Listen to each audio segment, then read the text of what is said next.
Pascal's Pensées. By Blaise Pascal. Section I. Thoughts on mind and on style. The difference between the mathematical and the intuitive mind. In the one the principles are palpable, but removed from ordinary use. So that for want of habit it is difficult to turn one's mind in that direction, but if one turns it thither ever so little, one sees the principles fully. And one must have a quite inaccurate mind who reasons wrongly from principles so plain that it is almost impossible they should escape notice. But in the intuitive mind the principles are found in common use, and are before the eyes of everybody. One has only to look, and no effort is necessary. It is only a question of good eyesight, but it must be good, for the principles are so subtle and so numerous, that it is almost impossible but that some escape notice. Now the omission of one principle leads to error. Thus one must have very clear sight to see all the principles, and in the next place an accurate mind not to draw false deductions from known principles. All mathematicians would then be intuitive if they had clear sight, for they do not reason incorrectly from principles known to them. And intuitive minds would be mathematical if they could turn their eyes to the principles of mathematics to which they are unused. The reason, therefore, that some intuitive minds are not mathematical is that they cannot at all turn their attention to the principles of mathematics. But the reason that mathematicians are not intuitive is that they do not see what is before them, and that, accustomed to the exact and plain principles of mathematics, and not reasoning till they have well inspected and arranged their principles, they are lost in matters of intuition where the principles do not allow of such arrangement. They are scarcely seen, they are felt rather than seen. There is the greatest difficulty in making them felt by those who do not of themselves perceive them. These principles are so fine and so numerous that a very delicate and very clear sense is needed to perceive them, and to judge rightly and justly when they are perceived, without for the most part being able to demonstrate them in order as in mathematics. Because the principles are not known to us in the same way, and because it would be an endless matter to undertake it. We must see the matter at once, at one glance, and not by a process of reasoning, at least to a certain degree. And thus it is rare that mathematicians are intuitive, and that men of intuition are mathematicians, because mathematicians wish to treat matters of intuition mathematically, and make themselves ridiculous. Wishing to begin with definitions and then with axioms, which is not the way to proceed in this kind of reasoning. Not that the mind does not do so, but it does it tacitly, naturally, and without technical rules, for the expression of it is beyond all men, and only a few can feel it. Intuitive minds, on the contrary, being thus accustomed to judge at a single glance, are so astonished when they are presented with propositions of which they understand nothing, and the way to which is through definitions and axioms so sterile, and which they are not accustomed to see thus in detail, that they are repelled and disheartened. But dull minds are never either intuitive or mathematical. Mathematicians who are only mathematicians have exact minds, provided all things are explained to them by means of definitions and axioms. Otherwise they are inaccurate and insufferable, for they are only right when the principles are quite clear. And men of intuition who are only intuitive cannot have the patience to reach to first principles of things speculative and conceptual, which they have never seen in the world, and which are altogether out of the common. There are different kinds of right understanding. Some have right understanding in a certain order of things, and not in others, where they go astray. Some draw conclusions well from a few premises, and this displays an acute judgment. Others draw conclusions well where there are many premises. For example, the former easily learn hydrostatics, where the premises are few, but the conclusions are so fine that only the greatest acuteness can reach them. And in spite of that these persons would perhaps not be great mathematicians, because mathematics contain a great number of premises, and there is perhaps a kind of intellect that can search with ease a few premises to the bottom, and cannot in the least penetrate those matters in which there are many premises. There are then two kinds of intellect, the one able to penetrate acutely and deeply into the conclusions of given premises, and this is the precise intellect. The other able to comprehend a great number of premises without confusing them, and this is the mathematical intellect. The one has force and exactness, the other comprehension. Now the one quality can exist without the other. The intellect can be strong and narrow, and can also be comprehensive and weak. Those who are accustomed to judge by feeling do not understand the process of reasoning, for they would understand at first sight, and are not used to seek for principles. And others, on the contrary, who are accustomed to reason from principles, do not at all understand matters of feeling, seeking principles, and being unable to see at a glance. Mathematics, intuition. True eloquence makes light of eloquence, true morality makes light of morality, that is to say, the morality of the judgment, which has no rules, makes light of the morality of the intellect. For it is to judgment that perception belongs, as science belongs to intellect. Intuition is the part of judgment, mathematics of intellect. To make light of philosophy is to be a true philosopher. Those who judge of a work by rule are in regard to others as those who have a watch are in regard to others. One says, "It is 2 hours ago," the other says, "It is only 3/4 of an hour."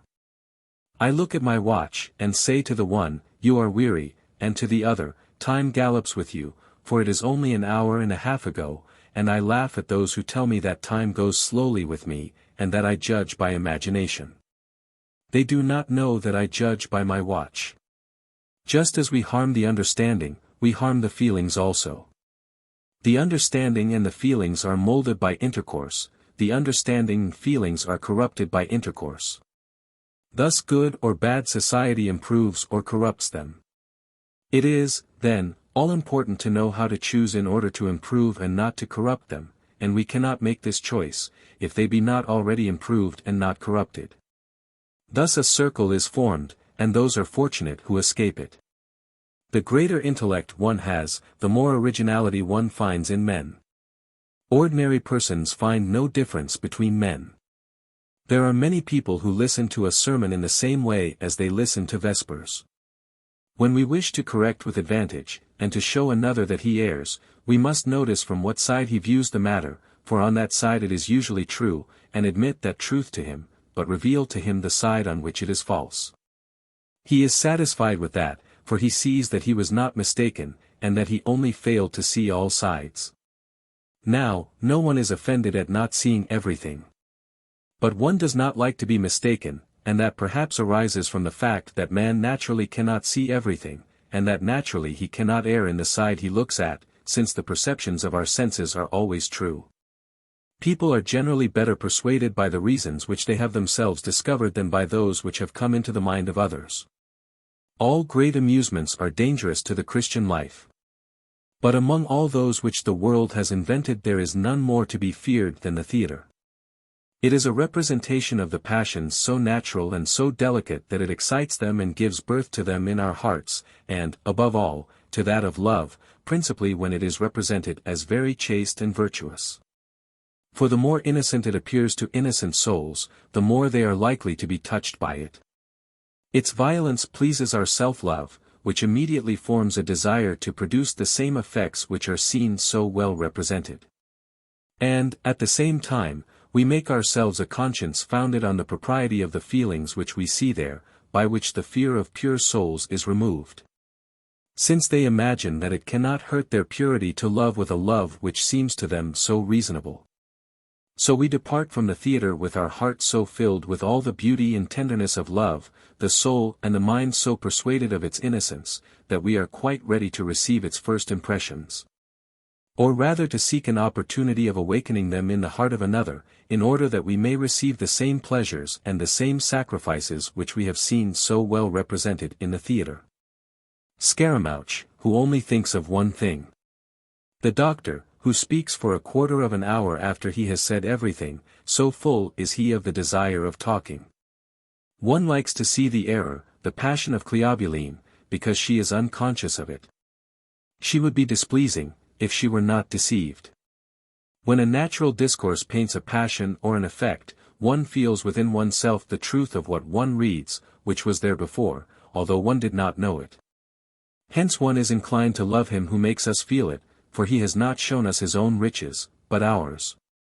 And thus this benefit renders him pleasing to us, besides that such community of intellect as we have with him necessarily inclines the heart to love.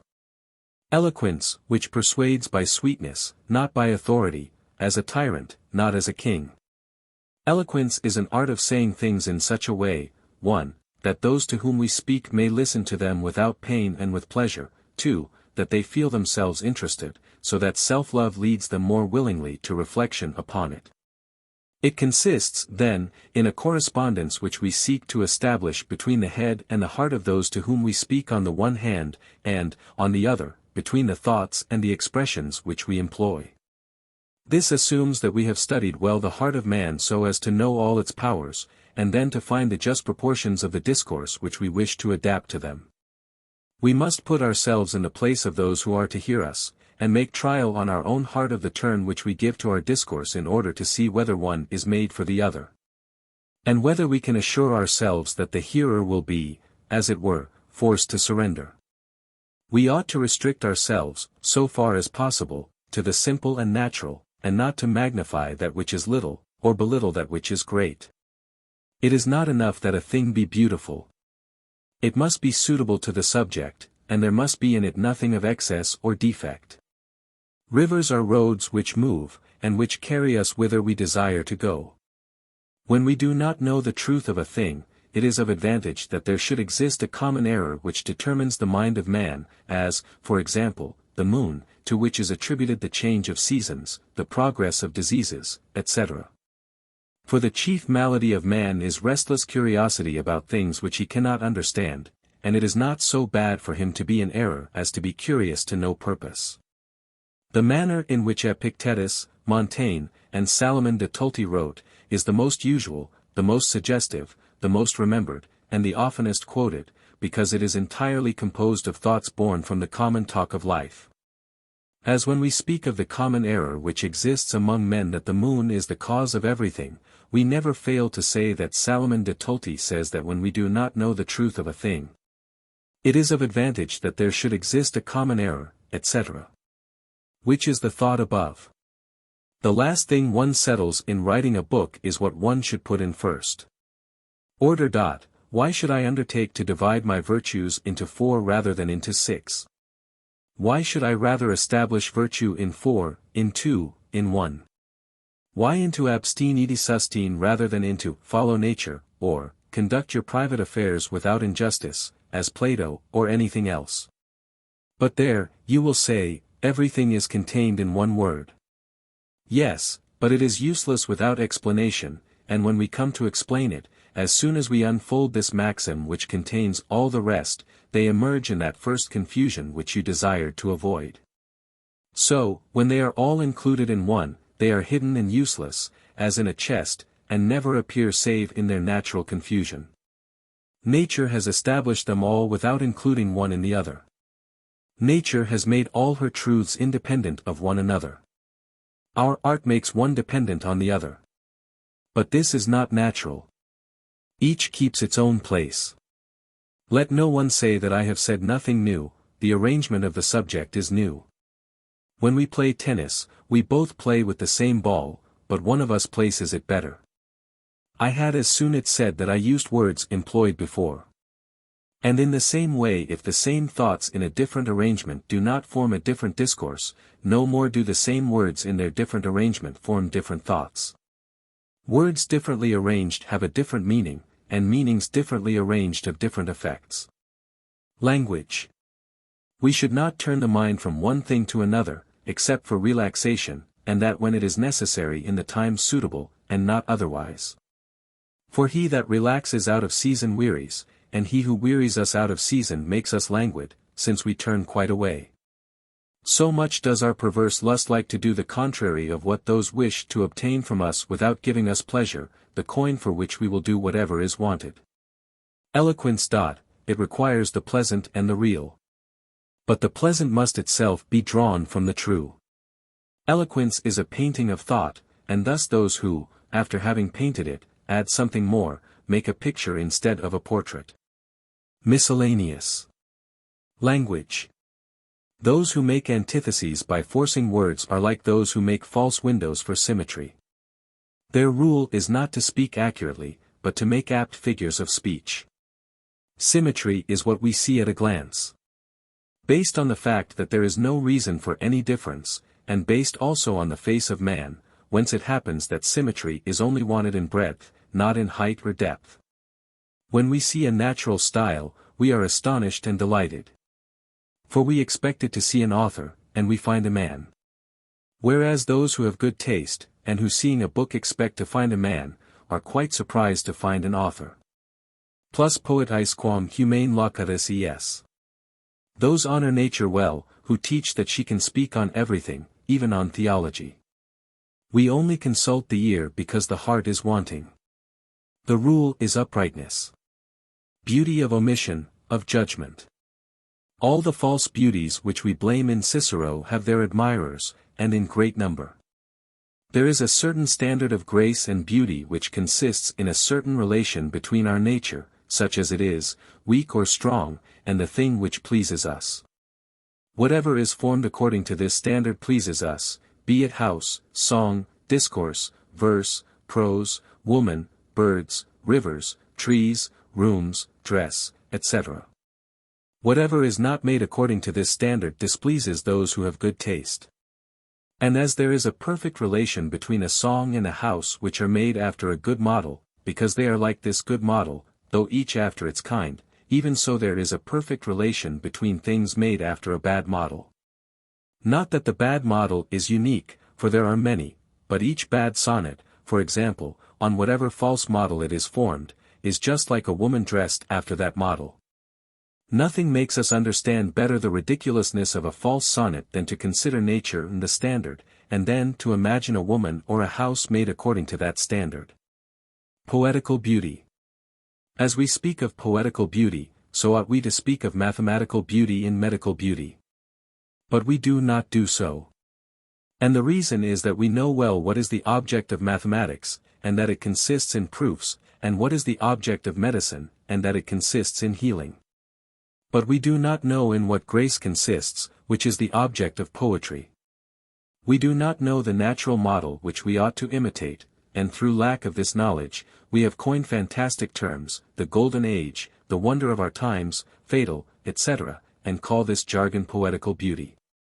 But whoever imagines a woman after this model, which consists in saying little things in big words, will see a pretty girl adorned with mirrors and chains, at whom he will smile. Because we know better wherein consists the charm of woman than the charm of verse. But those who are ignorant would admire her in this dress, and there are many villages in which she would be taken for the queen. Hence we call sonnets made after this model village queens. No one passes in the world as skilled in verse unless he has put up the sign of a poet, a mathematician, etc. But educated people do not want a sign, and draw little distinction between the trade of a poet and that of an embroiderer. People of education are not called poets or mathematicians, etc., but they are all these, and judges of all these. No one guesses what they are. When they come into society, they talk on matters about which the rest are talking. We do not observe in them one quality rather than another, save when they have to make use of it. But then we remember it, for it is characteristic of such persons that we do not say of them that they are fine speakers, when it is not a question of oratory, and that we say of them that they are fine speakers, when it is such a question. It is therefore false praise to give a man when we say of him, on his entry, that he is a very clever poet, and it is a bad sign when a man is not asked to give his judgment on some verses. We should not be able to say of a man, he is a mathematician, or a preacher, or eloquent, but that he is a gentleman. That universal quality alone pleases me. It is a bad sign when, on seeing a person, you remember his book. I would prefer you to see no quality till you meet it and have occasion to use it, nequid nimis, for fear some one quality prevail and designate the man. Let none think him a fine speaker, unless oratory be in question, and then let them think it. Man is full of wants, he loves only those who can satisfy them all. This one is a good mathematician, one will say. But I have nothing to do with mathematics, he would take me for a proposition. That one is a good soldier. He would take me for a besieged town. I need, then, an upright man who can accommodate himself generally to all my wants. Since we cannot be universal and know all that is to be known of everything, we ought to know a little about everything. For it is far better to know something about everything than to know all about one thing. This universality is the best.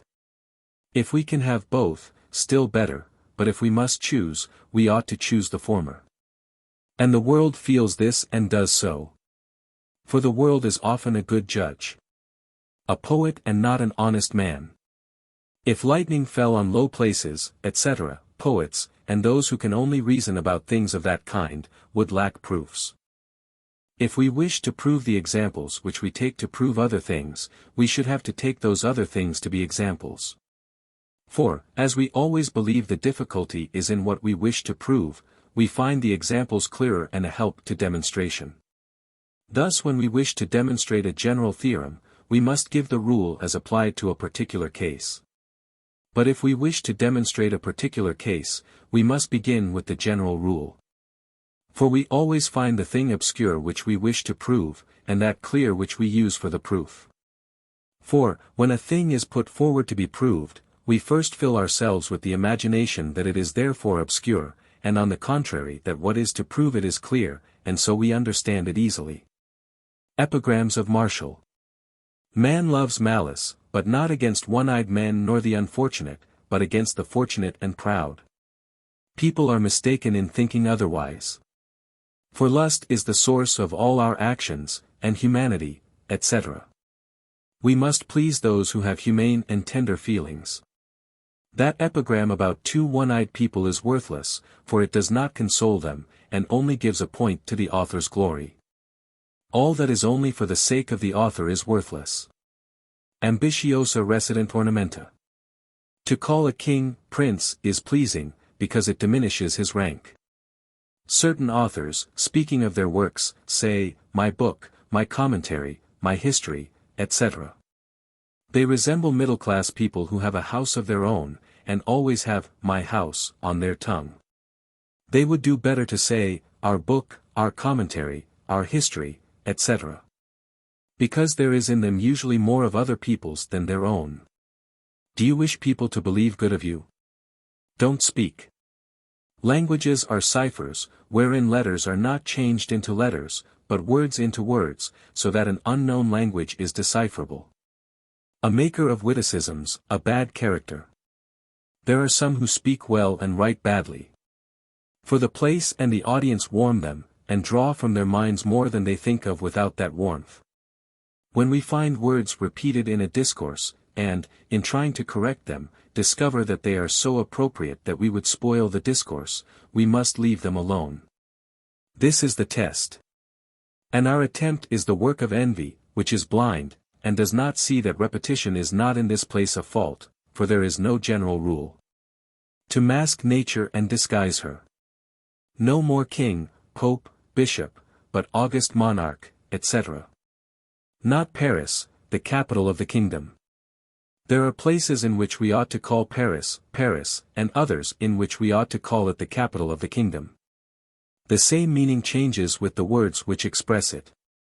Meanings receive their dignity from words instead of giving it to them. Examples should be sought. Skeptic, for obstinate. No one calls another a Cartesian but he who is one himself, a pedant but a pedant, a provincial but a provincial. And I would wager it was the printer who put it on the title of letters to a provincial. A carriage upset or overturned, according to the meaning to spread abroad or upset, according to the meaning. The argument by force of M. Le Maître over the friar. Miscellaneista, a form of speech, I should have liked to apply myself to that. The apparative virtue of a key, the attractive virtue of a hook. To guess, the part that I take in your trouble. The cardinal did not want to be guessed. My mind is disquieted. I am disquieted is better. I always feel uncomfortable under such compliments as these. I have given you a great deal of trouble, I am afraid I am boring you, I fear this is too long. We either carry our audience with us, or irritate them. You are ungraceful, excuse me, pray. Without that excuse I would not have known there was anything amiss. With reverence be it spoken. The only thing bad is their excuse. To extinguish the torch of sedition, too luxuriant. The restlessness of his genius, too superfluous grand words. Section 2. The misery of man without God. First part, misery of man without God. Second part, happiness of man with God. Or, first part, that nature is corrupt. Proved by nature itself. Second part, that there is a Redeemer. Proved by Scripture. Order. I might well have taken this discourse in an order like this, to show the vanity of all conditions of men, to show the vanity of ordinary lives, and then the vanity of philosophic lives, skeptics, stoics, but the order would not have been kept. I know a little what it is, and how few people understand it. No human science can keep it. St. Thomas did not keep it. Mathematics keep it, but they are useless on account of their depth. Preface to the first part. To speak of those who have treated of the knowledge of self, of the divisions of Charon, which sadden and weary us, of the confusion of Montaigne, that he was quite aware of his want of method, and shunned it by jumping from subject to subject. That he sought to be fashionable. His foolish project of describing himself. And this not casually and against his maxims, since every one makes mistakes, but by his maxims themselves, and by first and chief design. For to say silly things by chance and weakness is a common misfortune, but to say them intentionally is intolerable, and to say such as that. Montaigne's faults are great. Lewd words. This is bad, notwithstanding Mademoiselle de Gournay. Credulous, people without eyes. Ignorant, squaring the circle, a greater world. His opinions on suicide, on death. He suggests an indifference about salvation, without fear and without repentance. As his book was not written with a religious purpose, he was not bound to mention religion, but it is always our duty not to turn men from it.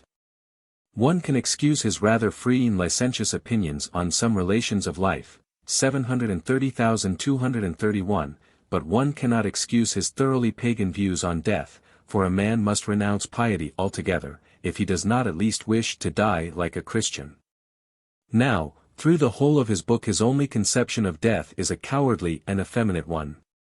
It is not in Montaigne, but in myself, that I find all that I see in him. What good there is in Montaigne can only have been acquired with difficulty. The evil that is in him, I mean apart from his morality, could have been corrected in a moment, if he had been informed that he made too much of trifles and spoke too much of himself. One must know oneself. If this does not serve to discover truth, it at least serves as a rule of life, and there is nothing better. The vanity of the sciences. Physical science will not console me for the ignorance of morality in the time of affliction. But the science of ethics will always console me for the ignorance of the physical sciences. Men are never taught to be gentlemen, and are taught everything else. And they never plume themselves so much on the rest of their knowledge as on knowing how to be gentlemen.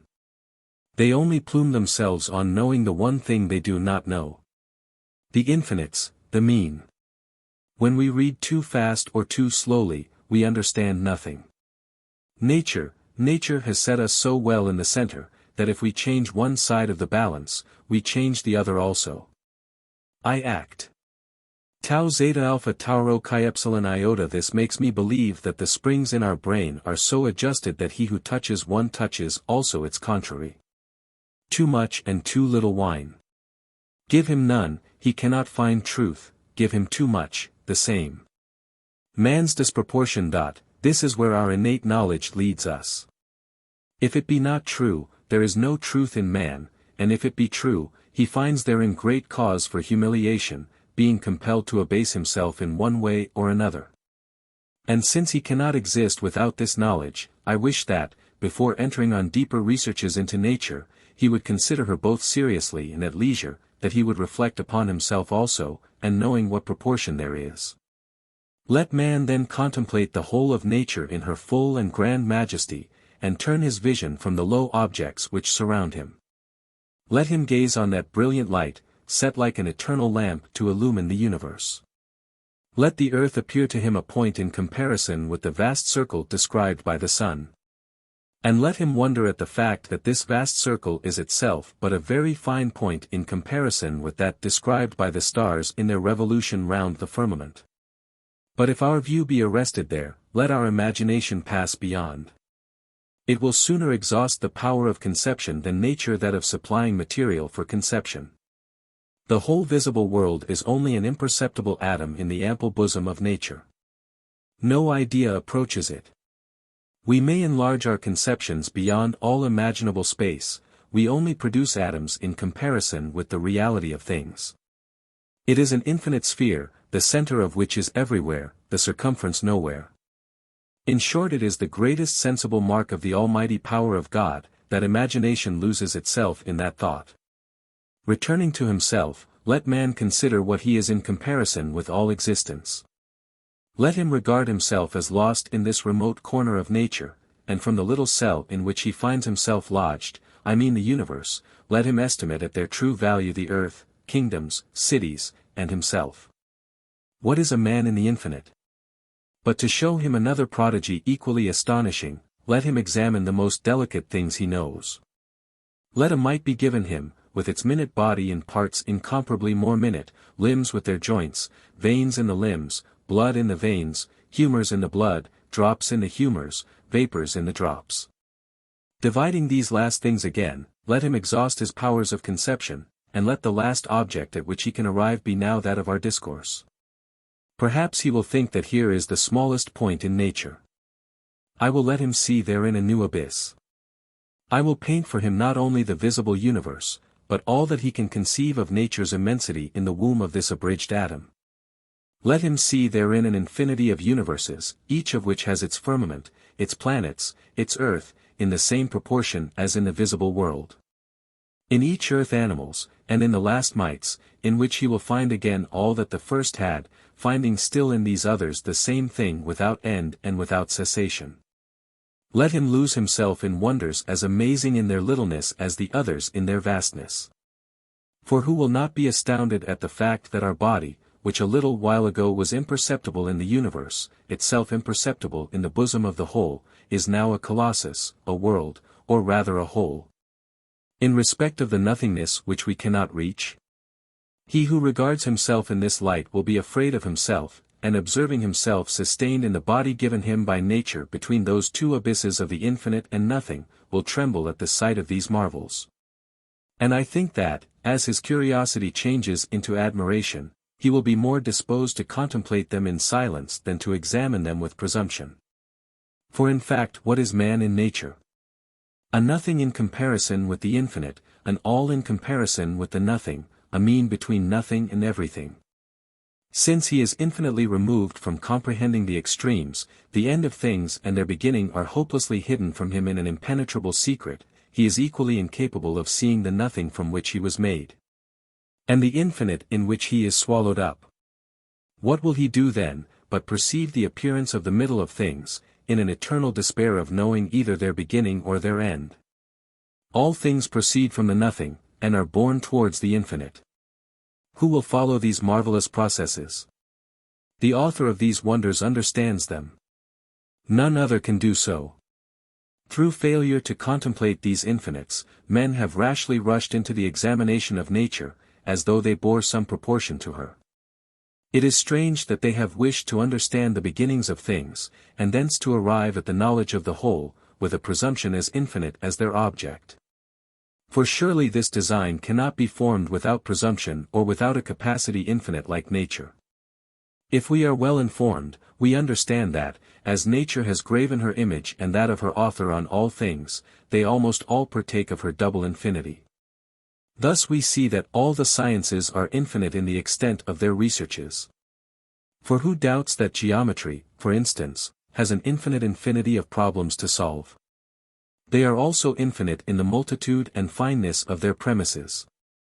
For it is clear that those which are put forward as ultimate are not self-supporting, but are based on others which, again having others for their support, do not permit of finality. But we represent some as ultimate for reason, In the same way as in regard to material objects we call that an indivisible point beyond which our senses can no longer perceive anything, although by its nature it is infinitely divisible. Of these two infinites of science, that of greatness is the most palpable, and hence a few persons have pretended to know all things. I will speak of the whole, said Democritus. But the infinitely little is the least obvious. Philosophers have much oftener claimed to have reached it, and it is here they have all stumbled. This has given rise to such common titles as first principles, principles of philosophy, and the like, as ostentatious in fact, though not in appearance, as that one which blinds us, de omni scibili. We naturally believe ourselves far more capable of reaching the center of things than of embracing their circumference. The visible extent of the world visibly exceeds us. But as we exceed little things, we think ourselves more capable of knowing them. And yet we need no less capacity for attaining the nothing than the all. Infinite capacity is required for both, and it seems to me that whoever shall have understood the ultimate principles of being might also attain to the knowledge of the infinite. The one depends on the other, and one leads to the other. These extremes meet and reunite by force of distance, and find each other in God, and in God alone. Let us then take our compass. We are something, and we are not everything. The nature of our existence hides from us the knowledge of first beginnings which are born of the nothing, and the littleness of our being conceals from us the sight of the infinite. Our intellect holds the same position in the world of thought as our body occupies in the expanse of nature. Limited as we are in every way, this state which holds the mean between two extremes is present in all our impotence. Our senses perceive no extreme. Too much sound deafens us, too much light dazzles us, too great distance or proximity hinders our view. Too great length and too great brevity of discourse tend to obscurity. Too much truth is paralyzing. I know some who cannot understand that to take four from nothing leaves nothing. First principles are too self-evident for us, too much pleasure disagrees with us. Too many concords are annoying in music. Too many benefits irritate us, we wish to have the wherewithal to overpay our debts. Beneficia eo usque lata sunt dum videnter ex salvi passi, dubi multum antivenir, pro gratia odium redditor. We feel neither extreme heat nor extreme cold. Excessive qualities are prejudicial to us and not perceptible by the senses, we do not feel but suffer them. Extreme youth and extreme age hinder the mind, as also too much and too little education. In short, extremes are for us as though they were not, and we are not within their notice. They escape us, or we them. This is our true state, this is what makes us incapable of certain knowledge and of absolute ignorance. We sail within a vast sphere, ever drifting in uncertainty, driven from end to end. When we think to attach ourselves to any point and to fasten to it, it wavers and leaves us.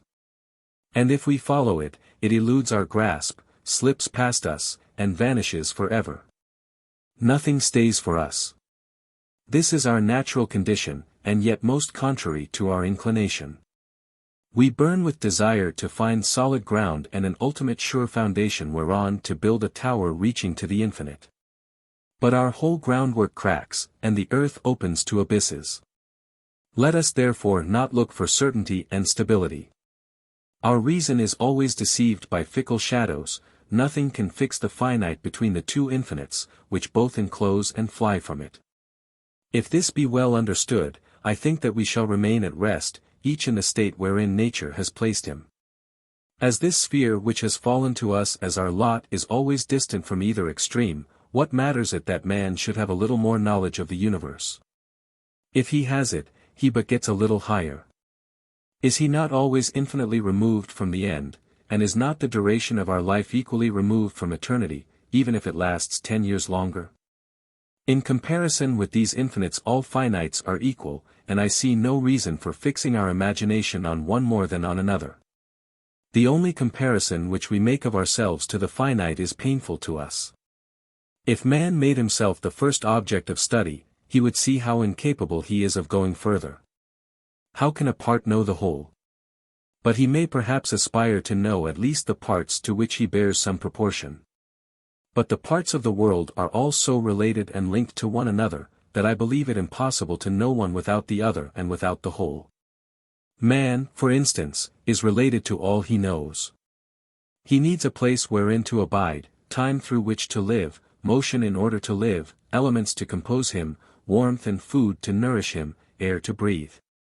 He sees light, he feels bodies, in short, he is in a dependent alliance with everything. To know man, then, it is necessary to know how it happens that he needs air to live, and, to know the air, we must know how it is thus related to the life of man, etc. Flame cannot exist without air. Therefore to understand the one, we must understand the other. Since everything then is cause and effect, dependent and supporting, mediate and immediate, and all is held together by a natural though imperceptible chain, which binds together things most distant and most different. I hold it equally impossible to know the parts without knowing the whole, and to know the whole without knowing the parts in detail. The eternity of things in itself or in God must also astonish our brief duration. The fixed and constant immobility of nature, in comparison with the continual change which goes on within us, must have the same effect. And what completes our incapability of knowing things, is the fact that they are simple, and that we are composed of two opposite natures, different in kind, soul and body. For it is impossible that our rational part should be other than spiritual. And if any one maintain that we are simply corporeal, this would far more exclude us from the knowledge of things, there being nothing so inconceivable as to say that matter knows itself. It is impossible to imagine how it should know itself. So if we are simply material, we can know nothing at all, and if we are composed of mind and matter, we cannot know perfectly things which are simple, whether spiritual or corporeal. Hence it comes that almost all philosophers have confused ideas of things, and speak of material things in spiritual terms, and of spiritual things in material terms. For they say boldly that bodies have a tendency to fall, that they seek after their center, that they fly from destruction, that they fear the void, that they have inclinations, sympathies, antipathies, all of which attributes pertain only to mind. And in speaking of minds, they consider them as in a place, and attribute to them movement from one place to another, and these are qualities which belong only to bodies. Instead of receiving the ideas of these things in their purity, we color them with our own qualities, and stamp with our composite being all the simple things which we contemplate. Who would not think, seeing us compose all things of mind and body, but that this mixture would be quite intelligible to us? Yet it is the very thing we least understand. Man is to himself the most wonderful object in nature. For he cannot conceive what the body is, still less what the mind is, and least of all how a body should be united to a mind. This is the consummation of his difficulties, and yet it is his very being. Modus quo corporibus adherent spiritus comprehendi ab hominibus non potest, e hoc tamen homo est. Finally, to complete the proof of our weakness, I shall conclude with these two considerations. But perhaps this subject goes beyond the capacity of reason. Let us therefore examine her solutions to problems within her powers. If there be anything to which her own interest must have made her apply herself most seriously, it is the inquiry into her own sovereign good. Let us see, then, wherein these strong and clear-sighted souls have placed it, and whether they agree. One says that the sovereign good consists in virtue, another in pleasure, another in the knowledge of nature, another in truth, felix capatuit rerum cognoscere causas, another in total ignorance, another in indolence. Others in disregarding appearances, another in wondering at nothing, nihil admirari proc res una quae possit facere id servar beatum, and the true skeptics in their indifference, doubt, and perpetual suspense, and others, wiser. Think to find a better definition. We are well satisfied. To transpose after the laws to the following title. We must see if this fine philosophy have gained nothing certain from so long and so intense study, perhaps at least the soul will know itself. Let us hear the rulers of the world on this subject. What have they thought of her substance? 394, have they been more fortunate in locating her? 395, what have they found out about her origin, duration, and departure? 399. Is then the soul too noble a subject for their feeble lights? Let us then abase her to matter and see if she knows whereof is made the very body which she animates, and those others which she contemplates and moves at her will. What have those great dogmatists, who are ignorant of nothing, known of this matter? Harum Sententiarum, 393. This would doubtless suffice, if reason were reasonable. She is reasonable enough to admit that she has been unable to find anything durable, but she does not yet despair of reaching it. She is as ardent as ever in this search, and is confident she has within her the necessary powers for this conquest. We must therefore conclude, and, after having examined her powers in their effects, observe them in themselves, and see if she has a nature and a grasp capable of laying hold of the truth. A letter on the foolishness of human knowledge and philosophy. This letter before diversion. Felix capituit. Nihil admirari. 280 kinds of sovereign good in Montaigne. Part 1, 1, 2, c. 1, Section 4. Probability. It will not be difficult to put the case a stage lower, and make it appear ridiculous. To begin at the very beginning. What is more absurd than to say that lifeless bodies have passions, fears, hatreds, that insensible bodies, lifeless and incapable of life, have passions which presuppose at least a sensitive soul to feel them, nay more. That the object of their dread is the void? What is there in the void that could make them afraid? Nothing is more shallow and ridiculous. This is not all. It is said that they have in themselves a source of movement to shun the void. Have they arms, legs, muscles, nerves?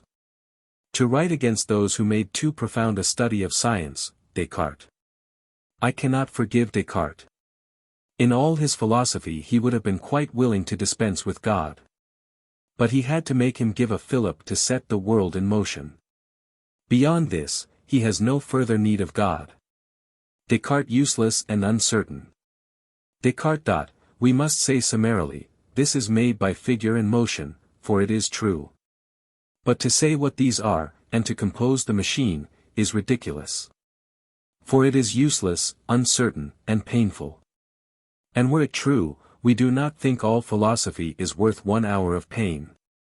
How comes it that a cripple does not offend us, but that a fool does? Because a cripple recognizes that we walk straight, whereas a fool declares that it is we who are silly. If it were not so, we should feel pity and not anger. Epictetus asks still more strongly, why are we not angry if we are told that we have a headache, and why are we angry if we are told that we reason badly, or choose wrongly? The reason is that we are quite certain that we have not a headache, or are not lame, but we are not so sure that we make a true choice.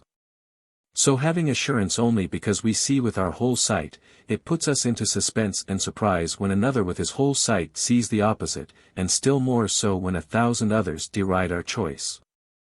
For we must prefer our own lights to those of so many others, and that is bold and difficult. There is never this contradiction in the feelings towards a cripple. It is natural for the mind to believe, and for the will to love. So that, for want of true objects, they must attach themselves to false. Imagination. It is that deceitful part in man, that mistress of error and falsity, the more deceptive that she is not always so.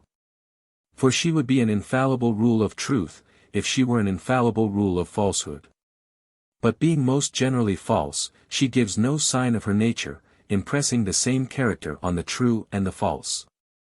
I do not speak of fools, I speak of the wisest men, and it is among them that the imagination has the great gift of persuasion. Reason protests in vain, it cannot set a true value on things. This arrogant power, the enemy of reason, who likes to rule and dominate it, has established in man a second nature to show how all-powerful she is. She makes men happy and sad, healthy and sick, rich and poor. She compels reason to believe, doubt, and deny, she blunts the senses, or quickens them, she has her fools and sages, and nothing vexes us more than to see that she fills her devotees with a satisfaction far more full and entire than does reason. Those who have a lively imagination are a great deal more pleased with themselves than the wise can reasonably be. They look down upon men with haughtiness, they argue with boldness and confidence, others with fear and diffidence. And this gaiety of countenance often gives them the advantage in the opinion of the hearers. Such favor have the imaginary wise in the eyes of judges of like nature. Imagination cannot make fools wise. But she can make them happy, to the envy of reason which can only make its friends miserable. The one covers them with glory, the other with shame. What but this faculty of imagination dispenses reputation, awards respect and veneration to persons, works, laws, and the great? How insufficient are all the riches of the earth without her consent? Would you not say that this magistrate, whose venerable age commands the respect of a whole people, is governed by pure and lofty reason? And that he judges causes according to their true nature without considering those mere trifles which only affect the imagination of the weak? See him go to sermon, full of devout zeal, strengthening his reason with the ardor of his love. He is ready to listen with exemplary respect. Let the preacher appear, and let nature have given him a hoarse voice or a comical cast of countenance, or let his barber have given him a bad shave, or let by chance his dress be more dirted than usual, then however great the truths he announces, I wager our senator loses his gravity. If the greatest philosopher in the world find himself upon a plank wider than actually necessary, but hanging over a precipice, his imagination will prevail, though his reason convince him of his safety. Many cannot bear the thought without a cold sweat. I will not state all its effects. Every one knows that the sight of cats or rats, the crushing of a coal, etc. may unhinge the reason. The tone of voice affects the wisest, and changes the force of a discourse or a poem. Love or hate alters the aspect of justice. How much greater confidence has an advocate, retained with a large fee, in the justice of his cause? How much better does his bold manner make his case appear to the judges, deceived as they are by appearances? How ludicrous is reason, blown with a breath in every direction! I should have to enumerate almost every action of men who scarce waver save under her assaults. For reason has been obliged to yield, and the wisest reason takes as her own principles those which the imagination of man has everywhere rashly introduced. He who would follow reason only would be deemed foolish by the generality of men. We must judge by the opinion of the majority of mankind. Because it has pleased them, we must work all day for pleasures seen to be imaginary. And after sleep has refreshed our tired reason, we must forthwith start up and rush after phantoms, and suffer the impressions of this mistress of the world. This is one of the sources of error, but it is not the only one. Our magistrates have known well this mystery. Their red robes, the ermine in which they wrap themselves like furry cats, the courts in which they administer justice, the fleurs de lis, and all such august apparel were necessary. If the physicians had not their cassocks and their mules, if the doctors had not their square caps and their robes 4 times too wide, they would never have duped the world, which cannot resist so original an appearance. If magistrates had true justice, and if physicians had the true art of healing, they would have no occasion for square caps. The majesty of these sciences would of itself be venerable enough. But having only imaginary knowledge, they must employ those silly tools that strike the imagination with which they have to deal, and thereby in fact they inspire respect. Soldiers alone are not disguised in this manner, because indeed their part is the most essential. They establish themselves by force, the others by show. Therefore our kings seek out no disguises. They do not mask themselves in extraordinary costumes to appear such, but they are accompanied by guards and halberdiers. Those armed and red-faced puppets who have hands and power for them alone, those trumpets and drums which go before them, and those legions round about them, make the stoutest tremble. They have not dress only, they have might. A very refined reason is required to regard as an ordinary man the Grand Turk, in his superb seraglio, surrounded by 40,000 janissaries. We cannot even see an advocate in his robe and with his cap on his head, without a favorable opinion of his ability. The imagination disposes of everything, it makes beauty, justice, and happiness, which is everything in the world. I should much like to see an Italian work, of which I only know the title, which alone is worth many books, Della Opinion Regina del Mondo. I approve of the book without knowing it, save the evil in it, if any. These are pretty much the effects of that deceptive faculty, which seems to have been expressly given us to lead us into necessary error. We have, however, many other sources of error. Not only are old impressions capable of misleading us. The charms of novelty have the same power. Hence arise all the disputes of men, who taunt each other either with following the false impressions of childhood or with running rashly after the new. Who keeps the due mean? Let him appear and prove it. There is no principle, however natural to us from infancy, which may not be made to pass for a false impression either of education or of sense. Because, say some, you have believed from childhood that a box was empty when you saw nothing in it, you have believed in the possibility of a vacuum. This is an illusion of your senses, strengthened by custom, which science must correct. Because, say others, you have been taught at school that there is no vacuum, you have perverted your common sense which clearly comprehended it, and you must correct this by returning to your first state. Which has deceived you, your senses or your education? We have another source of error in diseases. They spoil the judgment and the senses. And if the more serious produce a sensible change, I do not doubt that slighter ills produce a proportionate impression. Our own interest is again a marvelous instrument for nicely putting out our eyes. The justest man in the world is not allowed to be judge in his own cause. I know some who, in order not to fall into this self-love, have been perfectly unjust out of opposition. The sure way of losing a just cause has been to get it recommended to these men by their near relatives. Justice and truth are two such subtle points, that our tools are too blunt to touch them accurately. If they reach the point, they either crush it, or lean all round, more on the false than on the true. Man is so happily formed that he has no good of the true, and several excellent of the false.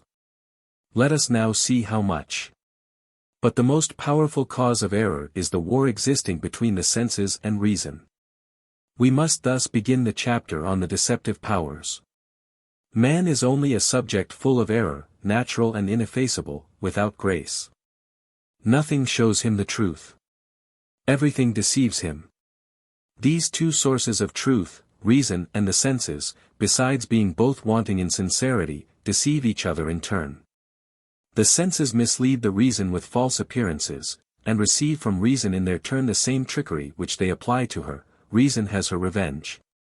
The passions of the soul trouble the senses, and make false impressions upon them.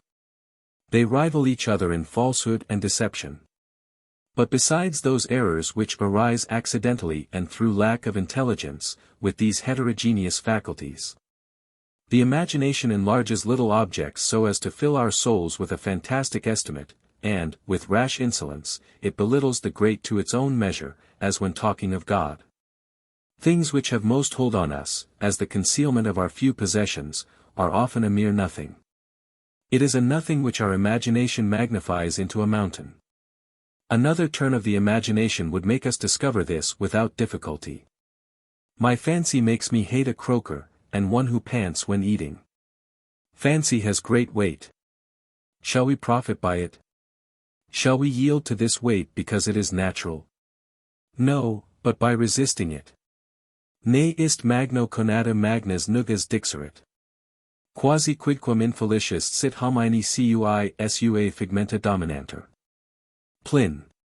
Children who are frightened at the face they have blackened are but children. But how shall one who is so weak in his childhood become really strong when he grows older? We only change our fancies. All that is made perfect by progress perishes also by progress. All that has been weak can never become absolutely strong. We say in vain, he has grown, he has changed, he is also the same. Custom is our nature. He who is accustomed to the faith believes in it, can no longer fear hell, and believes in nothing else. He who is accustomed to believe that the king is terrible, etc. Who doubts then that our soul, being accustomed to see number, space, motion, believes that and nothing else? Quod cribro vidit non merator, etiamsi cur fiat nescit, quod anti non viderit, idsi evenerit, ostentem esse senset. CIC 583. Spongia solis stat, when we see the same effect always recur, we infer a natural necessity in it, as that there will be a tomorrow, etc. But nature often deceives us, and does not subject herself to her own rules. What are our natural principles but principles of custom? In children they are those which they have received from the habits of their fathers, as hunting in animals. A different custom will cause different natural principles. This is seen in experience, and if there are some natural principles ineradicable by custom, there are also some customs opposed to nature, ineradicable by nature, or by a second custom. This depends on disposition. Parents fear lest the natural love of their children may fade away. What kind of nature is that which is subject to decay? Custom is a second nature which destroys the former. But what is nature? For is custom not natural? I am much afraid that nature is itself only a first custom, as custom is a second nature. The nature of man is wholly natural, omni-animal. There is nothing he may not make natural, there is nothing natural he may not lose. Memory, joy, are intuitions, and even mathematical propositions become intuitions, for education produces natural intuitions, and natural intuitions are erased by education. When we are accustomed to use bad reasons for proving natural effects, we are not willing to receive good reasons when they are discovered. An example may be given from the circulation of the blood as a reason why the vein swells below the ligature. The most important affair in life is the choice of a calling, chance decides it. Custom makes men masons, soldiers, slaters. He is a good slater, says one, and, speaking of soldiers, remarks, they are perfect fools. But others affirm, there is nothing great but war, the rest of men are good for nothing. We choose our callings according as we hear this or that praised or despised in our childhood, for we naturally love truth and hate folly. These words move us, the only error is in their application. So great is the force of custom that out of those whom nature has only made men, are created all conditions of men. For some districts are full of masons, others of soldiers, etc. Certainly nature is not so uniform. It is custom then which does this, for it constrains nature. But sometimes nature gains the ascendancy, and preserves man's instinct, in spite of all custom, good or bad. Bias leading to error. It is a deplorable thing to see all men deliberating on means alone, and not on the end. Each thinks how he will acquit himself in his condition, but as for the choice of condition, or of country, chance gives them to us. It is a pitiable thing to see so many Turks, heretics, and infidels follow the way of their fathers for the sole reason that each has been imbued with the prejudice that it is the best. And that fixes for each man his conditions of locksmith, soldier, etc. Hence savages care nothing for providence. There is an universal and essential difference between the actions of the will and all other actions.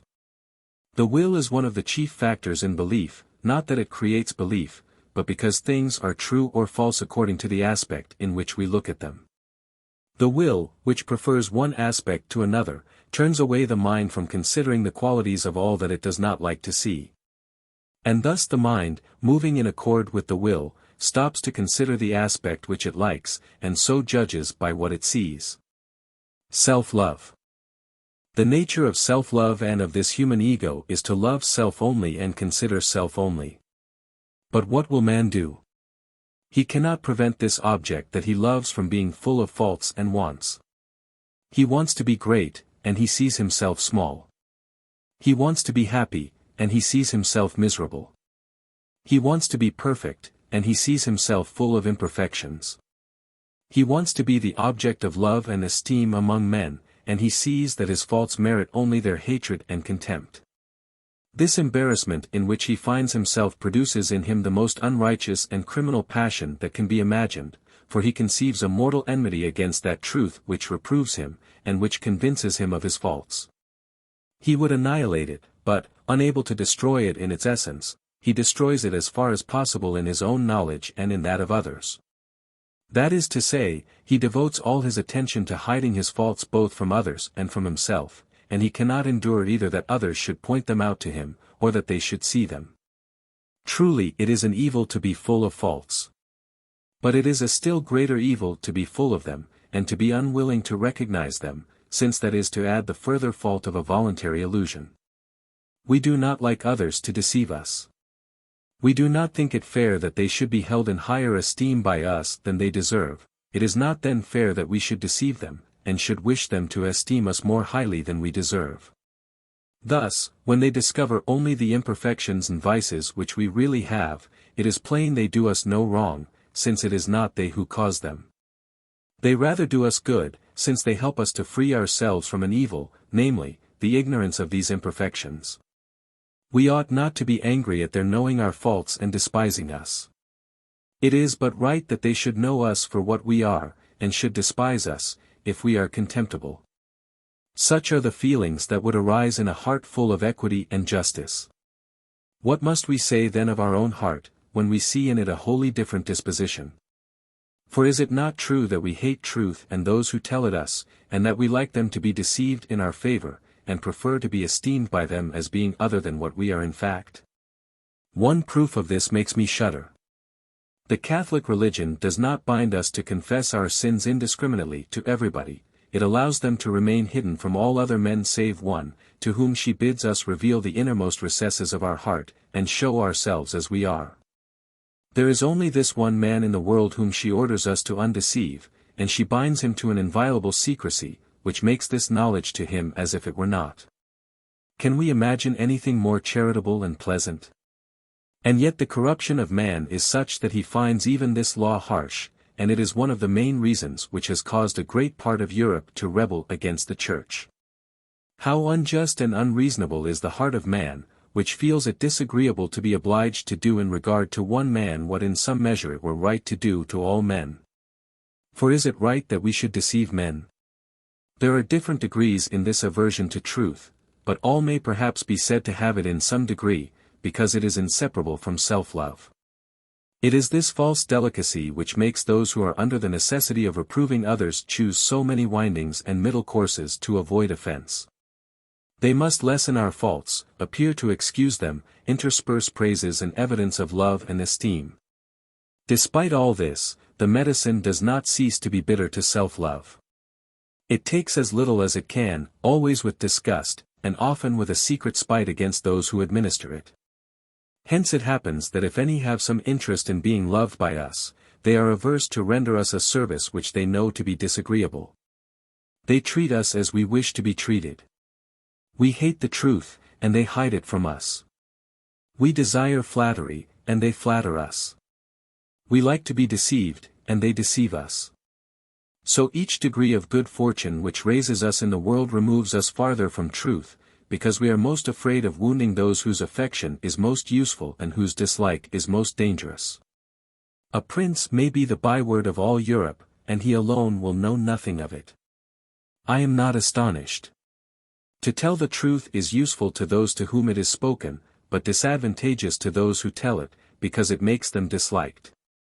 Now those who live with princes love their own interests more than that of the prince whom they serve, and so they take care not to confer on him a benefit so as to injure themselves.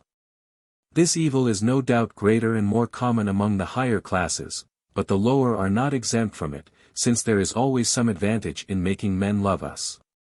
Human life is thus only a perpetual illusion. Men deceive and flatter each other. No one speaks of us in our presence as he does of us in our absence. Human society is founded on mutual deceit. Few friendships would endure if each knew what his friend said of him in his absence, although he then spoke in sincerity and without passion. Man is then only disguise, falsehood, and hypocrisy, both in himself and in regard to others. He does not wish anyone to tell him the truth, he avoids telling it to others, and all these dispositions, so removed from justice and reason, have a natural root in his heart. I set it down as a fact that if all men knew what each said of the other, there would not be 4 friends in the world. This is apparent from the quarrels which arise from the indiscreet tales told from time to time. I say, further, all men would be. Some vices only lay hold of us by means of others, and these, like branches, fall on removal of the trunk. The example of Alexander's chastity has not made so many continent as that of his drunkenness has made intemperate. It is not shameful not to be as virtuous as he, and it seems excusable to be no more vicious. We do not believe ourselves to be exactly sharing in the vices of the vulgar, when we see that we are sharing in those of great men, and yet we do not observe that in these matters they are ordinary men. We hold on to them by the same end by which they hold on to the rabble, for, however exalted they are still united at some point to the lowest of men. They are not suspended in the air, quite removed from our society. No, no. If they are greater than we, it is because their heads are higher, but their feet are as low as ours. They are all on the same level, and rest on the same earth. And by that extremity they are as low as we are, as the meanest folk, as infants, and as the beasts. When our passion leads us to do something, we forget our duty. For example, we like a book and read it, when we ought to be doing something else. Now, to remind ourselves of our duty, we must set ourselves a task we dislike, we then plead that we have something else to do, and by this means remember our duty. How difficult it is to submit anything to the judgment of another, without prejudicing his judgment by the manner in which we submit it. If we say, I think it beautiful, I think it obscure, or the like, we either entice the imagination into that view, or irritate it to the contrary. It is better to say nothing. And then the other judges according to what really is, that is to say, according as it then is, and according as the other circumstances, not of our making, have placed it. But we at least shall have added nothing, unless it be that silence also produces an effect, according to the turn and the interpretation which the other will be disposed to give it, or as he will guess it from gestures or countenance. Or from the tone of the voice, if he is a physiognomist. So difficult is it not to upset a judgment from its natural place, or, rather, so rarely is it firm and stable. By knowing each man's ruling passion, we are sure of pleasing him. And yet each has his fancies, opposed to his true good, in the very idea which he has of the good. It is a singularly puzzling fact. Lustravit lampade terris dot, the weather and my mood have little connection. I have my foggy and my fine days within me, my prosperity or misfortune has little to do with the matter. I sometimes struggle against luck, the glory of mastering it makes me master it gaily. Whereas I am sometimes surfeited in the midst of good fortune. Although people may have no interest in what they are saying, we must not absolutely conclude from this that they are not lying. For there are some people who lie for the mere sake of lying. When we are well we wonder what we would do if we were ill, but when we are ill we take medicine cheerfully, the illness persuades us to do so.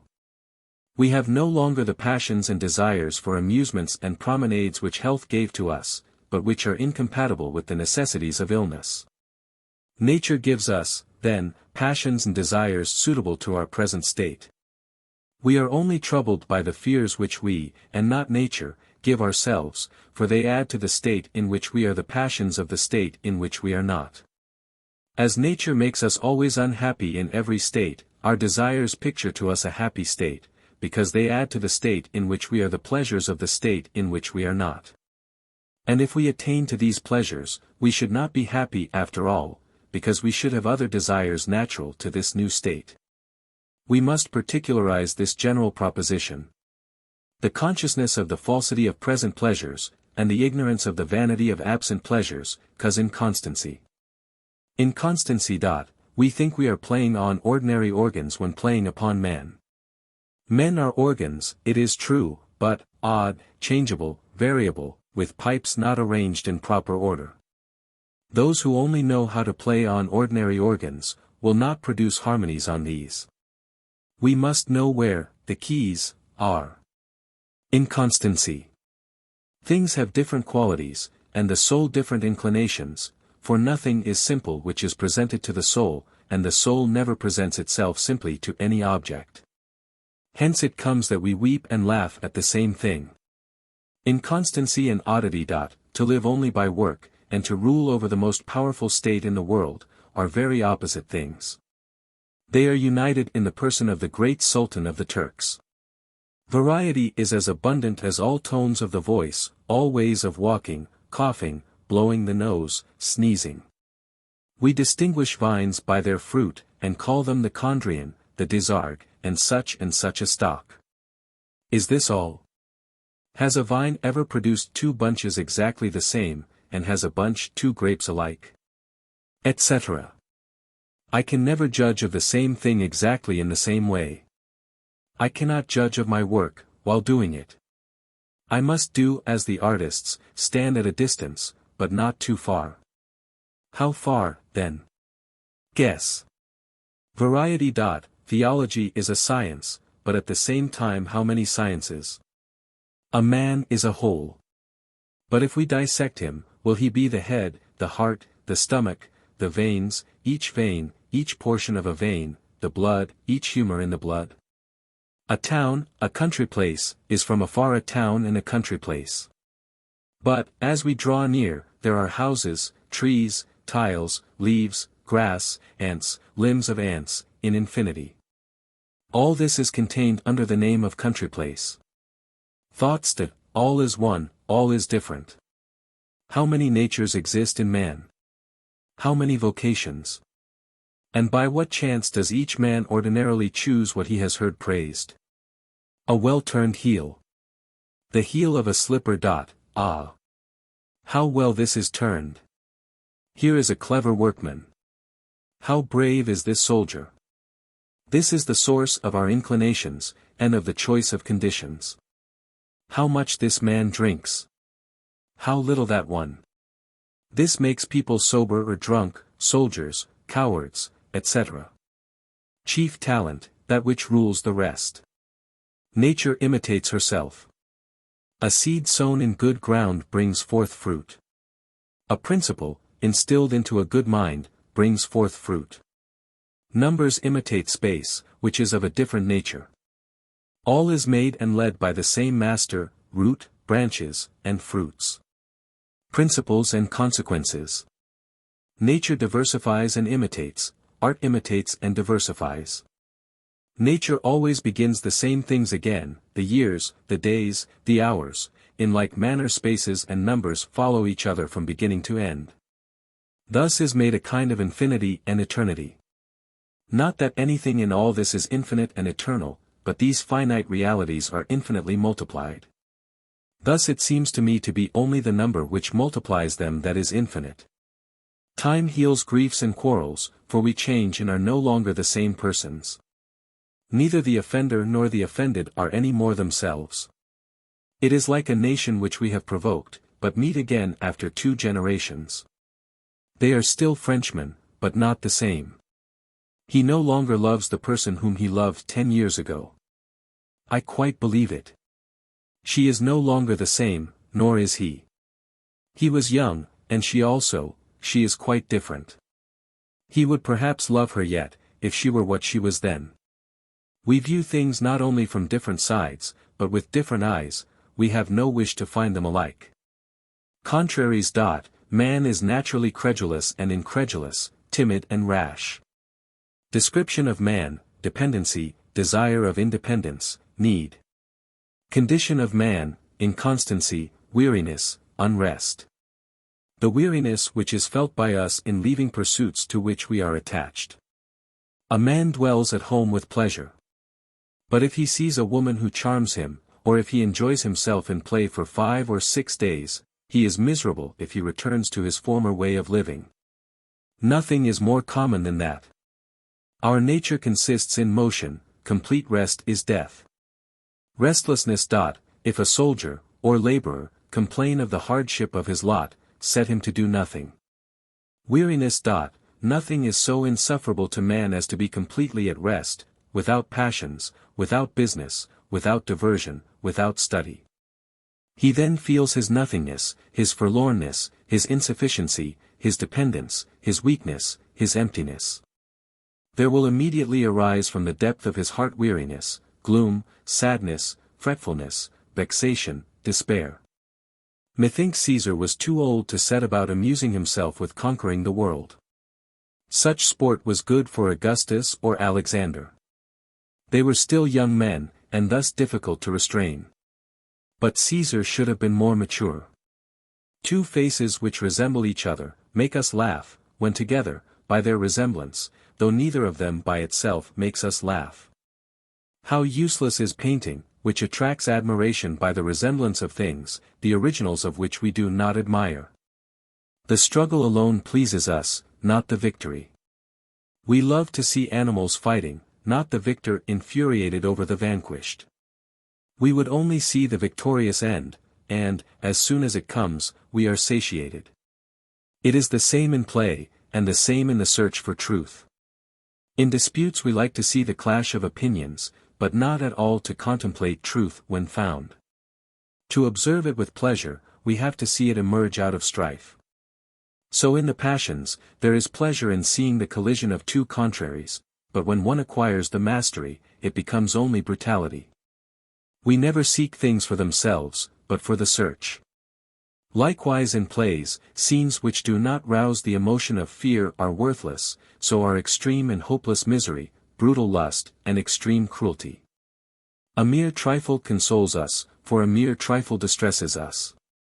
Without examining every particular pursuit, it is enough to comprehend them under diversion. Men naturally slaters and of all callings, save in their own rooms. Diversion. When I have occasionally set myself to consider the different distractions of men, the pains and perils to which they expose themselves at court or in war, whence arise so many quarrels, passions, bold and often bad ventures, etc. I have discovered that all the unhappiness of men arises from one single fact, that they cannot stay quietly in their own chamber. A man who has enough to live on, if he knew how to stay with pleasure at home, would not leave it to go to sea or to besiege a town. A commission in the army would not be bought so dearly, but that it is found insufferable not to budge from the town, and men only seek conversation in entering games, because they cannot remain with pleasure at home. But on further consideration, when, after finding the cause of all our ills, I have sought to discover the reason of it, I have found that there is one very real reason, namely, the natural poverty of our feeble and mortal condition. So miserable that nothing can comfort us when we think of it closely. Whatever condition we picture to ourselves, if we muster all the good things which it is possible to possess, royalty is the finest position in the world. Yet, when we imagine a king attended with every pleasure he can feel, if he be without diversion, and be left to consider and reflect on what he is, this feeble happiness will not sustain him. He will necessarily fall into forebodings of dangers, of revolutions which may happen, and, finally, of death and inevitable disease. So that if he be without what is called diversion, he is unhappy, and more unhappy than the least of his subjects who plays and diverts himself. Hence it comes that play in the society of women, war, and high posts, are so sought after. Not that there is in fact any happiness in them, or that men imagine true bliss to consist in money won at play, or in the hare which they hunt, we would not take these as a gift. We do not seek that easy and peaceful lot which permits us to think of our unhappy condition, nor the dangers of war, nor the labor of office, but the bustle which averts these thoughts of ours, and amuses us. Reasons why we like the chase better than the quarry. Hence it comes that men so much love noise and stir, hence it comes that the prison is so horrible a punishment, hence it comes that the pleasure of solitude is a thing incomprehensible. And it is in fact the greatest source of happiness in the condition of kings, that men try incessantly to divert them, and to procure for them all kinds of pleasures. The king is surrounded by persons whose only thought is to divert the king, and to prevent his thinking of self. For he is unhappy, king though he be, if he think of himself. This is all that men have been able to discover to make themselves happy. And those who philosophize on the matter, and who think men unreasonable for spending a whole day in chasing a hare which they would not have bought, scarce know our nature. The hare in itself would not screen us from the sight of death and calamities, but the chase which turns away our attention from these, does screen us. The advice given to Pyrrhus to take the rest which he was about to seek with so much labor, was full of difficulties. To bid a man live quietly is to bid him live happily. It is to advise him to be in a state perfectly happy, in which he can think at leisure without finding therein a cause of distress. This is to misunderstand nature. As men who naturally understand their own condition avoid nothing so much as rest, so there is nothing they leave undone in seeking turmoil. Not that they have an instinctive knowledge of true happiness. So we are wrong in blaming them. Their error does not lie in seeking excitement. If they seek it only as a diversion, the evil is that they seek it as if the possession of the objects of their quest would make them really happy. In this respect it is right to call their quest a vain one. Hence in all this both the censurers and the censured do not understand man's true nature.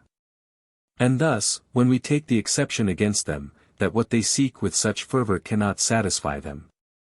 If they replied, as they should do if they considered the matter thoroughly, that they sought in it only a violent and impetuous occupation which turned their thoughts from self. And that they therefore chose an attractive object to charm and ardently attract them, they would leave their opponents without a reply. But they do not make this reply, because they do not know themselves. They do not know that it is the chase, and not the quarry, which they seek. Dancing, we must consider rightly where to place our feet. A gentleman sincerely believes that hunting is great and royal sport, but a beater is not of this opinion. They imagine that if they obtain such a post, they would then rest with pleasure, and are insensible of the insatiable nature of their desire. They think they are truly seeking quiet, and they are only seeking excitement. They have a secret instinct which impels them to seek amusement and occupation abroad, and which arises from the sense of their constant unhappiness. They have another secret instinct, a remnant of the greatness of our original nature, which teaches them that happiness in reality consists only in rest, and not in stir. And of these two contrary instincts they form within themselves a confused idea, which hides itself from their view in the depths of their soul, inciting them to aim at rest through excitement. And always to fancy that the satisfaction which they have not will come to them, if, by surmounting whatever difficulties confront them, they can thereby open the door to rest. Thus passes away all man's life. Men seek rest in a struggle against difficulties, and when they have conquered these, rest becomes insufferable. For we think either of the misfortunes we have or of those which threaten us. And even if we should see ourselves sufficiently sheltered on all sides, weariness of its own accord would not fail to arise from the depths of the heart wherein it has its natural roots, and to fill the mind with its poison. Thus so wretched is man that he would weary even without any cause for weariness from the peculiar state of his disposition. And so frivolous is he, that, though full of 1,000 reasons for weariness, the least thing, such as playing billiards or hitting a ball, is sufficient to amuse him. But will you say what object has he in all this? The pleasure of bragging tomorrow among his friends that he has played better than another. So others sweat in their own rooms to show to the learned that they have solved a problem in algebra, which no one had hitherto been able to solve. Many more expose themselves to extreme perils, in my opinion as foolishly, in order to boast afterwards that they have captured a town. Lastly, others wear themselves out in studying all these things, not in order to become wiser, but only in order to prove that they know them. And these are the most senseless of the band, since they are so knowingly, whereas one may suppose of the others, that if they knew it, they would no longer be foolish.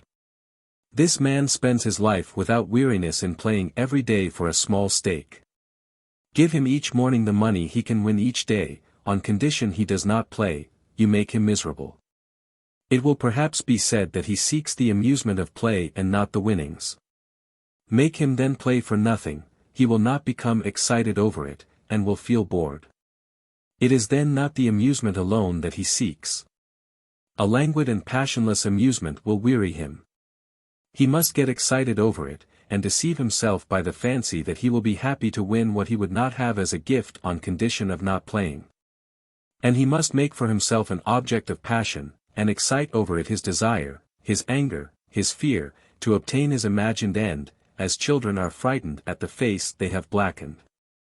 Whence comes it that this man, who lost his only son a few months ago, or who this morning was in such trouble through being distressed by lawsuits and quarrels, now no longer thinks of them? Do not wonder. He is quite taken up in looking out for the boar which his dogs have been hunting so hotly for the last 6 hours. He requires nothing more. However full of sadness a man may be, he is happy for the time, if you can prevail upon him to enter into some amusement. And however happy a man may be, he will soon be discontented and wretched, if he be not diverted and occupied by some passion or pursuit which prevents weariness from overcoming him. Without amusement there is no joy. With amusement there is no sadness. And this also constitutes the happiness of persons in high position, that they have a number of people to amuse them, and have the power to keep themselves in this state. Consider this. What is it to be superintendent, chancellor, first president, but to be in a condition wherein from early morning a large number of people come from all quarters to see them, so as not to leave them an hour in the day in which they can think of themselves? And when they are in disgrace and sent back to their country houses, where they lack neither wealth nor servants to help them on occasion, they do not fail to be wretched and desolate, because no one prevents them from thinking of themselves. How does it happen that this man, so distressed at the death of his wife and his only son, or who has some great lawsuit which annoys him, is not at this moment sad, and that he seems so free from all painful and disquieting thoughts? We need not wonder, for a ball has been served him, and he must return it to his companion. He is occupied in catching it in its fall from the roof, to win a game. How can he think of his own affairs, pray, when he has this other matter in hand? Here is a care worthy of occupying this great soul, and taking away from him every other thought of the mind. This man, born to know the universe, to judge all causes, to govern a whole state, is altogether occupied and taken up with the business of catching a hare. And if he does not lower himself to this, and wants always to be on the strain, he will be more foolish still, because he would raise himself above humanity.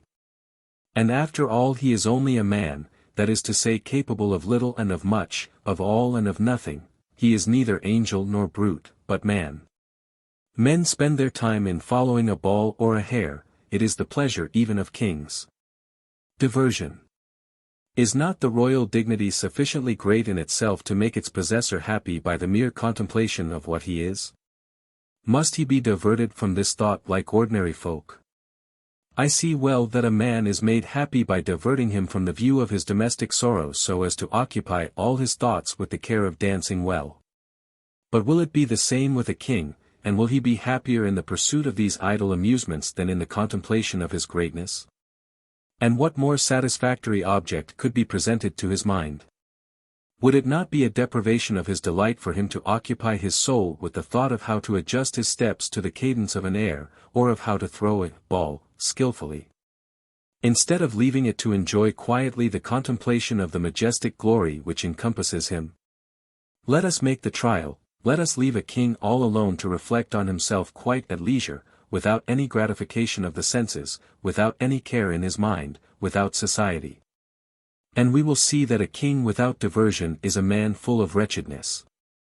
So this is carefully avoided, and near the persons of kings there never fail to be a great number of people who see to it that amusement follows business, and who watch all the time of their leisure to supply them with delights and games, so that there is no blank in it. In fact, kings are surrounded with persons who are wonderfully attentive in taking care that the king be not alone and in a state to think of himself, knowing well that he will be miserable, king though he be, if he meditate on self. In all this I am not talking of Christian kings as Christians, but only as kings. Diversion. Men are entrusted from infancy with the care of their honor, their property, their friends, and even with the property and the honor of their friends. They are overwhelmed with business, with the study of languages, and with physical exercise. And they are made to understand that they cannot be happy unless their health, their honor, their fortune and that of their friends be in good condition, and that a single thing wanting will make them unhappy. Thus they are given cares and business which make them bustle about from break of day. It is, you will exclaim, a strange way to make them happy. What more could be done to make them miserable, indeed? What could be done? We should only have to relieve them from all these cares, for then they would see themselves, they would reflect on what they are, whence they came, whither they go, and thus we cannot employ and divert them too much. And this is why, after having given them so much business, we advise them, if they have some time for relaxation, to employ it in amusement, in play, and to be always fully occupied. How hollow and full of ribaldry is the heart of man! I spent a long time in the study of the abstract sciences, and was disheartened by the small number of fellow students in them. When I commenced the study of man, I saw that these abstract sciences are not suited to man, and that I was wandering farther from my own state in examining them, than others in not knowing them. I pardoned their little knowledge. But I thought at least to find many companions in the study of man, and that it was the true study which is suited to him. I have been deceived, still fewer study it than geometry. It is only from the want of knowing how to study this that we seek the other studies.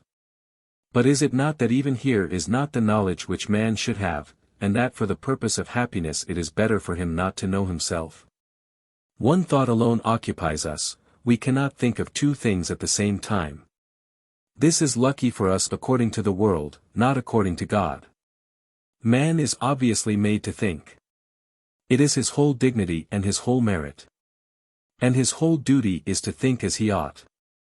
Now, the order of thought is to begin with self, and with its author and its end. Now, of what does the world think? Never of this, but of dancing, playing the lute, singing, making verses, running at the ring, etc., fighting, making oneself king, without thinking what it is to be a king and what to be a man. We do not content ourselves with the life we have in ourselves and in our own being, we desire to live an imaginary life in the mind of others, and for this purpose we endeavor to shine. We labor unceasingly to adorn and preserve this imaginary existence, and neglect the real. And if we possess calmness, or generosity, or truthfulness, we are eager to make it known, so as to attach these virtues to that imaginary existence. We would rather separate them from ourselves to join them to it, and we would willingly be cowards in order to acquire the reputation of being brave. A great proof of the nothingness of our being, not to be satisfied with the one without the other, and to renounce the one for the other. For he would be infamous who would not die to preserve his honor. We are so presumptuous that we would wish to be known by all the world, even by people who shall come after, when we shall be no more, and we are so vain that the esteem of 5 or 6 neighbors delights and contents us. We do not trouble ourselves about being esteemed in the towns through which we pass. But if we are to remain a little while there, we are so concerned. How long is necessary? A time commensurate with our vain and paltry life. Vanity is so anchored in the heart of man that a soldier's servant, a cook, a porter brags, and wishes to have his admirers. Even philosophers wish for them. Those who write against it want to have the glory of having written well. And those who read it desire the glory of having read it. I who write this have perhaps this desire, and perhaps those who will read it. Glory. Admiration spoils all from infancy. Ah! How well said! Ah! How well done! How well behaved he is! Etc. The children of Port Royal, who do not receive this stimulus of envy and glory, fall into carelessness. Pride. Curiosity is only vanity. Most frequently we wish to know but to talk. Otherwise we would not take a sea voyage in order never to talk of it, and for the sole pleasure of seeing without hope of ever communicating it. Of the desire of being esteemed by those with whom we are. Pride takes such natural possession of us in the midst of our woes, errors, etc. We even lose our life with joy, provided people talk of it. Vanity, play, hunting, visiting, false shame, a lasting name. I have no friends, to your advantage. A true friend is so great an advantage, even for the greatest lords, in order that he may speak well of them, and back them in their absence, that they should do all to have one. But they should choose well. For, if they spend all their efforts in the interests of fools, it will be of no use, however well these may speak of them, and these will not even speak well of them if they find themselves on the weakest side, for they have no influence. And thus they will speak ill of them in company. Ferox gens, nullum esse vitam sine armis rethi. They prefer death to peace, others prefer death to war. Every opinion may be held preferable to life, the love of which is so strong and so natural. Contradiction, contempt for our existence, to die for nothing, hatred of our existence. Pursuits. the charm of fame is so great, that we like every object to which it is attached, even death. Noble deeds are most estimable when hidden. When I see some of these in history, as page 184, they please me greatly. But after all they have not been quite hidden, since they have been known. And though people have done what they could to hide them, the little publication of them spoils all, for what was best in them was the wish to hide them. Sneezing absorbs all the functions of the soul, as well as work does. But we do not draw therefrom the same conclusions against the greatness of man, because it is against his will. And although we bring it on ourselves, it is nevertheless against our will that we sneeze. It is not in view of the act itself. It is for another end. And thus it is not a proof of the weakness of man, and of his slavery under that action. It is not disgraceful for man to yield to pain, and it is disgraceful to yield to pleasure. This is not because pain comes to us from without, and we ourselves seek pleasure, for it is possible to seek pain, and yield to it purposely, without this kind of baseness. Whence comes it, then, that reason thinks it honorable to succumb under stress of pain, and disgraceful to yield to the attack of pleasure? It is because pain does not tempt and attract us. It is we ourselves who choose it voluntarily, and will it to prevail over us. So that we are masters of the situation, and in this man yields to himself. But in pleasure it is man who yields to pleasure. Now only mastery and sovereignty bring glory, and only slavery brings shame. Vanity. How wonderful it is that a thing so evident as the vanity of the world is so little known, that it is a strange and surprising thing to say that it is foolish to seek greatness. He who will know fully the vanity of man has only to consider the causes and effects of love. The cause is a je ne sais quoi, cornet, and the effects are dreadful. This je ne sais quoi, so small an object that we cannot recognize it, agitates a whole country, princes, armies, the entire world. Cleopatra's nose, had it been shorter, the whole aspect of the world would have been altered. Vanity. The cause and the effects of love, Cleopatra. He who does not see the vanity of the world is himself very vain. Indeed, who do not see it but youths who are absorbed in fame, diversion, and the thought of the future. But take away diversion, and you will see them dried up with weariness. They feel then their nothingness without knowing it. For it is indeed to be unhappy to be in insufferable sadness as soon as we are reduced to thinking of self, and have no diversion.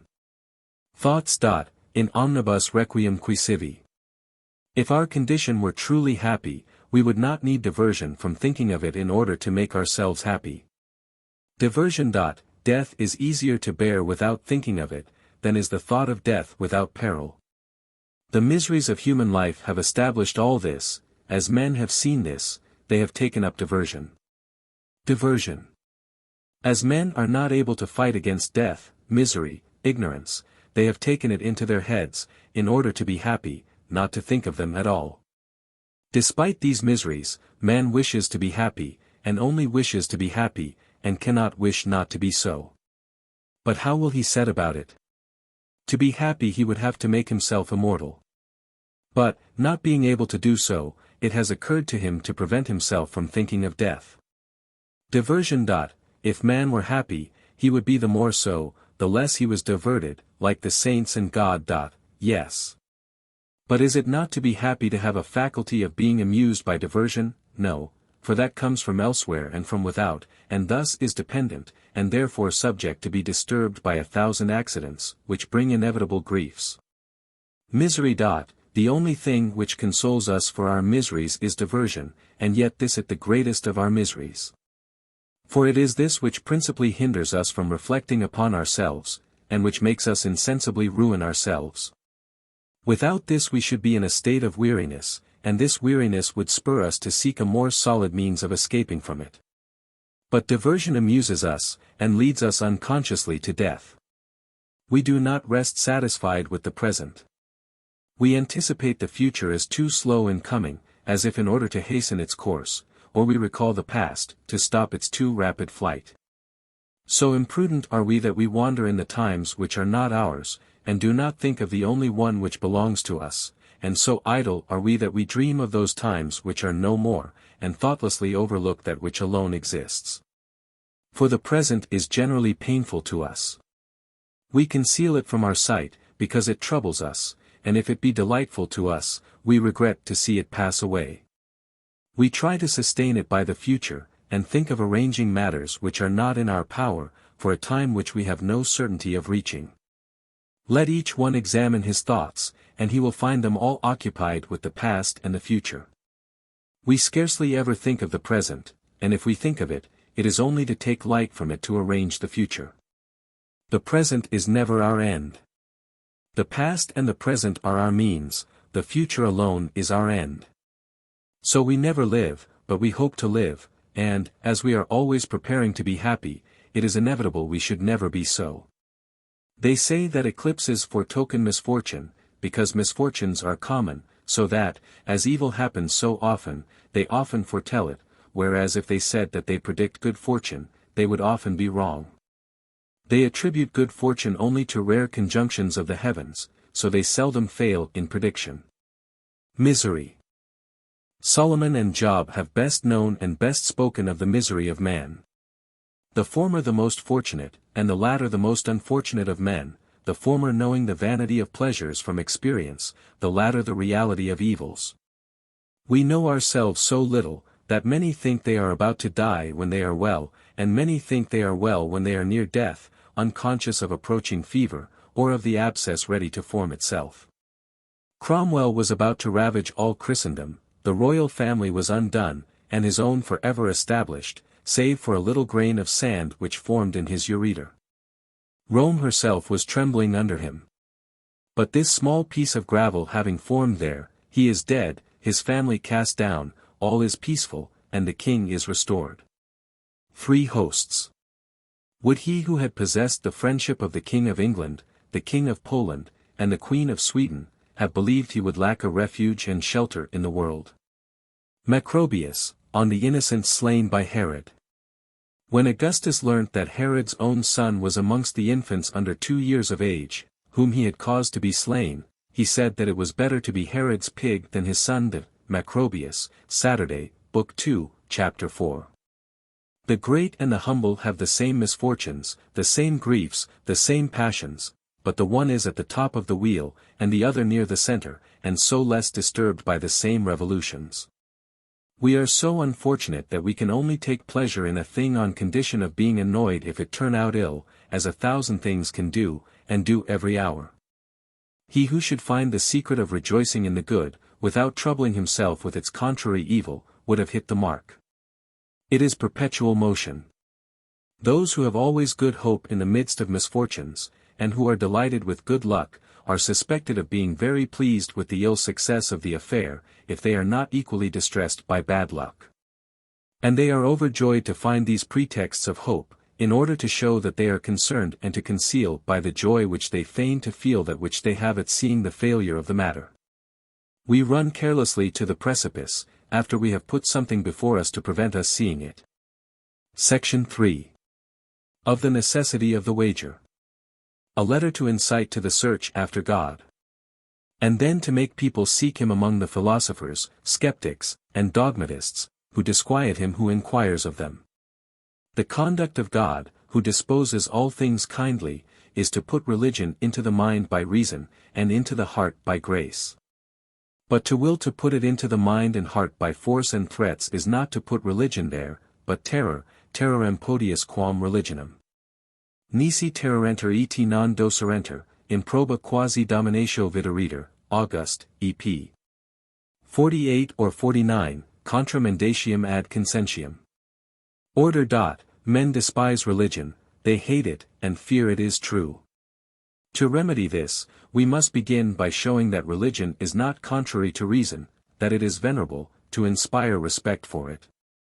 Then we must make it lovable, to make good men hope it is true. Finally, we must prove it is true. Venerable, because it has perfect knowledge of man; lovable, because it promises the true good. In every dialogue and discourse, we must be able to say to those who take offense, "Of what do you complain?" To begin by pitying unbelievers, they are wretched enough by their condition. We ought only to revile them where it is beneficial. But this does them harm. To pity atheists who seek, for are they not unhappy enough? To inveigh against those who make a boast of it. And will this one scoff at the other? Who ought to scoff? And yet, the latter does not scoff at the other, but pities him. To reproach Mighten with not being troubled, since God will reproach him. Quid fiat hominibus caminima contemnant, majora non credent. Let them at least learn what is the religion they attack, before attacking it. If this religion boasted of having a clear view of God, and of possessing it open and unveiled, it would be attacking it to say that we see nothing in the world which shows it with this clearness. But since, on the contrary, it says that men are in darkness and estranged from God, that he has hidden himself from their knowledge, that this is in fact the name which he gives himself in the Scriptures, Deus absconditus.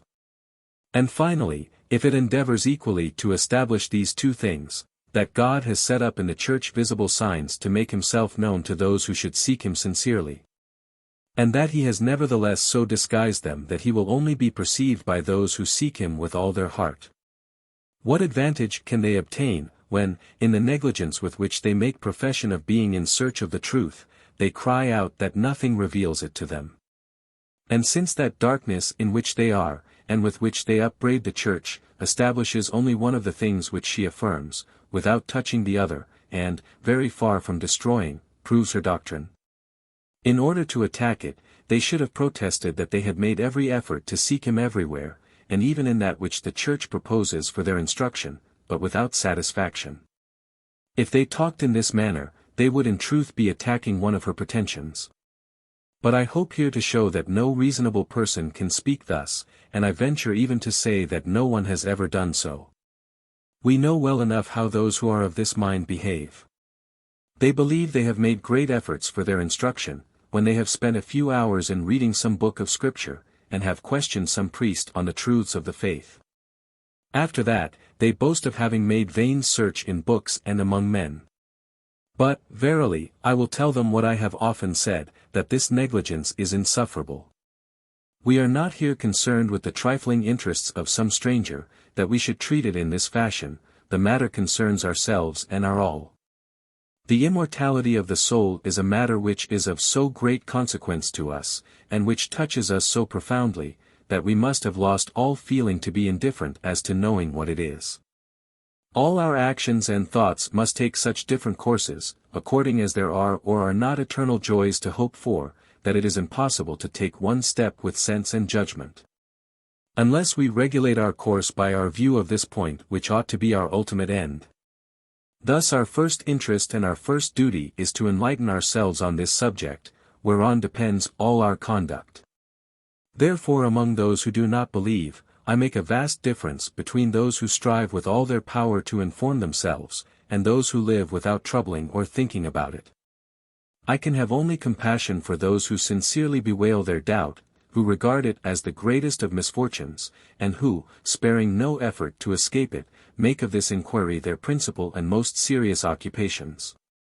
But as for those who pass their life without thinking of this ultimate end of life, and who, for this sole reason that they do not find within themselves the lights which convince them of it, neglect to seek them elsewhere. And to examine thoroughly whether this opinion is one of those which people receive with credulous simplicity, or one of those which, although obscure in themselves, have nevertheless a solid and immovable foundation. I look upon them in a manner quite different. This carelessness in a matter which concerns themselves, their eternity, their all, moves me more to anger than pity, it astonishes and shocks me, it is to me monstrous. I do not say this out of the pious zeal of a spiritual devotion. I expect, on the contrary, that we ought to have this feeling from principles of human interest and self-love, for this we need only see what the least enlightened persons see. We do not require great education of the mind to understand that here is no real and lasting satisfaction, that our pleasures are only vanity, that our evils are infinite. And, lastly, that death, which threatens us every moment, must infallibly place us within a few years under the dreadful necessity of being forever either annihilated or unhappy. There is nothing more real than this, nothing more terrible. Be we as heroic as we like, that is the end which awaits the noblest life in the world. Let us reflect on this, and then say whether it is not beyond doubt that there is no good in this life but in the hope of another. That we are happy only in proportion as we draw near it, and that, as there are no more woes for those who have complete assurance of eternity, so there is no more happiness for those who have no insight into it. Surely then it is a great evil thus to be in doubt, but it is at least an indispensable duty to seek when we are in such doubt, and thus the doubter who does not seek is altogether completely unhappy and completely wrong. And if besides this he is easy and content, professes to be so, and indeed boasts of it, if it is this state itself which is the subject of his joy and vanity, I have no words to describe so silly a creature. How can people hold these opinions? What joy can we find in the expectation of nothing but hopeless misery? What reason for boasting that we are in impenetrable darkness? And how can it happen that the following argument occurs to a reasonable man? I know not who put me into the world, nor what the world is, nor what I myself am. I am in terrible ignorance of everything. I know not what my body is, nor my senses, nor my soul, not even that part of me which thinks what I say, which reflects on all and on itself, and knows itself no more than the rest. I see those frightful spaces of the universe which surround me, and I find myself tied to one corner of this vast expanse, without knowing why I am put in this place rather than in another. Nor why the short time which is given me to live is assigned to me at this point rather than at another of the whole eternity which was before me or which shall come after me.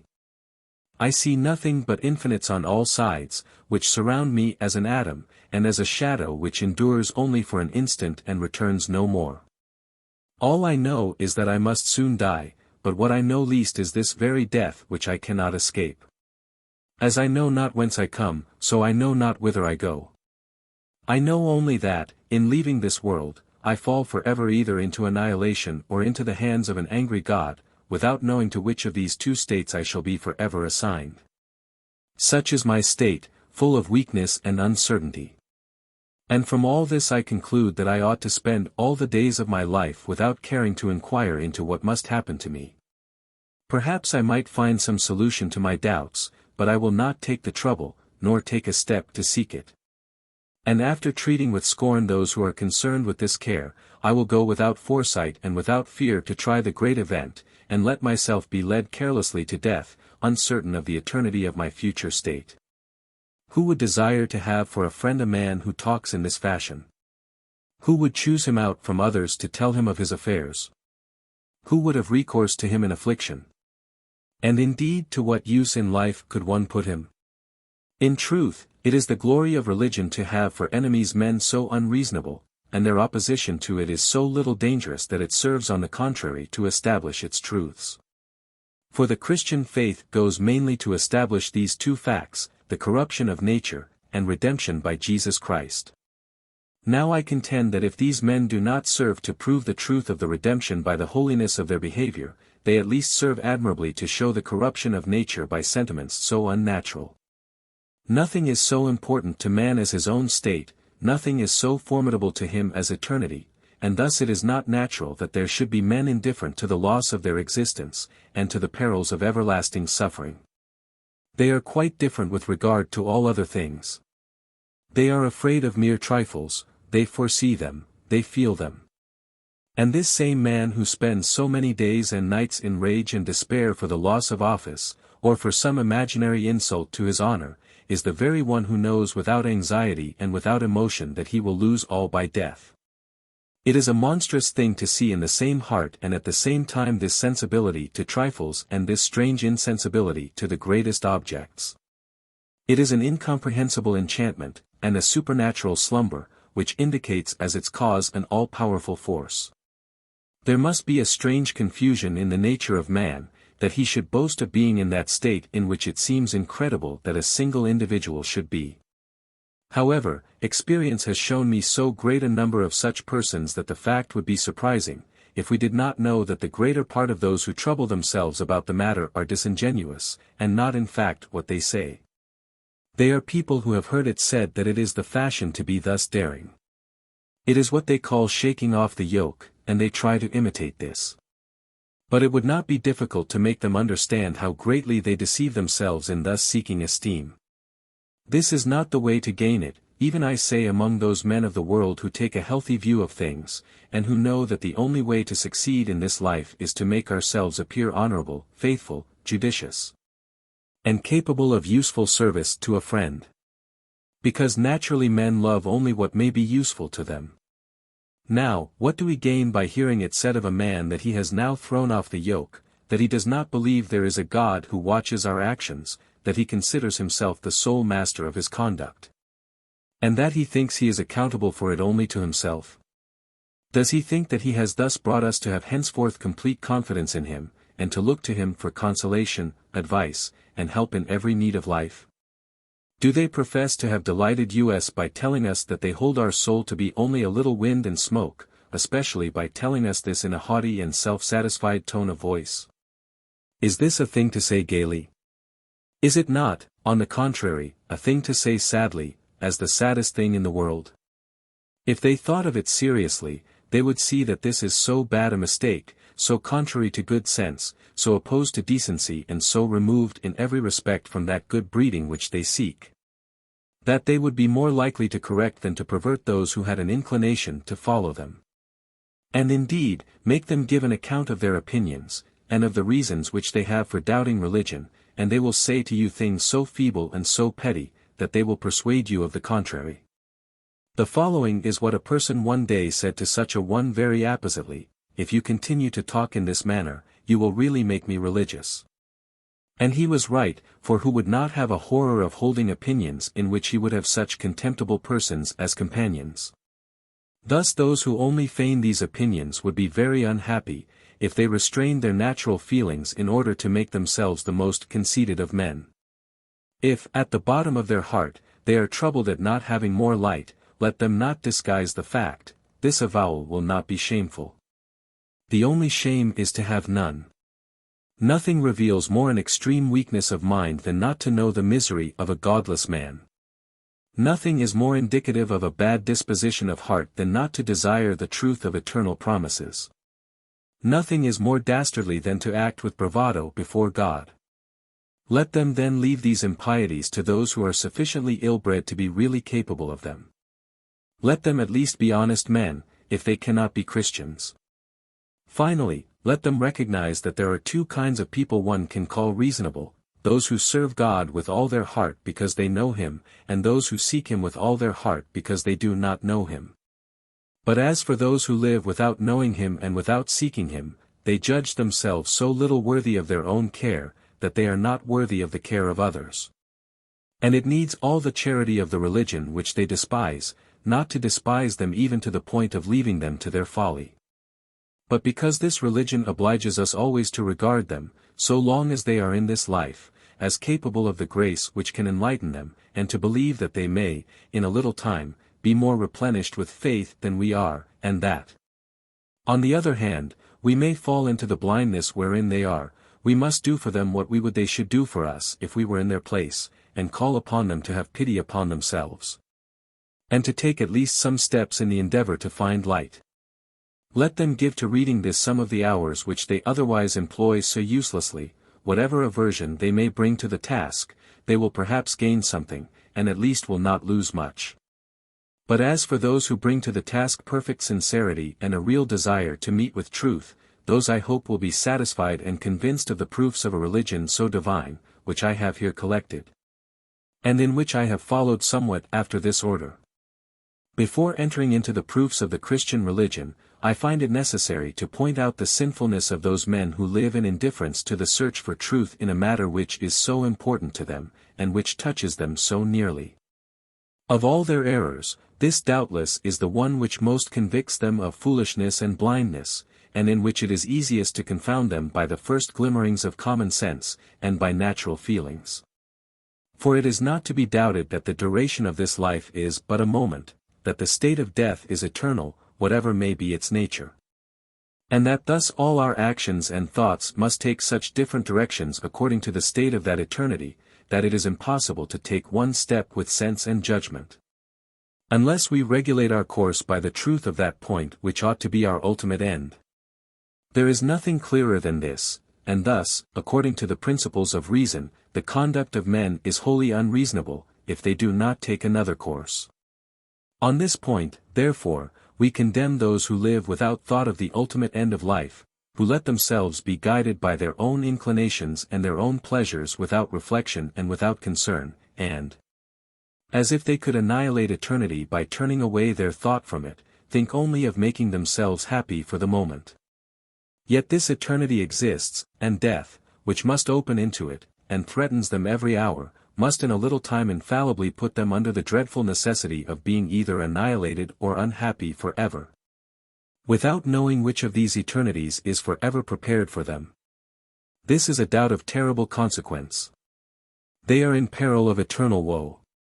And thereupon, as if the matter were not worth the trouble, they neglect to inquire whether this is one of those opinions which people receive with too credulous a facility, or one of those which, obscure in themselves, have a very firm, though hidden, foundation. Thus they know not whether there be truth or falsity in the matter, nor whether there be strength or weakness in the proofs. They have them before their eyes, they refuse to look at them. And in that ignorance they choose all that is necessary to fall into this misfortune if it exists, to await death to make trial of it, yet to be very content in this state, to make profession of it, and indeed to boast of it.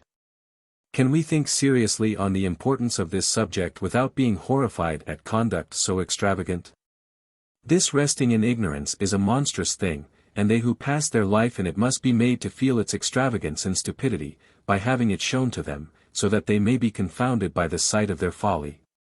For this is how men reason, when they choose to live in such ignorance of what they are, and without seeking enlightenment. I know not, they say. Men lack heart, they would not make a friend of it. To be insensible to the extent of despising interesting things, and to become insensible to the point which interests us most. The sensibility of man to trifles, and his insensibility to great things, indicates a strange inversion. Let us imagine a number of men in chains, and all condemned to death, where some are killed each day in the sight of the others, and those who remain see their own fate in that of their fellows, and wait their turn, looking at each other sorrowfully and without hope. It is an image of the condition of men. A man in a dungeon, ignorant whether his sentence be pronounced, and having only 1 hour to learn it, but this hour enough, if he know that it is pronounced, to obtain its repeal, would act unnaturally in spending that hour, not in ascertaining his sentence, but in playing piquet. So it is against nature that man, etc. It is making heavy the hand of God. Thus not only the zeal of those who seek him proves God, but also the blindness of those who seek him not. All the objections of this one and that one only go against themselves, and not against religion. All that infidels say. From those who are in despair at being without faith, we see that God does not enlighten them. But as to the rest, we see there is a God who makes them blind. Fascinatio negacitatis. That passion may not harm us, let us act as if we had only 8 hours to live. If we ought to devote 8 hours of life, we ought to devote 100 years. When I consider the short duration of my life, swallowed up in the eternity before and after, the little space which I fill, and even can see, engulfed in the infinite immensity of spaces of which I am ignorant, and which know me not, I am frightened, and am astonished at being here rather than there. For there is no reason why here rather than there, why now rather than then. Who has put me here? By whose order and direction have this place and time been allotted to me? Memoria hospitis unius Dii praeterentis. The eternal silence of these infinite spaces frightens me. How many kingdoms know us not?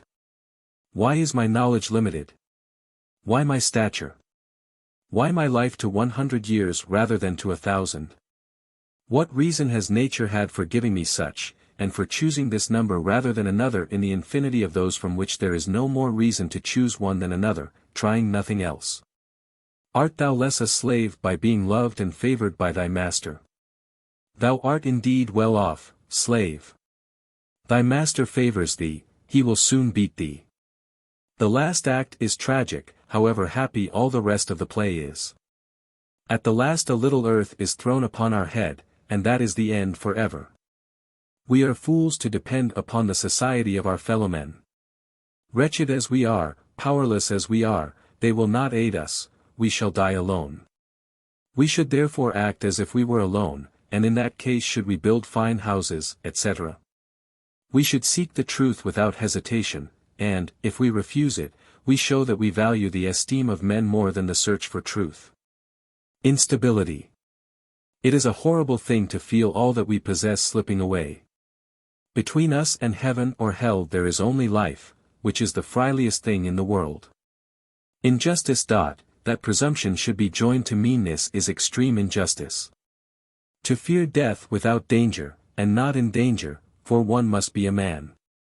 Sudden death alone is feared, hence confessors stay with lords.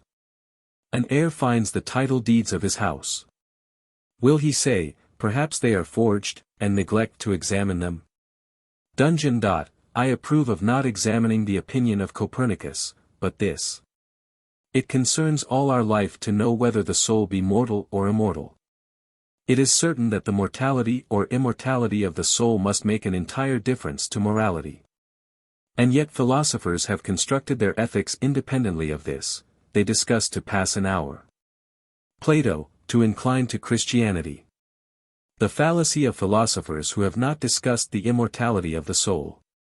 The fallacy of their dilemma in Montaigne. Atheists ought to say what is perfectly evident, now it is not perfectly evident that the soul is material. Atheists. What reason have they for saying that we cannot rise from the dead? What is more difficult, to be born or to rise again, that what has never been should be, or that what has been should be again? Is it more difficult to come into existence than to return to it? Habit makes the one appear easy to us, want of habit makes the other impossible. A popular way of thinking. Why cannot a virgin bear a child? Does a hen not lay eggs without a cock? What distinguishes these outwardly from others? And who has told us that the hen may not form the germ as well as the cock? What have they to say against the resurrection, and against the childbearing of the virgin? Which is the more difficult, to produce a man or an animal, or to reproduce it? And if they had never seen any species of animals, could they have conjectured whether they were produced without connection with each other? How I hate these follies of not believing in the Eucharist, etc. If the gospel be true, if Jesus Christ be God, what difficulty is there? Atheism shows strength of mind, but only to a certain degree. Infidels, who profess to follow reason, ought to be exceedingly strong in reason. What say they then? Do we not see, say they, that the brutes live and die like men, and Turks like Christians? They have their ceremonies, their prophets, their doctors, their saints, their monks, like us, etc. Is this contrary to Scripture? Does it not say all this? If you care but little to know the truth, here is enough of it to leave you in repose. But if you desire with all your heart to know it, it is not enough, look at it in detail. This would be sufficient for a question in philosophy, but not here, where it concerns your all. And yet, after a trifling reflection of this kind, we go to amuse ourselves, etc.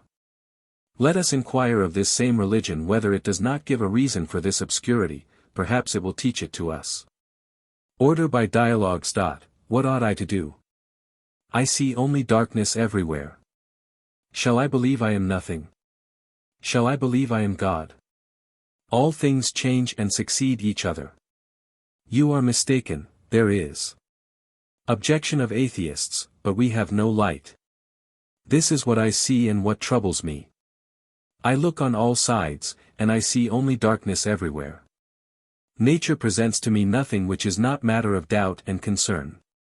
If I saw nothing there which revealed a divinity, I would come to a negative conclusion. If I saw everywhere the signs of a Creator, I would remain peacefully in faith. But, seeing too much to deny and too little to be sure, I am in a state to be pitied. Wherefore I have 100 times wished that if a God maintains nature, she should testify to him unequivocally, and that, if the signs she gives are deceptive, she should suppress them altogether. That she should say everything or nothing, that I might see which cause I ought to follow. Whereas in my present state, ignorant of what I am or of what I ought to do, I know neither my condition nor my duty. My heart inclines wholly to know where is the true good, in order to follow it, nothing would be too dear to me for eternity. I envy those whom I see living in the faith with such carelessness, and who make such a bad use of a gift of which it seems to me I would make such a different use. It is incomprehensible that God should exist, and it is incomprehensible that he should not exist, that the soul should be joined to the body, and that we should have no soul. That the world should be created, and that it should not be created, etc., that original sin should be, and that it should not be. Do you believe it to be impossible that God is infinite, without parts? Yes. I wish therefore to show you an infinite and indivisible thing. It is a point moving everywhere with an infinite velocity, for it is one in all places, and is all totality in every place. Let this effect of nature, which previously seemed to you impossible, make you know that there may be others of which you are still ignorant. Do not draw this conclusion from your experiment, that there remains nothing for you to know. But rather that there remains an infinity for you to know. Infinite movement, the point which fills everything, the moment of rest, infinite without quantity, indivisible and infinite. Infinite, nothing. Our soul is cast into a body, where it finds number, time, dimension. Thereupon it reasons, and calls this nature, necessity, and can believe nothing else. Unity joined to infinity adds nothing to it, no more than 1 foot to an infinite measure. The finite is annihilated in the presence of the infinite, and becomes a pure nothing. So our spirit before God, so our justice before divine justice. There is not so great a disproportion between our justice and that of God, as between unity and infinity. The justice of God must be vast like his compassion. Now justice to the outcast is less vast, and ought less to offend our feelings than mercy towards the elect. We know that there is an infinite, and are ignorant of its nature. As we know it to be false that numbers are finite, it is therefore true that there is an infinity in number. But we do not know what it is. It is false that it is even, it is false that it is odd. For the addition of a unit can make no change in its nature. Yet it is a number, and every number is odd or even, this is certainly true of every finite number. So we may well know that there is a God without knowing what he is. Is there not one substantial truth, seeing there are so many things which are not the truth itself? We know then the existence and nature of the finite, because we also are finite and have extension. We know the existence of the infinite, and are ignorant of its nature, because it has extension like us, but not limits like us. But we know neither the existence nor the nature of God, because he has neither extension nor limits. But by faith we know his existence, in glory we shall know his nature. Now, I have already shown that we may well know the existence of a thing, without knowing its nature. Let us now speak according to natural lights. If there is a God, he is infinitely incomprehensible, since, having neither parts nor limits, he has no affinity to us. We are then incapable of knowing either what he is or if he is. This being so, who will dare to undertake the decision of the question? Not we, who have no affinity to him. Who then will blame Christians for not being able to give a reason for their belief, since they profess a religion for which they cannot give a reason? They declare, in expounding it to the world, that it is a foolishness, stultitia. And then you complain that they do not prove it. If they proved it, they would not keep their word. It is in lacking proofs, that they are not lacking in sense. Yes, but although this excuses those who offer it as such, and takes away from them the blame of putting it forward without reason, it does not excuse those who receive it. Let us then examine this point, and say, God is, or he is not. But to which side shall we incline? Reason can decide nothing here. There is an infinite chaos which separated us. A game is being played at the extremity of this infinite distance where heads or tails will turn up. What will you wager? According to reason, you can do neither the one thing nor the other. According to reason, you can defend neither of the propositions. Do not then reprove for error those who have made a choice, for you know nothing about it. No, but I blame them for having made, not this choice, but a choice, for again both he who chooses heads and he who chooses tails are equally at fault, they are both in the wrong. The true course is not to wager at all. Yes, but you must wager. It is not optional. You are embarked. Which will you choose then? Let us see. Since you must choose, let us see which interests you least. You have two things to lose, the true and the good. And two things to stake, your reason and your will, your knowledge and your happiness, and your nature has two things to shun, error and misery. Your reason is no more shocked in choosing one rather than the other, since you must of necessity choose. This is one point settled. But your happiness? Let us weigh the gain and the loss in wagering that God is. Let us estimate these two chances. If you gain all, if you lose nothing. Wager, then, without hesitation that he is that is very fine. Yes, I must wager, but I may perhaps wager too much. Let us see. Since there is an equal risk of gain and of loss, if you had only to gain 2 lives, instead of 1, you might still wager. But if there were 3 lives to gain, you would have to play, since you are under the necessity of playing, and you would be imprudent, when you are forced to play. Not to chance your life to gain 3 at a game where there is an equal risk of loss and gain. But there is an eternity of life and happiness.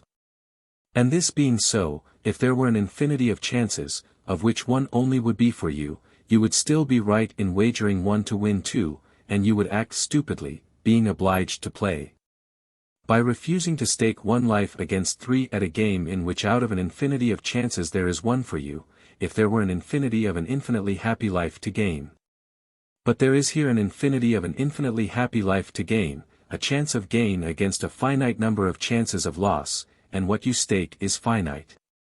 It is all divided. Wherever the infinite is and there is not an infinity of chances of loss against that of gain, there is no time to hesitate, you must give all. And thus, when one is forced to play, he must renounce reason to preserve his life, rather than risk it for infinite gain, as likely to happen as the loss of nothingness.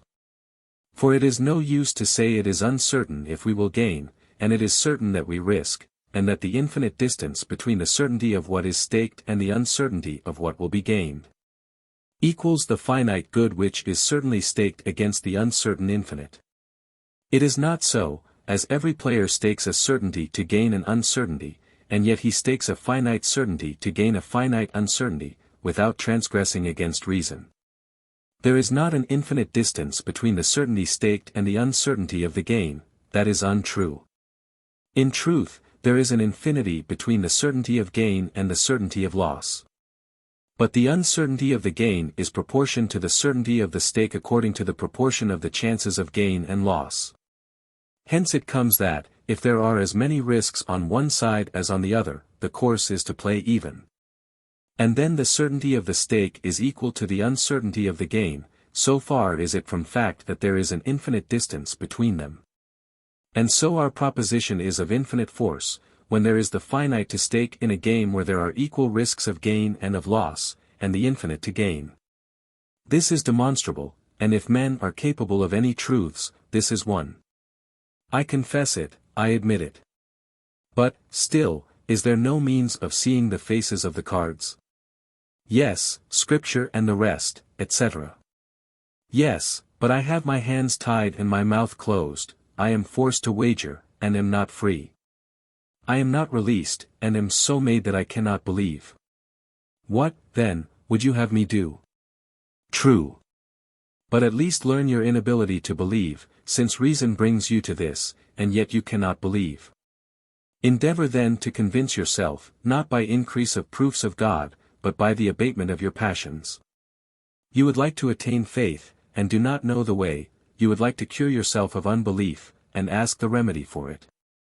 Learn of those who have been bound like you, and who now stake all their possessions. These are people who know the way which you would follow, and who are cured of an ill of which you would be cured. Follow the way by which they began. By acting as if they believed, taking the holy water, having masses said, etc. Even this will naturally make you believe, and deaden your acuteness. but this is what I am afraid of. And why? What have you to lose? But to show you that this leads you there, it is this which will lessen the passions, which are your stumbling blocks. The end of this discourse. Now, what harm will befall you in taking this side? You will be faithful, honest, humble, grateful, generous, a sincere friend, truthful. Certainly you will not have those poisonous pleasures, glory and luxury, but will you not have others? I will tell you that you will thereby gain in this life, and that, at each step you take on this road, you will see so great certainty of gain, so much nothingness in what you risk, that you will at last recognize that you have wagered for something certain and infinite, for which you have given nothing. Ah! This discourse transports me, charms me, etc. If this discourse pleases you and seems impressive, know that it is made by a man who has knelt, both before and after it, in prayer to that being, infinite and without parts, before whom he lays all he has. For you also to lay before him all you have for your own good and for his glory, that so strength may be given to lowliness. If we must not act save on a certainty, we ought not to act on religion, for it is not certain. But how many things we do on an uncertainty, sea voyages, battles. I say then we must do nothing at all, for nothing is certain, and that there is more certainty in religion than there is as to whether we may see tomorrow. For it is not certain that we may see tomorrow, and it is certainly possible that we may not see it. We cannot say as much about religion. It is not certain that it is, but who will venture to say that it is certainly possible that it is not? Now when we work for tomorrow, and so on an uncertainty, we act reasonably, for we ought to work for an uncertainty according to the doctrine of chance which was demonstrated above. St. Augustine has seen that we work for an uncertainty, on sea, in battle, etc. But he has not seen the doctrine of chance which proves that we should do so. Montaigne has seen that we are shocked at a fool, and that habit is all-powerful. But he has not seen the reason of this effect. All these persons have seen the effects, but they have not seen the causes. They are, in comparison with those who have discovered the causes, as those who have only eyes are in comparison with those who have intellect. For the effects are perceptible by sense, and the causes are visible only to the intellect. And although these effects are seen by the mind, this mind is, in comparison with the mind which sees the causes, as the bodily senses are in comparison with the intellect. Rem viderunt, causam non viderunt. According to the doctrine of chance, you ought to put yourself to the trouble of searching for the truth, for if you die without worshipping the true cause, you are lost. But, say you, if he had wished me to worship him, he would have left me signs of his will. He has done so, but you neglect them. Seek them, therefore, it is well worth it. Chances. We must live differently in the world, according to these different assumptions: 1. That we could always remain in it; 2. That it is certain that we shall not remain here long, and uncertain if we shall remain here 1 hour. This last assumption is our condition. What do you then promise me, in addition to certain troubles, but 10 years of self-love, for 10 years is the chance, to try hard to please without success? Objection. Those who hope for salvation are so far happy, but they have as a counterpoise the fear of hell. Reply. Who has most reason to fear hell? He who is in ignorance whether there is a hell, and who is certain of damnation if there is. Or he who certainly believes there is a hell, and hopes to be saved if there is? I would soon have renounced pleasure, say they, had I faith. For my part tell you, you would soon have faith, if you renounced pleasure. Now, it is for you to begin. If I could, I would give you faith. I cannot do so, nor therefore test the truth of what you say. But you can well renounce pleasure, and test whether what I say is true. Order. I would have far more fear of being mistaken, and of finding that the Christian religion was true, than of not being mistaken in believing it true. Section 4. Of the means of belief. Preface to the second part. To speak of those who have treated of this matter. I admire the boldness with which these persons undertake to speak of God. In addressing their argument to infidels, their first chapter is to prove divinity from the works of nature. I should not be astonished at their enterprise, if they were addressing their argument to the faithful. For it is certain that those who have the living faith in their hearts see at once that all existence is none other than the work of the God whom they adore. But for those in whom this light is extinguished, and in whom we purpose to rekindle it, persons destitute of faith and grace, seeking with all their light whatever they see in nature that can bring them to this knowledge, find only obscurity and darkness. To tell them that they have only to look at the smallest things which surround them, and they will see God openly, to give them, as a complete proof of this great and important matter, the course of the moon and planets. And to claim to have concluded the proof with such an argument, is to give them ground for believing that the proofs of our religion are very weak. And I see by reason and experience that nothing is more calculated to arouse their contempt. It is not after this manner that Scripture speaks, which has a better knowledge of the things that are of God. It says, on the contrary, that God is a hidden God, and that, since the corruption of nature, he has left men in a darkness from which they can escape only through Jesus Christ, without whom all communion with God is cut off. Nemo navit patrem, nisi filius, et cui volurit filius revelar. This is what Scripture points out to us, when it says in so many places that those who seek God find him. It is not of that light, like the noonday sun, that this is said. We do not say that those who seek the noonday sun, or water in the sea, shall find them, and hence the evidence of God must not be of this nature. So it tells us elsewhere, vir tu es deus absconditus. It is an astounding fact that no canonical writer has ever made use of nature to prove God. They all strive to make us believe in him. David, Solomon, etc., have never said, there is no void, therefore there is a God. They must have had more knowledge than the most learned people who came after them, and who have all made use of this argument. This is worthy of attention. Why? Do you not say yourself that the heavens and birds prove God? No. And does your religion not say so? No. For although it is true in a sense for some souls to whom God gives this light, yet it is false with respect to the majority of men. There are three sources of belief: reason, custom, inspiration. The Christian religion, which alone has reason, does not acknowledge as her true children those who believe without inspiration. It is not that she excludes reason and custom. On the contrary, the mind must be open to proofs, must be confirmed by custom, and offer itself in humbleness to inspirations, which alone can produce a true and saving effect. Ne evacuator crux Christi. Order. After the letter that we ought to seek God, to write the letter on removing obstacles, which is the discourse on the machine, on preparing the machine, on seeking by reason. Order. A letter of exhortation to a friend to induce him to seek. And he will reply, but what is the use of seeking? Nothing is seen. Then to reply to him, do not despair.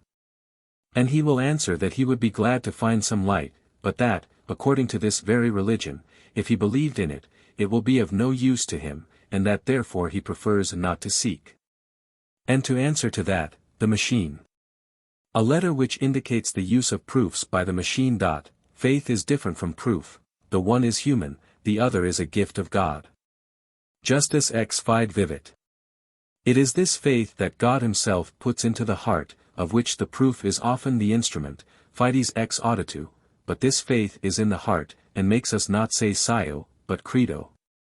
It is superstition to put one's hope in formalities. But it is pride to be unwilling to submit to them. The external must be joined to the internal to obtain anything from God, that is to say, we must kneel, pray with the lips, etc. In order that proud man, who would not submit himself to God, may be now subject to the creature. To expect help from these externals is superstition, to refuse to join them to the internal is pride. Other religions, as the pagan, are more popular, for they consist in externals. But they are not for educated people. A purely intellectual religion would be more suited to the learned, but it would be of no use to the common people. The Christian religion alone is adapted to all, being composed of externals and internals.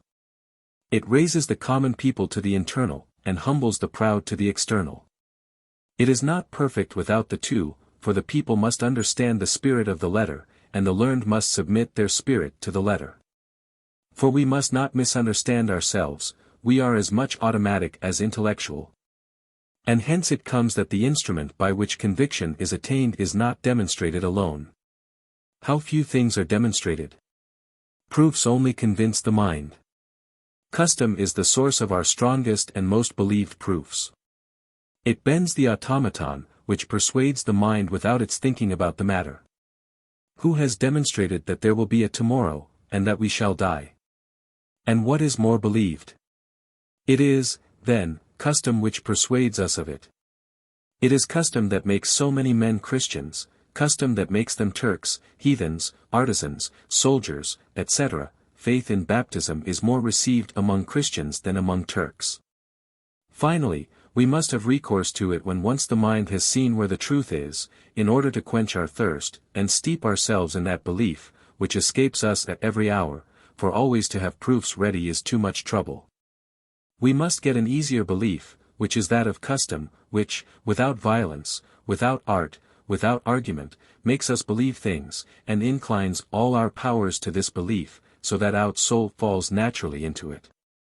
It is not enough to believe only by force of conviction, when the automaton is inclined to believe the contrary. Both our parts must be made to believe, the mind by reasons which it is sufficient to have seen once in a lifetime, and the automaton by custom, and by not allowing it to incline to the contrary. Inclinatio meum, Deus. The reason acts slowly, with so many examinations, and on so many principles, which must be always present, that at every hour it falls asleep, or wanders, through want of having all its principles present. Feeling does not act thus. It acts in a moment, and is always ready to act. We must then put our faith in feeling, otherwise it will be always vacillating. Two extremes, to exclude reason, to admit reason only. It is not a rare thing to have to reprove the world for too much docility. It is a natural vice like credulity, and as pernicious. Superstition. Piety is different from superstition. To carry piety as far as superstition is to destroy it. The heretics reproach us for this superstitious submission. This is to do what they reproach us for. Infidelity, not to believe in the Eucharist, because it is not seen. Superstition to believe propositions. Faith, etc. I say there are few true Christians, even as regards faith. There are many who believe but from superstition. There are many who do not believe solely from wickedness. Few are between the two. In this I do not include those who are of truly pious character, nor all those who believe from a feeling in their heart. There are only three kinds of persons: those who serve God, having found Him. Others who are occupied in seeking Him, not having found Him, while the remainder live without seeking Him, and without having found Him. The first are reasonable and happy, the last are foolish and unhappy, those between are unhappy and reasonable. Unusquisque sibi deum fingit. Disgust. Ordinary people have the power of not thinking of that about which they do not wish to think. Do not meditate on the passages about the Messiah, said the Jew to his son. Thus our people often act. Thus are false religions preserved, and even the true one, in regard to many persons. But there are some who have not the power of thus preventing thought, and who think so much the more as they are forbidden. These undo false religions, and even the true one, if they do not find solid arguments. They hide themselves in the press, and call numbers to their rescue. Tumult. Authority. So far from making it a rule to believe a thing because you have heard it, you ought to believe nothing without putting yourself into the position as if you had never heard it. It is your own assent to yourself, and the constant voice of your own reason, and not of others, that should make you believe. Belief is so important. 100 contradictions might be true. If antiquity were the rule of belief, men of ancient time would then be without rule. If general consent, if men had perished. False humanity, pride. Lift the curtain. You try in vain, if you must either believe, or deny, or doubt. Shall we then have no rule? We judge that animals do well what they do. Is there no rule whereby to judge men? To deny, to believe, and to doubt well, are to a man what the race is to a horse. Punishment of those who sin, error. Those who do not love the truth take as a pretext that it is disputed, and that a multitude deny it. And so their error arises only from this, that they do not love either truth or charity. Thus they are without excuse. Superstition and lust. Scruples, evil desires. Evil fear, not such as comes from a belief in God, but such as comes from a doubt whether he exists or not. True fear comes from faith, false fear comes from doubt. True fear is joined to hope, because it is born of faith, and because men hope in the God in whom they believe. False fear is joined to despair, because men fear the God in whom they have no belief. The former fear to lose him. The latter fear to find him. A miracle, says one, would strengthen my faith. He says so when he does not see one. Reasons, seen from afar, appear to limit our view, but when they are reached, we begin to see beyond. Nothing stops the nimbleness of our mind. There is no rule, say we, which has not some exceptions, no truth so general which has not some aspect in which it fails. It is sufficient that it be not absolutely universal to give us a pretext for applying the exceptions to the present subject, and for saying, this is not always true, there are therefore cases where it is not so. It only remains to show that this is one of them, and that is why we are very awkward or unlucky, if we do not find one some day. We do not weary of eating and sleeping every day, for hunger and sleepiness recur. Without that we should weary of them. So, without the hunger for spiritual things, we weary of them. Hunger after righteousness, the eighth beatitude. Faith indeed tells what the senses do not tell, but not the contrary of what they see. It is above them and not contrary to them. How many stars have telescopes revealed to us which did not exist for our philosophers of old? We freely attack Holy Scripture on the great number of stars, saying, there are only 1028, we know it. There is grass on the earth, we see it, from the moon we would not see it, and on the grass are leaves, and in these leaves are small animals, but after that no more.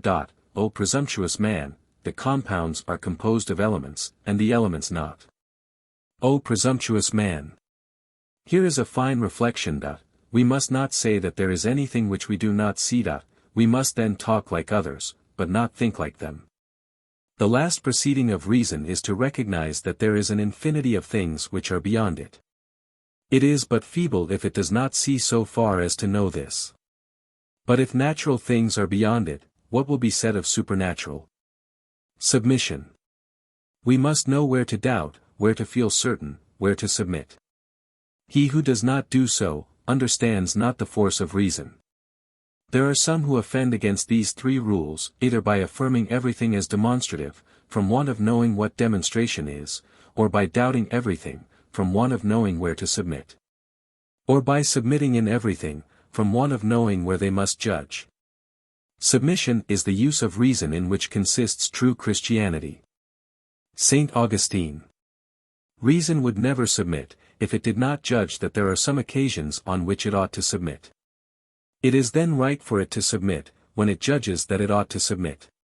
Wisdom sends us to childhood. Nisi officiamini sicit parvuli. There is nothing so conformable to reason as this disavowal of reason. If we submit everything to reason, our religion will have no mysterious and supernatural element. If we offend the principles of reason, our religion will be absurd and ridiculous. All our reasoning reduces itself to yielding to feeling. But fancy is like, though contrary to feeling, so that we cannot distinguish between these contraries. One person says that my feeling is fancy, another that his fancy is feeling. We should have a rule. Reason offers itself, but it is pliable in every sense, and thus there is no rule. Men often take their imagination for their heart. And they believe they are converted as soon as they think of being converted. M. de Ronez said, Reasons come to me afterwards, but at first a thing pleases or shocks me without my knowing the reason, and yet it shocks me for that reason which I only discover afterwards. But I believe, not that it shocked him for the reasons which were found afterwards, but that these reasons were only found because it shocks him. The heart has its reasons, which reason does not know. We feel it in 1,000 things. I say that the heart naturally loves the universal being, and also itself naturally, according as it gives itself to them, and it hardens itself against one or the other at its will. You have rejected the one, and kept the other. Is it by reason that you love yourself? It is the heart which experiences God, and not the reason. This, then, is faith, God felt by the heart, not by the reason. Faith is a gift of God. Do not believe that we said it was a gift of reasoning. Other religions do not say this of their faith. They only gave reasoning in order to arrive at it, and yet it does not bring them to it. The knowledge of God is very far from the love of Him. Heart, instinct, principles. We know truth, not only by the reason, but also by the heart, and it is in this last way that we know first principles, and reason, which has no part in it, tries in vain to impugn them. The skeptics, who have only this for their object, labor to no purpose. We know that we do not dream, and however impossible it is for us to prove it by reason, this inability demonstrates only the weakness of our reason, but not, as they affirm, the uncertainty of all our knowledge. For the knowledge of first principles, as space, time, motion, number, is as sure as any of those which we get from reasoning. And reason must trust these intuitions of the heart, and must base them on every argument. We have intuitive knowledge of the tridimensional nature of space, and of the infinity of number, and reason then shows that there are no two square numbers, one of which is double of the other. Principles are intuited, propositions are inferred, all with certainty, though in different ways. And it is as useless and absurd for reason to demand from the heart proofs of her first principles, before admitting them, as it would be for the heart to demand from reason an intuition of all demonstrated propositions before accepting them. This inability ought, then, to serve only to humble reason, which would judge all, but not to impugn our certainty, as if only reason were capable of instructing us. Would to God, on the contrary, that we had never need of it, and that we knew everything by instinct and intuition. But nature has refused us this boon. On the contrary, she has given us but very little knowledge of this kind. And all the rest can be acquired only by reasoning. Therefore, those to whom God has imparted religion by intuition are very fortunate and justly convinced. But to those who do not have it, we can give it only by reasoning, waiting for God to give them spiritual insight, without which faith is only human, and useless for salvation. Order. Against the objection that Scripture has no order. The heart has its own order, the intellect has its own, which is by principle and demonstration. The heart has another. We do not prove that we ought to be loved by enumerating in order the causes of love, that would be ridiculous. Jesus Christ and St. Paul employ the rule of love, not of intellect, for they would warn, not instruct. It is the same with St. Augustine. This order consists chiefly in digressions on each point to indicate the end, and keep it always in sight. Do not wonder to see simple people believe without reasoning. God imparts to them love of Him and hatred of self. He inclines their heart to believe. Men will never believe with a saving and real faith, unless God inclines their heart. And they will believe as soon as He inclines it. And this is what David knew well, when he said, Inclinatio meam, Deus, in. Religion is suited to all kinds of minds. Some pay attention only to its establishment, and this religion is such that its very establishment suffices to prove its truth. Others trace it even to the apostles. The more learned go back to the beginning of the world. The angels see it better still, and from a more distant time. Those who believe without having read the Testaments, do so because they have an inward disposition entirely holy, and all that they hear of our religion conforms to it. They feel that a God has made them, they desire only to love God, they desire to hate themselves only. They feel that they have no strength in themselves, that they are incapable of coming to God. And that if God does not come to them, they can have no communion with him. And they hear our religion say that men must love God only, and hate self only, but that all being corrupt and unworthy of God, God made himself man to unite himself to us. No more is required to persuade men who have this disposition in their heart, and who have this knowledge of their duty and of their inefficiency. Those whom we see to be Christians without the knowledge of the prophets and evidences, nevertheless judge of their religion as well as those who have that knowledge. They judge of it by the heart, as others judge of it by the intellect. God himself inclines them to believe, and thus they are most effectively convinced.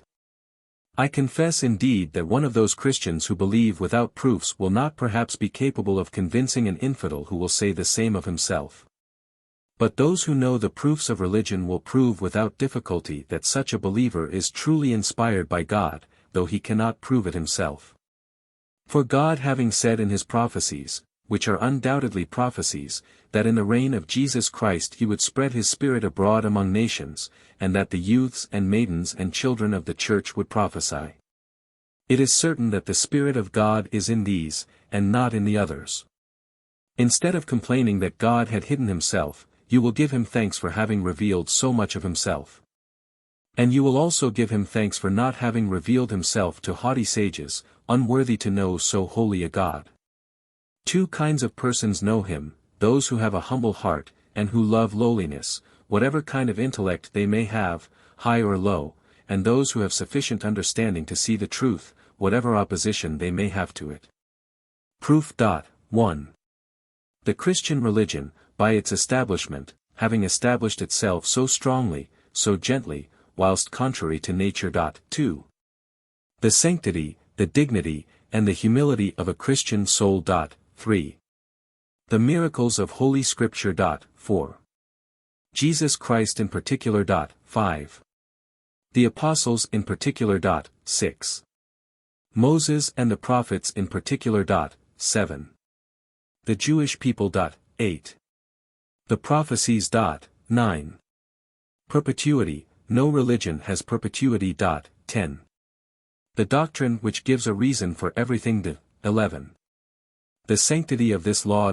12. By the course of the world. Surely, after considering what is life and what is religion, we should not refuse to obey the inclination to follow it, if it comes into our heart. And it is certain that there is no ground for laughing at those who follow it. Proofs of religion. Morality, doctrine, miracles, prophecies, types. Section V. Justice and the reason of effects. In the letter on injustice can come the ridiculousness of the law that the elder gets all. My friend, you were born on this side of the mountain, it is therefore just that your elder brother gets everything. Why do you kill me? He lives on the other side of the water. Why do you kill me? What? Do you not live on the other side of the water? If you lived on this side, my friend, I should be an assassin, and it would be unjust to slay you in this manner. But since you live on the other side, I am a hero, and it is just. On what shall man found the order of the world which he would govern? Shall it be on the caprice of each individual? What confusion! Shall it be on justice? Man is ignorant of it. Certainly had he known it, he would not have established this maxim, the most general of all that obtain among men, that each should follow the custom of his own country. The glory of true equity would have brought all nations under subjection, and legislators would not have taken as their model the fancies and caprice of Persians and Germans instead of this unchanging justice. We should have seen it set up in all the states on earth and in all times, whereas we see neither justice nor injustice which does not change its nature with change in climate. 3 degrees of latitude reverse all jurisprudence. A meridian decides the truth. Fundamental laws change after a few years of possession, right has its epochs, the entry of Saturn into the lion marks to us the origin of such and such a crime. A strange justice that is bounded by a river. Truth on this side of the Pyrenees, error on the other side. Men admit that justice does not consist in these customs, but that it resides in natural laws, common to every country. They would certainly maintain it obstinately, if reckless chance which has distributed human laws had encountered even one which was universal, but the farce is that the caprice of men has so many vagaries that there is no such law. Theft, incest, infanticide, parricide, have all had a place among virtuous actions. Can anything be more ridiculous than that a man should have the right to kill me because he lives on the other side of the water, and because his ruler has a quarrel with mine, though I have none with him? Doubtless there are natural laws.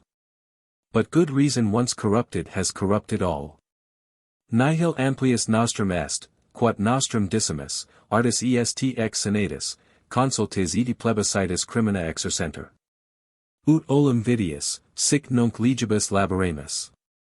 The result of this confusion is that one affirms the essence of justice to be the authority of the legislator, another, the interest of the sovereign, another, present custom, and this is the most sure. Nothing, according to reason alone, is just in itself, all changes with time. Custom creates the whole of equity, for the simple reason that it is accepted. It is the mystical foundation of its authority. Whoever carries it back to first principles destroys it. Nothing is so faulty as those laws which correct faults. He who obeys them because they are just, obeys a justice which is imaginary, and not the essence of law. It is quite self-contained, it is law and nothing more. He who will examine its motive will find it so feeble and so trifling that if he be not accustomed to contemplate the wonders of human imagination, he will marvel that 1 century has gained for it so much pomp and reverence. The art of opposition and of revolution is to unsettle established customs, sounding them even to their source, to point out their want of authority and justice. We must, it is said, get back to the natural and fundamental laws of the state, which an unjust custom has abolished. It is a game certain to result in the loss of all, nothing will be just on the balance. Yet people readily lend their ear to such arguments. They shake off the yoke as soon as they recognize it, and the great profit by their ruin, and by that of these curious investigators of accepted customs. But from a contrary mistake men sometimes think they can justly do everything which is not without an example. That is why the wisest of legislators said that it was necessary to deceive men for their own good. And another, a good politician, cum veritatem qua liberator ignorat, expedit quod fallator. We must not see the fact of usurpation. Law was once introduced without reason, and has become reasonable. We must make it regarded as authoritative, eternal, and conceal its origin, if we do not wish that it should soon come to an end. Mine, thine. This dog is mine, said those poor children, that is my place in the sun. Here is the beginning and the image of the usurpation of all the earth. When the question for consideration is whether we ought to make war, and kill so many men, condemn so many Spaniards to death, only one man is judge, and he is an interested party. There should be a third, who is disinterested. Very juris. We have it no more. If we had it, we should take conformity to the customs of a country as the rule of justice. It is here that, not finding justice, we have found force, etc. Justice, might. It is right that what is just should be obeyed. It is necessary that what is strongest should be obeyed. Justice without might is helpless, might without justice is tyrannical. Justice without might is gainsaid, because there are always offenders, might without justice is condemned. We must then combine justice and might, and for this end make what is just strong, or what is strong just. Justice is subject to dispute, might is easily recognized and is not disputed.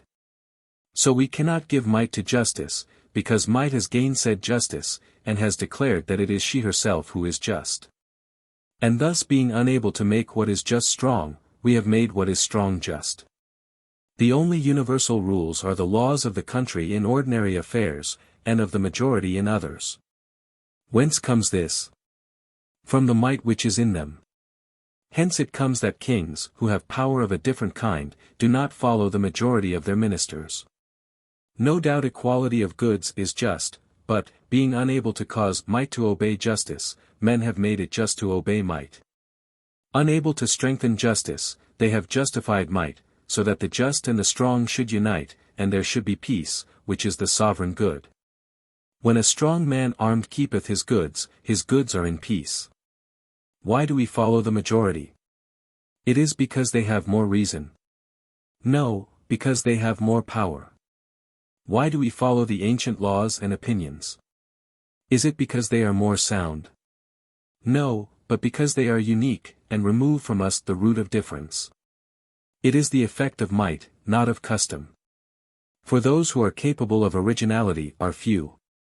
The greater number will only follow, and refuse glory to those inventors who seek it by their inventions. And if these are obstinate in their wish to obtain glory, and despise those who do not invent, the latter will call them ridiculous names, and would beat them with a stick.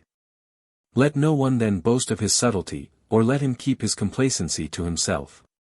Might is the sovereign of the world, and not opinion. But opinion makes use of might. It is might that makes opinion. Gentleness is beautiful in our opinion. Why?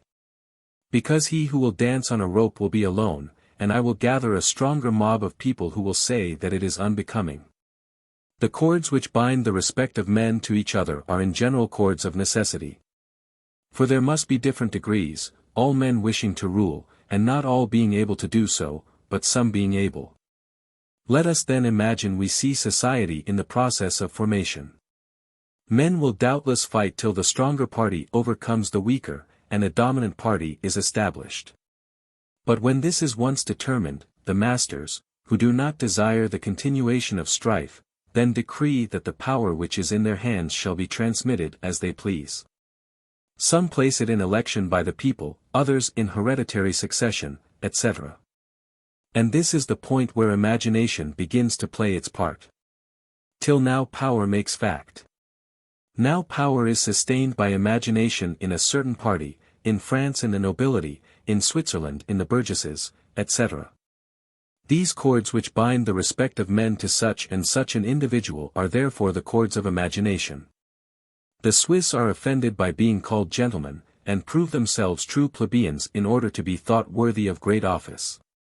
As duchies, kingships, and magistracies are real and necessary, because might rules all, they exist everywhere and always.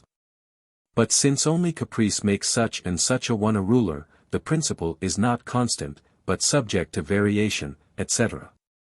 The chancellor is grave, and clothed with ornaments, for his position is unreal. Not so the king, he has power, and has nothing to do with the imagination. Judges, physicians, etc. appeal only to the imagination. The habit of seeing kings accompanied by guards, drums, officers, and all the paraphernalia which mechanically inspire respect and awe, makes their countenance, when sometimes seen alone without these accompaniments, impress respect and awe on their subjects. Because we cannot separate in thought their persons from the surroundings with which we see them usually joined. And the world, which knows not that this effect is the result of habit, believes that it arises by a natural force, whence come these words, the character of divinity is stamped on his countenance, etc. Justice. As custom determines what is agreeable, so also does it determine justice. King and tyrant. I, too, will keep my thoughts secret. I will take care on every journey. Greatness of establishment, respect for establishment. The pleasure of the great is the power to make people happy. The property of riches is to be given liberally. The property of each thing must be sought. The property of power is to protect. When force attacks humbug, when a private soldier takes the square cap off a first president, and throws it out of the window. The government founded on opinion and imagination reigns for some time, and this government is pleasant and voluntary. That founded on might lasts forever. Thus opinion is the queen of the world, but might is its tyrant. Justice is what is established. And thus all our established laws will necessarily be regarded as just without examination, since they are established. Sound opinions of the people. Civil wars are the greatest of evils. They are inevitable, if we wish to reward desert. For all will say they are deserving. The evil we have to fear from a fool who succeeds by right of birth, is neither so great nor so sure. God has created all for himself. He has bestowed upon himself the power of pain and pleasure. You can apply it to God, or to yourself. If to God, the gospel is the rule. If to yourself, you will take the place of God. As God is surrounded by persons full of charity, who ask of him the blessings of charity that are in his power, so recognize then and learn that you are only a king of lust, and take the ways of lust. The reason of effects. It is wonderful that men would not have me honor a man clothed in brocade, and followed by 7 or 8 lackeys. Why? He will have me thrashed, if I do not salute him. This custom is a force. It is the same with a horse in fine trappings in comparison with another. Montaigne is a fool not to see what difference there is, to wonder at our finding any, and to ask the reason. Indeed, says he, how comes it, etc. Sound opinions of the people. To be spruce is not altogether foolish, for it proves that a great number of people work for one.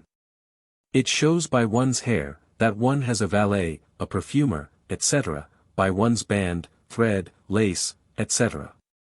Now it is not merely superficial nor merely outward show to have many arms at command. The more arms one has, the more powerful one is. To be spruce is to show one's power. Deference means, put yourself to inconvenience. This is apparently silly, but is quite right. For it is to say, I would indeed put myself to inconvenience if you required it, since indeed I do so when it is of no service to you. Deference further serves to distinguish the great. Now if deference was displayed by sitting in an armchair, we should show deference to everybody, and so no distinction would be made, but, being put to inconvenience, we distinguish very well.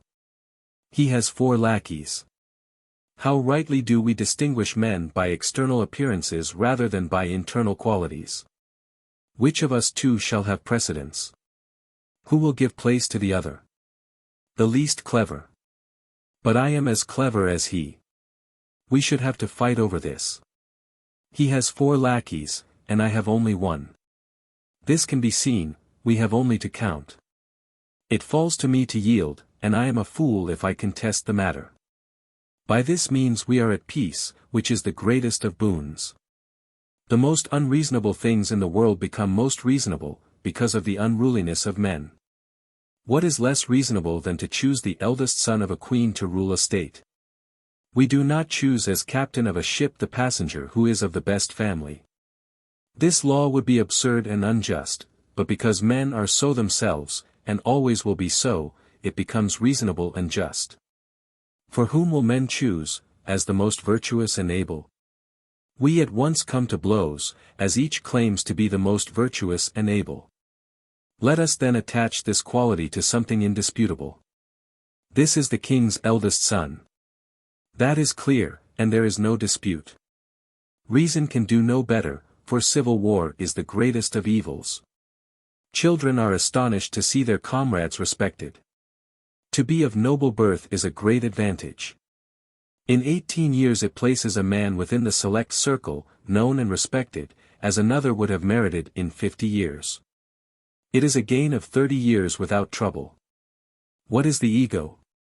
Suppose a man puts himself at a window to see those who pass by. If I pass by, can I say that he placed himself there to see me?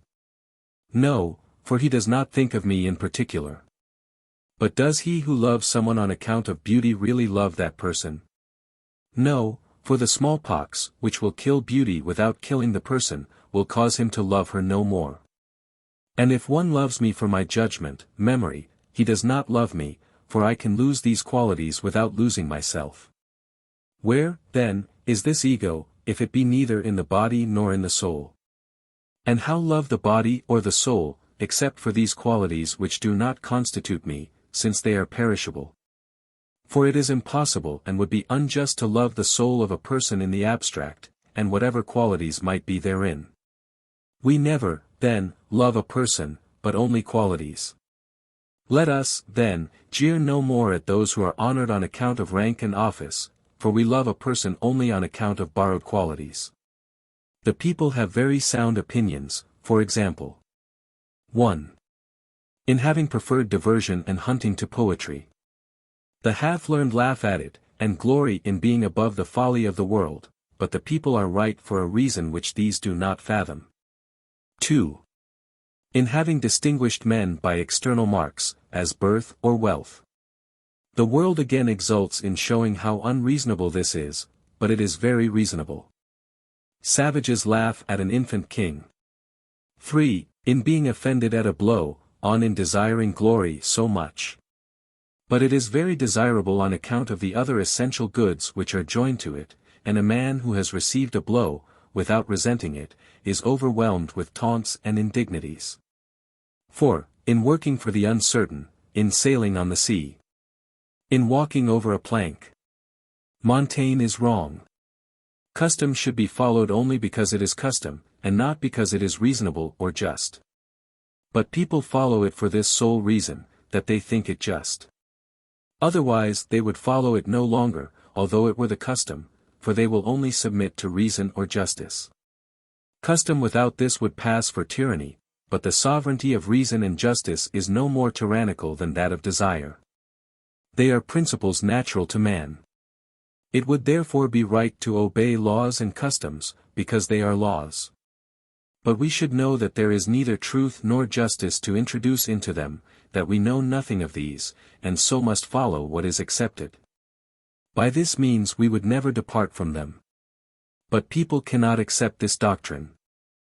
And, as they believe that truth can be found, and that it exists in law and custom, they believe them, and take their antiquity as a proof of their truth, and not simply of their authority apart from truth. Thus they obey laws, but they are liable to revolt when these are proved to be valueless, and this can be shown of all, looked at from a certain aspect. In justice. It is dangerous to tell the people that the laws are unjust. For they obey them only because they think them just. Therefore it is necessary to tell them at the same time that they must obey them because they are laws, just as they must obey superiors, not because they are just, but because they are superiors. In this way all sedition is prevented, if this can be made intelligible, and it be understood what is the proper definition of justice. The world is a good judge of things, for it is in natural ignorance, which is man's true state. The sciences have two extremes which meet. The first is the pure natural ignorance in which all men find themselves at birth. The other extreme is that reached by great intellects, who, having run through all that men can know, find they know nothing, and come back again to that same ignorance from which they set out. But this is a learned ignorance which is conscious of itself. Those between the two, who have departed from natural ignorance and not been able to reach the other, have some smattering of this vain knowledge, and pretend to be wise. These trouble the world, and are bad judges of everything. The people and the wise constitute the world, these despise it, and are despised. They judge badly of everything, and the world judges rightly of them. The reason of effects. Continual alternation of pro and con. We have then shown that man is foolish, by the estimation he makes of things which are not essential, and all these opinions are destroyed. We have next shown that all these opinions are very sound, and that thus, since all these vanities are well founded, the people are not so foolish as is said. And so we have destroyed the opinion which destroyed that of the people. But we must now destroy this last proposition, and show that it remains always true that the people are foolish, though their opinions are sound. Because they do not perceive the truth where it is, and, as they place it where it is not, their opinions are always very false and very unsound. The reason of effects. The weakness of man is the reason why so many things are considered fine, as to be good at playing the lute. It is only an evil because of our weakness. The power of kings is founded on the reason and on the folly of the people, and specially on their folly. The greatest and most important thing in the world has weakness for its foundation, and this foundation is wonderfully sure. For there is nothing more sure than this, that the people will be weak. What is based on sound reason is very ill-founded, as the estimate of wisdom. We can only think of Plato and Aristotle in grand academic robes. They were honest men, like others, laughing with their friends, and when they diverted themselves with writing their laws and the politics, they did it as an amusement. That part of their life was the least philosophic and the least serious. The most philosophic was to live simply and quietly. If they wrote on politics, it was as if laying down rules for a lunatic asylum. And if they presented the appearance of speaking of a great matter, it was because they knew that the madmen, to whom they spoke, thought they were kings and emperors. They entered into their principles in order to make their madness as little harmful as possible.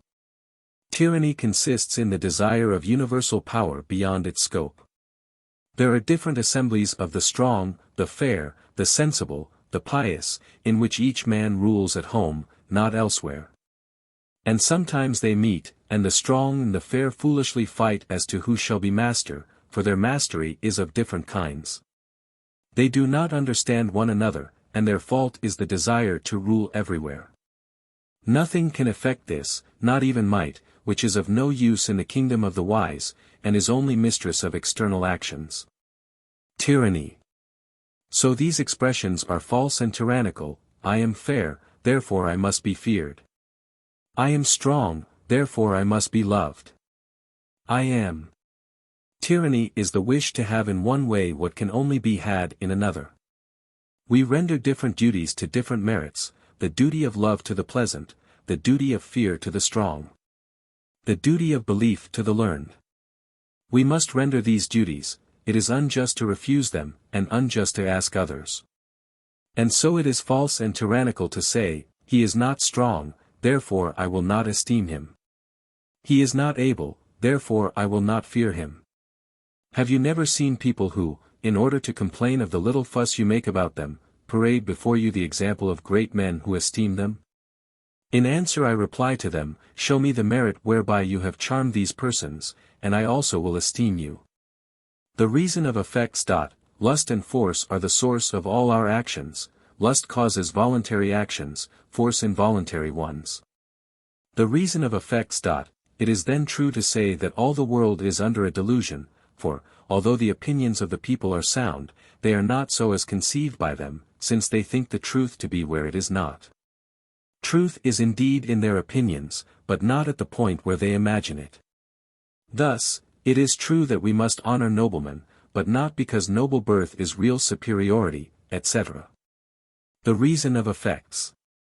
We must keep our thoughts secret and judge everything by it, while talking like the people. The reason of effects. Degrees.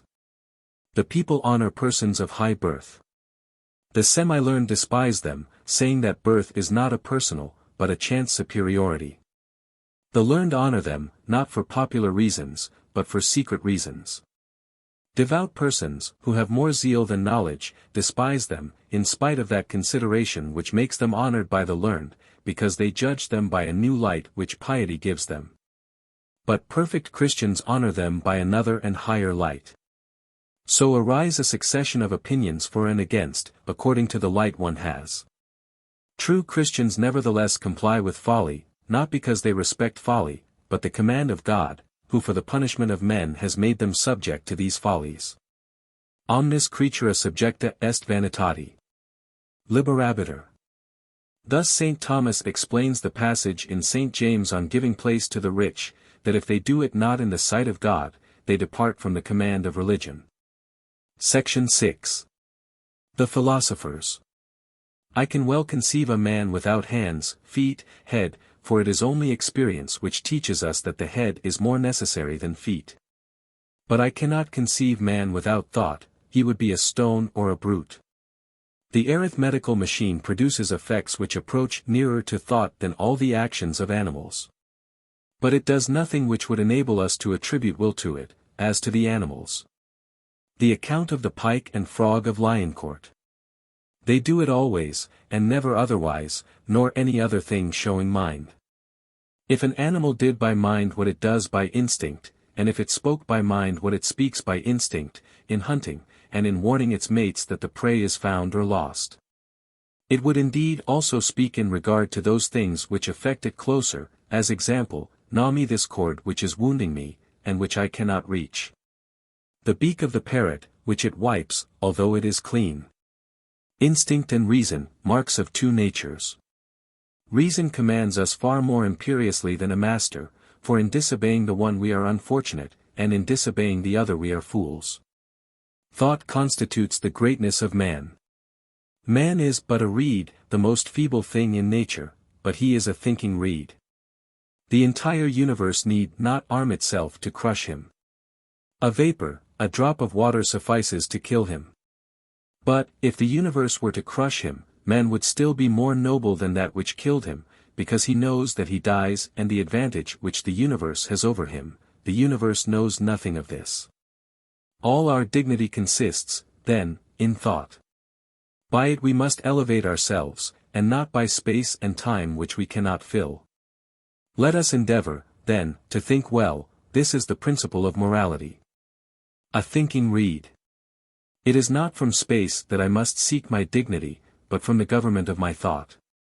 I shall have no more if I possess worlds. By space the universe encompasses and swallows me up like an atom, by thought I comprehend the world. Immateriality of the soul doth, philosophers who have mastered their passions. What matter could do that? The Stoics. They conclude that what has been done once can be done always, and that since the desire of glory imparts some power to those whom it possesses, others can do likewise. There are feverish movements which health cannot imitate. Epictetus concludes that since there are consistent Christians, every man can easily be so. Those great spiritual efforts, which the soul sometimes essays, are things on which it does not lay hold. It only leaps to them, not as upon a throne, forever, but merely for an instant. The strength of a man's virtue must not be measured by his efforts, but by his ordinary life. I do not admire the excess of a virtue as of valor, except I see at the same time the excess of the opposite virtue, as in Epaminondas, who had the greatest valor and the greatest kindness. For otherwise it is not to rise, it is to fall. We do not display greatness by going to one extreme, but in touching both at once, and filling all the intervening space. But perhaps this is only a sudden movement of the soul from one to the other extreme, and in fact it is ever at one point only, as in the case of a firebrand. Be it so, but at least this indicates agility if not expanse of soul. Man's nature is not always to advance, it has its advances and retreats. Fever has its cold and hot fits, and the cold proves as well as the hot the greatness of the fire of fever. The discoveries of men from age to age turn out the same. The kindness and the malice of the world in general are the same. Plurumque grati principibus vices. Continuous eloquence wearies. Princes and kings sometimes play. They are not always on their thrones. They weary there. Grandeur must be abandoned to be appreciated. Continuity in everything is unpleasant. Cold is agreeable, that we may get warm. Nature acts by progress, itus et redditus. It goes and returns, then advances further, then twice as much backwards, then more forward than ever, etc. The tide of the sea behaves in the same manner, and so apparently does the sun in its course. The nourishment of the body is little by little. Fullness of nourishment and smallness of substance. When we would pursue virtues to their extremes on either side, vices present themselves, which insinuate themselves insensibly there. In their insensible journey towards the infinitely little, and vices present themselves in a crowd towards the infinitely great, so that we lose ourselves in them, and no longer see virtues. We find fault with perfection itself. Man is neither angel nor brute, and the unfortunate thing is that he who would act the angel acts the brute. We do not sustain ourselves in virtue by our own strength, but by the balancing of two opposed vices, just as we remain upright amidst two contrary gales. Remove one of the vices, and we fall into the other. What the Stoics propose is so difficult and foolish. The Stoics lay down that all those who are not at the high degree of wisdom are equally foolish and vicious, as those who are 2 inches under water. The sovereign good. Dispute about the sovereign good. Ut sis contentus temetipso et ex te nascentibus bonus. There is a contradiction, for in the end they advise suicide. Oh! What a happy life, from which we are to free ourselves as from the plague. Ex senatus consultus et plebiscitus. To ask like passages. Ex senatus consultus et plebiscitus celere exercenter. Senior 588. Nihil tam absurd dici potest quat non dicator ab aliquo philosophorum. Divin. Quibustum destinatus sententius consecrati quae non probant cogunter defendra. CIC. Ut omnium rerum sic literarum quoque intemperantia laboramus. Senec. Id maxime quemp dicit, quat est cujusque sum maxime. Hos natura modos primum dedit. George. Paucis opus est literis ad bonum mentem. Si quando terp non sit, tamen non est non terp cum id a multitudine lauditer. Mihi sic usus est, tibi ut opus est facto, fac. Ter. Rerum est enim ut satis se quisque veriter. Tot circa unum capit tumultuans deos. Nihil terpius quam cognitione assertionum preoccurre. CIC. Nec me pudet, ut istos, fateri nescire quid nescium. Melius non incipient. Thought that, all the dignity of man consists in thought. Thought is therefore by its nature a wonderful and incomparable thing. It must have strange defects to be contemptible. But it has such, so that nothing is more ridiculous. How great it is in its nature! How vile it is in its defects! But what is this thought? How foolish it is! The mind of this sovereign judge of the world is not so independent that it is not liable to be disturbed by the first din about it. The noise of a cannon is not necessary to hinder its thoughts. It needs only the creaking of a weathercock or a pulley. Do not wonder if at present it does not reason well, a fly is buzzing in its ears, that is enough to render it incapable of good judgment. If you wish it to be able to reach the truth, chase away that animal which holds its reason in check and disturbs that powerful intellect which rules towns and kingdoms. Here is a comical god. O ridiculosissimo iro! The power of flies. They win battles, hinder our soul from acting, eat our body. When it is said that heat is only the motions of certain molecules, and light the conatus residendi which we feel, it astonishes us. What?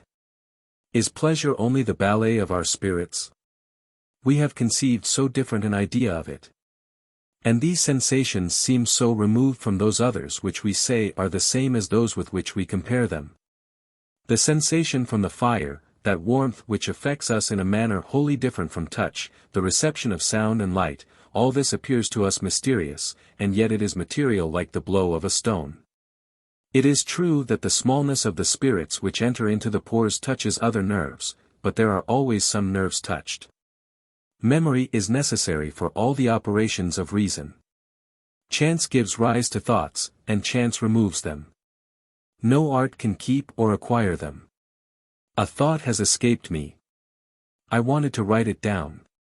I write instead, that it has escaped me.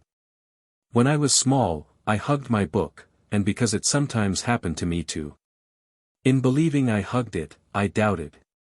In writing down my thought, it sometimes escapes me, but this makes me remember my weakness, that I constantly forget. This is as instructive to me as my forgotten thought. For I strive only to know my nothingness. Skepticism. I shall here write my thoughts without order, and not perhaps in unintentional confusion, that is true order, which will always indicate my object by its very disorder. I should do too much honor to my subject, if I treated it with order, since I want to show that it is incapable of it. What astonishes me most is to see that all the world is not astonished at its own weakness. Men act seriously, and each follows his own mode of life, not because it is in fact good to follow since it is the custom, but as if each man knew certainly where reason and justice are. They find themselves continually deceived, and by a comical humility think it is their own fault, and not that of the art which they claim always to possess. But it is well there are so many such people in the world, who are not skeptics for the glory of skepticism, in order to show that man is quite capable of the most extravagant opinions. Since he is capable of believing that he is not in a state of natural and inevitable weakness, but, on the contrary, of natural wisdom. Nothing fortifies skepticism more than that there are some who are not skeptics. If all were so, they would be wrong. I have passed a great part of my life believing that there was justice, and in this I was not mistaken. For there is justice according as God has willed to reveal it to us. But I did not take it so, and this is where I made a mistake, for I believed that our justice was essentially just, and that I had that whereby to know and judge of it. But I have so often found my right judgment at fault, that at last I have come to distrust myself, and then others. I have seen changes in all nations and men, and thus after many changes of judgment regarding true justice, I have recognized that our nature was but in continual change, and I have not changed since, and if I changed, I would confirm my opinion. The skeptic Arcesilaus, who became a dogmatist. This sect derives more strength from its enemies than from its friends, for the weakness of man is far more evident in those who know it not than in those who know it. Discourses on humility are a source of pride in the vain, and of humility in the humble. So those on skepticism cause believers to affirm. Few men speak humbly of humility, chastely of chastity, few doubtingly of skepticism.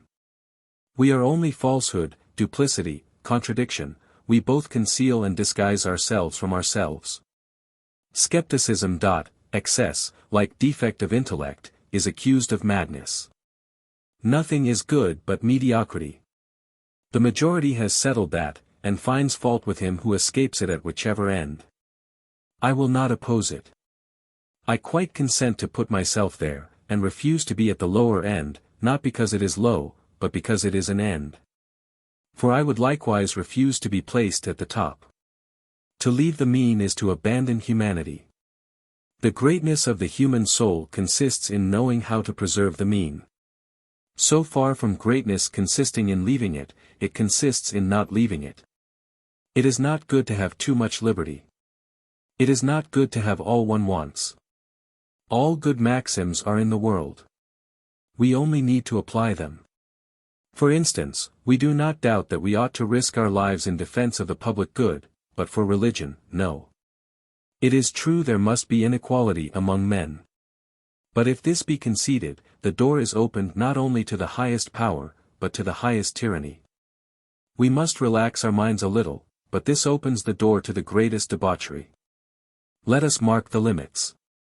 There are no limits in things. Laws would put them there, and the mind cannot suffer it. When we are too young, we do not judge well, so, also, when we are too old. If we do not think enough, or if we think too much on any matter, we get obstinate and infatuated about it. If one considers one's work immediately after having done it, one is entirely prepossessed in its favor. By delaying too long, one can no longer enter into the spirit of it. So with pictures seen from too far or too near. There is but one exact point which is the true place wherefrom to look at them, the rest are too near, too far, too high, or too low. Perspective determines that point in the art of painting. But who shall determine it in truth and morality? When all is equally agitated, nothing appears to be agitated, as in a ship. When all tend to debauchery, none appears to do so. He who stops draws attention to the excess of others, like a fixed point.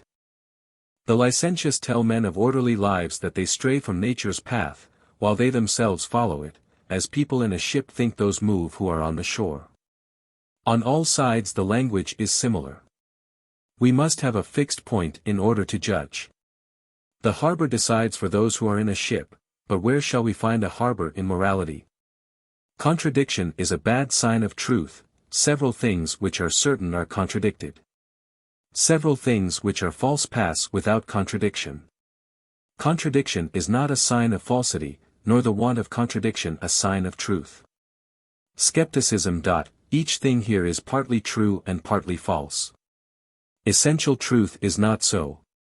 It is altogether pure and altogether true. This mixture dishonors and annihilates it. Nothing is purely true, and thus nothing is true, meaning by that pure truth. You will say it is true that homicide is wrong. Yes. For we know well the wrong and the false. But what will you say is good? Chastity? I say no, for the world would come to an end. Marriage? No, continence is better. Not to kill. No. For lawlessness would be horrible, and the wicked would kill all the good. To kill? No, for that destroys nature. We possess truth and goodness only in part, and mingled with falsehood and evil. If we dreamt the same thing every night, it would affect us as much as the objects we see every day. And if an artisan were sure to dream every night for 12 hours duration that he was a king, I believe he would be almost as happy as a king, who should dream every night for 12 hours on end that he was an artisan. If we were to dream every night that we were pursued by enemies, and harassed by these painful phantoms, or that we passed every day in different occupations, as in making a voyage, we should suffer almost as much as if it were real. And should fear to sleep, as we fear to wake when we dread in fact to enter on such mishaps. And, indeed, it would cause pretty nearly the same discomforts as the reality. But since dreams are all different, and each single one is diversified, what is seen in them affects us much less than what we see when awake, because of its continuity, which is not, however, so continuous and level as not to change too. But it changes less abruptly, except rarely, as when we travel, and then we say, "It seems to me I am dreaming." For life is a dream a little less inconstant. It may be that there are true demonstrations, but this is not certain. Thus, this proves nothing else but that it is not certain that all is uncertain, to the glory of skepticism. Good sense. They are compelled to say, "You are not acting in good faith, we are not asleep," etc. How I love to see this proud reason humiliated and suppliant. For this is not the language of a man whose right is disputed, and who defends it with the power of armed hands. He is not foolish enough to declare that men are not acting in good faith, but he punishes this bad faith with force. Ecclesiastes shows that man without God is in total ignorance and inevitable misery. For it is wretched to have the wish, but not the power. Now he would be happy and assured of some truth, and yet he can neither know, nor desire not to know. He cannot even doubt. My God! How foolish this talk is! Would God have made the world to damn it? Would he ask so much from persons so weak, etc.? Skepticism is the cure for this evil, and will take down this vanity. Conversation. Great words, religion, I deny it. Conversation. Skepticism helps religion. Against skepticism. It is, then, a strange fact that we cannot define these things without obscuring them, while we speak of them with all assurance. We assume that all conceive of them in the same way. But we assume it quite gratuitously, for we have no proof of it. I see, in truth, that the same words are applied on the same occasions, and that every time two men see a body change its place, they both express their view of this same fact by the same word, both saying that it has moved. And from this conformity of application we derive a strong conviction of a conformity of ideas. But this is not absolutely or finally convincing, though there is enough to support a bet on the affirmative, since we know that we often draw the same conclusions from different premises. This is enough, at least, to obscure the matter. Not that it completely extinguishes the natural light which assures us of these things. The academicians would have won. But this dulls it, and troubles the dogmatists to the glory of the skeptical crowd, which consists in this doubtful ambiguity, and in a certain doubtful dimness from which our doubts cannot take away all the clearness. Nor our own natural lights chase away all the darkness. It is a singular thing to consider that there are people in the world who, having renounced all the laws of God and nature, have made laws for themselves which they strictly obey, as, for instance, the soldiers of Mahomet, robbers, heretics, etc. It is the same with logicians. It seems that their license must be without any limits or barriers, since they have broken through so many that are so just and sacred. All the principles of skeptics, Stoics, atheists, etc., are true. But their conclusions are false, because the opposite principles are also true. Instinct, reason. We have an incapacity of proof, insurmountable by all dogmatism. We have an idea of truth, invincible to all skepticism. Two things instruct man about his whole nature, instinct and experience. The greatness of man is great in that he knows himself to be miserable. A tree does not know itself to be miserable. It is then being miserable to know oneself to be miserable, but it is also being great to know that one is miserable. All these same miseries prove man's greatness. They are the miseries of a great lord, of a deposed king. We are not miserable without feeling it. A ruined house is not miserable. Man only is miserable. Ego vir videns. The greatness of man. We have so great an idea of the soul of man that we cannot endure being despised, or not being esteemed by any soul, and all the happiness of men consists in this esteem. Glory. The brutes do not admire each other. A horse does not admire his companion. Not that there is no rivalry between them in a race, but that is of no consequence. For, when in the stable, the heaviest and most ill-formed does not give up his oats to another, as men would have others do to them. Their virtue is satisfied with itself. The greatness of man even in his lust, to have known how to extract from it a wonderful code, and to have drawn from it a picture of benevolence. Greatness. The reasons of effects indicate the greatness of man, in having extracted so fair an order from lust. The greatest baseness of man is the pursuit of glory. But it is also the greatest mark of his excellence. For whatever possessions he may have on earth, whatever health and essential comfort, he is not satisfied if he has not the esteem of men. He values human reason so highly that, whatever advantages he may have on earth, he is not content if he is not also ranked highly in the judgment of man. This is the finest position in the world. Nothing can turn him from that desire, which is the most indelible quality of man's heart. And those who most despise men, and put them on a level with the brutes, yet wish to be admired and believed by men, and contradict themselves by their own feelings. Their nature, which is stronger than all, convincing them of the greatness of man more forcibly than reason convinces them of their baseness. Contradiction. Pride counterbalancing all miseries. Man either hides his miseries, or, if he disclose them, glories in knowing them.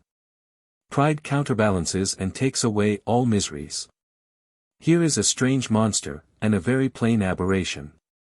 He is fallen from his place, and is anxiously seeking it. This is what all men do. Let us see who will have found it. When malice has reason on its side, it becomes proud, and parades reason in all its splendor. When austerity or stern choice has not arrived at the true good, and must needs return to follow nature, it becomes proud by reason of this return. Evil is easy, and has infinite forms, good is almost unique. But a certain kind of evil is as difficult to find as what we call good, and often on this account such particular evil gets passed off as good. An extraordinary greatness of soul is needed in order to attain to it as well as to good. The greatness of man. The greatness of man is so evident, that it is even proved by his wretchedness. For what in animals is nature we call in man wretchedness. By which we recognize that, his nature being now like that of animals, he has fallen from a better nature which once was his. For who is unhappy at not being a king, except a deposed king? Was Paulus Emilius unhappy at being no longer consul? On the contrary, everybody thought him happy in having been consul, because the office could only be held for a time. But men thought Perseus so unhappy in being no longer king, because the condition of kingship implied his being always king, that they thought it strange that he endured life. Who is unhappy at having only one mouth? And who is not unhappy at having only one eye? Probably no man ever ventured to mourn at not having 3 eyes. But any one is inconsolable at having none. Perseus, king of Macedon. Paulus Emilius reproached Perseus for not killing himself. Notwithstanding the sight of all our miseries, which press upon us and take us by the throat, we have an instinct which we cannot repress, and which lifts us up. There is internal war in man between reason and the passions. If he had only reason without passions. If he had only passions without reason. But having both, he cannot be without strife, being unable to be at peace with the one without being at war with the other. Thus he is always divided against, and opposed to himself. This internal war of reason against the passions has made a division of those who would have peace into two sections. The first would renounce their passions, and become gods. The others would renounce reason, and become brute beasts. Desperos. But neither can do so, and reason still remains, to condemn the vileness and injustice of the passions, and to trouble the repose of those who abandon themselves to them. And the passions keep always alive in those who would renounce them. Men are so necessarily mad, that not to be mad would amount to another form of madness. The nature of man may be viewed in two ways, the one according to its end, and then he is great and incomparable. The other according to the multitude, just as we judge of the nature of the horse and the dog, popularly, by seeing its fleetness, etiam animam arsendi, and then man is abject and vile. These are the two ways which make us judge of him differently, and which occasion such disputes among philosophers. For one denies the assumption of the other. One says, he is not born for this end, for all his actions are repugnant to it. The other says, he forsakes his end, when he does these base actions. For Port Royal. Greatness and wretchedness. Wretchedness being deduced from greatness, and greatness from wretchedness, some have inferred man's wretchedness all the more because they have taken his greatness as a proof of it, and others have inferred his greatness with all the more force, because they have inferred it from his very wretchedness. All that the one party has been able to say in proof of his greatness has only served as an argument of his wretchedness to the others, because the greater our fall, the more wretched we are, and vice versa. The one party is brought back to the other in an endless circle, it being certain that in proportion as men possess light they discover both the greatness and the wretchedness of man. In a word, man knows that he is wretched. He is therefore wretched, because he is so, but he is really great because he knows it. This twofold nature of man is so evident that some have thought that we had two souls. A single subject seemed to them incapable of such sudden variations from unmeasured presumption to a dreadful dejection of heart. It is dangerous to make man see too clearly his equality with the brutes without showing him his greatness. It is also dangerous to make him see his greatness too clearly, apart from his vileness. It is still more dangerous to leave him in ignorance of both. But it is very advantageous to show him both. Man must not think that he is on a level either with the brutes or with the angels, nor must he be ignorant of both sides of his nature, but he must know both. I will not allow man to depend upon himself, or upon another, to the end that being without a resting place and without repose. If he exalt himself, I humble him, if he humble himself, I exalt him. And I always contradict him, till he understands that he is an incomprehensible monster. I blame equally those who choose to praise man, those who choose to blame him, and those who choose to amuse themselves. And I can only approve of those who seek with lamentation.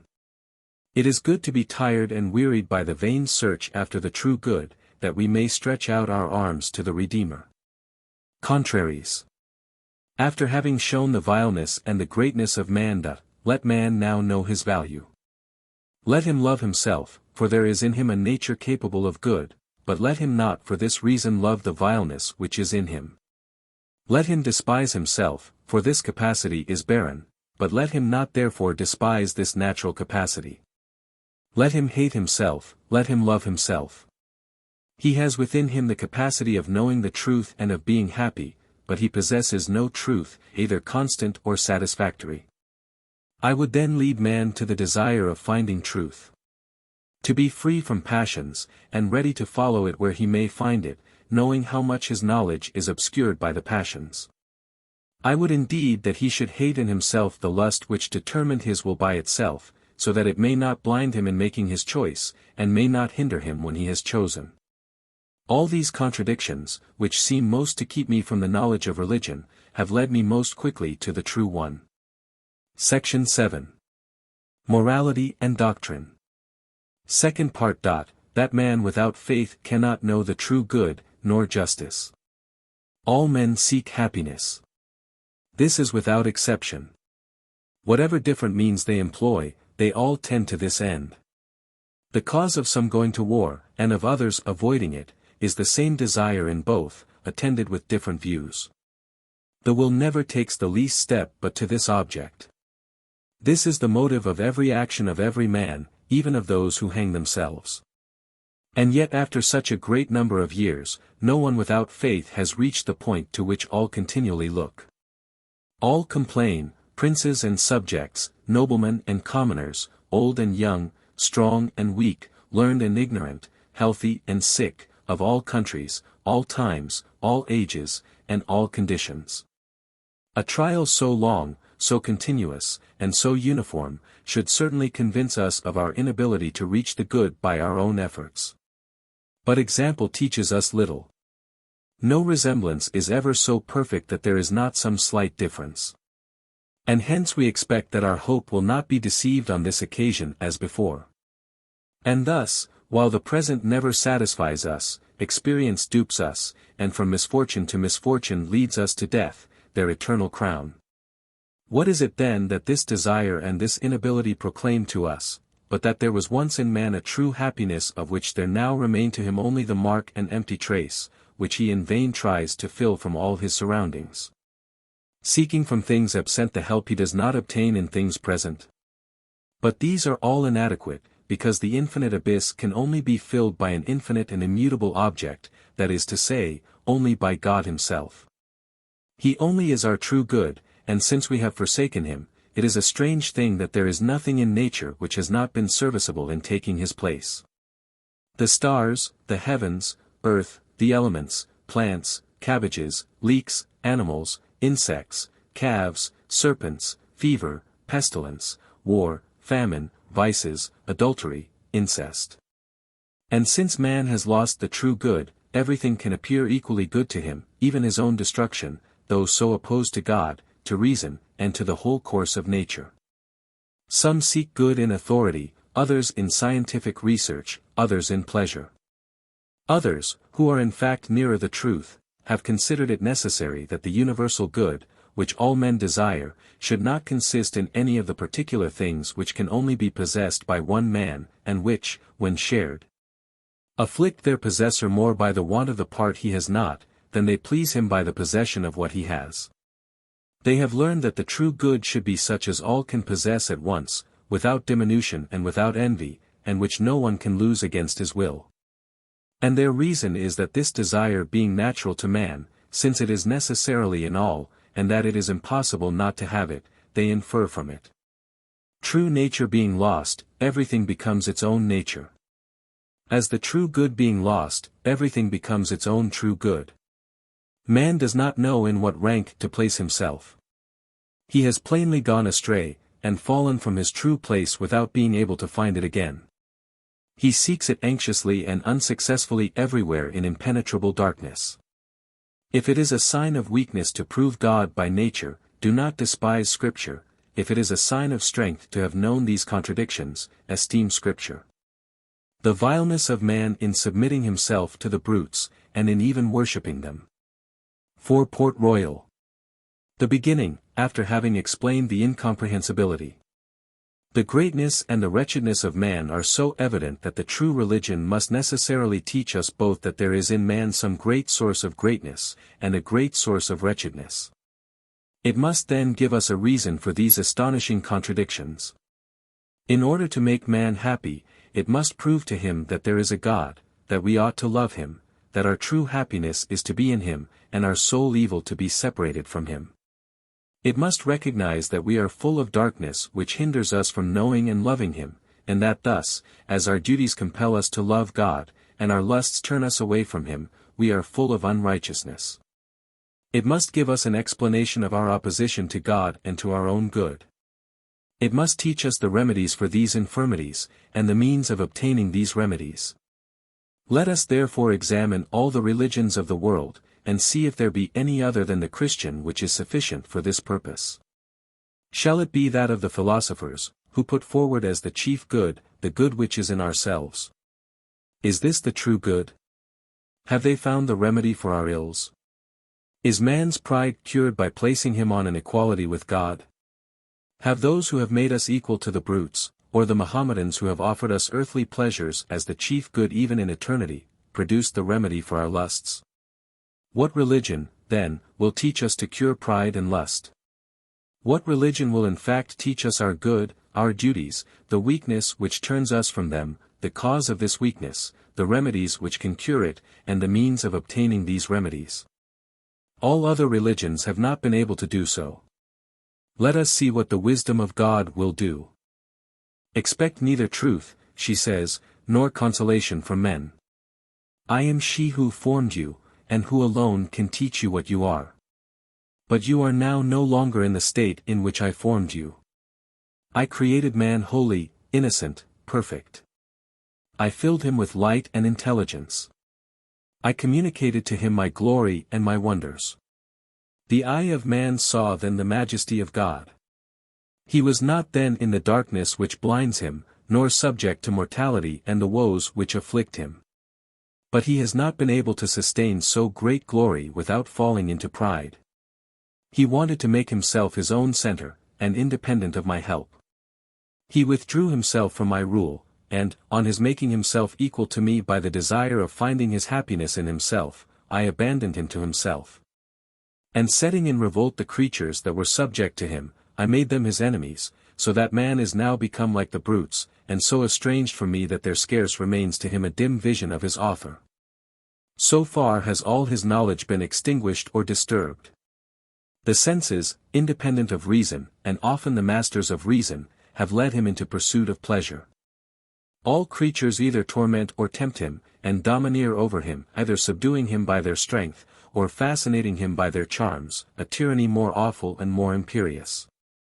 Such is the state in which men now are. There remains to them some feeble instinct of the happiness of their former state, and they are plunged in the evils of their blindness and their lust, which have become their second nature. From this principle which I disclose to you, you can recognize the cause of those contradictions which have astonished all men, and have divided them into parties holding so different views. Observe, now, all the feelings of greatness and glory which the experience of so many woes cannot stifle, and see if the cause of them must not be in another nature. For Port Royal tomorrow, prosopopoeia. It is in vain, O men, that you seek within yourselves the remedy for your ills. All your light can only reach the knowledge that not in yourselves will you find truth or good. The philosophers have promised you that, and have been unable to do it. They neither know what is your true good, nor what is your true state. How could they have given remedies for your ills, when they did not even know them? Your chief maladies are pride, which takes you away from God, and lust, which binds you to earth, and they have done nothing else but cherish one or other of these diseases. If they gave you God as an end, it was only to administer to your pride. They made you think that you are by nature like him, and conform to him. And those who saw the absurdity of this claim put you on another precipice, by making you understand that your nature was like that of the brutes, and led you to seek your good in the lusts which are shared by the animals. This is not the way to cure you of your unrighteousness, which these wise men never knew. I alone can make you understand who you are. Adam, Jesus Christ. If you are united to God, it is by grace, not by nature. If you are humbled, it is by penitence, not by nature. Thus this double capacity. You are not in the state of your creation. As these two states are open, it is impossible for you not to recognize them. Follow your own feelings, observe yourselves, and see if you do not find the lively characteristics of these two natures. Could so many contradictions be found in a simple subject? Incomprehensible. Not all that is incomprehensible ceases to exist. Infinite number. An infinite space equal to a finite. Incredible that God should unite himself to us. This consideration is drawn only from the sight of our vileness. But if you are quite sincere over it, follow it as far as I have done, and recognize that we are indeed so vile that we are incapable in ourselves of knowing if his mercy cannot make us capable of him. For I would know how this animal, who knows himself to be so weak, has the right to measure the mercy of God, and set limits to it, suggested by his own fancy. He has so little knowledge of what God is, that he does not know what he himself is, and, completely disturbed at the sight of his own state, dares to say that God cannot make him capable of communion with him. But I would ask him if God demands anything else from him than the knowledge and love of him, and why, since his nature is capable of love and knowledge, he believes that God cannot make himself known and loved by him. Doubtless he knows at least that he exists, and that he loves something. Therefore, if he sees anything in the darkness wherein he is, and if he finds some object of his love among the things on earth, why, if God impart to him some ray of his essence, will he not be capable of knowing and of loving him in the manner in which it shall please him to communicate himself to us? There must then be certainly an intolerable presumption in arguments of this sort, although they seem founded on an apparent humility, which is neither sincere nor reasonable, if it does not make us admit that, not knowing of ourselves what we are, we can only learn it from God. I do not mean that you should submit your belief to me without reason, and I do not aspire to overcome you by tyranny. In fact, I do not claim to give you a reason for everything. And to reconcile these contradictions, I intend to make you see clearly, by convincing proofs, those divine signs in me, which may convince you of what I am, and may gain authority for me by wonders and proofs which you cannot reject. So that you may then believe without the things which I teach you, since you will find no other ground for rejecting them, except that you cannot know of yourselves if they are true or not. God has willed to redeem men, and to open salvation to those who seek it. But men render themselves so unworthy of it, that it is right that God should refuse to some, because of their obduracy, what he grants to others from a compassion which is not due to them. If he had willed to overcome the obstinacy of the most hardened, he could have done so by revealing himself so manifestly to them that they could not have doubted of the truth of his essence.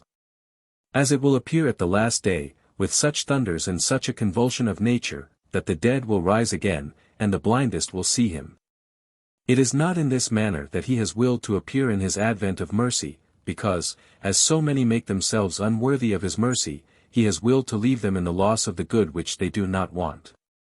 It was not then right that he should appear in a manner manifestly divine, and completely capable of convincing all men. But it was also not right that he should come in so hidden a manner that he could not be known by those who should sincerely seek him. He has willed to make himself quite recognizable by those. And thus, willing to appear openly to those who seek him with all their heart, and to be hidden from those who flee from him with all their heart, he so regulates the knowledge of himself that he has given signs of himself, visible to those who seek him, and not to those who seek him not. There is enough light for those who only desire to see, and enough obscurity for those who have a contrary disposition. No other religion has recognized that man is the most excellent creature. Some, which have quite recognized the reality of his excellence, have considered as mean and ungrateful the low opinions which men naturally have of themselves. And others, which have thoroughly recognized how real is this vileness, have treated with proud ridicule those feelings of greatness, which are equally natural to man. Lift your eyes to God, say the first. See him whom you resemble, and who has created you to worship him. You can make yourselves like unto him, wisdom will make you equal to him, if you will follow it. Raise your heads, free men, says Epictetus. And others say, bend your eyes to the earth, wretched worm that you are, and consider the brutes whose companion you are. What, then, will man become? Will he be equal to God or the brutes? What a frightful difference! What, then, shall we be? Who does not see from all this that man has gone astray, that he has fallen from his place, that he anxiously seeks it, that he cannot find it again? And who shall then direct him to it? The greatest men have failed. Skepticism is true. For, after all, men before Jesus Christ did not know where they were, nor whether they were great or small. And those who have said the one or the other, knew nothing about it, and guessed without reason and by chance. They also erred always in excluding the one or the other. Quod ergo ignorans, quaeritis, religio enunciat vobis. After having understood the whole nature of man. That a religion may be true, it must have knowledge of our nature. It ought to know its greatness and littleness, and the reason of both. What religion but the Christian has known this? The chief arguments of the skeptics, I pass over the lesser ones, are that we have no certainty of the truth of these principles apart from faith and revelation, except in so far as we naturally perceive them in ourselves. Now this natural intuition is not a convincing proof of their truth. Since, having no certainty, apart from faith, whether man was created by a good God, or by a wicked demon, or by chance, it is doubtful whether these principles given to us are true, or false, or uncertain, according to our origin. Again, no person is certain, apart from faith, whether he is awake or sleeps, seeing that during sleep we believe that we are awake as firmly as we do when we are awake, we believe that we see space, figure, and motion. We are aware of the passage of time, we measure it, and in fact we act as if we were awake. So that half of our life being passed in sleep, we have on our own admission no idea of truth, whatever we may imagine. As all our intuitions are then illusions, who knows whether the other half of our life, in which we think we are awake, is not another sleep a little different from the former, from which we awake when we suppose ourselves asleep? And who doubts that, if we dreamt in company, and the dreams chanced to agree, which is common enough, and if we were always alone when awake, we should believe that matters were reversed?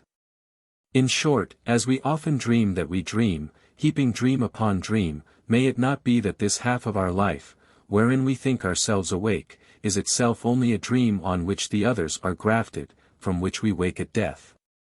During which we have as few principles of truth and good as during natural sleep, these different thoughts which disturb us being perhaps only illusions like the flight of time and the vain fancies of our dreams.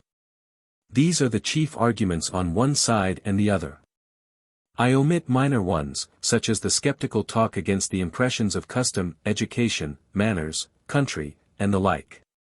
Though these influenced the majority of common folk, who dogmatize only on shallow foundations, they are upset by the least breath of the skeptics.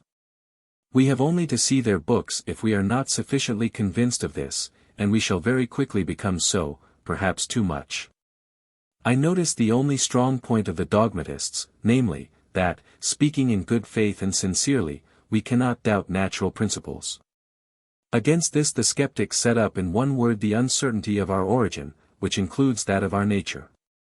The dogmatists have been trying to answer this objection ever since the world began. So there is open war among men, in which each must take a part, and side either with dogmatism or skepticism. For he who thinks to remain neutral is above all a skeptic.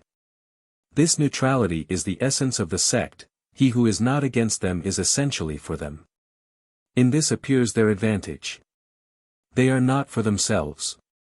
They are neutral, indifferent, in suspense as to all things, even themselves being no exception. What then shall man do in this state? Shall he doubt everything? Shall he doubt whether he is awake, whether he is being pinched, or whether he is being burned? Shall he doubt whether he doubts? Shall he doubt whether he exists? We cannot go so far as that. And I lay it down as a fact that there never has been a real complete skeptic. Nature sustains our feeble reason, and prevents it raving to this extent. Shall he then say, on the contrary, that he certainly possesses truth, he who, when pressed ever so little, can show no title to it, and is forced to let go his hold? What a chimera then is man! What a novelty! What a monster, what a chaos, what a contradiction, what a prodigy! Judge of all things, imbecile worm of the earth, depositary of truth, a sink of uncertainty in error, the pride and refuse of the universe. Who will unravel this tangle? Nature confutes the skeptics, and reason confutes the dogmatists. What then will you become, O men? Who try to find out by your natural reason what is your true condition? You cannot avoid one of these sects, nor adhere to one of them. Know then, proud man, what a paradox you are to yourself.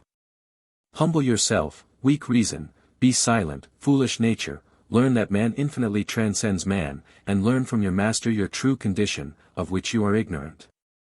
Hear God. For in fact, if man had never been corrupt, he would enjoy in his innocence both truth and happiness with assurance, and if man had always been corrupt, he would have no idea of truth or bliss. But, wretched as we are, and more so than if there were no greatness in our condition, we have an idea of happiness, and cannot reach it. We perceive an image of truth, and possess only a lie. Incapable of absolute ignorance and of certain knowledge, we have thus been manifestly in a degree of perfection from which we have unhappily fallen. It is, however, an astonishing thing that the mystery furthest removed from our knowledge, namely, that of the transmission of sin, should be a fact without which we can have no knowledge of ourselves. For it is beyond doubt that there is nothing which more shocks our reason than to say that the sin of the first man has rendered guilty those, who, being so removed from this source, seem incapable of participation in it. This transmission does not only seem to us impossible, it seems also very unjust. For what is more contrary to the rules of our miserable justice than to damn eternally an infant incapable of will, for a sin wherein he seems to have so little a share, that it was committed 6,000 years before he was in existence? Certainly nothing offends us more rudely than this doctrine, and yet, without this mystery, the most incomprehensible of all, we are incomprehensible to ourselves. The knot of our condition takes its twists and turns in this abyss, so that man is more inconceivable without this mystery than this mystery is inconceivable to man. Whence it seems that God, willing to render the difficulty of our existence unintelligible to ourselves, has concealed the knot so high, or, better speaking, so low, that we are quite incapable of reaching it. So that it is not by the proud exertions of our reason, but by the simple submissions of reason, that we can truly know ourselves. These foundations, solidly established on the inviolable authority of religion, make us know that there are two truths of faith equally certain: the one, that man, in the state of creation, or in that of grace, is raised above all nature, made like unto God and sharing in his divinity. The other, that in the state of corruption and sin, he is fallen from this state and made like unto the beasts. These two propositions are equally sound and certain. Scripture manifestly declares this to us, when it says in some places, Delitii me esse cum filius hominum. Effundum spiritum meum super omnem carnum. Dii estis, etc., and in other places, omnis caro finum. Homo assimilatus est jumentis incipientibus, e similis factus est illus. Dixi in cord meo de filius hominum. Ecclesiastes 3. Whence it clearly seems that man by grace is made like unto God, and a partaker in his divinity, and that without grace he is like unto the brute beasts. Without this divine knowledge what could men do but either become elated by the inner feeling of their past greatness which still remains to them, or become despondent at the sight of their present weakness? For, not seeing the whole truth, they could not attain to perfect virtue. Some considering nature as incorrupt, others as incurable, they could not escape either pride or sloth, the two sources of all vice. Since they cannot but either abandon themselves to it through cowardice, or escape it by pride. For if they knew the excellence of man, they were ignorant of his corruption, so that they easily avoided sloth, but fell into pride. And if they recognized the infirmity of nature, they were ignorant of its dignity, so that they could easily avoid vanity, but it was to fall into despair. Thence arise the different schools of the Stoics and Epicureans, the dogmatists, academicians, etc. The Christian religion alone has been able to cure these two vices, not by expelling the one through means of the other according to the wisdom of the world, but by expelling both according to the simplicity of the gospel. For it teaches the righteous that it raises them even to a participation in divinity itself, that in this lofty state they still carry the source of all corruption, which renders them during all their life subject to error, misery, death, and sin. And it proclaims to the most ungodly that they are capable of the grace of their Redeemer. So making those tremble whom it justifies, and consoling those whom it condemns, religion so justly tempers fear with hope through that double capacity of grace and of sin, common to all, that it humbles infinitely more than reason alone can do. But without despair. And it exalts infinitely more than natural pride, but without inflating, thus making it evident that alone being exempt from error and vice, it alone fulfills the duty of instructing and correcting men. Who then can refuse to believe and adore this heavenly light? For is it not clearer than day that we perceive within ourselves ineffaceable marks of excellence? And is it not equally true that we experience every hour the results of our deplorable condition? What does this chaos and monstrous confusion proclaim to us but the truth of these two states, with a voice so powerful that it is impossible to resist it? Weakness. Every pursuit of men is to get wealth. And they cannot have a title to show that they possess it justly, for they have only that of human caprice, nor have they strength to hold it securely. It is the same with knowledge, for disease takes it away. We are incapable both of truth and goodness. We desire truth, and find within ourselves only uncertainty. We seek happiness, and find only misery and death. We cannot but desire truth and happiness, and are incapable of certainty or happiness. This desire is left to us, partly to punish us, partly to make us perceive wherefrom we are fallen. If man is not made for God, why is he only happy in God? If man is made for God, why is he so opposed to God? Nature corrupted. Man does not act by reason, which constitutes his being.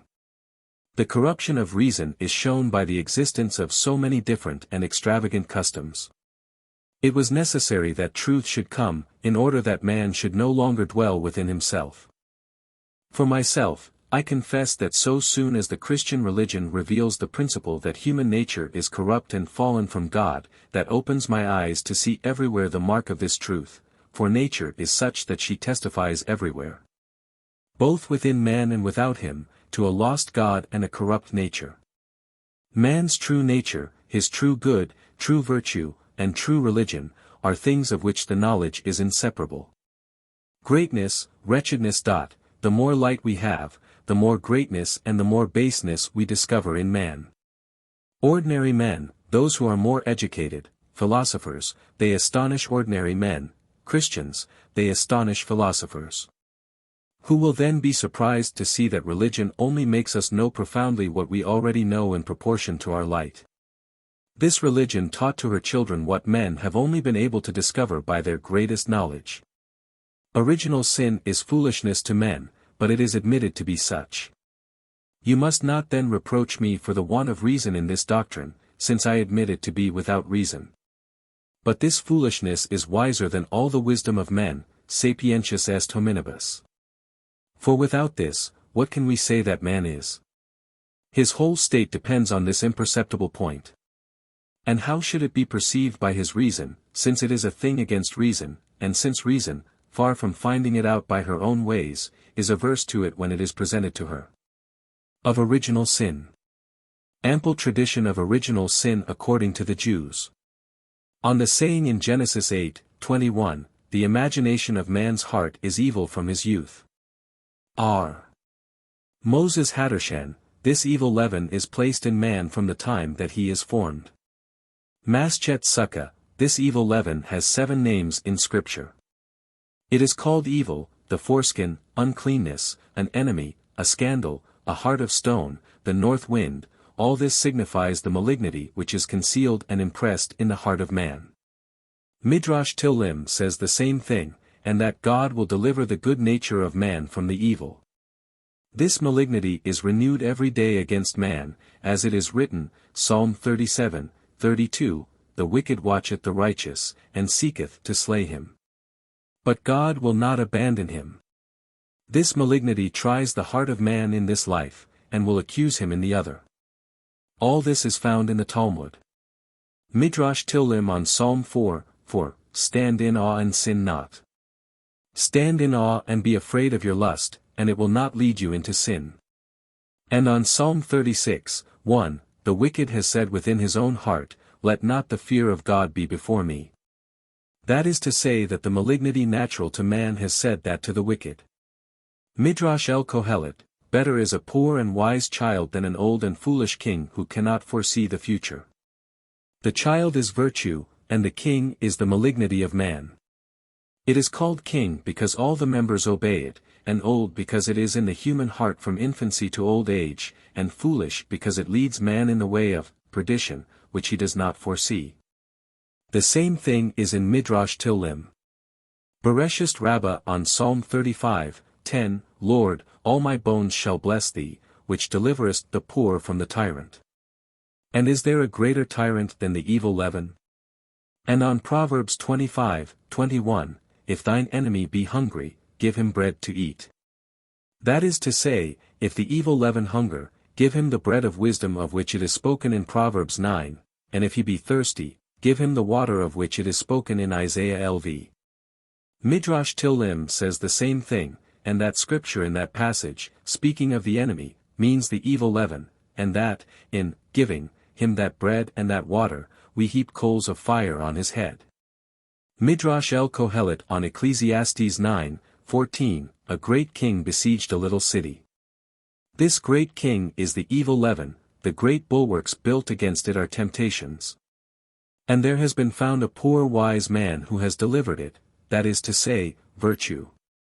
And on Psalms lie, 1, blessed is he that considereth the poor.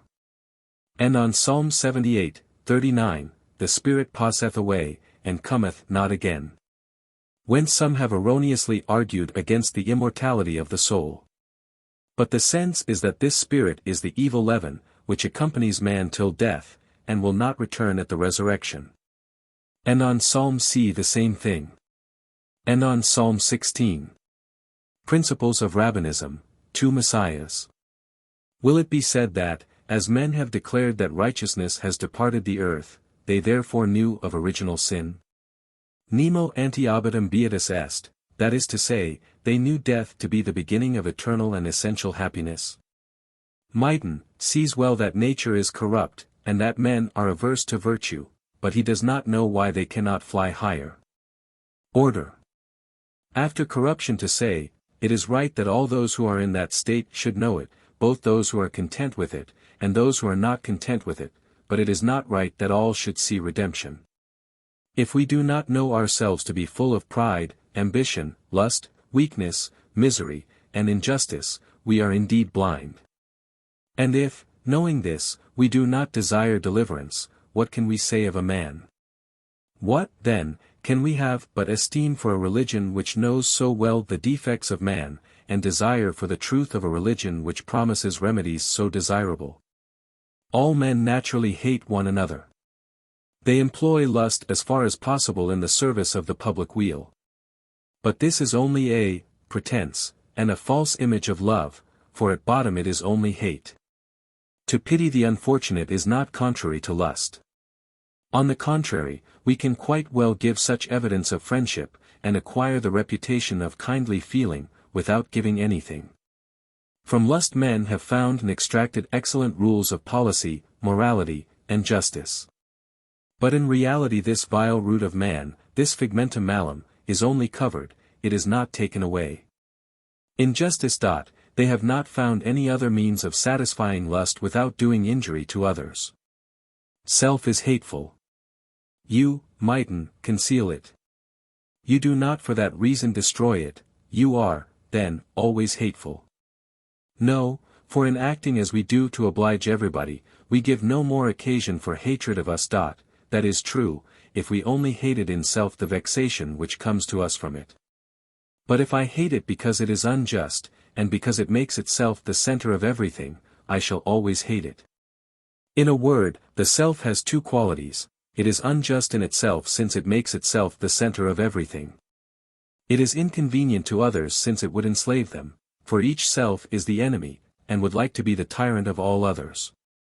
You take away its inconvenience, but not its injustice, and so you do not render it lovable to those who hate injustice, you render it lovable only to the unjust, who do not any longer find in it an enemy. And thus you remain unjust, and can please only the unjust. It is a perverted judgment that makes every one place himself above the rest of the world, and prefer his own good, and the continuance of his own good fortune and life, to that of the rest of the world. Each one is all in all to himself. For he being dead, all is dead to him. Hence it comes that each believes himself to be all in all to everybody. We must not judge of nature by ourselves, but by it. All that is in the world is the lust of the flesh, or the lust of the eyes, or the pride of life, libido sentiendi, libido siendi, libido dominandi. Wretched is the cursed land which these three rivers of fire and flame rather than water. Happy they who, on these rivers, are not overwhelmed nor carried away, but are immovably fixed, not standing but seated on a low and secure base, whence they do not rise before the light, but, having rested in peace, stretch out their hands to him, who must lift them up, and make them stand upright and firm in the porches of the holy Jerusalem. Their pride can no longer assail them nor cast them down. And yet they weep, not to see all those perishable things swept away by the torrents, but at the remembrance of their loved country, the heavenly Jerusalem, which they remember without ceasing during their prolonged exile. The rivers of Babylon rush and fall and sweep away. O holy Shoun, where all is firm and nothing falls. We must sit upon the waters, not under them or in them, but on them, and not standing but seated. Being seated to be humble, and being above them to be secure. But we shall stand in the porches of Jerusalem. Let us see if this pleasure is stable or transitory. If it pass away, it is a river of Babylon. The lust of the flesh, the lust of the eyes, pride, etc., there are three orders of things, the flesh, the spirit, and the will. The carnal are the rich and kings, they have the body as their object. Inquirers and scientists. They have the mind as their object. The wise, they have righteousness as their object. God must reign over all, and all men must be brought back to him. In things of the flesh lust reigns specially, in intellectual matters, inquiry specially. In wisdom, pride specially. Not that a man cannot boast of wealth or knowledge, but it is not the place for pride, for in granting to a man that he has learned, it is easy to convince him that he is wrong to be proud. The proper place for pride is in wisdom, for it cannot be granted to a man that he has made himself wise, and that he is wrong to be proud, for that is right. Now God alone gives wisdom, and that is vica gloriator, in domino gloriator. The three lusts have made three sects, and the philosophers have done no other thing than follow one of the three lusts. Search for the true good. Ordinary men place the good in fortune and external goods, or at least in amusement. Philosophers have shown the vanity of all this, and have placed it where they could. Against the philosophers who believe in God without Jesus Christ. Philosophers. They believe that God alone is worthy to be loved and admired. And they have desired to be loved and admired of men, and do not know their own corruption. If they feel full of feelings of love and admiration, and find therein their chief delight, very well, let them think themselves good. But if they find themselves averse to him, if they have no inclination but the desire to establish themselves in the esteem of men, and if their whole perfection consists only in making men, but without constraint, find their happiness in loving them, I declare that this perfection is horrible. What? They have known God, and have not desired solely that men should love him, but that men should stop short at them. They have wanted to be the object of the voluntary delight of men. Philosophers. We are full of things which take us out of ourselves. Our instinct makes us feel that we must seek our happiness outside ourselves. Our passions impel us outside, even when no objects present themselves to excite them. External objects tempt us of themselves, and call to us, even when we are not thinking of them. And thus philosophers have said in vain, retire within yourselves, you will find your good there. We do not believe them, and those who believe them are the most empty and the most foolish. The Stoics say, retire within yourselves, it is there you will find your rest. And that is not true. Others say, go out of yourselves. Seek happiness in amusement. And this is not true. Illness comes. Happiness is neither without us nor within us. It is in God, both without us and within us. Had Epictetus seen the way perfectly, he would have said to men, you follow a wrong road, he shows that there is another, but he does not lead to it. It is the way of willing what God wills. Jesus Christ alone leads to it, via veritas. The vices of Zeno himself. The reason of effects. Epictetus. Those who say, you have a headache, this is not the same thing. We are assured of health, and not of justice, and in fact his own was nonsense. And yet he believed it demonstrable, when he said, it is either in our power or it is not. But he did not perceive that it is not in our power to regulate the heart, and he was wrong to infer this from the fact that there were some Christians. No other religion has proposed to men to hate themselves. No other religion then can please those who hate themselves, and who seek a being truly lovable. And these, if they had never heard of the religion of a God humiliated, would embrace it at once. I feel that I might not have been, for the ego consists in my thoughts. Therefore I, who think, would not have been, if my mother had been killed before I had life. I am not then a necessary being. In the same way I am not eternal or infinite. But I see plainly that there exists in nature a necessary being, eternal and infinite. Had I seen a miracle, say men, I should become converted. How can they be sure they would do a thing of the nature of which they are ignorant? They imagine that this conversion consists in a worship of God which is like commerce, and in a communion such as they picture to themselves. True religion consists in annihilating self before that universal being, whom we have so often provoked, and who can justly destroy us at any time. In recognizing that we can do nothing without him, and have deserved nothing from him but his displeasure. It consists in knowing that there is an unconquerable opposition between us and God, and that without a mediator there can be no communion with him. It is unjust that men should attach themselves to me, even though they do it with pleasure and voluntarily. I should deceive those in whom I had created this desire, for I am not the end of any, and I have not the wherewithal to satisfy them. Am I not about to die? And thus the object of their attachment will die. Therefore, as I would be blamable in causing a falsehood to be believed, though I should employ gentle persuasion, though it should be believed with pleasure, and though it should give me pleasure. Even so I am blamable in making myself loved, and if I attract persons to attach themselves to me. I ought to warn those who are ready to consent to a lie, that they ought not to believe it, whatever advantage comes to me from it. And likewise that they ought not to attach themselves to me, for they ought to spend their life and their care in pleasing God, or in seeking him. Self-will will never be satisfied, though it should have command of all it would. But we are satisfied from the moment we renounce it. Without it we cannot be discontented, with it we cannot be content. Let us imagine a body full of thinking members. Members, to commence with that. To regulate the love which we owe to ourselves, we must imagine a body full of thinking members, for we are members of the whole, and must see how each member should love itself, etc. If the feet and the hands had a will of their own, they could only be in their order in submitting this particular will to the primary will which governs the whole body. Apart from that, they are in disorder and mischief. But in willing only the good of the body, they accomplish their own good. We must love God only and hate self only. If the foot had always been ignorant that it belonged to the body, and that there was a body on which it depended, if it had only had the knowledge and the love of self, and if it came to know that it belonged to a body on which it depended.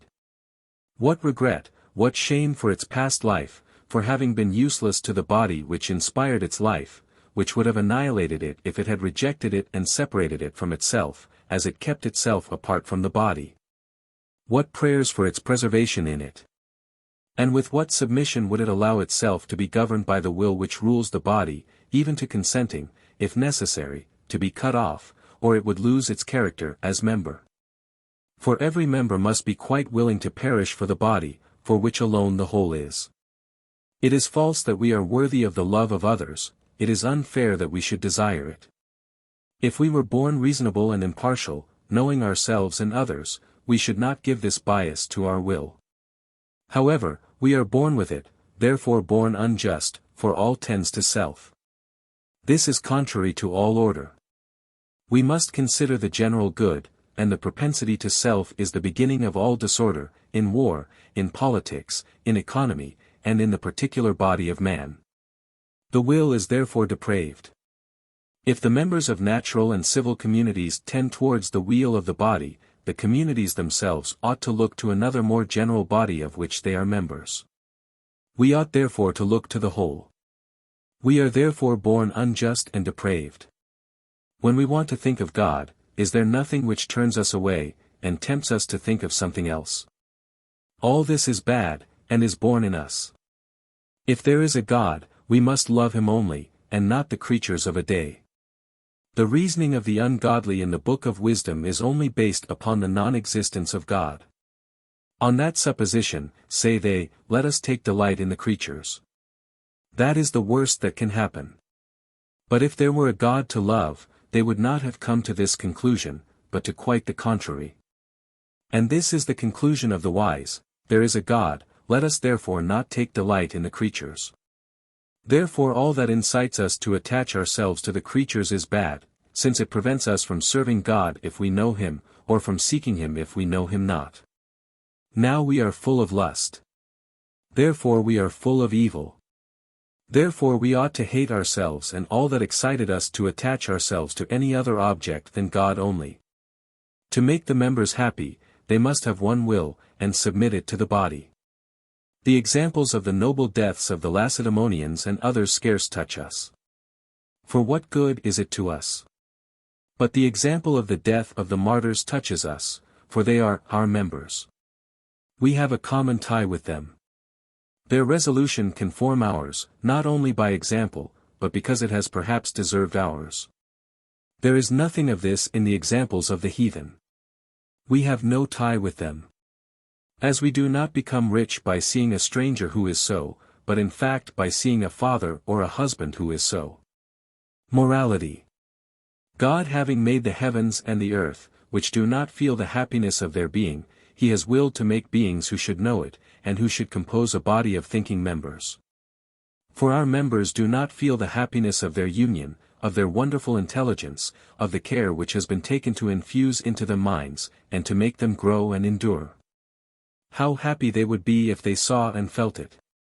But for this they would need to have intelligence to know it, and goodwill to consent to that of the universal soul. But if, having received intelligence, they employed it to retain nourishment for themselves without allowing it to pass to the other members, they would hate rather than love themselves. Their blessedness, as well as their duty, consisting in their consent to the guidance of the whole soul to which they belong, which loves them better than they love themselves. To be a member is to have neither life, being, nor movement, except through the spirit of the body, and for the body. The separate member, seeing no longer the body to which it belongs, has only a perishing and dying existence. Yet it believes it is a whole, and seeing not the body on which it depends, it believes it depends only on self, and desires to make itself both center and body. But not having in itself a principle of life, it only goes astray, and is astonished in the uncertainty of its being. Perceiving in fact that it is not a body, and still not seeing that it is a member of a body. In short, when it comes to know itself, it has returned as it were to its own home, and loves itself only for the body. It deplores its past wanderings. It cannot by its nature love any other thing, except for itself and to subject it to self, because each thing loves itself more than all. But in loving the body, it loves itself, because it only exists in it, by it, and for it. Ca adheret Deo unis spiritus est. The body loves the hand, and the hand, if it had a will, should love itself in the same way as it is loved by the soul. All love which goes beyond this is unfair. Adherens Deo unis spiritus est.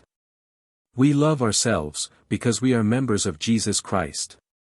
We love Jesus Christ, because he is the body of which we are members. All is one is in the other, like the three persons. 2 laws suffice to rule the whole Christian republic better than all the laws of statecraft.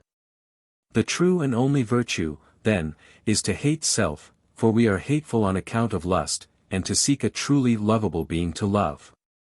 But as we cannot love what is outside ourselves, we must love a being who is in us, and is not ourselves, and that is true of each and all men. Now, only the universal being is such. The kingdom of God is within us. The universal good is within us, is ourselves, and not ourselves. The dignity of man in his innocence consisted in using and having dominion over the creatures, but now in separating himself from them, and subjecting himself to them. Every religion is false, which as to its faith does not worship one God as the origin of everything, and which as to its morality does not love one only God as the object of everything. But it is impossible that God should ever be the end, if he is not the beginning. We lift our eyes on high, but lean upon the sand, and the earth will dissolve, and we shall fall whilst looking at the heavens. If there is one sole source of everything, there is one sole end of everything, everything through him, everything for him. The true religion, then, must teach us to worship him only, and to love him only. But as we find ourselves unable to worship what we know not, and to love any other object but ourselves, the religion which instructs us in these duties must instruct us also of this inability, and teach us also the remedies for it. It teaches us that by one man all was lost, and the bond broken between God and us, and that by one man the bond is renewed. We are born so averse to this love of God, and it is so necessary that we must be born guilty, or God would be unjust. Men, not being accustomed to form merit, but only to recompense it where they find it formed, judge of God by themselves. The true religion must have as a characteristic the obligation to love God. This is very just, and yet no other religion has commanded this, ours has done so. It must also be aware of human lust and weakness, ours is so. It must have adduced remedies for this, one is prayer. No other religion has asked of God to love and follow him. He who hates not in himself his self-love, and that instinct which leads him to make himself God, is indeed blinded. Who does not see that there is nothing so opposed to justice and truth? For it is false that we deserve this, and it is unfair and impossible to attain it, since all demand the same thing. It is, then, a manifest injustice which is innate in us, of which we cannot get rid, and of which we must get rid. Yet no religion has indicated that this was a sin, or that we were born in it, or that we were obliged to resist it, or has thought of giving us remedies for it. The true religion teaches our duties, our weaknesses, pride, and lust. And the remedies, humility and mortification. The true religion must teach greatness and misery, must lead to the esteem and contempt of self, to love and to hate. If it is an extraordinary blindness to live without investigating what we are, it is a terrible one to live an evil life, while believing in God. Experience makes us see an enormous difference between piety and goodness. Against those who, trusting to the mercy of God, live heedlessly, without doing good works. As the two sources of our sins are pride and sloth, God has revealed to us two of his attributes to cure them, mercy and justice. The property of justice is to humble pride, however holy may be our works, e non intres in judicium, etc. And the property of mercy is to combat sloth by exhorting to good works, according to that passage, the goodness of God leadeth to repentance, and that other of the Ninevites, let us do penance to see if peradventure he will pity us. And thus mercy is so far from authorizing slackness, that it is on the contrary the quality which formally attacks it. So that instead of saying, if there were no mercy in God we should have to make every kind of effort after virtue, we must say, on the contrary, that it is because there is mercy in God, that we must make every kind of effort. It is true there is difficulty in entering into godliness. But this difficulty does not arise from the religion which begins in us, but from the irreligion which is still there. If our senses were not opposed to penitence, and if our corruption were not opposed to the purity of God, there would be nothing in this painful to us. We suffer only in proportion as the vice which is natural to us resists supernatural grace. Our heart feels torn asunder between these opposed efforts. But it would be very unfair to impute this violence to God, who is drawing us on, instead of to the world, which is holding us back. It is as a child, which a mother tears from the arms of robbers, in the pain it suffers, should love the loving legitimate violence of her who procures its liberty. And detest only the impetuous and tyrannical violence of those who detain it unjustly. The most cruel war which God can make with men in this life is to leave them without that war which he came to bring. I came to send war, he says, and to teach them of this war. I came to bring fire and the sword. Before him the world lived in this false peace. External works. There is nothing so perilous as what pleases God and man. For those states, which please God and man, have one property which pleases God, and another which pleases men. As the greatness of Saint Teresa. What pleased God was her deep humility in the midst of her revelations, what pleased men was her light. And so we torment ourselves to imitate her discourses, thinking to imitate her conditions, and not so much to love what God loves, and to put ourselves in the state which God loves. It is better not to fast, and thereby humbled, than to fast and be self-satisfied therewith. The Pharisee and the Publican. What use will memory be to me, if it can alike hurt and help me, and all depends upon the blessing of God, who gives only to things done for him, according to his rules and in his ways, the manner being as important as the thing, and perhaps more. Since God can bring forth good out of evil, and without God we bring forth evil out of good? The meaning of the words, good and evil. First step, to be blamed for doing evil, and praised for doing good. Second step, to be neither praised, nor blamed. Abraham took nothing for himself, but only for his servants. So the righteous man takes for himself nothing of the world, nor the applause of the world, but only for his passions, which he uses as their master, saying to the one, go, and to another, come. Sub te erit appetitus tuus. The passions thus subdued are virtues. Even God attributes to himself avarice, jealousy, anger, and these are virtues as well as kindness, pity, constancy, which are also passions. We must employ them as slaves, and, leaving to them their food, prevent the soul from taking any of it. For, when the passions become masters, they are vices. And they give their nutriment to the soul, and the soul nourishes itself upon it, and is poisoned. Philosophers have consecrated the vices by placing them in God himself. Christians have consecrated the virtues. The just man acts by faith in the least things. When he reproves his servants, he desires their conversion by the Spirit of God, and prays God to correct them. And he expects as much from God as from his own reproofs, and prays God to bless his corrections. And so in all his other actions he proceeds with the Spirit of God, and his actions deceive us by reason of the suspension of the Spirit of God in him, and he repents in his affliction. All things can be deadly to us, even the things made to serve us, as in nature walls can kill us, and stairs can kill us, if we do not walk circumspectly. The least movement affects all nature, the entire sea changes because of a rock.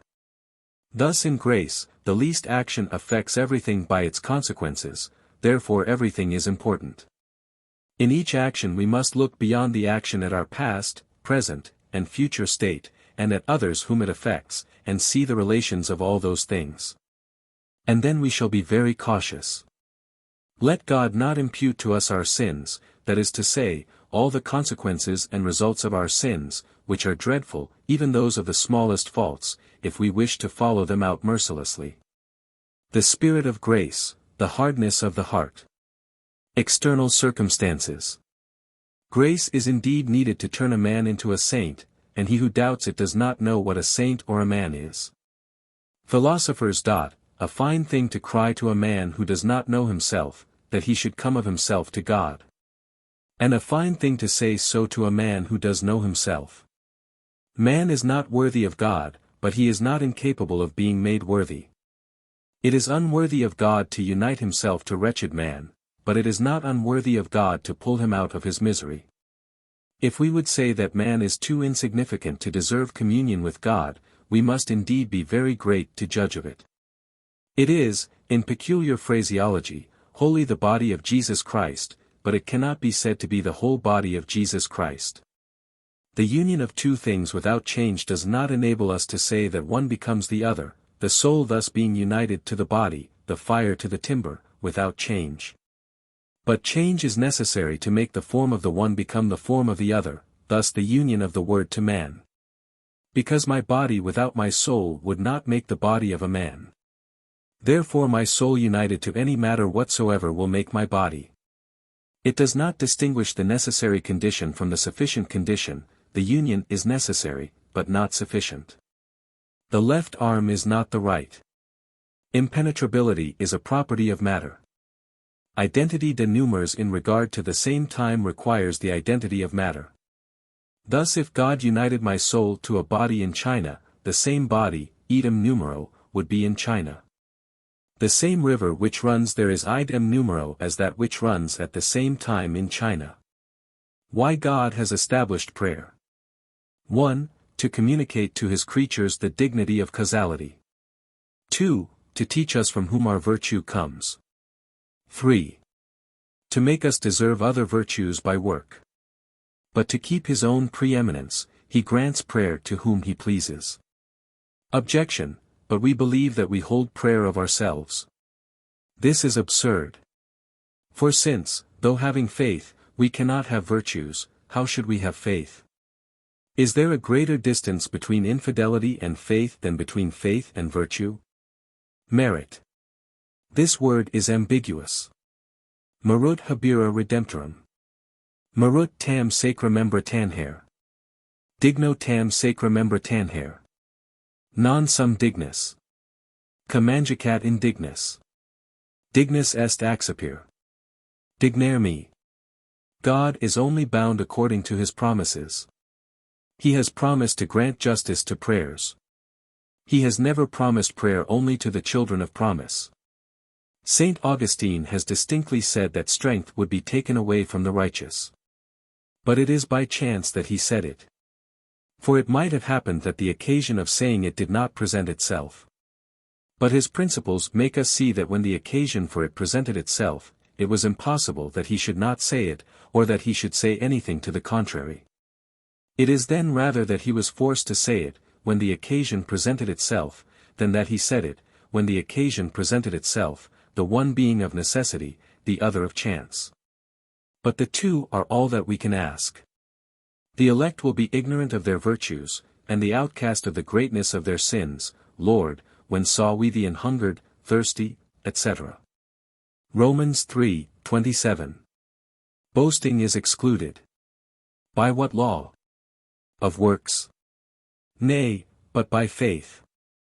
Then faith is not within our power like the deeds of the law, and it is given to us in another way. Comfort yourselves. It is not from yourselves that you should expect grace. But, on the contrary, it is in expecting nothing from yourselves, that you must hope for it. Every condition, and even the martyrs, have to fear, according to Scripture. The greatest pain of purgatory is the uncertainty of the judgment. Deus absconditus. John 8. Multi crediterant in eum. Disbat ergo Jesus, si manseritis. Vir me discipuli eritis, e veritas libera beat vos. Responderant, semen Abrahi summus, id nemini servimus unquam.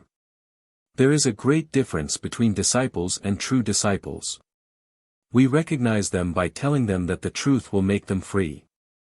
For if they answer that they are free, and that it is in their power to come out of slavery to the devil, they are indeed disciples, but not true disciples. The law has not destroyed nature, but has instructed it. Grace has not destroyed the law, but has made it act. Faith received at baptism is the source of the whole life of Christians and of the converted. Grace will always be in the world, and nature also, so that the former is in some sort natural. And thus there will always be Pelagians, and always Catholics, and always strife, because the first birth makes the one, and the grace of the second birth the other. The law imposed what it did not give. Grace gives what is imposes. All faith consists in Jesus Christ and in Adam, and all morality in lust and in grace. There is no doctrine more appropriate to man than this, which teaches him his double capacity of receiving and of losing grace, because of the double peril to which he is exposed, of despair or of pride. The philosophers did not prescribe feelings suitable to the two states. They inspired feelings of pure greatness, and that is not man's state. They inspired feelings of pure littleness, and that is not man's state. There must be feelings of humility, not from nature, but from penitence, not to rest in them, but to go on to greatness. There must be feelings of greatness, not from merit, but from grace, and after having passed through humiliation. Misery induces despair, pride induces presumption. The Incarnation shows man the greatness of his misery by the greatness of the remedy which he required. The knowledge of God without that of man's misery causes pride. The knowledge of man's misery without that of God causes despair. The knowledge of Jesus Christ constitutes the middle course, because in him we find both God and our misery. Jesus Christ is a God whom we approach without pride, and before whom we humble ourselves without despair. Not a degradation which renders us incapable of good, nor a holiness exempt from evil. A person told me one day that on coming from confession he felt great joy and confidence. Another told me that he remained in fear. Whereupon I thought that these two together would make one good man, and that each was wanting in that he had not the feeling of the other. The same often happens in other things. He who knows the will of his master will be beaten with more blows, because of the power he has by his knowledge. Quod justus est, justificator ad hoc, because of the power he has by justice. From him who has received most, will the greatest reckoning be demanded, because of the power he has by this help. Scripture has provided passages of consolation and of warning for all conditions. Nature seems to have done the same thing by her two infinities, natural and moral. For we shall always have the higher and the lower, the more clever and the less clever, the most exalted and the meanest, in order to humble our pride, and exalt our humility. Commonutum cor, St. Paul. This is the Christian character.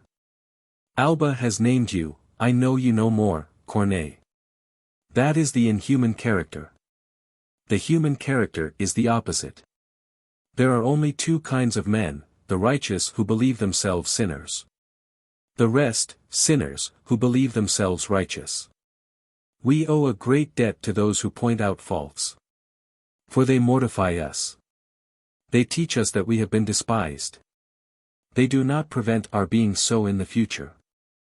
For we have many other faults for which we may be despised. They prepare for us the exercise of correction and freedom from fault. Man is so made that by continually telling him he is a fool he believes it, and by continually telling it to himself he makes himself believe it. For man holds an inward talk with his self alone, which it behoves him to regulate well, corrumpent bonos mores colloquia prava. We must keep silent as much as possible and talk with ourselves only of God, whom we know to be true. And thus we convince ourselves of the truth. Christianity is strange. It bids man recognize that he is vile, even abominable, and bids him desire to be like God. Without such a counterpoise, this dignity would make him horribly vain, or this humiliation would make him terribly abject. With how little pride does a Christian believe himself united to God? With how little humiliation does he place himself on a level with the worms of earth? A glorious manner to welcome life and death, good and evil. What difference in point of obedience is there between a soldier and a Carthusian monk? For both are equally under obedience and dependent, both engaged in equally painful exercises. But the soldier always hopes to command, and never attains this, for even captains and princes are ever slaves and dependents. Still he ever hopes and ever works to attain this. Whereas the Carthusian monk makes a vow to be always dependent.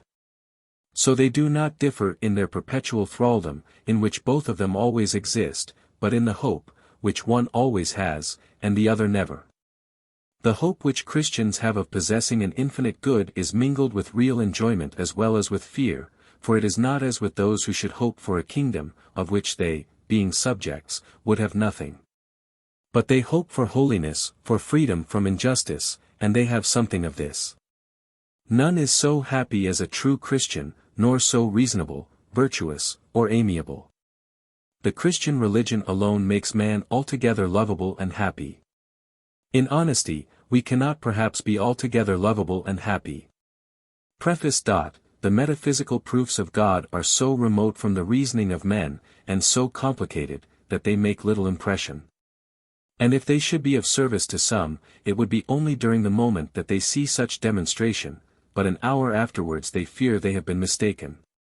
Quod curiositate cognoverant superbia amiserant. This is the result of the knowledge of God obtained without Jesus Christ, it is communion without a mediator with the God whom they have known without a mediator. Whereas those who have known God by a mediator know their own wretchedness. The God of the Christians is a God who makes the soul feel that he is her only good, that her only rest is in him, that her only delight is in loving him. And who makes her at the same time abhor the obstacles which keep her back, and prevent her from loving God with all her strength. Self-love and lust, which hinder us, are unbearable to her. Thus God makes her feel that she has this root of self-love which destroys her, and which he alone can cure. Jesus Christ did nothing but teach men that they loved themselves, that they were slaves, blind, sick, wretched, and sinners. That he must deliver them, enlighten, bless, and heal them, that this would be effected by hating self, and by following him through suffering in the death on the cross. Without Jesus Christ man must be in vice and misery. With Jesus Christ man is free from vice and misery, in him is all our virtue and all our happiness. Apart from him there is but vice, misery, darkness, death, despair. We know God only by Jesus Christ. Without this mediator all communion with God is taken away. Through Jesus Christ we know God. All those who have claimed to know God, and to prove him without Jesus Christ, have had only weak proofs. But in proof of Jesus Christ we have the prophecies, which are solid and palpable proofs. And these prophecies, being accomplished and proved true by the event, mark the certainty of these truths, and therefore the divinity of Christ. In him then, and through him, we know God. Apart from him, and without the Scripture, without original sin, without a necessary mediator promised and come, we cannot absolutely prove God, nor teach right doctrine and right morality. But through Jesus Christ, and in Jesus Christ, we prove God, and teach morality and doctrine. Jesus Christ is then the true God of men. But we know at the same time our wretchedness, for this God is none other than the Savior of our wretchedness. So we can only know God well by knowing our iniquities. Therefore those who have known God, without knowing their wretchedness, have not glorified him, but have glorified themselves. Quia, non cognovit per sapientiam. Placuit Deo per stultitiam predicationis salvos facere. Not only do we know God by Jesus Christ alone, but we know ourselves only by Jesus Christ. We know life and death only through Jesus Christ. Apart from Jesus Christ, we do not know what is our life, nor our death, nor God, nor ourselves. Thus without the Scripture, which has Jesus Christ alone for its object, we know nothing, and see only darkness and confusion in the nature of God, and in our own nature. It is not only impossible but useless to know God without Jesus Christ. They have not departed from him, but approached, they have not humbled themselves, but quo quisque optimus est, pessimus, si hoc ipsum, quod optimus est, adscribat sibi. I love poverty because he loved it. I love riches because they afford me the means of helping the very poor. I keep faith with everybody, I do not render evil to those who wrong me, but I wish them a lot like mine, in which I receive neither evil nor good from men. I try to be just, true, sincere, and faithful to all men. I have a tender heart for those to whom God has more closely united me. And whether I am alone, or seen of men, I do all my actions in the sight of God, who must judge of them, and to whom I have consecrated them all. These are my sentiments. And every day of my life I bless my Redeemer, who has implanted them in me, and who, of a man full of weakness, of miseries, of lust, of pride, and of ambition, has made a man free from all these evils by the power of his grace. To which all the glory of it is due, as of myself I have only misery and error. Dignior plagius quam osculus non timeo quia amo. The sepulchre of Jesus Christ. That Jesus Christ was dead, but seen on the cross. He was dead, and hidden in the sepulchre. Jesus Christ was buried by the saints alone. Jesus Christ wrought no miracle at the sepulchre. Only the saints entered it. It is there, not on the cross, that Jesus Christ takes a new life. It is the last mystery of the Passion and the Redemption. Jesus Christ had nowhere to rest on earth but in the sepulchre. His enemies only ceased to persecute him at the sepulchre. The mystery of Jesus. Jesus suffers in his passions the torments which men inflict upon him. But in his agony he suffers the torments which he inflicts on himself, turber semitipsum. This is a suffering from no human, but an almighty hand, for he must be almighty to bear it. Jesus seeks some comfort at least in his 3 dearest friends, and they are asleep.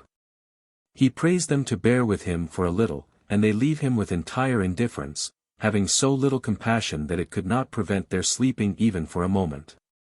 And thus Jesus was left alone to the wrath of God. Jesus is alone on the earth, without anyone not only to feel and share his suffering, but even to know of it. He and heaven were alone in that knowledge. Jesus is in a garden, not of delight as the first Adam, where he lost himself and the whole human race, but in one of agony, where he saved himself and the whole human race. He suffers this affliction and this desertion in the horror of night. I believe that Jesus never complained but on this single occasion, but then he complained as if he could no longer bear his extreme suffering. My soul is sorrowful, even unto death. Jesus seeks companionship and comfort from men. This is the sole occasion in all his life, as it seems to me. But he receives it not, for his disciples are asleep. Jesus will be in agony even to the end of the world. We must not sleep during that time. Jesus, in the midst of this universal desertion, including that of his own friends chosen to watch with him, finding them asleep, is vexed because of the danger to which they expose, not him, but themselves. He cautions them for their own safety and their own good, with a sincere tenderness for them during their ingratitude, and warns them that the spirit is willing and the flesh weak. Jesus, finding them still asleep, without being restrained by any consideration for themselves or for him, has the kindness not to waken them, and leaves them in repose. Jesus prays, uncertain of the will of his Father, and fears death. But, when he knows it, he goes forward to offer himself to death. Emus. Processit, John. Jesus asked of men and was not heard. Jesus, while his disciples slept, wrought their salvation. He has wrought that of each of the righteous while they slept, both in their nothingness before their birth, and in their sins after their birth. He prays only once that the cup pass away, and then with submission. And twice that it come if necessary. Jesus is weary. Jesus, seeing all his friends asleep and all his enemies wakeful, commits himself entirely to his Father. Jesus does not regard in Judas his enmity, but the order of God, which he loves and admits, since he calls him friend. Jesus tears himself away from his disciples to enter into his agony. We must tear ourselves away from our nearest and dearest to imitate him. Jesus being in agony and in the greatest affliction, let us pray longer. We implore the mercy of God, not that he may leave us at peace in our vices, but that he may deliver us from them. If God gave us masters by his own hand, oh! how necessary for us to obey them with a good heart. Necessity and events follow infallibly. Console thyself, thou wouldst not seek me, if thou hadst not found me. I thought of thee in mine agony, I have sweated such drops of blood for thee. It is tempting me rather than proving thyself, to think if thou wouldst do such and such a thing on an occasion which has not happened, I shall act in thee if it occur. Let thyself be guided by my rules. See how well I have led the Virgin and the saints who have let me act in them. The Father loves all that I do. Dost thou wish that it always cost me the blood of my humanity, without thy shedding tears? Thy conversion is my affair. Fear not, and pray with confidence as for me. I am present with thee by my word in Scripture, by my Spirit in the Church and by inspiration, by my power in the priests, by my prayer in the faithful. Physicians will not heal thee, for thou wilt die at last. But it is I who heal thee, and make the body immortal. Suffer bodily chains and servitude, I deliver thee at present only from spiritual servitude. I am more a friend to thee than such and such an one, for I have done for thee more than they would not have suffered what I have suffered from thee. And they would not have died for thee as I have done in the time of thine infidelities and cruelties, and as I am ready to do, and do, among my elect and at the holy sacrament. If thou knewest thy sins, thou wouldst lose heart. I shall lose it then, Lord, for on thy assurance I believe their malice. No, for I, by whom thou learnest, can heal thee of them, and what I say to thee is a sign that I will heal thee. In proportion to thy expiation of them, thou wilt know them, and it will be said to thee, Behold, thy sins are forgiven thee. Repent, then, for thy hidden sins, and for the secret malice of those which thou knowest. Lord, I give thee all. I love thee more ardently than thou hast loved thine abominations, ut immundus pro luto. To me be the glory, not to thee, worm of the earth. Ask thy confessor, when my own words are to the occasion of evil, vanity, or curiosity. I see in me depths of pride, curiosity, and lust. There is no relation between me and God, nor Jesus Christ the righteous. But he has been made sin for me, all thy scourges are fallen upon him. He is more abominable than I, and, far from abhorring me, he holds himself honored that I go to him and succor him. But he has healed himself, and still more so will he heal me. I must add my wounds to his, and join myself to him. And he will save me in saving himself. But this must not be postponed to the future. Eritus sicut deisciens bonum et malum. Each one creates his God, when judging, this is good or bad, and men mourn or rejoice too much at events. Do little things as though they were great, because of the majesty of Jesus Christ who does them in us, and who lives our life, and do the greatest things as though they were little and easy, because of his omnipotence. It seems to me that Jesus Christ only allowed his wounds to be touched after his resurrection, noli me tanhere. We must unite ourselves only to his sufferings. At the Last Supper he gave himself in communion as about to die. To the disciples at Emmaus as risen from the dead, to the whole church as ascended into heaven. Compare not thyself with others, but with me. If thou dost not find me in those with whom thou comparest thyself, thou comparest thyself to one who is abominable. If thou findest me in them, compare thyself to me. But whom wilt thou compare? Thyself, or me in thee? If it is thyself, it is one who is abominable. If it is I, thou comparest me to myself. Now I am God in all. I speak to thee, and often counsel thee, because thy director cannot speak to thee, for I do not want thee to lack a guide. And perhaps I do so at his prayers, and thus he leads thee without thy seeing it. Thou wouldst not seek me, if thou didst not possess me. Be not therefore troubled. Section 8. The fundamentals of the Christian religion. Men blaspheme what they do not know. The Christian religion consists in 2 points. It is of equal concern to men to know them, and it is equally dangerous to be ignorant to them. And it is equally of God's mercy that he has given indications of both. And yet they take occasion to conclude that one of these points does not exist, from that which should have caused them to infer the other. The sages who have said there is only one God have been persecuted, the Jews were hated, and still more the Christians. They have seen by the light of nature that if there be a true religion on earth, the course of all things must tend to it as to a center. The whole course of things must have for its object the establishment and the greatness of religion. Men must have within them feelings suited to what religion teaches us.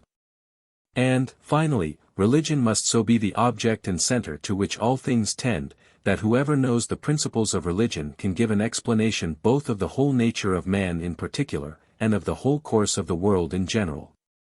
And on this ground they take occasion to revile the Christian religion, because they misunderstand it. They imagine that it consists simply in the worship of a God considered as great, powerful, and eternal. Which is strictly deism, almost as far removed from the Christian religion as atheism, which is its exact opposite. And thence they conclude that this religion is not true, because they do not see that all things concur to the establishment of this point, that God does not manifest himself to men with all the evidence which he could show.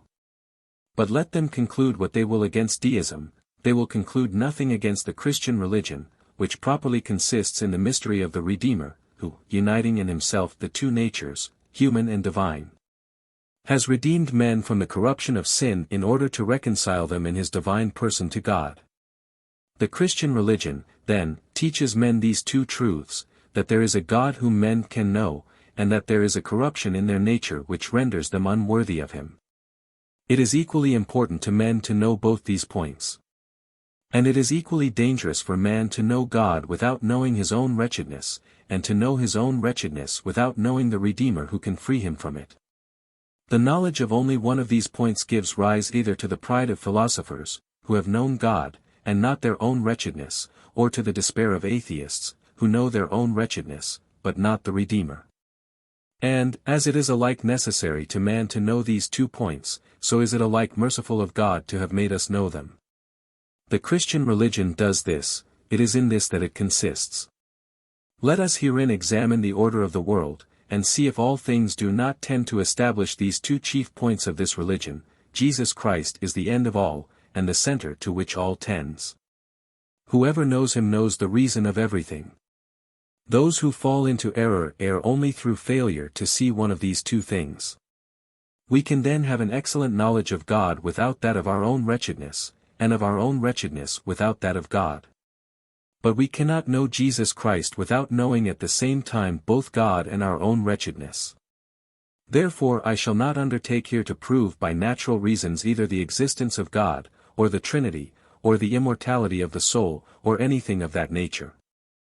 Not only because I should not feel myself sufficiently able to find in nature arguments to convince hardened atheists, but also because such knowledge without Jesus Christ is useless and barren. Though a man should be convinced that numerical proportions are immaterial truths, eternal and dependent on a first truth, in which they subsist, and which is called God, I should not think him far advanced towards his own salvation. The God of Christians is not a God who is simply the author of mathematical truths, or of the order of the elements, that is the view of heathens and Epicureans. He is not merely a God who exercises his providence over the life and fortunes of men, to bestow on those who worship him a long and happy life. That was the portion of the Jews. But the God of Abraham, the God of Isaac, the God of Jacob, the God of Christians, is a God of love and of comfort, a God who fills the soul and heart of those whom he possesses, a God who makes them conscious of their inward wretchedness. And his infinite mercy, who unites himself to their inmost soul, who fills it with humility and joy, with confidence and love, who renders them incapable of any other end than himself. All who seek God without Jesus Christ, and who rest in nature, either find no light to satisfy them, or come to form for themselves a means of knowing God and serving him without a mediator. Thereby they fall either into atheism, or into deism, 2 things which the Christian religion abhors almost equally. Without Jesus Christ the world would not exist, for it should needs be either that it would be destroyed or be a hell. If the world existed to instruct man of God, his divinity would shine through every part in it in an indisputable manner. But as it exists only by Jesus Christ, and for Jesus Christ, and to teach men both their corruption and their redemption, all displays the proofs of these 2 truths. All appearance indicates neither a total exclusion nor a manifest presence of divinity, but the presence of a God who hides himself. Everything bears this character. Shall he alone who knows his nature know it only to be miserable? Shall he alone who knows it be alone unhappy? He must not see nothing at all, nor must he see sufficient for him to believe he possesses it, but he must see enough to know that he has lost it. For to know of his loss, he must see and not see. And that is exactly the state in which he naturally is. Whatever part he takes, I shall not leave him at rest. It is then true that everything teaches man his condition, but he must understand this well. For it is not true that all reveals God, and it is not true that all conceals God. But it is at the same time true that he hides himself from those who tempt him, and that he reveals himself to those who seek him, because men are both unworthy and capable of God, unworthy by their corruption, capable by their original nature. What shall we conclude from all our darkness, but our unworthiness? If there never had been any appearance of God, this eternal deprivation would have been equivocal, and might have as well corresponded with the absence of all divinity, as with the unworthiness of men to know him.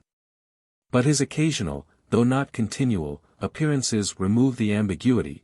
If he appeared once, he exists always, and thus we cannot but conclude both that there is a God, and that men are unworthy of him. We do not understand the glorious state of Adam, nor the nature of his sin, nor the transmission of it to us. These are matters which took place under conditions of a nature altogether different from our own, and which transcend our present understanding. The knowledge of all this is useless to us as a means of escape from it. And all that we are concerned to know, is that we are miserable, corrupt, separated from God, but ransomed by Jesus Christ, whereof we have wonderful proofs on earth. So the two proofs of corruption and redemption are drawn from the ungodly, who live in indifference to religion, and from the Jews who are irreconcilable enemies. There are two ways of proving the truths of our religion. One by the power of reason, the other by the authority of him who speaks. We do not make use of the latter, but of the former. We do not say, this must be believed, for Scripture, which says it, is divine. But we say that it must be believed for such and such a reason, which are feeble arguments, as reason may be bent to everything. There is nothing on earth that does not show either the wretchedness of man, or the mercy of God. Either the weakness of man without God, or the strength of man with God. It will be one of the confusions of the damned to see that they are condemned by their own reason, by which they claim to condemn the Christian religion. The prophecies, the very miracles and proofs of our religion, are not of such a nature that they can be said to be absolutely convincing. But they are also of such a kind that it cannot be said that it is unreasonable to believe them. Thus there is both evidence and obscurity to enlighten some and confuse others. But the evidence is such that it surpasses, or at least equals, the evidence to the contrary. So that it is not reason which can determine men not to follow it, and thus it can only be lust or malice of heart. And by this means there is sufficient evidence to condemn, and insufficient to convince. So that it appears in those who follow it, that it is grace, and not reason, which makes them follow it, and in those who shun it, that it is lust, not reason, which makes them shun it. Vir discipuli, vir Israelita, vir liberi, vir cibus. Recognize, then, the truth of religion in the very obscurity of religion, in the little light we have of it, and in the indifference which we have to knowing it. We understand nothing of the works of God, if we do not take as a principle that he has willed to blind some, and enlighten others. The two contrary reasons. We must begin with that, without that we understand nothing, and all is heretical. And we must even add at the end of each truth that the opposite truth is to be remembered. Objection. The Scripture is plainly full of matters not dictated by the Holy Spirit. Answer. Then they do not harm faith. Objection. But the Church has decided that all is of the Holy Spirit. Answer. I answer two things. First, the Church has not so decided. Secondly, if she should so decide, it could be maintained. Do you think that the prophecies cited in the Gospel are related to make you believe? No, it is to keep you from believing. Canonical. The heretical books in the beginning of the Church served to prove the canonical. To the chapter on the fundamentals must be added that on typology touching the reason of types, why Jesus Christ was prophesied as to his first coming, why prophesied obscurely as to the manner. The reason why. Types. They had to deal with a carnal people and to render them the depositary of the spiritual covenant. To give faith to the Messiah, it was necessary there should have been precedent prophecies, and that these should be conveyed by persons above suspicion, diligent, faithful, unusually zealous, and known to all the world. To accomplish all this, God chose this carnal people, to whom he entrusted the prophecies which foretell the Messiah as a deliverer, and as a dispenser of those carnal goods which this people loved. And thus they have had an extraordinary passion for their prophets, and, in sight of the whole world, have had charge of these books which foretell their Messiah, assuring all nations that he should come, and in the way foretold in the books, which they held open to the whole world. Yet this people, deceived by the poor and ignominious advent of the Messiah, have been his most cruel enemies.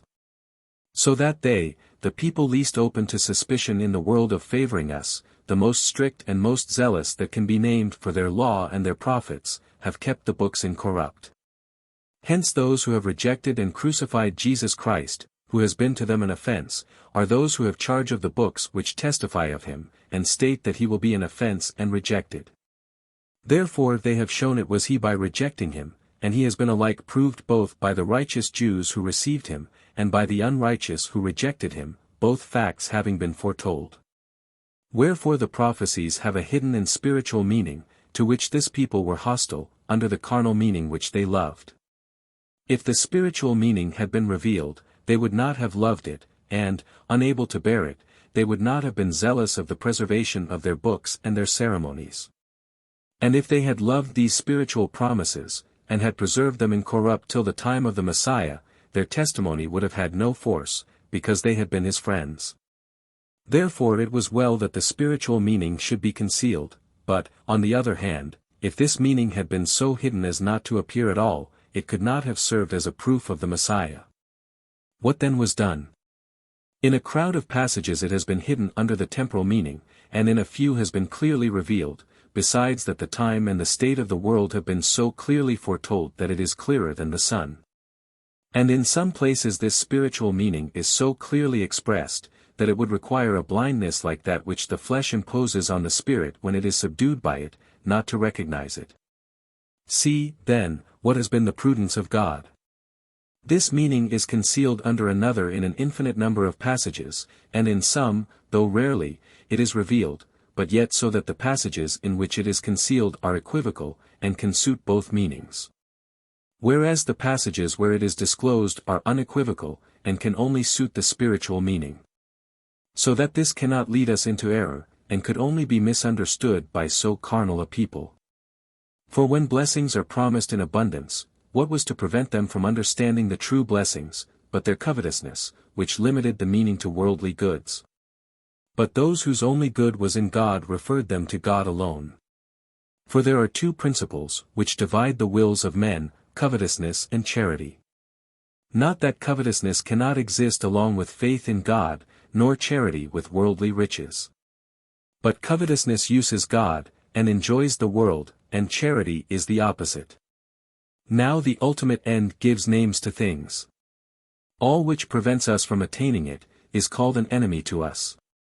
Thus the creatures, however good, are the enemies of the righteous, when they turn them away from God, and God himself is the enemy of those whose covetousness he confounds. Thus as the significance of the word enemy is dependent on the ultimate end, the righteous understood by it their passions, and the carnal the Babylonians, and so these terms were obscure only for the unrighteous. And this is what Isaiah says, Signa legem in electus meis, and that Jesus Christ shall be a stone of stumbling. But, blessed are they who shall not be offended in him. Hosea, ultimate, says excellently, where is the wise? And he shall understand what I say. The righteous shall know them, for the ways of God are right, but the transgressors shall fall therein.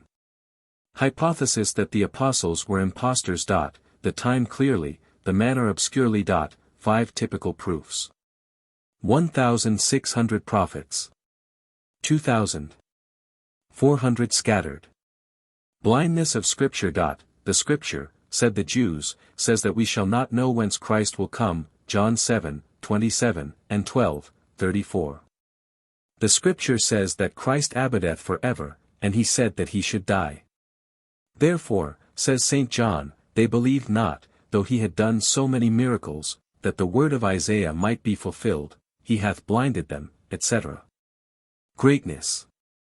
Religion is so great a thing that it is right that those who will not take the trouble to seek it, if it be obscure, should be deprived of it.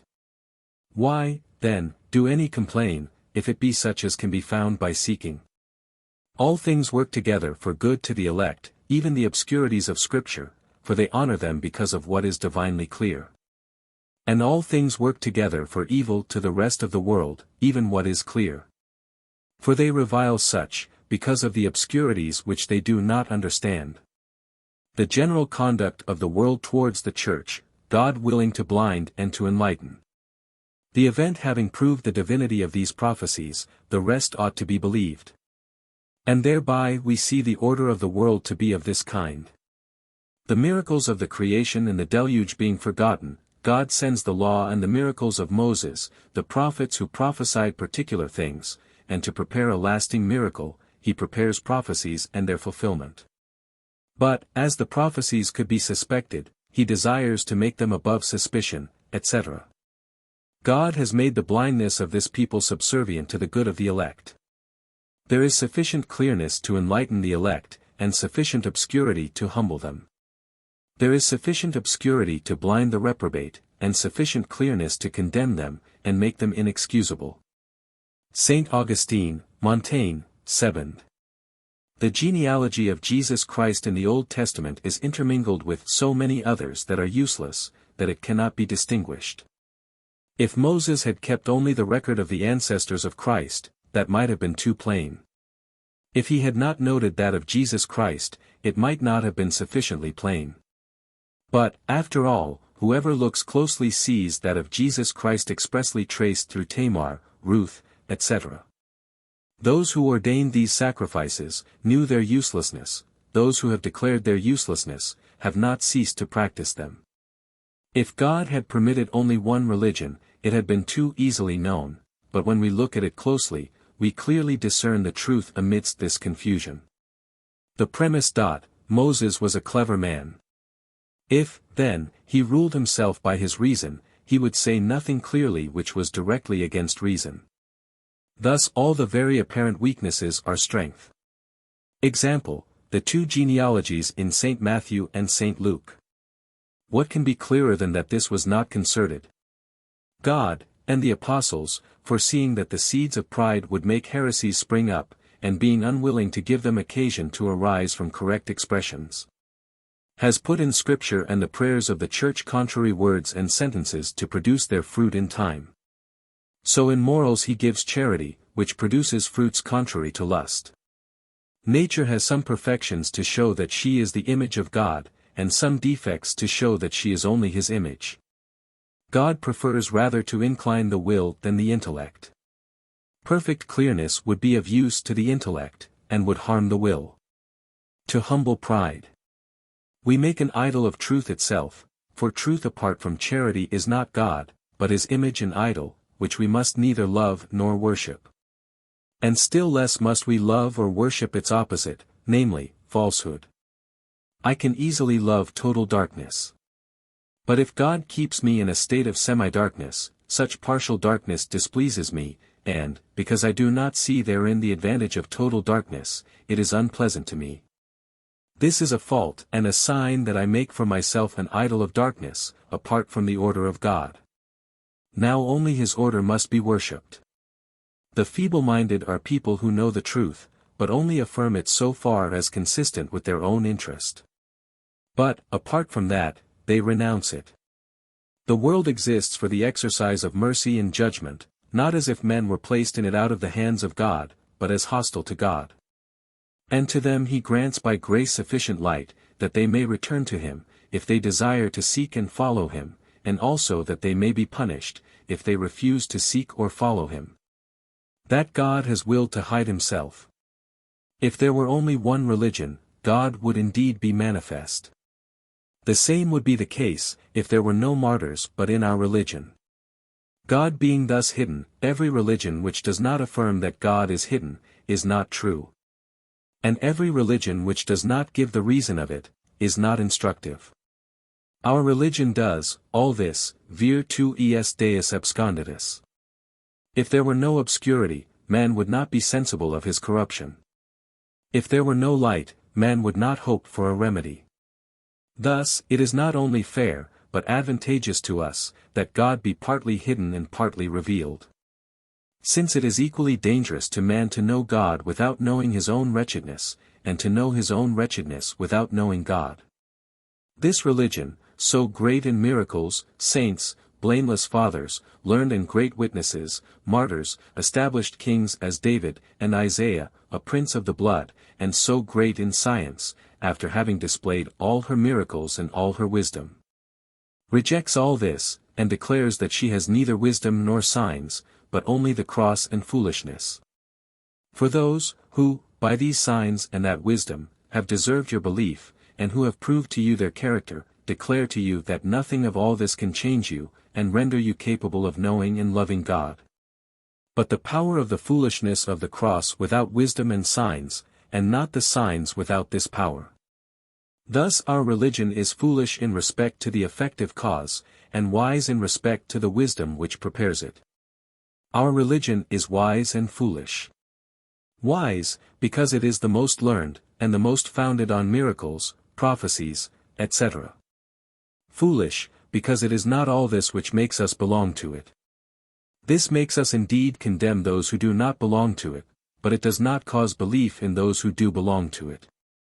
It is the cross that makes them believe, any evacuatat sit crux. And so St. Paul, who came with wisdom and signs, says that he has come neither with wisdom nor with signs, for he came to convert. But those who come only to convince, can say that they come with wisdom and with signs. Section 9. Perpetuity. On the fact that the Christian religion is not the only religion. So far is this from being a reason for believing that it is not the true one, that, on the contrary, it makes us see that it is so. Men must be sincere in all religions, true heathens, true Jews, true Christians. J.C. Heathens ____ Muhammad. / Ignorance of God. The falseness of other religions. They have no witnesses. Jews have. God defies other religions to produce such signs, Isaiah 43, 9, 44, 8. History of China, I believe only the histories, whose witnesses got themselves killed. Which is the more credible of the two, Moses or China? It is not a question of seeing this summarily. I tell you there is in it something to blind, and something to enlighten. By this one word I destroy all your reasoning. But China obscures, say you. And I answer, China obscures, but there is clearness to be found, seek it. Thus all that you say makes for one of the views, and not at all against the other. So this serves, and does no harm. We must then see this in detail. We must put the papers on the table. Against the history of China. The historians of Mexico, the 5 sons, of which the last is only 800 years old. The difference between a book accepted by a nation, and one which makes a nation. Muhammad was without authority. His reasons then should have been very strong, having only their own force. What does he say then, that we must believe him? The Psalms are chanted throughout the whole world. Who renders testimony to Muhammad? Himself. Jesus Christ desires his own testimony to be as nothing. The quality of witnesses necessitates their existence always and everywhere, and he, miserable creature, is alone. Against Muhammad. The Quran is not more of Muhammad than the Gospel is of St. Matthew, for it is cited by many authors from age to age. Even its very enemies, Celsus and Porphyry, never denied it. The Quran says St. Matthew was an honest man.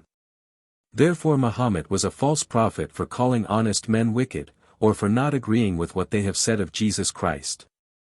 It is not by that which is obscure in Muhammad, and which may be interpreted in a mysterious sense, that I would have him judged, but by what is clear, as his paradise and the rest. In that he is ridiculous. And since what is clear is ridiculous, it is not right to take his obscurities for mysteries.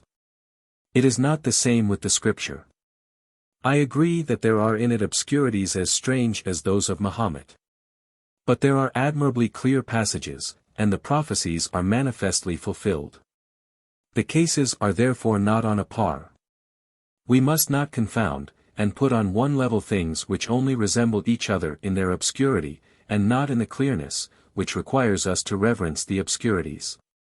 The difference between Jesus Christ and Muhammad.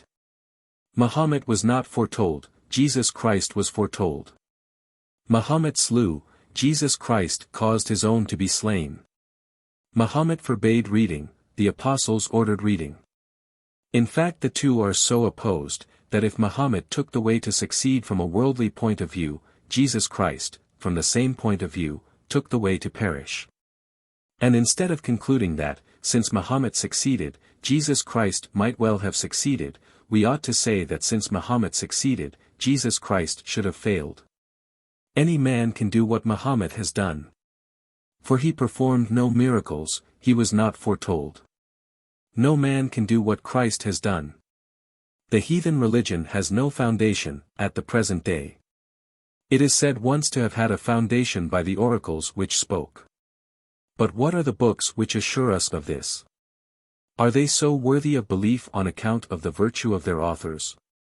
Have they been preserved with such care that we can be sure that they have not been meddled with?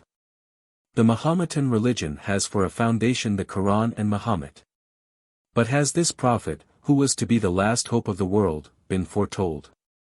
What sign has he that every other man has not, who chooses to call himself a prophet? What miracles does he himself say that he has done? What mysteries has he taught, even according to his own tradition? What was the morality, what the happiness held out by him? The Jewish religion must be differently regarded in the tradition of the Holy Bible, and in the tradition of the people. Its morality and happiness are absurd in the tradition of the people, but are admirable in that of the Holy Bible. And all religion is the same, for the Christian religion is very different in the Holy Bible and in the casuists. The foundation is admirable, it is the most ancient book in the world, and the most authentic. And whereas Muhammad, in order to make his own book continue in existence, forbade men to read it, Moses, for the same reason, ordered everyone to read his. Our religion is so divine that another divine religion has only been the foundation of it. Order. To see what is clear and indisputable in the whole state of the Jews. The Jewish religion is wholly divine in its authority, its duration, its perpetuity, its morality, its doctrine, and its effects. The only science contrary to common sense and human nature is that alone which has always existed among men. The only religion contrary to nature, to common sense, and to our pleasure, is that alone which has always existed. No religion but our own has taught that man is born in sin. No sect of philosophers has said this. Therefore none have declared the truth. No sect or religion has always existed on earth, but the Christian religion. Whoever judges of the Jewish religion by its coarser forms will misunderstand it. It is to be seen in the Holy Bible, and in the tradition of the prophets, who have made it plain enough that they did not interpret the law according to the letter. So our religion is divine in the gospel, in the apostles, and in tradition, but it is absurd in those who tamper with it. The Messiah, according to the carnal Jews, was to be a great temporal prince. Jesus Christ, according to carnal Christians, has come to dispense us from the love of God, and to give us sacraments which shall do everything without our help. Such is not the Christian religion, nor the Jewish. True Jews and true Christians have always expected a Messiah who should make them love God, and by that love triumph over their enemies. The carnal Jews hold a midway place between Christians and heathens. The heathens know not God, and love the world only. The Jews know the true God, and love the world only. The Christians know the true God, and love not the world. Jews and heathens love the same good. Jews and Christians know the same God. The Jews were of two kinds, the first had only heathen affections, the other had Christian affections. There are two kinds of men in each religion, among the heathen, worshippers of beasts, and the worshippers of the one only God of natural religion, among the Jews, the carnal, and the spiritual, who were the Christians of the old law. Among Christians, the coarser-minded, who are the Jews of the new law. The carnal Jews looked for a carnal Messiah, the coarser Christians believe that the Messiah has dispensed them from the love of God. True Jews and true Christians worship a Messiah who makes them love God. To show that the true Jews and the true Christians have but the same religion. The religion of the Jews seemed to consist essentially in the fatherhood of Abraham, in circumcision, in sacrifices, in ceremonies, in the ark, in the temple, in Jerusalem, and, finally, in the law, and in the covenant with Moses. I say that it consisted in none of those things, but only in the love of God, and that God disregarded all the other things. That God did not accept the posterity of Abraham. That the Jews were to be punished like strangers, if they transgressed. Deuteronomy 8:19, If thou do at all forget the Lord thy God, and walk after other gods, I testify against you this day that ye shall surely perish, as the nations which the Lord destroyeth before your face. That strangers, if they loved God, were to be received by him as the Jews. Isaiah LVI, 3, Let not the stranger say, The Lord will not receive me. The strangers who join themselves unto the Lord to serve him and love him, will I bring unto my holy mountain, and accept therein sacrifices, for mine house is a house of prayer. That the true Jews considered their merit to be from God only, and not from Abraham. Isaiah 63, 16, Doubtless thou art our father, though Abraham be ignorant of us, and Israel acknowledge us not. Thou art our father and our Redeemer. Moses himself told them that God would not accept persons. Deuteronomy x, 17, God, said he, regardeth neither persons nor sacrifices. The Sabbath was only a sign, Exodus 31, 13, and in memory of the escape from Egypt, Deuteronomy v, 19. Therefore it is no longer necessary, since Egypt must be forgotten. Circumcision was only a sign, Gen 17, 11. And thence it came to pass that, being in the desert, they were not circumcised because they could not be confounded with other peoples. And after Jesus Christ came, it was no longer necessary. That the circumcision of the heart is commanded. Deuteronomy x, 16, Jeremiah 4, 4, Be ye circumcised in heart, take away the superfluities of your heart, and harden yourselves not.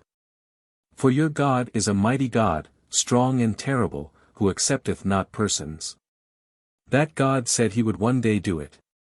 Deuteronomy XXX, 6, God will circumcise thine heart, and the heart of thy seed, that thou mayest love him with all thine heart. That the uncircumcised in heart shall be judged.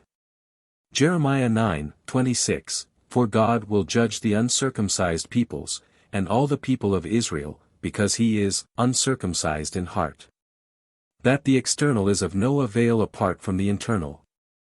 Joel 2, 13, Sindite corda vestra, etc., Isaiah 58, 3, 4, etc. The love of God is enjoined in the whole of Deuteronomy. Dut.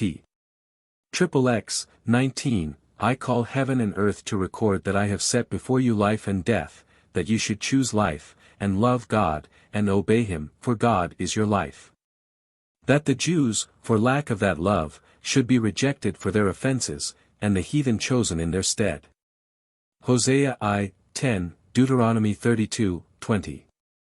I will hide myself from them in view of their latter sins, for they are a froward generation without faith. They have moved me to jealousy with that which is not God, and I will move them to jealousy with those which are not a people, and with an ignorant and foolish nation. Isaiah LXV, 1. That temporal goods are false, and that the true good is to be united to God.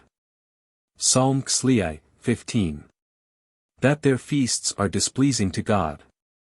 Amos v, 21. That the sacrifices of the Jews displeased God.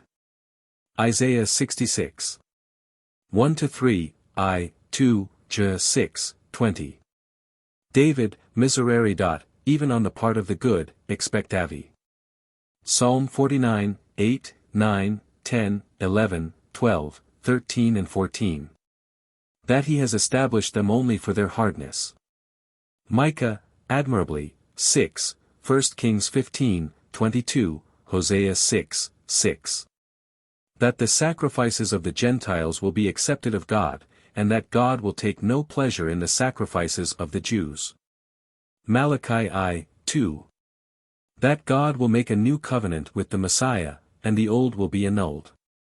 J 31, 31. Mandata non bona. Isaac. That the old things will be forgotten. Isaiah 43, 18, 19, LXV 17, 10. That the ark will no longer be remembered. J 3, 15, 16.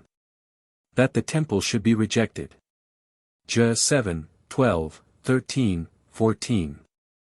That the sacrifices should be rejected, and other pure sacrifices established. Malachi I, 2. That the order of Aaron's priesthood should be rejected, and that of Melchizedek introduced by the Messiah. P.S. Dixit Dominus. That this priesthood should be eternal. Ibid. That Jerusalem should be rejected, and Rome admitted. P.S. Dixit Dominus. That the name of the Jews should be rejected, and a new name given. Isaiah LXV, 15. That this last name should be more excellent than that of the Jews, and eternal.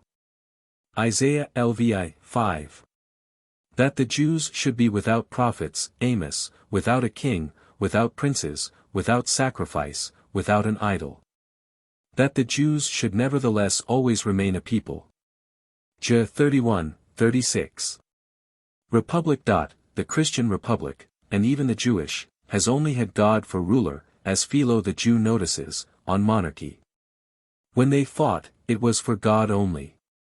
Their chief hope was in God only, they considered their towns as belonging to God only, and kept them for God. 1 Chron, 19, 13. Gen 17, 7. Statuum pactum meum in termi et te fodera sempiterno, ut sim deus tus. Et tu ergo custodes pactum meum. Perpetuity. That religion has always existed on earth, which consists in believing that man has fallen from a state of glory and of communion with God into a state of sorrow, penitence, and estrangement from God. But that after this life we shall be restored by a Messiah who should have come. All things have passed away, and this has endured, for which all things are. Men have in the first age of the world been carried away into every kind of debauchery, and yet there were saints, as Enoch, Lamech, and others, who waited patiently for the Christ promised from the beginning of the world. Noah saw the wickedness of men at its height, and he was held worthy to save the world in his person, by the hope of the Messiah of whom he was the type. Abraham was surrounded by idolaters, when God made known to him the mystery of the Messiah, whom he welcomed from afar. In the time of Isaac and Jacob abomination was spread over all the earth, but these saints lived in faith. And Jacob, dying and blessing his children, cried in a transport which made him break off his discourse, I await, O my God, the Saviour whom thou hast promised. Salutaire taum expectabo, Domini. The Egyptians were infected both with idolatry and magic, the very people of God were led astray by their example. Yet Moses and others believed him whom they saw not, and worshipped him, looking to the eternal gifts which he was preparing for them. The Greeks and Latins then set up false deities, the poets made 100 different theologies, while the philosophers separated into 1,000 different sects. And yet in the heart of Judea there were always chosen men who foretold the coming of this Messiah, which was known to them alone. He came at length in the fullness of time, and time has since witnessed the birth of so many schisms and heresies, so many political revolutions, so many changes in all things. Yet this church, which worships him who has always been worshipped, has endured uninterruptedly. It is a wonderful, incomparable, and altogether divine fact that this religion, which has always endured, has always been attacked. It has been 1,000 times on the eve of universal destruction, and every time it has been in that state, God has restored it by extraordinary acts of his power. This is astonishing, as also that it has preserved itself without yielding to the will of tyrants. For it is not strange that a state endures, when its laws are sometimes made to give way to necessity, but that. See the passage indicated in Montaigne. States would perish if they did not often make their laws give way to necessity. But religion has never suffered this, or practiced it. Indeed, there must be these compromises, or miracles. It is not strange to be saved by yieldings, and this is not strictly self-preservation, besides, in the end they perish entirely. None has endured 1,000 years. But the fact that this religion has always maintained itself, inflexible as it is, proves its divinity. Whatever may be said, it must be admitted that the Christian religion has something astonishing in it. Some will say, this is because you were born in it. Far from it, I stiffen myself against it for this very reason, for fear this prejudice bias me. But although I am born in it, I cannot help finding it so. Perpetuity. The Messiah has always been believed in. The tradition from Adam was fresh in Noah and in Moses. Since then the prophets have foretold him, while at the same time foretelling other things, which, being from time to time fulfilled in the sight of men, showed the truth of their mission. And consequently that of their promises touching the Messiah. Jesus Christ performed miracles, and the apostles also, who converted all the heathen, and all the prophecies being thereby fulfilled, the Messiah is forever proved. Perpetuity. Let us consider that since the beginning of the world the expectation of worship of the Messiah has existed uninterruptedly. That there have been found men, who said that God had revealed to them that a Redeemer was to be born, who should save his people. That Abraham came afterwards, saying that he had had a revelation that the Messiah was to spring from him by a son, whom he should have, that Jacob declared that, of his 12 sons, the Messiah would spring from Judah. That Moses and the prophets then came to declare the time and the manner of his coming, that they said their law was only temporary till that of the Messiah, that it should endure till then, but that the other should last forever. That thus either their law, or that of the Messiah, of which it was the promise, would be always upon the earth, that, in fact, it has always endured, that at last Jesus Christ came with all the circumstances foretold. This is wonderful. This is positive fact. While all philosophers separate into different sects, there is found in one corner of the world the most ancient people in it, declaring that all the world is in error, that God has revealed to them the truth. That they will always exist on the earth. In fact, all other sects come to an end, this one still endures, and has done so for 4,000 years. They declare that they hold from their ancestors that man has fallen from communion with God, and is entirely estranged from God, but that he has promised to redeem them, that this doctrine shall always exist on the earth. That their law has a double signification, that during 1600 years they have had people, whom they believed prophets, foretelling both the time and the manner. That 400 years after they were scattered everywhere, because Jesus Christ was to be everywhere announced, that Jesus Christ came in the manner, and at the time foretold. That the Jews have since been scattered abroad under a curse, and nevertheless still exist. I see the Christian religion founded upon a preceding religion, and this is what I find as a fact. I do not here speak of the miracles of Moses, of Jesus Christ, and of the apostles, because they do not at first seem convincing, and because I only wish here to put in evidence all those foundations of the Christian religion which are beyond doubt, and which cannot be called in question by any person whatsoever. It is certain that we see in many places of the world a peculiar people, separated from all other peoples of the world, and called the Jewish people. I see then a crowd of religions in many parts of the world and in all times. But their morality cannot please me, nor can their proofs convince me. Thus I should equally have rejected the religion of Mahomet and of China, of the ancient Romans and of the Egyptians, for the sole reason, that none having more marks of truth than another, nor anything which should necessarily persuade me. Reason cannot incline to one rather than the other.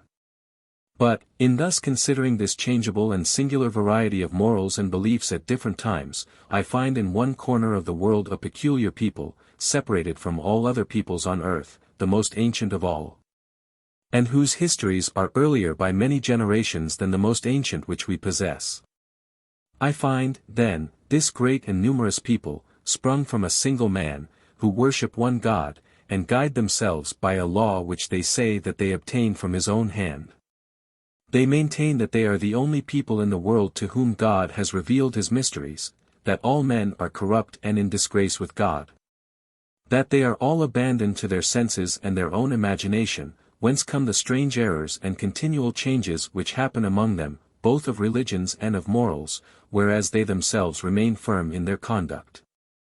But that God will not leave other nations in this darkness forever, that there will come a Savior for all, that they are in the world to announce him to men. That they are expressly formed to be forerunners and heralds of this great event, and to summon all nations to join with them in the expectation of this Savior. To meet with this people is astonishing to me, and seems to me worthy of attention. I look at the law which they boast of having obtained from God, and I find it admirable. It is the first law of all, and is of such a kind that, even before the term law was in currency among the Greeks, it had, for nearly 1,000 years earlier, been uninterruptedly accepted and observed by the Jews. I likewise think it strange that the first law of the world happens to be the most perfect. So that the greatest legislators have borrowed their laws from it, as is apparent from the law of the 12 tables at Athens, afterwards taken by the Romans, and as it would be easy to prove, if Josephus and others had not sufficiently dealt with this subject. Advantages of the Jewish people. In this search the Jewish people at once attracts my attention by the number of wonderful and singular facts which appear about them. I first see that they are a people wholly composed of brethren, and whereas all others are formed by the assemblage of an infinity of families, this, though so wonderfully fruitful, has all sprung from one man alone, and, being thus all one flesh, and members one of another, they constitute a powerful state of one family. This is unique. This family, or people, is the most ancient within human knowledge, a fact which seems to me to inspire a peculiar veneration for it, especially in view of our present inquiry. Since if God had from all time revealed himself to men, it is to these we must turn for knowledge of the tradition. This people is not eminent solely by their antiquity, but is also singular by their duration, which has always continued from their origin till now.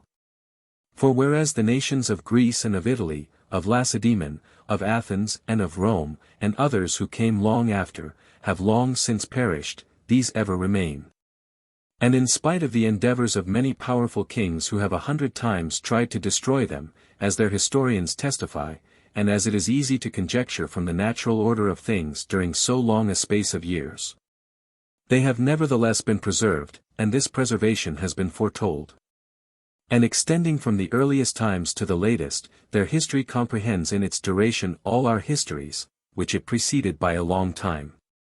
The law by which this people is governed is at once the most ancient law in the world, the most perfect, and the only one which has been always observed without a break in a state. This is what Josephus admirably proves, against Apion, and also Philo the Jew, in different places, where they point out that it is so ancient that the very name of law was only known by the oldest nation more than 1,000 years afterwards. So that Homer, who has written the history of so many states, has never used the term. And it is easy to judge of its perfection by simply reading it. For we see that it has provided for all things with so great wisdom, equity, and judgment, that the most ancient legislators, Greek and Roman, having had some knowledge of it, have borrowed from it their principal laws. This is evident from what are called the 12 tables, and from the other proofs which Josephus gives. But this law is at the same time the severest and strictest of all in respect to their religious worship, imposing on this people, in order to keep them to their duty, 1,000 peculiar and painful observances, on pain of death. Whence it is very astonishing that it has been constantly preserved during many centuries by a people, rebellious and impatient as this one was, while all other states have changed their laws from time to time, although these were far more lenient. The book which contains this law, the first of all, is itself the most ancient book in the world, those of Homer, Hesiod, and others, being 600 or 700 years later. The creation and the deluge being past, and God no longer requiring to destroy the world, nor to create it anew, nor to give such great signs of himself, he began to establish a people on the earth, purposely formed, who were to last until the coming of the people whom the Messiah should fashion by his Spirit. The creation of the world beginning to be distant, God provided a single contemporary historian, and appointed a whole people as guardians of this book, in order that this history might be the most authentic in the world. And that all men might thereby learn a fact so necessary to know, and which could only be known through that means. Japhet begins the genealogy. Joseph folds his arms, and prefers the younger. Why should Moses make the lives of men so long, and their generations so few? Because it is not the length of years, but the multitude of generations, which renders things obscure. For truth is perverted only by the change of men. And yet he puts two things, the most memorable that were ever imagined, namely, the creation and the deluge, so near that we reach from one to the other. Shem, who saw Lamech, who saw Adam, saw also Jacob, who saw those who saw Moses. Therefore the deluge and the creation are true. This is conclusive among certain people who understand it rightly. The longevity of the patriarchs, instead of causing the loss of past history, conduced, on the contrary, to its preservation. For the reason why we are sometimes insufficiently instructed in the history of our ancestors, is that we have never lived long with them, and that they are often dead before we have attained the age of reason. Now, when men lived so long, children lived long with their parents. They conversed long with them. But what else could be the subject of their talk save the history of their ancestors, since to that all history was reduced, and men did not study science or art, which now form a large part of daily conversation. We see also that in these days tribes took particular care to preserve their genealogies. I believe that Joshua was the first of God's people to have this name, as Jesus Christ was the last of God's people. Antiquity of the Jews. What a difference there is between one book and another. I am not astonished that the Greeks made the Iliad, nor the Egyptians and the Chinese their histories. We have only to see how this originates. These fabulous historians are not contemporaneous with the facts about which they write. Homer composes a romance, which he gives out as such, and which is received as such. For nobody doubted that Troy and Agamemnon no more existed than did the golden apple. Accordingly he did not think of making a history, but solely a book to amuse. He is the only writer of his time. The beauty of the work has made it last, every one learns it and talks of it, it is necessary to know it, and each one knows it by heart. 400 years afterwards the witnesses of these facts are no longer alive, no one knows of his own knowledge if it be a fable or a history, one has only learnt it from his ancestors, and this can pass for truth. Every history which is not contemporaneous, as the books of the Sibyls and Trismegistus, and so many others which have been believed by the world, are false, and found to be false in the course of time. It is not so with contemporaneous writers. There is a great difference between a book which an individual writes, and publishes to a nation, and a book which itself creates a nation. We cannot doubt that the book is as old as the people. Josephus hides the shame of his nation. Moses does not hide his own shame. Cos mihi det ut omnes profident. He was weary of the multitude. The sincerity of the Jews. Maccabees, after they had no more prophets, the Masorah, since Jesus Christ. This book will be a testimony for you. Defective and final letters. Sincere against their honor, and dying for it, this has no example in the world, and no root in nature. Sincerity of the Jews. They preserve lovingly and carefully the book in which Moses declares that they have been all their life ungrateful to God, and that he knows they will be still more so after his death. But that he calls heaven and earth to witness against them, and that he has taught them enough. He declares that God, being angry with them, shall at last scatter them among all the nations of the earth. That as they have offended him by worshipping gods who were not their God, so he will provoke them by calling a people who are not his people. That he desires that all his words be preserved forever, and that his book be placed in the ark of the covenant to serve forever as a witness against them. Isaiah says the same thing, XXX. On Esdras. The story that the books were burnt with the temple proved false by Maccabees. Jeremiah gave them the law. The story that he recited the whole by heart. Josephus and Esdras point out that he read the book. Baronius, and p. 180, nullus penitus Hebraeorum antiquorum reparator ca tradiderit libros paris et per Esdram esse restitutos, nisi in 4 Esdri. The story that he changed the letters. Philo, in vita Moisis, illo lingua ac character quo antiquitas scripta est lex sic permansit usque ad lxx. Josephus says that the law was in Hebrew when it was translated by the 70. Under Antiochus and Vespasian, when they wanted to abolish the books, and when there was no prophet, they could not do so. And under the Babylonians, when no persecution had been made, and when there were so many prophets, would they have let them be burnt? Josephus laughs at the Greeks who would not bear. Tertullian. Perind potuit abula factum eam violentia cataclysmi in spiritu versus reformar, quam admittum eti Hierosolumus Babylonia expugnation deletus, omni instrumentum Judaici literaturi per Esdram constat restauratum. He says that Noah could as easily have restored in spirit the book of Enoch, destroyed by the deluge, as Esdras could have restored the scriptures lost during the captivity. Theta epsilon, nu tau pi nu alpha beta omicron upsilon chi omicron delta nu omicron sigma omicron rho alpha c gamma mu alpha lambda omega tau omicron lambda alpha omicron, delta iota alpha phi theta alpha rho epsilon iota sigma nu tau nu gamma rho alpha phi nu pi nu epsilon upsilon sigma epsilon epsilon sigma delta rho rho epsilon kappa tau phi upsilon lambda lambda epsilon upsilon tau nu pi rho omicron gamma epsilon lambda omicron nu tau omega nu pi rho omicron phi eta tau nu pi alpha nu alpha tau xi alpha sigma theta alpha iota lambda gamma omicron upsilon kappa alpha pi omicron kappa alpha tau sigma alpha iota tau lambda alpha tau nu delta iota mu omega upsilon sigma omega nu omicron theta epsilon sigma alpha nu. He alleges this to prove that it is not incredible that the 70 may have explained the Holy Scriptures with that uniformity which we admire in them. And he took that from Saint Irenaeus. Saint Hilary, in his preface to the Psalms, says that Esdras arranged the Psalms in order. The origin of this tradition comes from the 14th chapter of the 4th book of Esdras.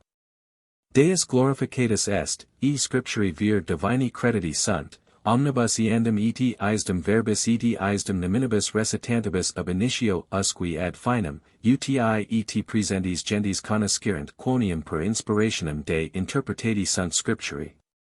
Et non esset mirabile Deum hoc in eis operatum, quando in ea captivitate populi quae facta est and Nabucodonosor, corruptus scripturis eti post 70 annos Judaeis descendentibus in regionem suam, e post deinde temporibus artaxerxis persarum regis. Inspiravit Esdri sacerdoti tribus Levi praeteritorum prophetarum omnes rememorer sermons, e restituir populo eam legem quae data est promoison. Against the story in Esdras, 2 Mac Cab. 2. Josephus, Antiquities, 2, I. Cyrus took occasion from the prophecy of Isaiah to release the people. The Jews held their property in peace under Cyrus in Babylon, hence they could well have the law. Josephus, in the whole history of Esdras, does not say one word about this restoration. 2 Kings 17:27. If the story in Esdras is credible, then it must be believed that the scripture is Holy Scripture. For this story is based only on the authority of those who assert that of the 70, which shows that the scripture is holy. Therefore if this account be true, we have what we want therein, if not, we have it elsewhere. And thus those who would ruin the truth of our religion, founded on Moses, establish it by the same authority by which they attack it. So by this providence it still exists. Chronology of Rabbinism. The citations of pages are from the book Pugio. Page 27. R. Hakadosh, Anno 200, author of the Miskna, or Vocal Law, or Second Law. Commentaries on the Miskna, Anno 340, the one Sifra. Barajatot. Talmud Hierosol. Tesiftot. Bereshit Rabbah, by R. Osea Rabbah, commentary on the Miskna. Bereshit Rabbah, Bar Nikoni, are subtle and pleasant discourses, historical and theological. This same author wrote the books called Rabbit. 100 years after the Talmud Hierosol was composed the Babylonian Talmud, by R. Ase, A.D. 440, by the universal consent of all the Jews, who are necessarily obliged to observe all that is contained therein. The edition of R. Ase is called the Gemara, that is to say, the commentary on the Miskna. And the Talmud includes together the Miskna and the Gemara. If does not indicate indifference, Malachi, Isaiah. Is, see volumus, etc. Inquicump die. Prophecies. The scepter was not interrupted by the captivity in Babylon, because the return was promised and foretold. Proofs of Jesus Christ. Captivity, with the assurance of deliverance within 70 years, was not real captivity. But now they are captives without any hope. God has promised them that even though he should scatter them to the ends of the earth, nevertheless if they were faithful to his law, he would assemble them together again. They are very faithful to it, and remain oppressed. When Nebuchadnezzar carried away the people, for fear they should believe that the scepter had departed from Judah, they were told beforehand that they would be there for a short time, and that they would be restored. They were always consoled by the prophets, and their kings continued. But the second destruction is without promise of restoration, without prophets, without kings, without consolation, without hope, because the scepter is taken away forever. It is a wonderful thing, and worthy of particular attention, to see this Jewish people existing so many years in perpetual misery, it being necessary as a proof of Jesus Christ, both that they should exist to prove him, and that they should be miserable because they crucified him. And though to be miserable and to exist are contradictory, they nevertheless still exist in spite of their misery. They are visibly a people expressly created to serve as a witness to the Messiah, Isaiah 43, 9, 44, 8. They keep the books, and love them, and do not understand them. And all this was foretold, that God's judgments are entrusted to them, but as a sealed book. Section X. Typology. Proof of the two testaments at once. To prove the two at one stroke, we need only see if the prophecies in one are fulfilled in the other. To examine the prophecies, we must understand them. For if we believe they have only one meaning, it is certain that the Messiah has not come. But if they have two meanings, it is certain that he has come in Jesus Christ. The whole problem then is to know if they have two meanings. That the Scripture has two meanings, which Jesus Christ and the Apostles have given, is shown by the following proofs. 1. Proof by Scripture itself. 2. Proof by the rabbis. Moses Maimonides says that it has two aspects, and that the prophets have prophesied Jesus Christ only. 3. Proof by the Kabbalah. 4. Proof by the mystical interpretation which the rabbis themselves give to Scripture. 5. Proof by the principles of the rabbis, that there are two meanings, that there are two advents of the Messiah, a glorious and an humiliating one, according to their desert. That the prophets have prophesied of the Messiah only, the law is not eternal, but must change at the coming of the Messiah, that then they shall no more remember the Red Sea, that the Jews and the Gentiles shall be mingled. 6. Proof by the key which Jesus Christ and the Apostles give us. Isaiah, Lee. The Red Sea an image of the redemption. Ut sietis quod filius hominis habet potestatem remittendi peccata, tibi dico, Serge. God, wishing to show that he could form a people holy with an invisible holiness, and fill them with an eternal glory, made visible things. As nature is an image of grace, he has done in the bounties of nature what he would do in those of grace, in order that we might judge that he could make the invisible, since he made the visible excellently.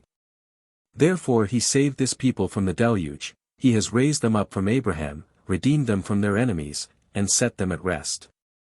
The object of God was not to save them from the deluge, and raise up a whole people from Abraham, only in order to bring them into a rich land. And even grace is only the type of glory, for it is not the ultimate end. It has been symbolized by the law, and itself symbolizes glory. But it is the type of it, and the origin or cause. The ordinary life of men is like that of the saints. They all seek their satisfaction, and differ only in the object in which they place it, they call those their enemies who hinder them, etc. God has then shown the power which he has of giving invisible blessings, by that which he has shown himself to have over things visible. Types. God, wishing to form for himself an holy people, whom he should separate from all other nations, whom he should deliver from their enemies, and should put into a place of rest, has promised to do so. And has foretold by his prophets the time and the manner of his coming. And yet, to confirm the hope of his elect, he has made them see in it an image through all time, without leaving them devoid of assurances of his power and of his will to save them. For, at the creation of man, Adam was the witness, and guardian of the promise of a Savior, who should be born of woman, when men were still so near the creation that they could not have forgotten their creation and their fall. When those who had seen Adam were no longer in the world, God sent Noah whom he saved, and drowned the whole earth by a miracle which sufficiently indicated the power which he had to save the world, and the will which he had to do so. And to raise up from the seed of woman him whom he had promised. This miracle was enough to confirm the hope of men. The memory of the deluge being so fresh among men, while Noah was still alive, God made promises to Abraham, and, while Shem was still living, sent Moses, etc. Types. God, willing to deprive his own of perishable blessings, created the Jewish people in order to show that this was not owing to lack of power. The synagogue did not perish, because it was a type. But because it was only a type, it fell into servitude. The type existed till the truth came, in order that the church should be always visible, either in the sign which promised it, or in substance. That the law was figurative. 2 errors: 1. To take everything literally. 2. To take everything spiritually. To speak against too greatly figurative language. There are some types clear and demonstrative, but others which seem somewhat far-fetched, and which convince only those who are already persuaded. These are like the apocalyptics. But the difference is that they have none which are certain, so that nothing is so unjust as to claim that theirs are as well founded as some of ours, for they have none so demonstrative as some of ours. The comparison is unfair. We must not put on the same level, and confound things, because they seem to agree in one point, while they are so different in another. The clearness in divine things requires us to revere the obscurities in them. It is like men, who employ a certain obscure language among themselves. Those who should not understand it, would understand only a foolish meaning. Extravagances of the apocalyptics, pre-Adamites, millenarians, etc. He who would base extravagant opinions on Scripture, will, for example, base them on this. It is said that, this generation shall not pass till all these things be fulfilled. Upon that I will say that after that generation will come another generation, and so on ever in succession. Solomon and the king are spoken of in the 2nd book of Chronicles, as if they were 2 different persons. I will say that they were 2 particular types. A double law, double tables of the law, a double temple, a double captivity. Types. The prophets prophesied by symbols of a girdle, a beard and burnt hair, etc. Difference between dinner and supper. In God the word does not differ from the intention, for he is true, nor the word from the effect, for he is powerful, nor the means from the effect, for he is wise. Burn, Ult. Sermo in Missum. Augustine, De Civit. Dei, v. 10. This rule is general. God can do everything, except those things, which if he could do, he would not be almighty, as dying, being deceived, lying, etc.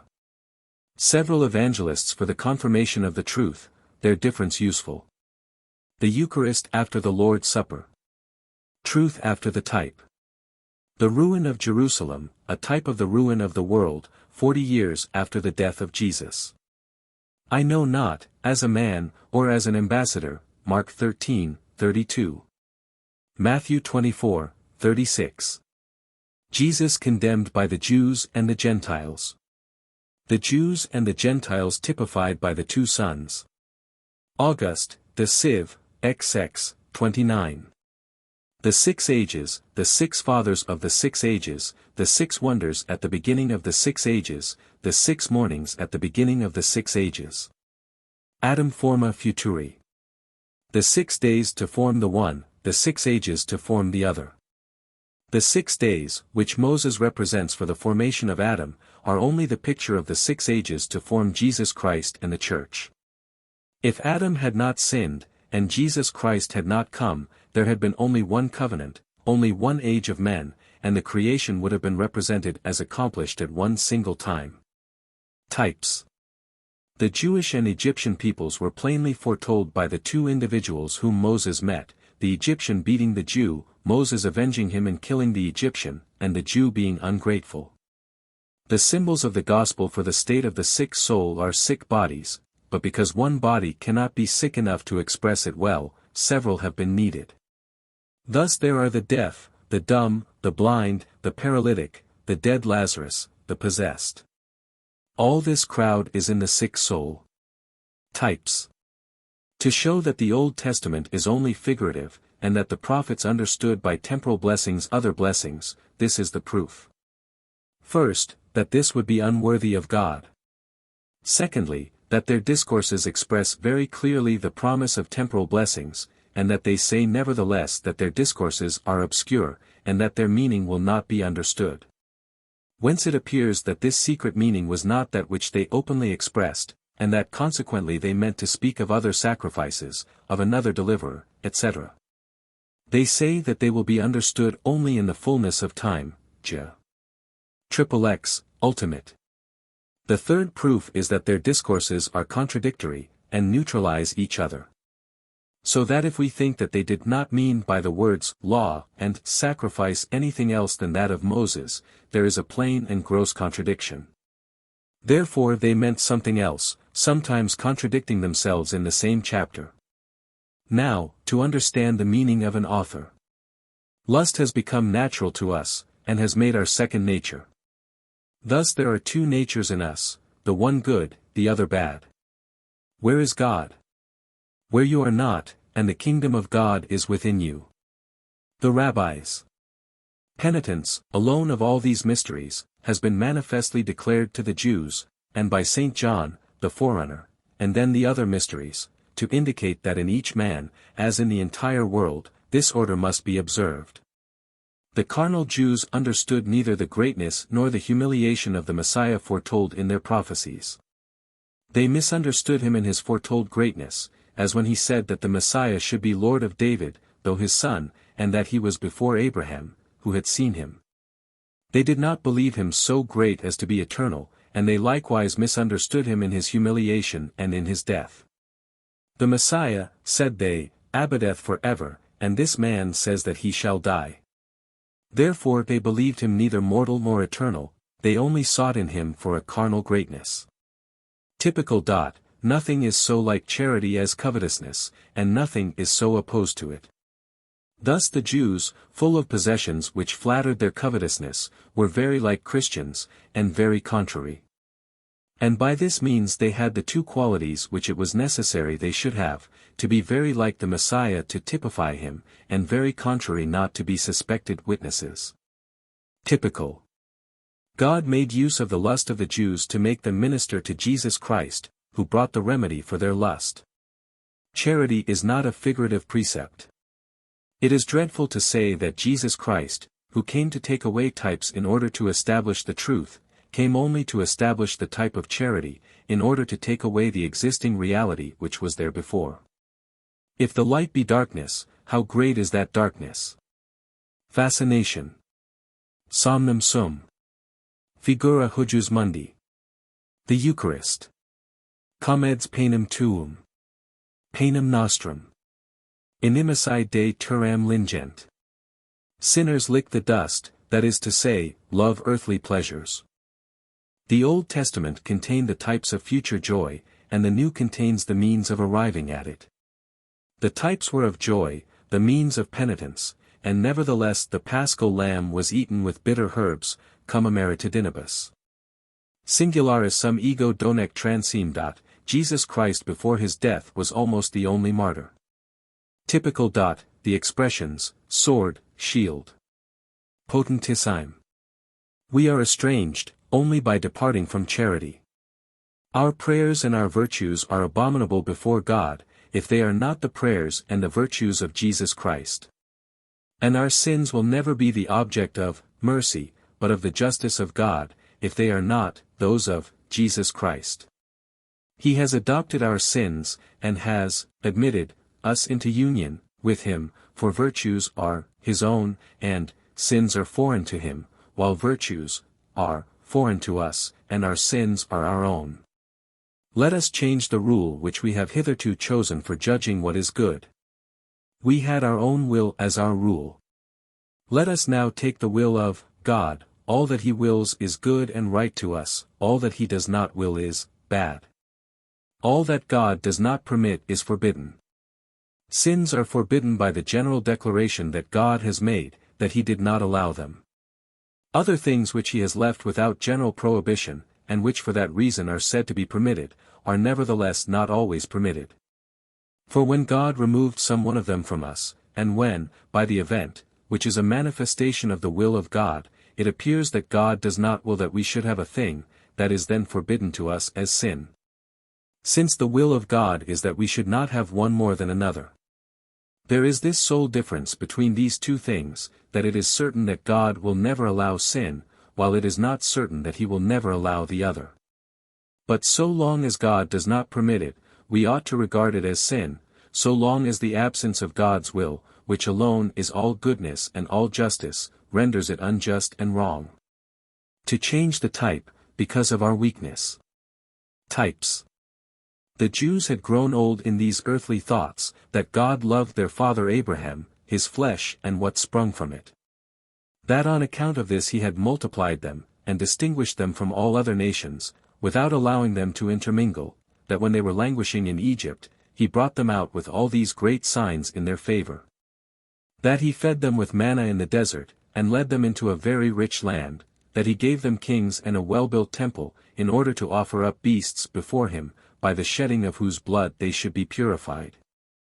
And that at last he was to send them the Messiah to make them masters of all the world, and foretold the time of his coming. The world having grown old in these carnal errors, Jesus Christ came at the time foretold, but not with the expected glory. And thus men did not think it was he. After his death, St. Paul came to teach men that all these things had happened in allegory, that the kingdom of God did not consist in the flesh, but in the spirit. That the enemies of men were not the Babylonians, but the passions, that God delighted not in temples made with hands, but in a pure and contrite heart, that the circumcision of the body was unprofitable, but that of the heart was needed. That Moses had not given them the bread from heaven, etc. But God, not having desired to reveal these things to this people who were unworthy of them, and having nevertheless desired to foretell them, in order that they might be believed, foretold the time clearly. And expressed the things sometimes clearly, but very often in figures, in order that those who loved symbols might consider them, and those who loved what was symbolized might see it therein. All that tends not to charity is figurative. The sole aim of the Scripture is charity. All which tends not to the sole end is the type of it. For since there is only one end, all which does not lead to it in express terms is figurative. God thus varies that sole precept of charity to satisfy our curiosity, which seeks for variety, by that variety which still leads us to the one thing needful. For one thing alone is needful, and we love variety. And God satisfies both by these varieties, which lead to the one thing needful. The Jews have so much loved the shadows, and have so strictly expected them, that they have misunderstood the reality, when it came in the time and manner foretold. The rabbis take the breasts of the spouse for types, and all that does not express the only end they have, namely, temporal good. And Christians take even the Eucharist as a type of the glory at which they aim. The Jews, who have been called to subdue nations and kings, have been the slaves of sin, and the Christians, whose calling has been to be servants and subjects, are free children. A formal point. When St. Peter and the apostles deliberated about abolishing circumcision, where it was a question of acting against the law of God, they did not heed the prophets, but simply the reception of the Holy Spirit in the persons uncircumcised. They thought it more certain that God approved of those whom he filled with his Spirit, than it was that the law must be obeyed. They knew that the end of the law was only the Holy Spirit. And that thus, as men certainly had this without circumcision, it was not necessary. Fac secundum exemplar quod tibi ostensum est in monte dat, the Jewish religion then has been formed on its likeness to the truth of the Messiah. And the truth of the Messiah has been recognized by the Jewish religion, which was the type of it. Among the Jews the truth was only typified, in heaven it is revealed. In the church it is hidden, and recognized by its resemblance to the type. The type has been made according to the truth, and the truth has been recognized according to the type. St. Paul says himself that people will forbid to marry, and he himself speaks of it to the Corinthians in a way which is a snare. For if a prophet had said the one, and St. Paul had then said the other, he would have been accused. Typical. Do all things according to the pattern which has been shown thee on the mount.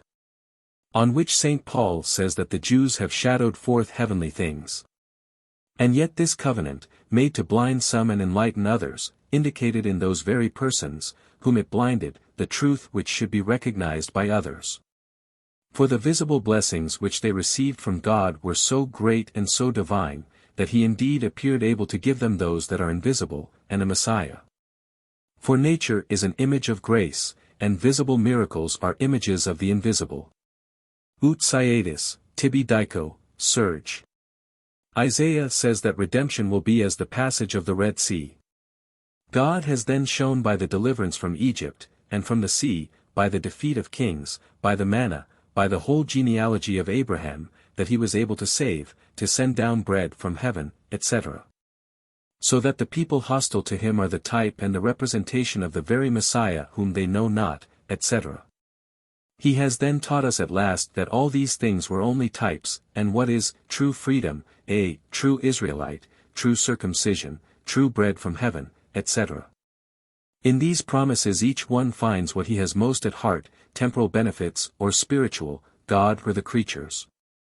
But with this difference, that those who therein seek the creatures find them, but with many contradictions, with a prohibition against loving them, with the command to worship God only, and to love him only, which is the same thing, and, finally, that the Messiah came not for them. Whereas those who therein seek God find him, without any contradiction, with the command to love him only, and that the Messiah came in the time foretold, to give them the blessings which they ask. Thus the Jews had miracles and prophecies, which they say fulfilled, and the teaching of their law was to worship and love God only, it was also perpetual. Thus it had all the marks of the true religion, and so it was. But the Jewish teaching must be distinguished from the teaching of the Jewish law. Now the Jewish teaching was not true, although it had miracles and prophecy in perpetuity, because it had not this other point of worshipping and loving God only. The veil, which is upon these books for the Jews, is there also for evil Christians, and for all who do not hate themselves. But how well disposed men are to understand them and to know Jesus Christ, when they truly hate themselves. A type conveys absence and presence, pleasure and pain. A cipher has a double meaning, one clear, and one in which it is said that the meaning is hidden. Types. A portrait conveys absence and presence, pleasure and pain. The reality excludes absence and pain. To know if the law and the sacrifices are a reality or a type, we must see if the prophets, in speaking of these things, confined their view and their thought to them, so that they saw only the old covenant. Or if they saw therein something else of which they were the representation, for in a portrait we see the thing figured. For this we need only examine what they say of them. When they say that it will be eternal, do they mean to speak of that covenant which they say will be changed, and so of the sacrifices, etc.? A cipher has two meanings. When we find out an important letter in which we discover a clear meaning, and in which it is nevertheless said that the meaning is veiled and obscure, that it is hidden, so that we might read the letter without seeing it, and interpret it without understanding it, what must we think but that here is a cipher with a double meaning, and the more so if we find obvious contradictions in the literal meaning. The prophets have clearly said that Israel would be always loved by God, and that the law would be eternal, and they have said that their meaning would not be understood, and that it was veiled. How greatly then ought we to value those who interpret the cipher, and teach us to understand the hidden meaning, especially if the principles which they adduce are perfectly clear and natural. This is what Jesus Christ did, and the apostles. They broke the seal, he rent the veil, and revealed the Spirit. They have taught us through this that the enemies of man are his passions, that the Redeemer would be spiritual, and his reign spiritual. That there would be two advents, one in lowliness to humble the proud, the other in glory to exalt the humble, that Jesus Christ would be both God and man. Types. Jesus Christ opened their mind to understand the Scriptures. Two great revelations are these. 1. All things happen to them in types, vir Israelity, vir liberi, true bread from heaven. 2. A God humbled to the cross. It was necessary that Christ should suffer in order to enter into glory, that he should destroy death through death. 2 Advents. Types. When once this secret is disclosed, it is impossible not to see it. Let us read the Old Testament in this light, and let us see if the sacrifices were real, if the fatherhood of Abraham was the true cause of the friendship of God, and if the promised land was the true place of rest. No. They are therefore types. Let us in the same way examine all those ordained ceremonies, all those commandments which are not of charity, and we shall see that they are types. All these sacrifices and ceremonies were then either types or nonsense. Now these are things too clear, and too lofty, to be thought nonsense. To know if the prophets confined their view in the Old Testament, or saw therein other things. Typical the key of the cipher. Veri adorators. Ecce agnes Dei catalit peccata mundi. Is, I, 21. Change of good into evil, and the vengeance of God. Is, X, I, 26, 20, 28, I, miracles, is, 33, 9, XL, 17, Sly, 26, 43, 13. Ju 11, 21, 15, 12, 17, 9. Pravum est cor omnium et incrustable, cas conoscet illud. That is to say, who can know all its evil? For it is already known to be wicked. Ego dominus, etc., 7, 14, facium domui huic, etc. Trust in external sacrifices, 7, 22, quia non sum vacatus, etc. Outward sacrifice is not the essential point, 11, 13, secundum numerum, etc. A multitude of doctrines. Is, 44, 20-24, live, 8, 63, 12-17, 66, 17. J 2, 35, 4, 22-24. V, 4, 29-31, 6, 16, 23, 15-17. Types, the letter kills. All happened in types. Here is the cipher which St. Paul gives us. Christ must suffer. An humiliated God. Circumcision of the heart, true fasting, true sacrifice, a true temple. The prophets have shown that all these must be spiritual. Not the meat which perishes, but that which does not perish. Ye shall be free indeed. Then the other freedom was only a type of freedom. I am the true bread from heaven. Contradiction.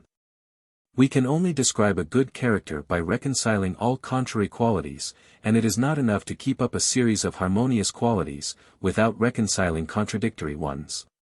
To understand the meaning of an author, we must make all the contrary passages agree.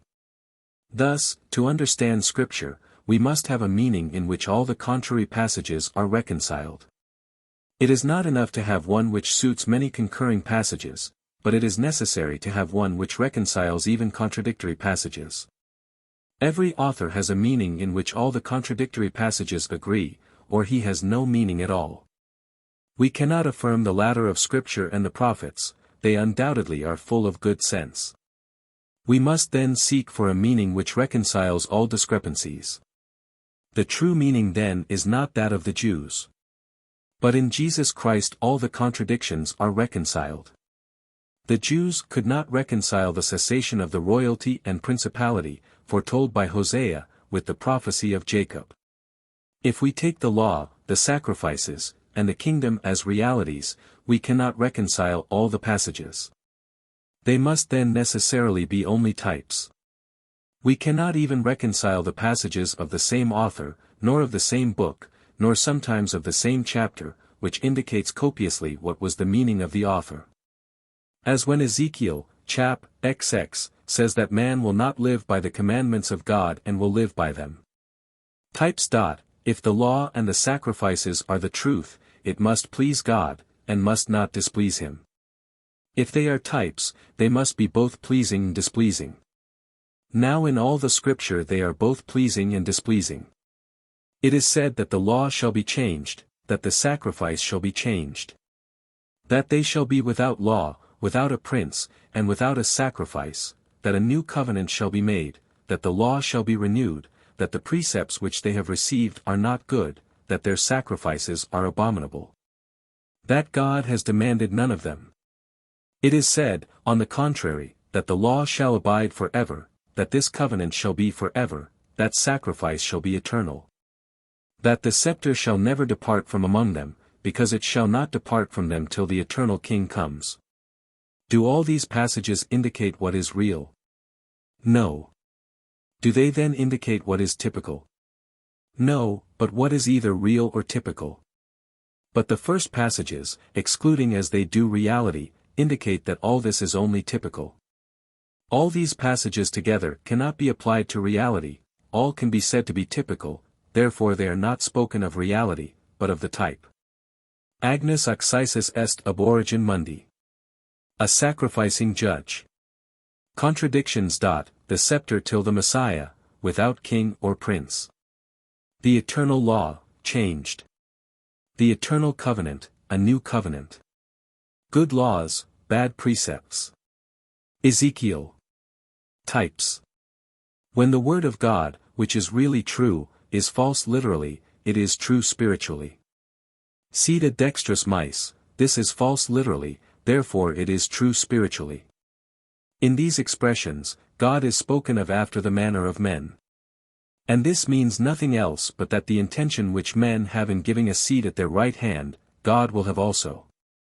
It is then an indication of the intention of God, not of his manner of carrying it out.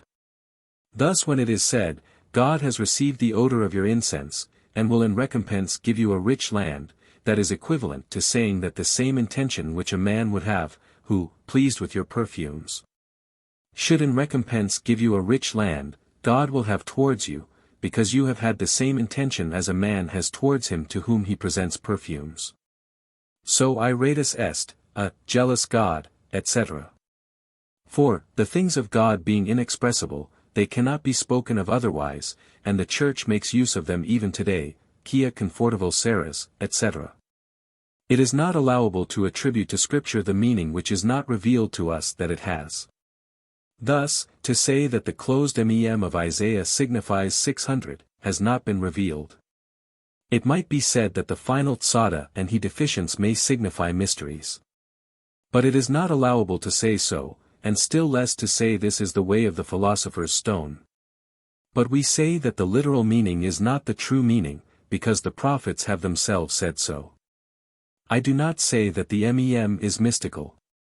Moses, Deuteronomy XXX, promises that God will circumcise their heart to render them capable of loving him. One saying of David, or of Moses, as for instance that God will circumcise the heart, enables us to judge of their spirit. If all their other expressions were ambiguous, and left us in doubt whether they were philosophers or Christians, one saying of this kind would in fact determine all the rest. As one sentence of Epictetus decides the meaning of all the rest to be the opposite. So far ambiguity exists, but not afterwards. If one of two persons, who are telling silly stories, uses language with a double meaning, understood in his own circle, while the other uses it with only one meaning, anyone not in the secret, who hears them both talk in this manner, will pass upon them the same judgment. But if afterwards, in the rest of their conversation one says angelic things, and the other always dull commonplaces, he will judge that the one spoke in mysteries, and not the other. The one having sufficiently shown that he is incapable of such foolishness, and capable of being mysterious, and the other that he is incapable of mystery, and capable of foolishness. The Old Testament is a cipher. There are some that see clearly that man has no other enemy than lust, which turns him from God, and not God, and that he has no other good than God, and not a rich land. Let those who believe that the good of man is in the flesh, and evil in what turns him away from sensual pleasures, satiate themselves with them, and die in them. But let those who seek God with all their heart, who are only troubled at not seeing him, who desire only to possess him, and have as enemies only those who turn them away from him, who are grieved at seeing themselves surrounded and overwhelmed with such enemies, take comfort. I proclaim to them happy news. There exists a Redeemer for them. I shall show him to them. I shall show that there is a God for them. I shall not show him to others. I shall make them see that a Messiah has been promised, who should deliver them from their enemies, and that one has come to free them from their iniquities, but not from their enemies. When David foretold that the Messiah would deliver his people from their enemies, one can believe that in the flesh these would be the Egyptians, and then I cannot show that the prophecy was fulfilled. But one can well believe also that the enemies would be their sins. For indeed the Egyptians were not their enemies, but their sins were so. This word, enemies, is therefore ambiguous. But if he says elsewhere, as he does, that he will deliver his people from their sins, as indeed do Isaiah and others, the ambiguity is removed, and the double meaning of enemies is reduced to the simple meaning of iniquities. For if he had sins in his mind, he could well denote them as enemies, but if he thought of enemies, he could not designate them as iniquities. Now Moses, David, and Isaiah used the same terms. Who will say then that they have not the same meaning, and that David's meaning, which is plainly iniquities when he spoke of enemies, was not the same as that of Moses when speaking of enemies? Daniel 9 prays for the deliverance of the people from the captivity of their enemies. But he was thinking of sins, and, to show this, he says that Gabriel came to tell him that his prayer was heard, and that there were only 70 weeks to wait, after which the people would be freed from iniquity, sin would have an end. And the Redeemer, the Holy of Holies, would bring eternal justice, not legal, but eternal. Section 11. The Prophecies.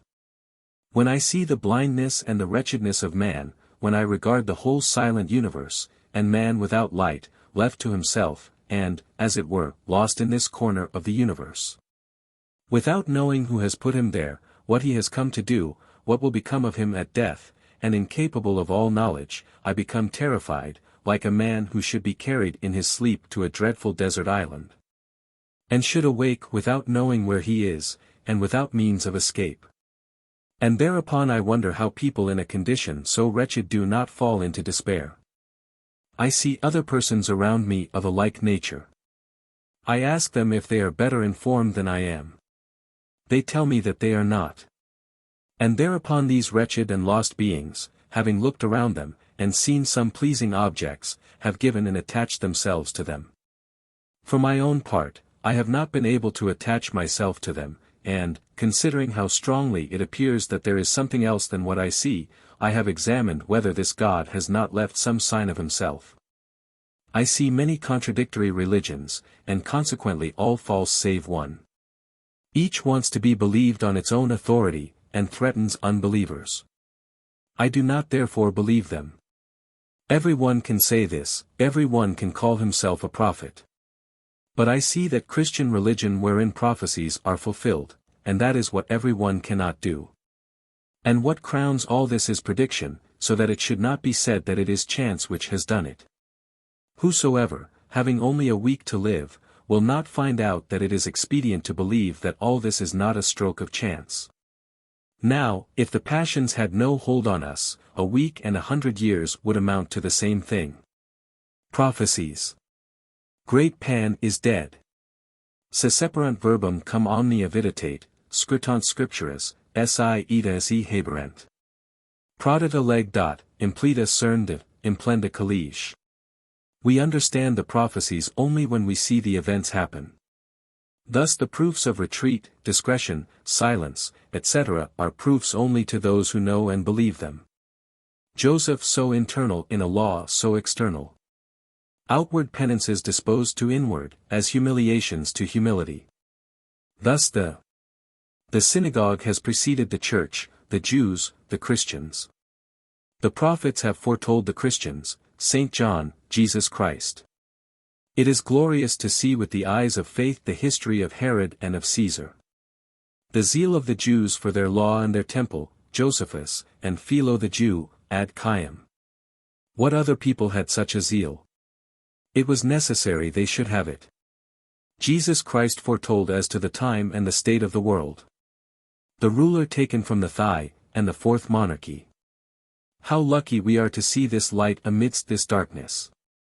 How fine it is to see, with the eyes of faith, Darius and Cyrus, Alexander, the Romans, Pompey and Herod working, without knowing it, for the glory of the gospel. Zeal of the Jewish people for the law, especially after there were no more prophets. While the prophets were for maintaining the law, the people were indifferent. But since there have been no more prophets, zeal has succeeded them. The devil troubled the zeal of the Jews before Jesus Christ, because he would have been their salvation, but not since.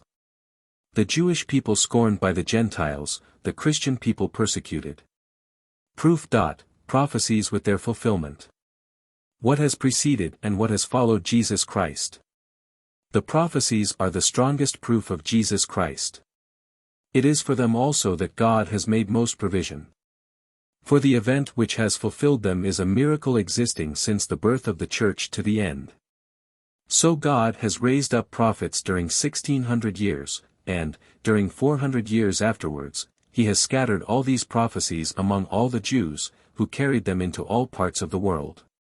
Such was the preparation for the birth of Jesus Christ, and, as his gospel was to be believed by all the world, it was not only necessary that there should be prophecies to make it believed, but that these prophecies should exist throughout the whole world, in order to make it embraced by the whole world. But it was not enough that the prophecies should exist. It was necessary that they should be distributed throughout all places, and preserved throughout all times. And in order that this agreement might not be taken for an effect of chance, it was necessary that this should be foretold. It is far more glorious for the Messiah that the Jews should be the spectators, and even the instruments of his glory, besides that God had reserved them. Prophecies. The time foretold by the state of the Jewish people, by the state of the heathen, by the state of the temple, by the number of years. One must be bold to predict the same thing in so many ways.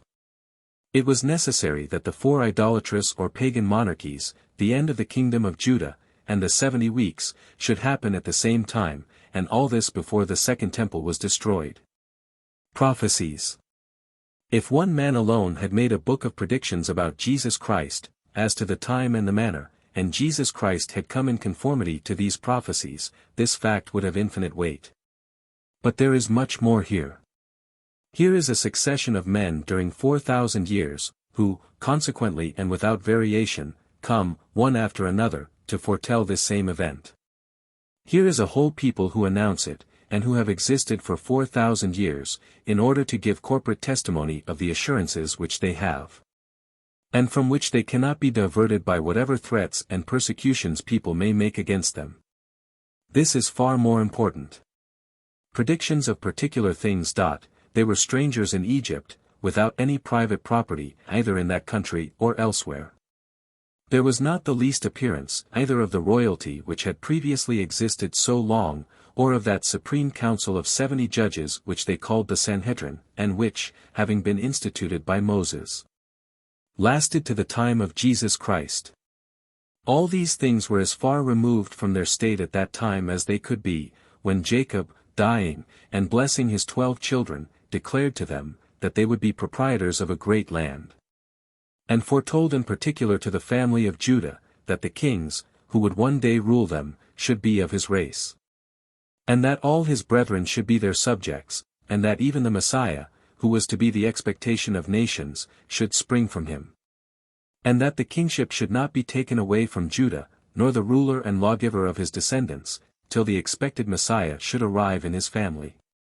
This same Jacob, disposing of this future land as though he had been its ruler, gave a portion to Joseph more than to the others. I give you, said he, 1 part more than to your brothers.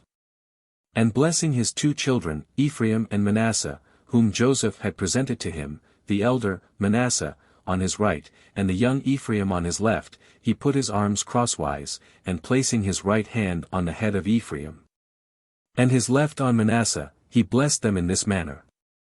And, upon Joseph's representing to him that he was preferring the younger, he replied to him with admirable resolution, I know it well, my son, but Ephraim will increase more than Manasseh. This has been indeed so true in the result, that, being alone almost as fruitful as the 2 entire lines which composed a whole kingdom, they have been usually called by the name of Ephraim alone. This same Joseph, when dying, bade his children carry his bones with them when they should go into that land, to which they only came 200 years afterwards. Moses, who wrote all these things so long before they happened, himself assigned to each family portions of that land before they entered it, as though he had been its ruler. In fact, he declared that God was to raise up from their nation and their race a prophet, of whom he was the type. And he foretold them exactly all that was to happen to them in the land which they were to enter after his death, the victories which God would give them, their ingratitude towards God, the punishments which they would receive for it, and the rest of their adventures. He gave them judges who should make the division. He prescribed the entire form of political government which they should observe, the cities of refuge which they should build, and the prophecies about particular things are mingled with those about the Messiah, so that the prophecies of the Messiah should not be without proofs, nor the special prophecies without fruit. Perpetual captivity of the Jews. J. 11:11 I will bring evil upon Judah from which they shall not be able to escape. Types. Is, v. The Lord had a vineyard, from which he looked for grapes, and it brought forth only wild grapes. I will therefore lay it waste, and destroy it. The earth shall only bring forth thorns, and I will forbid the clouds from raining upon it. The vineyard of the Lord is the house of Israel, and the men of Judah his pleasant plant. I looked that they should do justice, and they bring forth only iniquities. Is, 8, Sanctify the Lord with fear and trembling. Let him be your only dread, and he shall be to you for a sanctuary, but for a stone of stumbling and a rock of offense to both the houses of Israel, for a gin and for a snare to the inhabitants of Jerusalem. And many among them shall stumble against that stone, and fall, and be broken, and be snared, and perish. Hide my words, and cover my law for my disciples. I will then wait in patience upon the Lord that hideth and concealeth himself from the house of Jacob. Is, 29, Be amazed and wonder, people of Israel, stagger and stumble, and be drunken, but not with wine, stagger, but not with strong drink. For the Lord hath poured out upon you the spirit of deep sleep. He will close your eyes, he will cover your princes and your prophets that have visions. Daniel 12, The wicked shall not understand, but the wise shall understand. Hosea, the last chapter, the last verse, after many temporal blessings, says, Who is wise, and he shall understand these things, etc. And the visions of all the prophets are become unto you as a sealed book, which men deliver to one that is learned, and who can read, and he saith, I cannot read it, for it is sealed. And when the book is delivered to them that are not learned, they say I am not learned. Wherefore the Lord said, Forasmuch as this people with their lips do honor me, but have removed their heart far from me, there is the reason and the cause of it. For if they adored God in their hearts, they would understand the prophecies, and their fear towards me is taught by the precept of man. Therefore, behold, I will proceed to do a marvelous work among this people, even a marvelous work and a wonder, for the wisdom of their wise men shall perish and their understanding shall be hid. Prophecies. Proofs of divinity. Is. Zli, shew the things that are to come hereafter, that we may know that ye are gods, we will incline our heart unto your words. Teach us the things that have been at the beginning, and declare us things for to come. By this we shall know that ye are gods. Yea, do good or do evil, if you can. Let us then behold it and reason together. Behold, ye are of nothing, and only an abomination, etc. Who, among contemporary writers, hath declared from the beginning that we may know of the things done from the beginning in origin? That we may say, You are righteous. There is none that teacheth us, yea, there is none that declareth the future. Is 42, I am the Lord, and my glory will I not give to another. I have foretold the things which have come to pass, and things that are to come do I declare. Sing unto God a new song in all the earth. Bring forth the blind people that have eyes and see not, and the deaf that have ears and hear not. Let all the nations be gathered together. Who among them can declare this, and shew us former things, and things to come? Let them bring forth their witnesses, that they may be justified, or let them hear, and say, It is truth. Ye are my witnesses, saith the Lord, and my servant whom I have chosen, that ye may know and believe me, and understand that I am he. I have declared, and have saved, and I alone have done wonders before your eyes, ye are my witnesses, said the Lord, that I am God. For your sake I have brought down the forces of the Babylonians.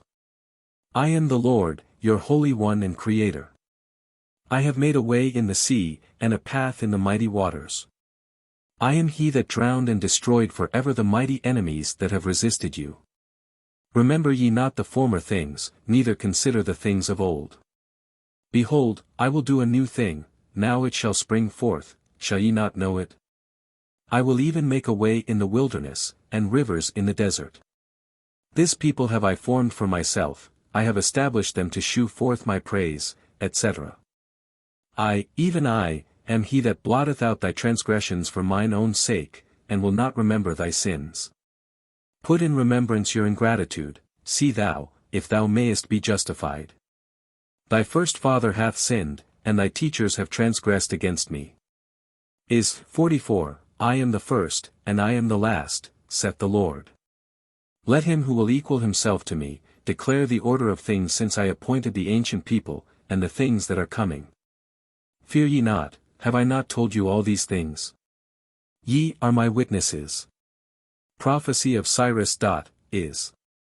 XLV, for Jacob's sake, mine elect, I have called thee by thy name. Is. XLV, 21, come and let us reason together. Who hath declared this from ancient time? Who hath told it from that time? Have not I, the Lord? Is. 46, remember the former things of old, and know there is none like me, declaring the end from the beginning, and from ancient times the things that are not yet done, saying, my counsel shall stand, and I will do all my pleasure. Is. 42, behold, the former things are come to pass, and new things do I declare, before they spring forth I tell you of them. Is. 48, 3, I have declared the former things from the beginning, I did them suddenly, and they came to pass. Because I know that thou art obstinate, that thy spirit is rebellious, and thy brow brass, I have even declared it to thee before it came to pass, lest thou shouldst say that it was the work of thy gods, and the effect of their commands. Thou hast seen all this, and will not ye declare it? I have shewed thee new things from this time, even hidden things, and thou didst not know them. They are created now, and not from the beginning, I have kept them hidden from thee. Lest thou shouldst say, behold, I knew them. Yea, thou knewest not, yea, thou heardest not, yea, from that time that thine ear was not opened, for I knew that thou couldst deal very treacherously, and wast called a transgressor from the womb. Reprobation of the Jews and conversion of the Gentiles. Is. LXV, I am sought of them that asked not for me, I am found of them that sought me not, I said, behold me, behold me, behold me, unto a nation that did not call upon my name. I have spread out my hands all the day unto an unbelieving people, which walketh in a way that was not good, after their own thoughts, a people that provoketh me to anger continually by the sins they commit in my face. That sacrificeth to idols, etc. These shall be scattered like smoke in the day of my wrath, etc. Your iniquities, and the iniquities of your fathers, will I assemble together, and will recompense you for all according to your works. Thus saith the Lord, as the new wine is found in the cluster, and one saith, destroy it not, for a blessing is in it, and a promise of fruit, for my servant's sake I will not destroy all Israel. Thus I will bring forth a seed out of Jacob and out of Judah, an inheritor of my mountains, and mine elect and my servants shall inherit it, and my fertile and abundant plains. But I will destroy all others, because you have forgotten your God to serve strange gods. I called, and ye did not answer, I spake, and ye did not hear, and ye did choose the thing which I forbade. Therefore thus saith the Lord, behold, my servants shall eat, but ye shall be hungry, my servants shall rejoice, but ye shall be ashamed, my servants shall sing for joy of heart, but ye shall cry and howl for vexation of spirit. And ye shall leave your name for a curse unto my chosen, for the Lord shall slay thee, and call his servants by another name, that he who blesseth himself in the earth shall bless himself in God, etc., because the former troubles are forgotten.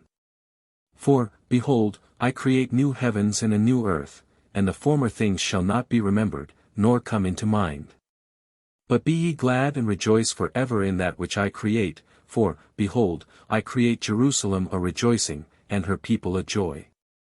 And I will rejoice in Jerusalem and joy in my people, and the voice of weeping shall no more be heard in her, nor the voice of crying. Before they call, I will answer, and while they are yet speaking, I will hear. The wolf and the lamb shall feed together, and the lion shall eat straw like the bullock, and dust shall be the serpent's meat. They shall not hurt nor destroy in all my holy mountain. Is. Lvi, 3, Thus saith the Lord, keep ye judgment, and do justice, for my salvation is near to come, and my righteousness to be revealed. Blessed is the man that doeth this, that keepeth the Sabbath, and keepeth his hand from doing any evil. Neither let the strangers that have joined themselves to me, say, God will separate me from his people. For thus saith the Lord, whoever will keep my Sabbath, and choose the things that please me, and take hold of my covenant. Even unto them will I give in mine house a place and a name better than that of sons and of daughters, I will give them an everlasting name, that shall not be cut off. Is. Lix, 9, Therefore for our iniquities is justice far from us, we wait for light, but behold obscurity, for brightness, but we walk in darkness. We grope for the wall like the blind. We stumble at noonday as in the night, we are in desolate places as dead men.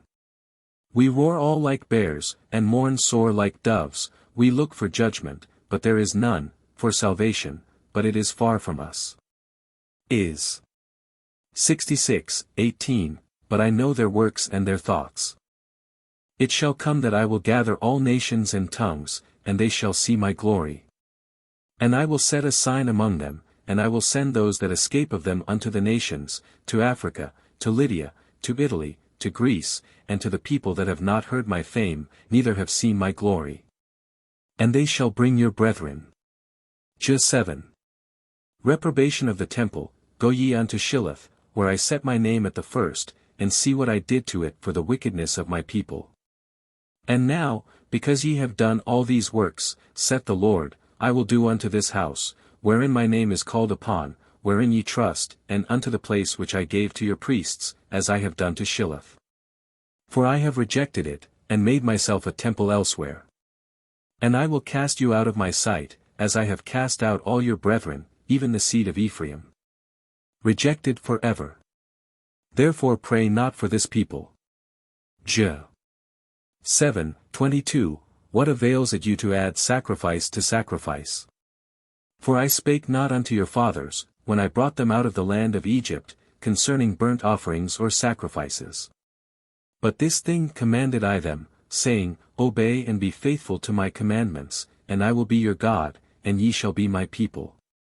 It was only after they had sacrificed to the golden calf that I gave myself sacrifices to turn into good and evil custom. Ju. 7, 4, Trust ye not in lying words, saying, The temple of the Lord, the temple of the Lord, the temple of the Lord, are these. The Jews' witnesses for God.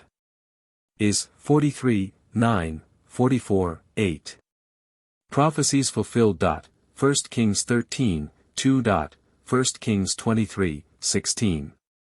Joshua 6, 26. 1 Kings 16, 34. Deuteronomy 23.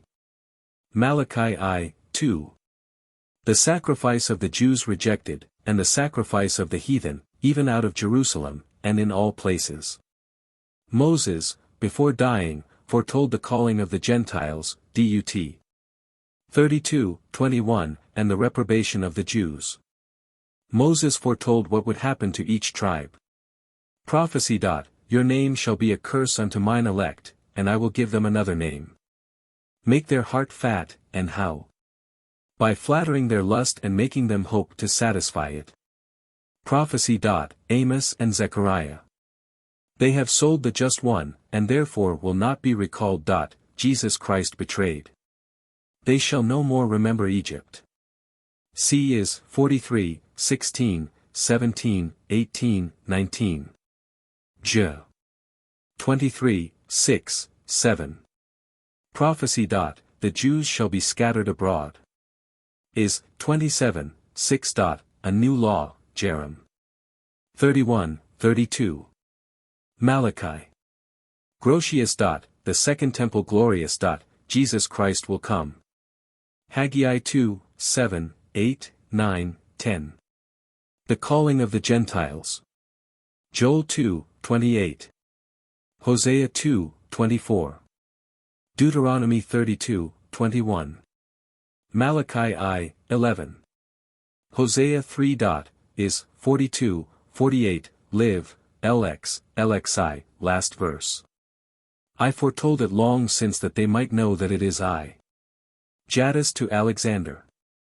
Prophecies. The promise that David will always have descendants. J 13:13. The eternal reign of the race of David, 2 Chron, by all the prophecies, and with an oath. And it was not temporally fulfilled. J 23:20. We might perhaps think that, when the prophets foretold that the scepter should not depart from Judah until the eternal king came, they spoke to flatter the people, and that their prophecy was proved false by Herod. But to show that this was not their meaning, and that, on the contrary, they knew well that this temporal kingdom should cease, they said that they would be without a king and without a prince, and for a long time. Hosea 3:4. Non habemus regem nisi Caesarem. Therefore Jesus Christ was the Messiah, since they had no longer any king but a stranger, and would have no other. We have no king but Caesar. Daniel 2. All thy soothsayers and wise men cannot shew unto thee the secret which thou hast demanded. But there is a God in heaven who can do so, and that hath revealed to thee in thy dream what shall be in the latter days. This dream must have caused him much misgiving. And it is not by my own wisdom that I have knowledge of this secret, but by the revelation of this same God, that hath revealed it to me, to make it manifest in thy presence. Thy dream was then of this kind. Thou sawest a great image, high and terrible, which stood before thee. His head was of gold, his breast and arms of silver, his belly and his thighs of brass, his legs of iron, his feet part of iron and part of clay. Thus thou sawest till that a stone was cut out without hands, which smote the image upon his feet, that were of iron and of clay, and brake them to pieces. Then was the iron, the clay, the brass, the silver, and the gold broken to pieces together, and the wind carried them away, but this stone that smote the image became a great mountain, and filled the whole earth. This is the dream, and now I will give thee the interpretation thereof. Thou who art the greatest of kings, and to whom God hath given a power so vast that thou art renowned among all peoples, art the head of gold which thou hast seen. But after thee shall arise another kingdom inferior to thee, and another third kingdom of brass, which shall bear rule over all the earth.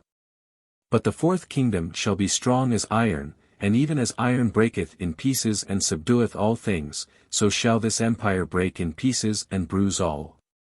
And whereas thou sawest the feet and toes, part of clay and part of iron, the kingdom shall be divided, but there shall be in it of the strength of iron and of the weakness of clay. But as iron cannot be firmly mixed with clay, so they who are represented by the iron and by the clay, shall not cleave one to another though united by marriage. Now in the days of these kings shall God set up a kingdom, which shall never be destroyed, nor ever be delivered up to other people. It shall break in pieces and consume all these kingdoms, and it shall stand forever, according as thou sawest that the stone was cut out of the mountain without hands, and that it fell from the mountain, and brake in pieces the iron, the clay, the silver, and the gold. God hath made known to thee what shall come to pass hereafter. This dream is certain, and the interpretation thereof sure.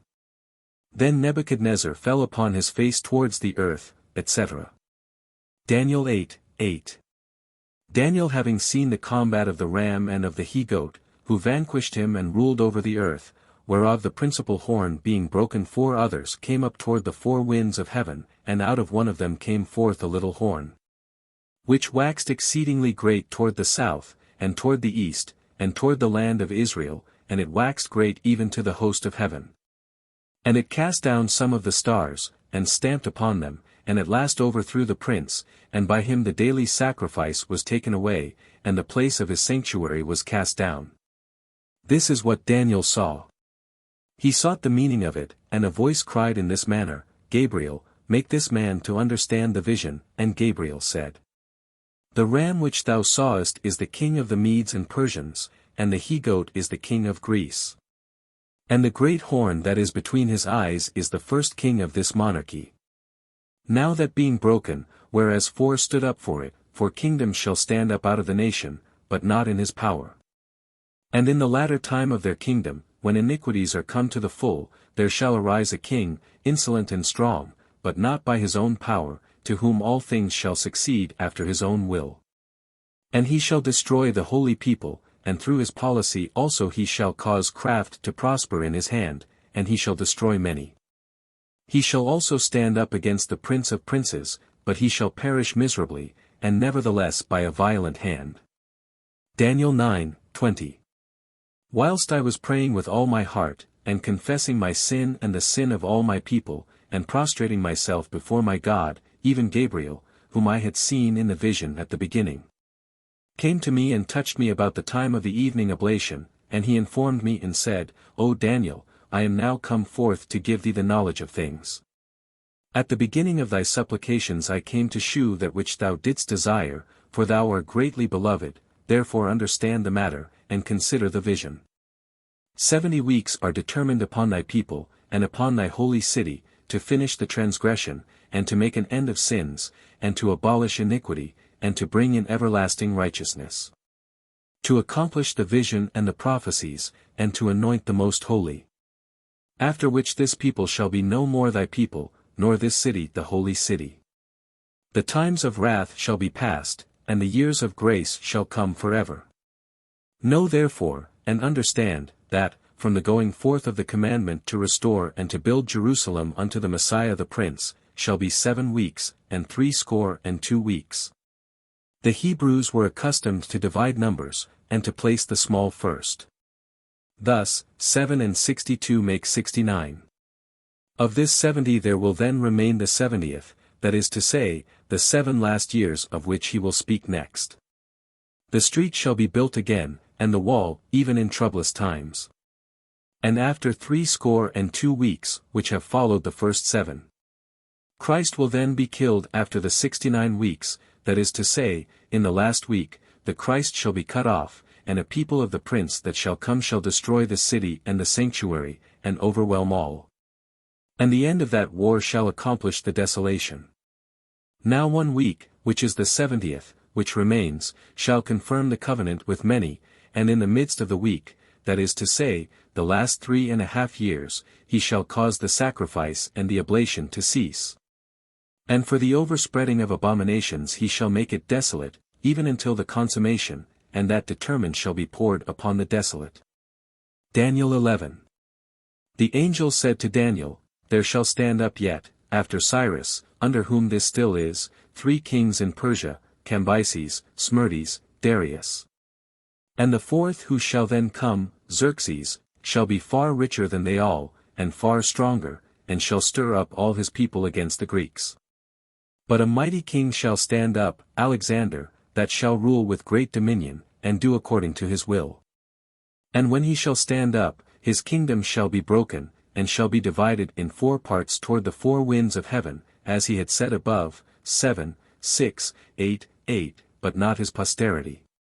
And his successors shall not equal his power, for his kingdom shall be plucked up, even for others besides these, his 4 chief successors.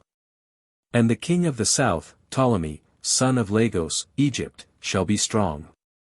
But one of his princes shall be strong above him, and his dominion shall be a great dominion, Seleucus, king of Syria. Appian says that he was the most powerful of Alexander's successors.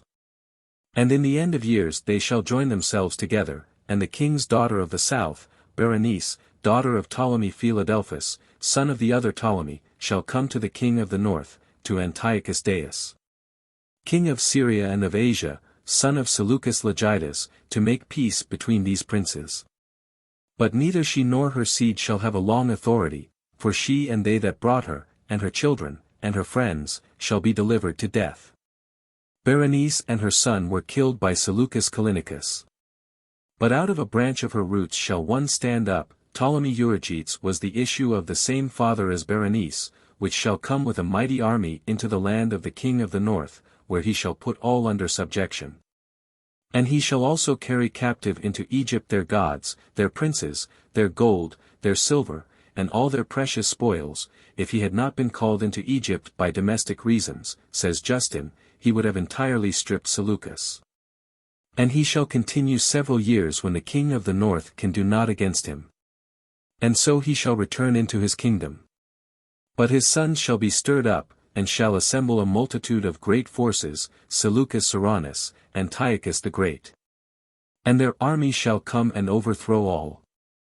Wherefore the king of the south shall be moved with choler, and shall also form a great army, and fight him, Ptolemy Philopator against Antiochus the Great at Raphia, and conquer.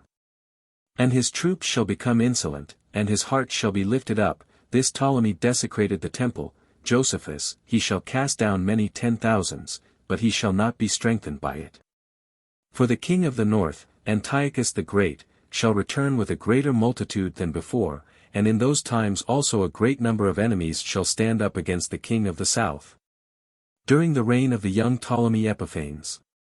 Also the apostates and robbers of thy people shall exalt themselves to establish the vision, but they shall fall. Those who abandon their religion to please Euergetes, when he will send his troops to Scopas. For Antiochus will again take Scopas, and conquer them. And the king of the north shall destroy the fenced cities, and the arms of the south shall not withstand, and all shall yield to his will. He shall stand in the land of Israel, and it shall yield to him. And thus he shall think to make himself master of all the empire of Egypt, despising the youth of Epiphanes, says Justin. And for that he shall make alliance with him, and give his daughter, Cleopatra, in order that she may betray her husband. On which Appian says that doubting his ability to make himself master of Egypt by force, because of the protection of the Romans, he wished to attempt it by cunning. He shall wish to corrupt her, but she shall not stand on his side, neither be for him. Then he shall turn his face to other designs, and shall think to make himself master of some isles, that is to say, seaports, and shall take many, as Appian says. But a prince shall oppose his conquests, Scipio Africanus, who stopped the progress of Antiochus the Great, because he offended the Romans in the person of their allies, and shall cause the reproach offered by him to cease. He shall then return into his kingdom and there perish, and be no more. He was slain by his soldiers. And he who shall stand up in his estate, Seleucus Philopator or Soter, the son of Antiochus the Great, shall be a tyrant, a raiser of taxes in the glory of the kingdom, which means the people, but within a few days he shall be destroyed. Neither in anger nor in battle. And in his place shall stand up a vile person, unworthy of the honor of the kingdom, but he shall come in cleverly by flatteries. All armies shall bend before him, he shall conquer them, and even the prince with whom he has made a covenant. For having renewed the league with him, he shall work deceitfully, and enter with a small people into his province, peaceably and without fear. He shall take the fattest places, and shall do that which his fathers have not done, and ravage on all sides. He shall forecast great devices during his time. Prophecies. The 70 weeks of Daniel are ambiguous as regards the term of commencement, because of the terms of the prophecy, and as regards the term of conclusion, because of the differences among chronologists. But all this difference extends only to 200 years. Predictions. That in the fourth monarchy, before the destruction of the second temple, before the dominion of the Jews was taken away, in the 70th week of Daniel, during the continuance of the second temple, the heathen should be instructed. And brought to the knowledge of the God worshipped by the Jews. That those who loved him should be delivered from their enemies, and filled with his fear and love. And it happened that in the fourth monarchy, before the destruction of the second temple, etc. The heathen in great number worshipped God, and led an angelic life. Maidens dedicated their virginity and their life to God. Men renounced their pleasures. What Plato could only make acceptable to a few men, specially chosen and instructed, a secret influence imparted, by the power of a few words, to 100 million ignorant men. The rich left their wealth. Children left the dainty homes of their parents to go into the rough desert. See Philo the Jew. All this was foretold a great while ago. For 2,000 years no heathen had worshipped the God of the Jews. And at the time foretold, a great number of the heathen worshipped this only God. The temples were destroyed. The very kings made submission to the cross. All this was due to the Spirit of God, which was spread abroad upon the earth. No heathen, since Moses until Jesus Christ, believed according to the very rabbis. A great number of the heathen, after Jesus Christ, believed in the books of Moses, kept them in substance and spirit, and only rejected what was useless. Prophecies. The conversion of the Egyptians, Isaiah 19:19, an altar in Egypt to the true God. Prophecies. In Egypt, Pugio Fidei, page 659. Talmud. It is a tradition among us, that, when the Messiah shall come, the house of God, destined for the dispensation of his word, shall be full of filth and impurity, and that the wisdom of the scribes shall be corrupt and rotten. Those who shall be afraid to sin, shall be rejected by the people, and treated as senseless fools.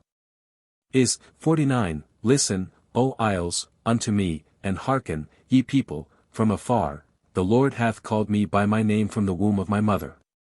In the shadow of his hand hath he hid me, and hath made my words like a sharp sword, and said unto me, Thou art my servant in whom I will be glorified.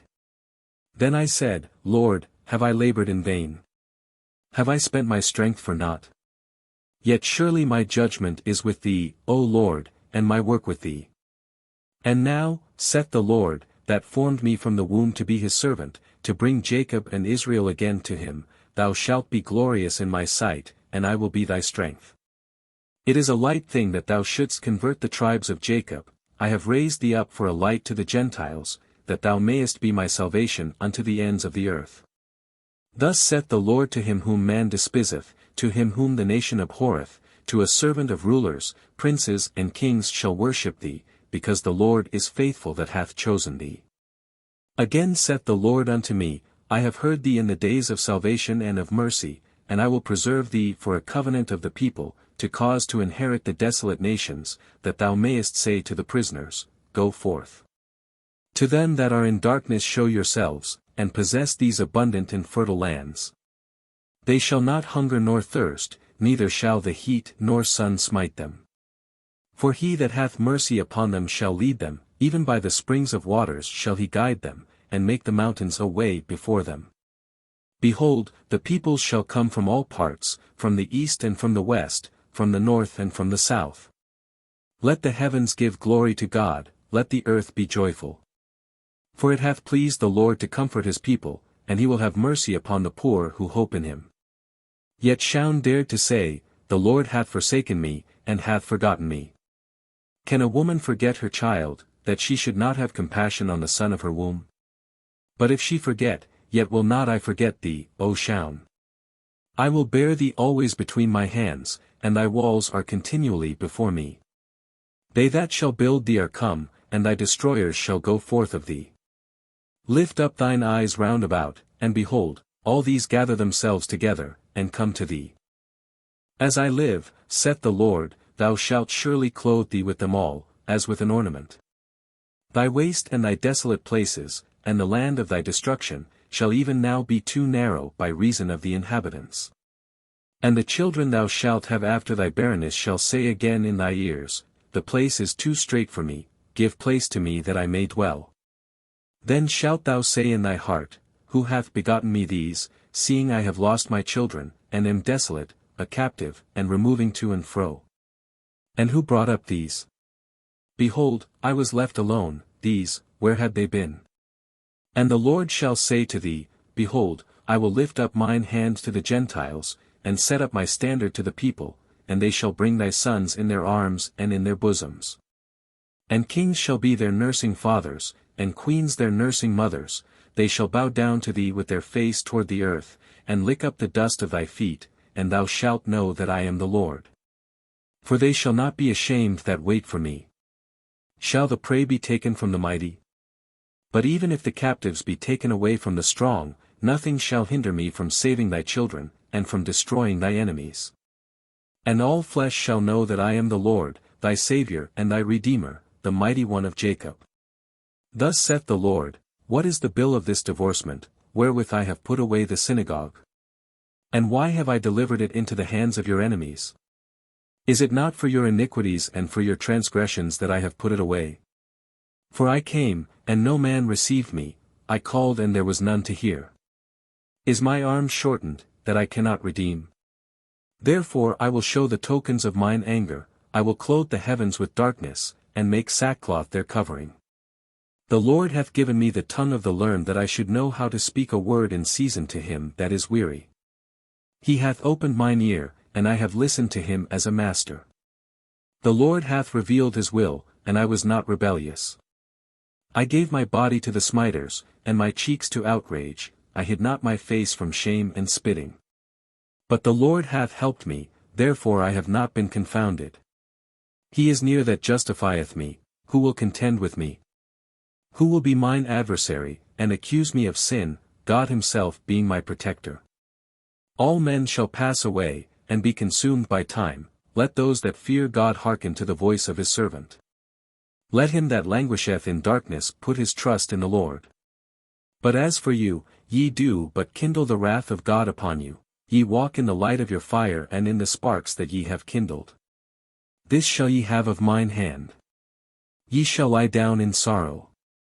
Hearken to me, ye that follow after righteousness, ye that seek the Lord, look unto the rock whence ye are hewn, and to the hole of the pit whence ye are digged. Look unto Abraham, your father, and unto Sarah that bare you, for I called him alone, when childless, and increased him. Behold, I have comforted Zion, and heaped upon her blessings and consolations. Hearken unto me, my people, and give ear unto me, for a law shall proceed from me, and I will make my judgment to rest for a light of the Gentiles. Amos 8. The prophet, having enumerated the sins of Israel, said that God had sworn to take vengeance on them. He says this, and it shall come to pass in that day, saith the Lord, that I will cause the sun to go down at noon, and I will darken the earth in the clear day, and I will turn your feasts into mourning, and all your songs into lamentation. You all shall have sorrow and suffering, and I will make this nation mourn as for an only son, and the end therefore as a bitter day. Behold, the days come, saith the Lord, that I will send a famine in the land, not a famine of bread, nor a thirst for water, but of hearing the words of the Lord. And they shall wander from sea to sea, and from the north even to the east. They shall run to and fro to seek the word of the Lord, and shall not find it. In that day shall the fair virgins and young men faint for thirst. They that have followed the idols of Samaria, and sworn by the God of Dan, and followed the manner of Beersheba, shall fall, and never rise up again. Amos 3:2, Ye only have I known of all the families of the earth for my people. Daniel 12:7. Having described all the extent of the reign of the Messiah, he says, all these things shall be finished, when the scattering of the people of Israel shall be accomplished. Haggai 2:4, Ye who, comparing this second house with the glory of the first, despise it, be strong, saith the Lord, be strong, O Zerubbabel, and O Jesus, the high priest, be strong, all ye people of the land, and work. For I am with you, saith the Lord of hosts, according to the word that I covenanted with you when ye came out of Egypt, so my spirit remaineth among you. Fear ye not. For thus saith the Lord of hosts, yet one little while, and I will shake the heavens, and the earth, and the sea, and the dry land, a way of speaking to indicate a great and an extraordinary change. And I will shake all nations, and the desire of all the Gentiles shall come, and I will fill this house with glory, saith the Lord. The silver is mine, and the gold is mine, saith the Lord, that is to say, it is not by that I wish to be honored, as it is said elsewhere, all the beasts of the field are mine, what advantages me that they are offered me in sacrifice? The glory of this latter house shall be greater than of the former, saith the Lord of hosts, and in this place will I establish my house, saith the Lord. According to all that thou desiredst in Horeb in the day of the assembly, saying, Let us not hear again the voice of the Lord, neither let us see this fire any more, that we die not. And the Lord said unto me, Their prayer is just. I will raise them up a prophet from among their brethren, like unto thee, and will put my words in his mouth, and he shall speak unto them all that I shall command him. And it shall come to pass, that whosoever will not hearken unto my words which he will speak in my name, I will require it of him. Genesis 49, Judah, thou art he whom thy brethren shall praise, and thou shalt conquer thine enemies. Thy father's children shall bow down before thee. Judah is a lion's whelp, from the prey, my son, thou art gone up, and art couched as a lion, and as a lioness that shall be roused up. The scepter shall not depart from Judah, nor a lawgiver from between his feet, until Shiloh come, and unto him shall the gathering of the people be. During the life of the Messiah. Enigmatis. Ezek 17. His forerunner. Malachi 3. He will be born an infant. Is 9. He will be born in the village of Bethlehem. Micah v. He will appear chiefly in Jerusalem, and will be a descendant of the family of Judah and of David. He is to blind the learned and the wise, is 6, 8, 29, etc., and to preach the gospel to the lowly, is 29, to open the eyes of the blind, give health to the sick, and bring light to those that languish in darkness. Is LXI. He is to show the perfect way, and be the teacher of the Gentiles. Is LV 42, 1-7. The prophecies are to be unintelligible to the wicked, Dan 12, Hosea 14, 10, but they are to be intelligible to those who are well informed. The prophecies, which represent him as poor, represent him as master of the nations. Is Lee 14, etc., 53, Zech 9, 9. The prophecies, which foretell the time, foretell him only as master of the nations and suffering, and not as in the clouds nor as judge. And those, which represent him thus as judge and in glory, do not mention the time. When the Messiah is spoken of as great and glorious, it is as the judge of the world, and not its redeemer.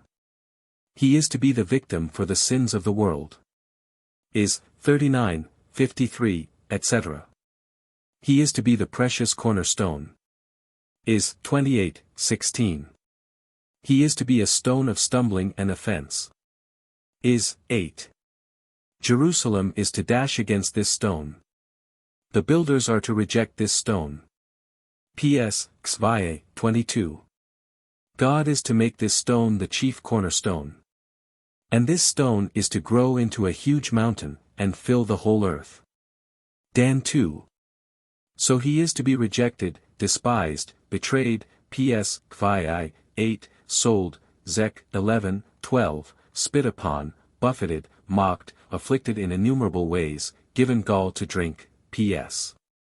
68, pierced, Zech 12, his feet and his hands pierced, slain, and lots cast for his raiment. He will raise again, P.S. 15, the third day, Hosea 6, 3. He will ascend to heaven to sit on the right hand. P.S. CX. The kings will arm themselves against him. P.S. 2. Being on the right hand of the Father, he will be victorious over his enemies. The kings of the earth and all nations will worship him. Is LX. The Jews will continue as a nation. Jeremiah. They will wander, without kings, etc., Hosea 3, without prophets, Amos, looking for salvation and finding it not, Isaiah. Calling of the Gentiles by Jesus Christ. Is Lee 15, LV 5, LX, etc. PS 81. Hosea I, 9, Ye are not my people, and I will not be your God, when ye are multiplied after the dispersion. In the places where it was said, Ye are not my people, I will call them my people. It was not lawful to sacrifice outside of Jerusalem, which was the place that the Lord had chosen, nor even to eat the tithes elsewhere. Deuteronomy 12, 5, etc., Deuteronomy 14, 23, etc., 15, 20, 16, 2, 7, 11, 15. Hosea foretold that they should be without a king, without a prince, without a sacrifice, and without an idol, and this prophecy is now fulfilled, as they cannot make a lawful sacrifice out of Jerusalem. Predictions.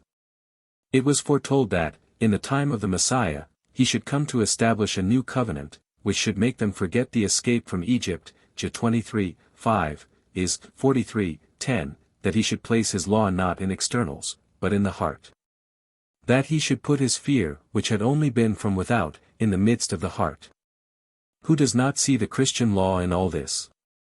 That then idolatry would be overthrown. That this Messiah would cast down all idols, and bring men into the worship of the true God. That the temples of the idols would be cast down, and that among all nations, and in all places of the earth, he would be offered a pure sacrifice, not of beasts. That he would be King of the Jews and Gentiles. And we see this King of the Jews and Gentiles oppressed by both, who conspire his death, and ruler of both, destroying the worship of Moses in Jerusalem, which was its center, where he made his first church. And also the worship of idols in Rome, the center of it, where he made his chief church. Prophecies. That Jesus Christ will sit on the right hand, till God has subdued his enemies. Therefore he will not subdue them himself. Then they shall teach no more every man his neighbor, saying, Here is the Lord, for God shall make himself known to all. Your sons shall prophesy. I will put my spirit and my fear in your heart. All that is the same thing. To prophesy is to speak of God, not from outward proofs, but from an inward and immediate feeling. That he would teach men the perfect way. And there has never come, before him nor after him, any man who has taught anything divine approaching to this. That Jesus Christ would be small in his beginning, and would then increase. The little stone of Daniel. If I had in no wise heard of the Messiah, nevertheless, after such wonderful predictions of the course of the world which I see fulfilled, I see that he is divine. And if I knew that these same books foretold a Messiah, I should be sure that he would come, and seeing that they place his time before the destruction of the second temple, I should say that he had come. Prophecies. That the Jews would reject Jesus Christ, and would be rejected of God, for this reason, that the chosen vine brought forth only wild grapes. That the chosen people would be fruitless, ungrateful, and unbelieving, populum non credentem et contradiscentem. That God would strike them with blindness, and in full noon they would grope like the blind, and that a forerunner would go before him. Transfixerant. Zech 12:10. That a deliverer should come, who would crush the demon's head, and free his people from their sins, ex omnibus iniquitatibus, that there should be a new covenant, which would be eternal. That there should be another priesthood after the order of Melchizedek, and it should be eternal, that the Christ should be glorious, mighty, strong, and yet so poor that he would not be recognized, nor taken for what he is, but rejected and slain. That his people who denied him should no longer be his people, that the idolaters should receive him, and take refuge in him, that he should leave Zion to reign in the center of idolatry, that nevertheless the Jews should continue forever. That he should be of Judah, and when there should be no longer a king. Section 12. Proofs of Jesus Christ. Therefore I reject all other religions. In that way I find an answer to all objections. It is right that a God so pure should only reveal himself to those whose hearts are purified. Hence this religion is lovable to me, and I find it now sufficiently justified by so divine a morality. But I find more in it. I find it convincing that, since the memory of man has lasted, it was constantly announced to men that they were universally corrupt, but that a Redeemer should come. That it was not one man who said it, but innumerable men, and a whole nation expressly made for the purpose, and prophesying for 4,000 years. This is a nation which is more ancient than every other nation. Their books, scattered abroad, are 4,000 years old. The more I examine them, the more truths I find in them. An entire nation foretell him before his advent, and an entire nation worship him after his advent. What has preceded and what has followed. In short, people without idols and kings, this synagogue which was foretold, and these wretches who frequent it, and who, being our enemies, are admirable witnesses of the truth of these prophecies. Wherein their wretchedness and even their blindness are foretold. I find this succession, this religion, wholly divine in its authority, in its duration, in its perpetuity, in its morality, in its conduct, in its doctrine, in its effects. The frightful darkness of the Jews was foretold, eris palpans in meriti. Dabiter liber scienti literis, et dicit, non possum légère. While the scepter was still in the hands of the first foreign usurper, there is the report of the coming of Jesus Christ. So I hold out my arms to my Redeemer, who, having been foretold for 4,000 years, has come to suffer and to die for me on earth, at the time and under all the circumstances foretold. By his grace, I await death in peace, in the hope of being eternally united to him.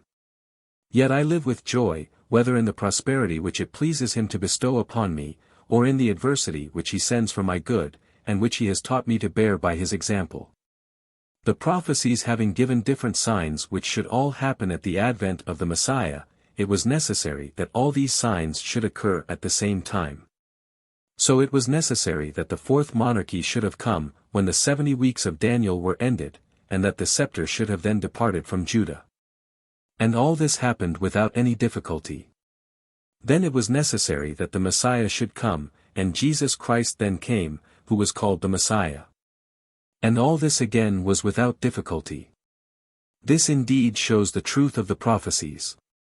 The prophets foretold, and were not foretold. The saints again were foretold, but did not foretell. Jesus Christ both foretold and was foretold. Jesus Christ, whom the two testaments regard, the old as its hope, the new as its model, and both as their center. The two oldest books in the world are those of Moses and Job, the one a Jew and the other a Gentile. Both of them look upon Jesus Christ as their common center and object, Moses in relating the promises of God to Abraham, Jacob, etc. and his prophecies, and Job, cas mihi det ut, etc. Scio enim quod redemptor meus vivit, etc. The Gospel only speaks of the virginity of the Virgin up to the time of the birth of Jesus Christ. All with reference to Jesus Christ. Proofs of Jesus Christ. Why was the book of Ruth preserved? Why the story of Tamar? Pray that ye enter not into temptation. It is dangerous to be tempted, and people are tempted because they do not pray. Et tu conversus confirma fratres tuos. But before, conversus Jesus respexit Petrum. Saint Peter asks permission to strike Malchus, and strikes before hearing the answer. Jesus Christ replies afterwards. The word, Galilee, which the Jewish mob pronounced as if by chance, in accusing Jesus Christ before Pilate, afforded Pilate a reason for sending Jesus Christ to Herod. And thereby the mystery was accomplished, that he should be judged by Jews and Gentiles. Chance was apparently the cause of the accomplishment of the mystery. Those who have a difficulty in believing seek a reason in the fact that the Jews do not believe. Were this so clear, say they, why did the Jews not believe? And they almost wish that they had believed, so as not to be kept back by the example of their refusal. But it is their very refusal that is the foundation of our faith. We should be much less disposed to the faith, if they were on our side. We should then have a more ample pretext. The wonderful thing is to have made the Jews great lovers of the things foretold, and great enemies of their fulfillment. The Jews were accustomed to great and striking miracles, and so, having had the great miracles of the Red Sea and of the land of Canaan as an epitome of the great deeds of their Messiah, they therefore looked for more striking miracles. Of which those of Moses were only the patterns. The carnal Jews and the heathen have their calamities, and Christians also. There is no Redeemer for the heathen, for they do not so much as hope for one. There is no Redeemer for the Jews, they hope for him in vain. There is a Redeemer only for Christians. See perpetuity. In the time of the Messiah the people divided themselves. The spiritual embraced the Messiah, and the coarser-minded remained to serve as witnesses of him. If this was clearly foretold to the Jews, how did they not believe it, or why were they not destroyed for resisting a fact so clear? I reply, in the first place, it was foretold both that they would not believe a thing so clear, and that they would not be destroyed. And nothing is more to the glory of the Messiah, for it was not enough that there should be prophets.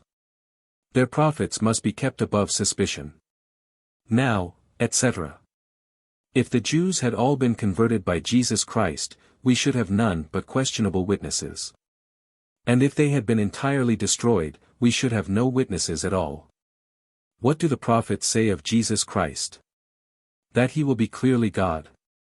No, but that he is a God truly hidden, that he will be slighted, that none will think that it is he, that he will be a stone of stumbling, upon which many will stumble, etc. Let people then reproach us no longer for want of clearness, since we make profession of it. But, it is said, there are obscurities.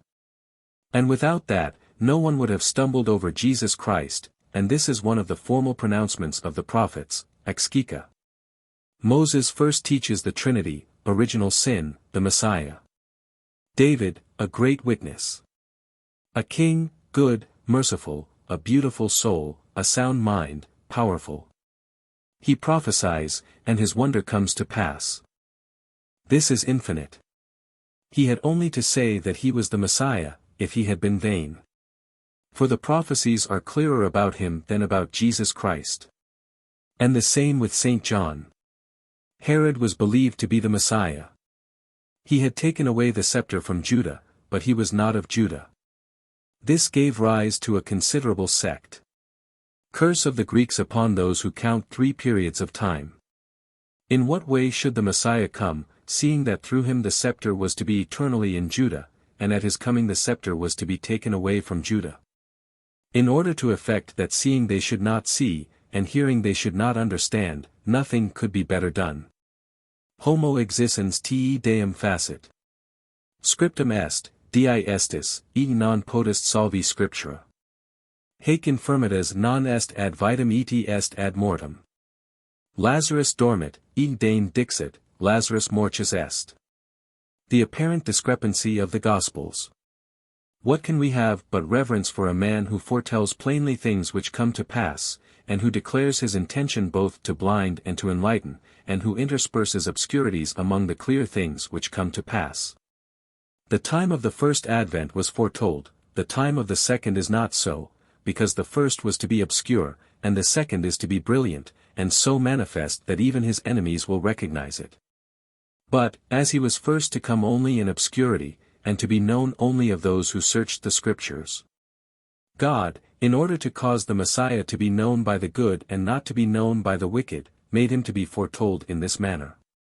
If the manner of the Messiah had been clearly foretold, there would have been no obscurity, even for the wicked.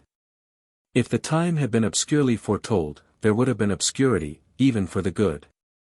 For their goodness of heart would not have made them understand, for instance, that the closed mem signifies 600 years. But the time has been clearly foretold, and the manner in types.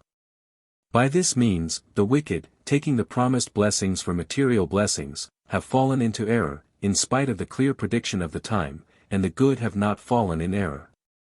For the understanding of the promised blessings depends on the heart, which calls good that which it loves, but the understanding of the promised time does not depend on the heart. And thus the clear prediction of the time, and the obscure prediction of the blessings, deceive the wicked alone. Either the Jews or the Christians must be wicked. The Jews reject him, but not all. The saints receive him, and not the carnal-minded. And so far is this from being against his glory, that it is the last touch which crowns it. For their argument, the only one found in all their writings, in the Talmud and in the rabbinical writings, amounts only to this, that Jesus Christ has not subdued the nations with sword in hand, gladientium, potentissime. Is this all they have to say? Jesus Christ has been slain, say they. He has failed. He has not subdued the heathen with his might. He has not bestowed upon us their spoil. He does not give riches. Is this all they have to say? It is in this respect that he is lovable to me. I would not desire him whom they fancy. It is evident that it is only his life which has prevented them from accepting him. And through this rejection they are irreproachable witnesses, and, what is more, they thereby accomplish the prophecies. By means of the fact that this people have not accepted him, this miracle here has happened. The prophecies were the only lasting miracles which could be wrought, but they were liable to be denied. The Jews, in slaying him in order not to receive him as the Messiah, have given him the final proof of being the Messiah. And in continuing not to recognize him, they made themselves irreproachable witnesses. Both in slaying him, and in continuing to deny him, they have fulfilled the prophecies, Isa. LX, PS. 71. What could the Jews, his enemies, do?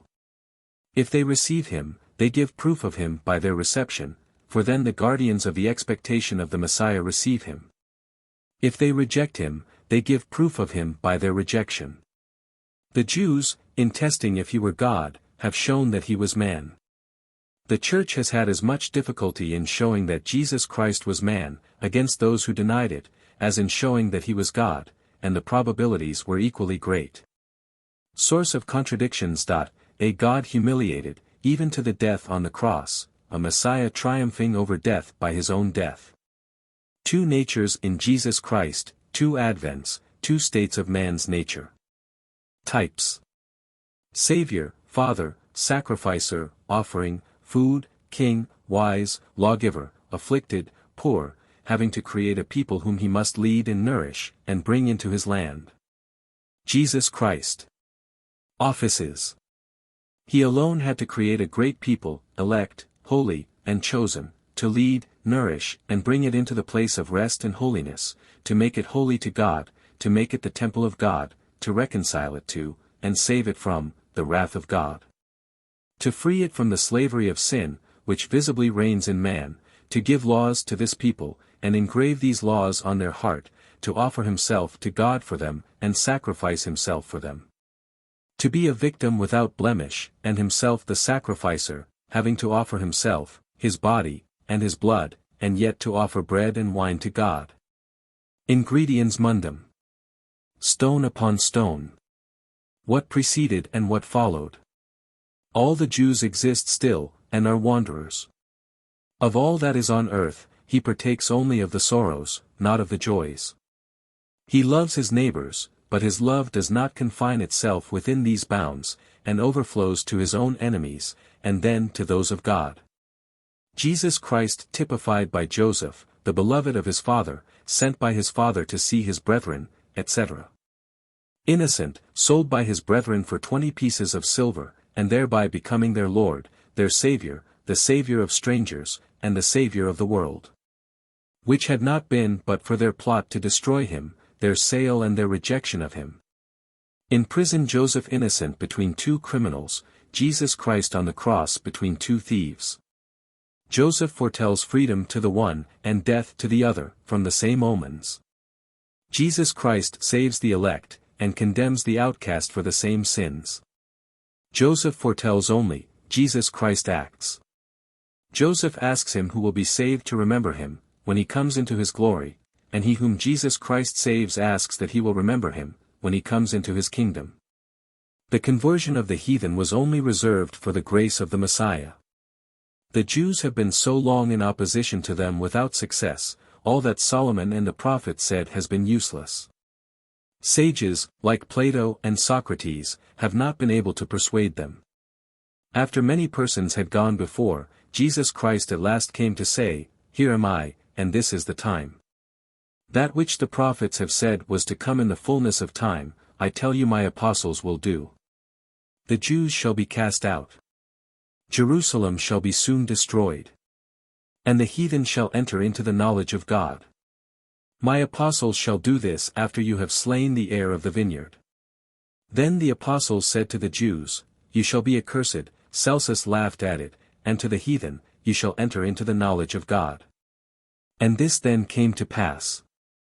Jesus Christ came to blind those who saw clearly, and to give sight to the blind, to heal the sick, and leave the healthy to die, to call to repentance, and to justify sinners, and to leave the righteous in their sins. To fill the needy, and leave the rich empty. Holiness. Effundum spiritum meum. All nations were in unbelief and lust. The whole world now became fervent with love. Princes abandoned their pomp, maidens suffered martyrdom. Whence came this influence?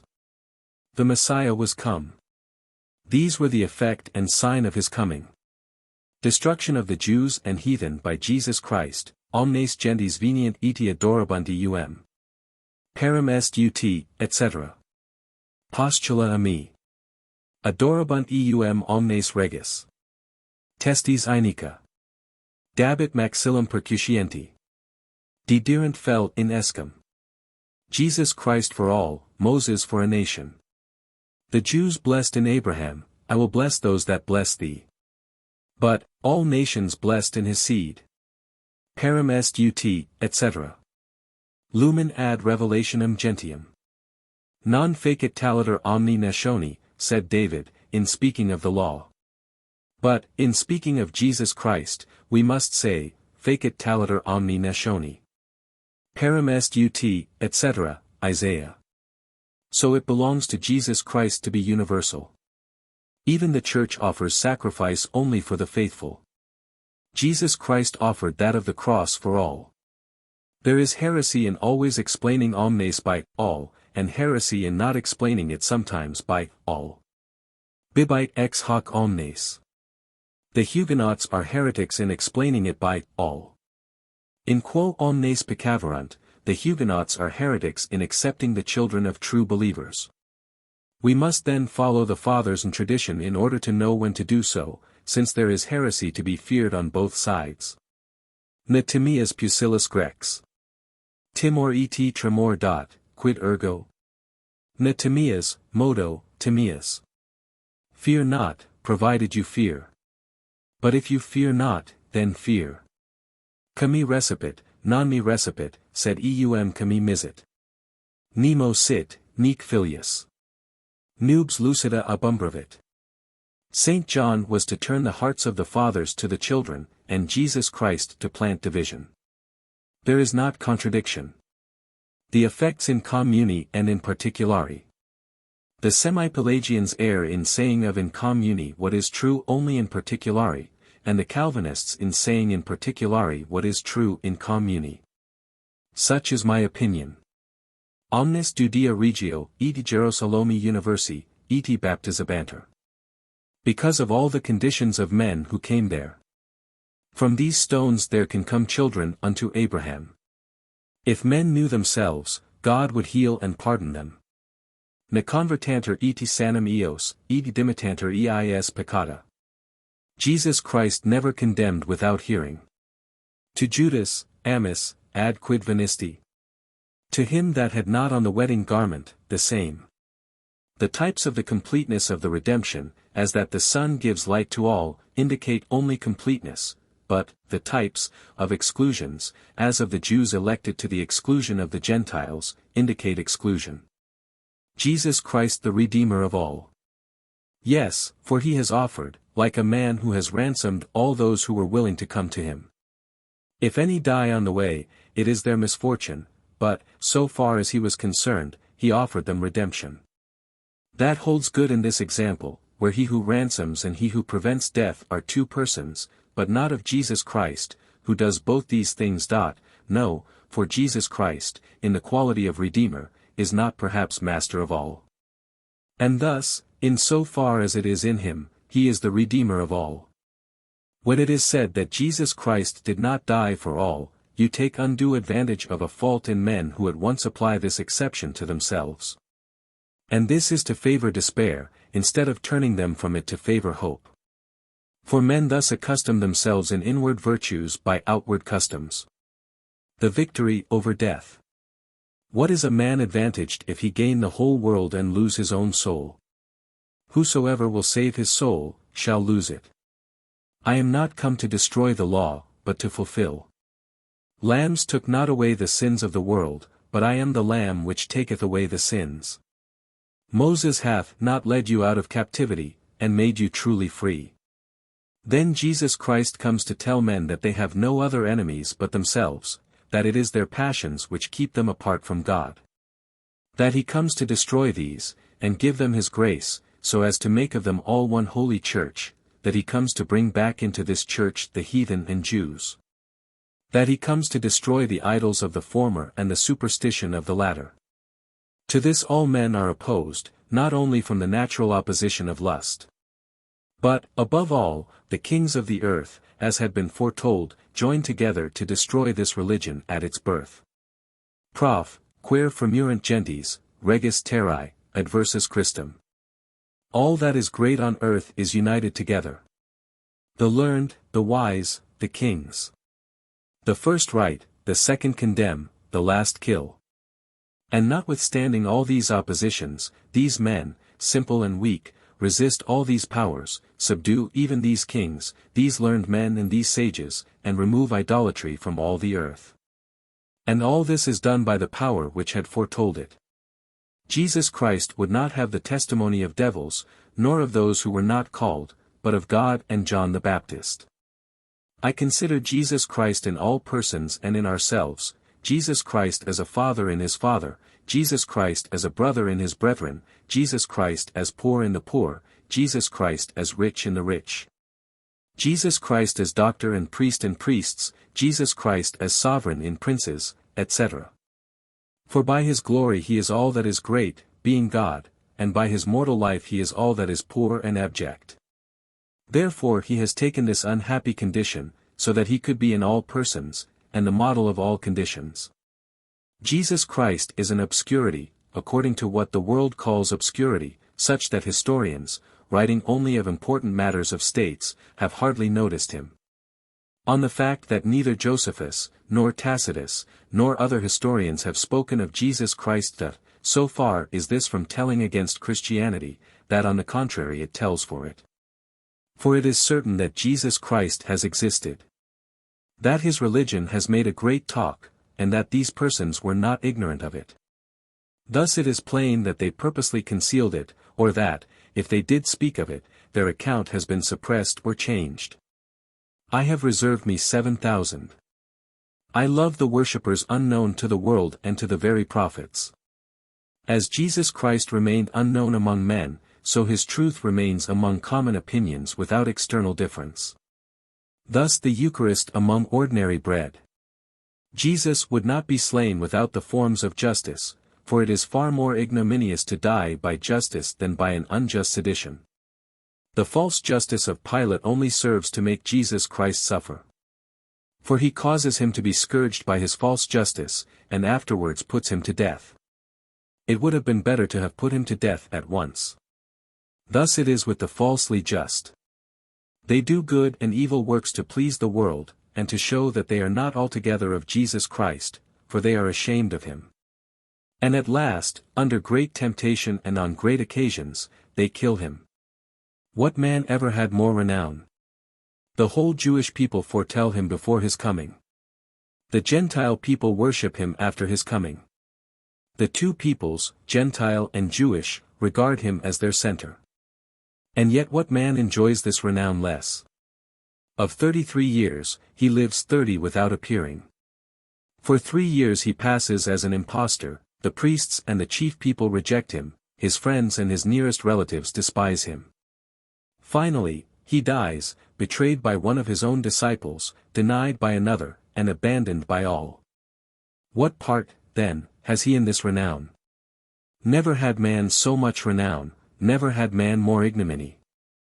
All that renown has served only for us, to render us capable of recognizing him, and he had none of it for himself.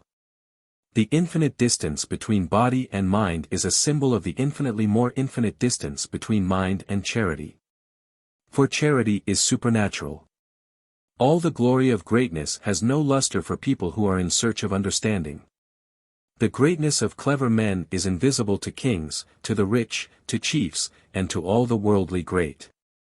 The greatness of wisdom, which is nothing if not of God, is invisible to the carnal-minded and to the clever.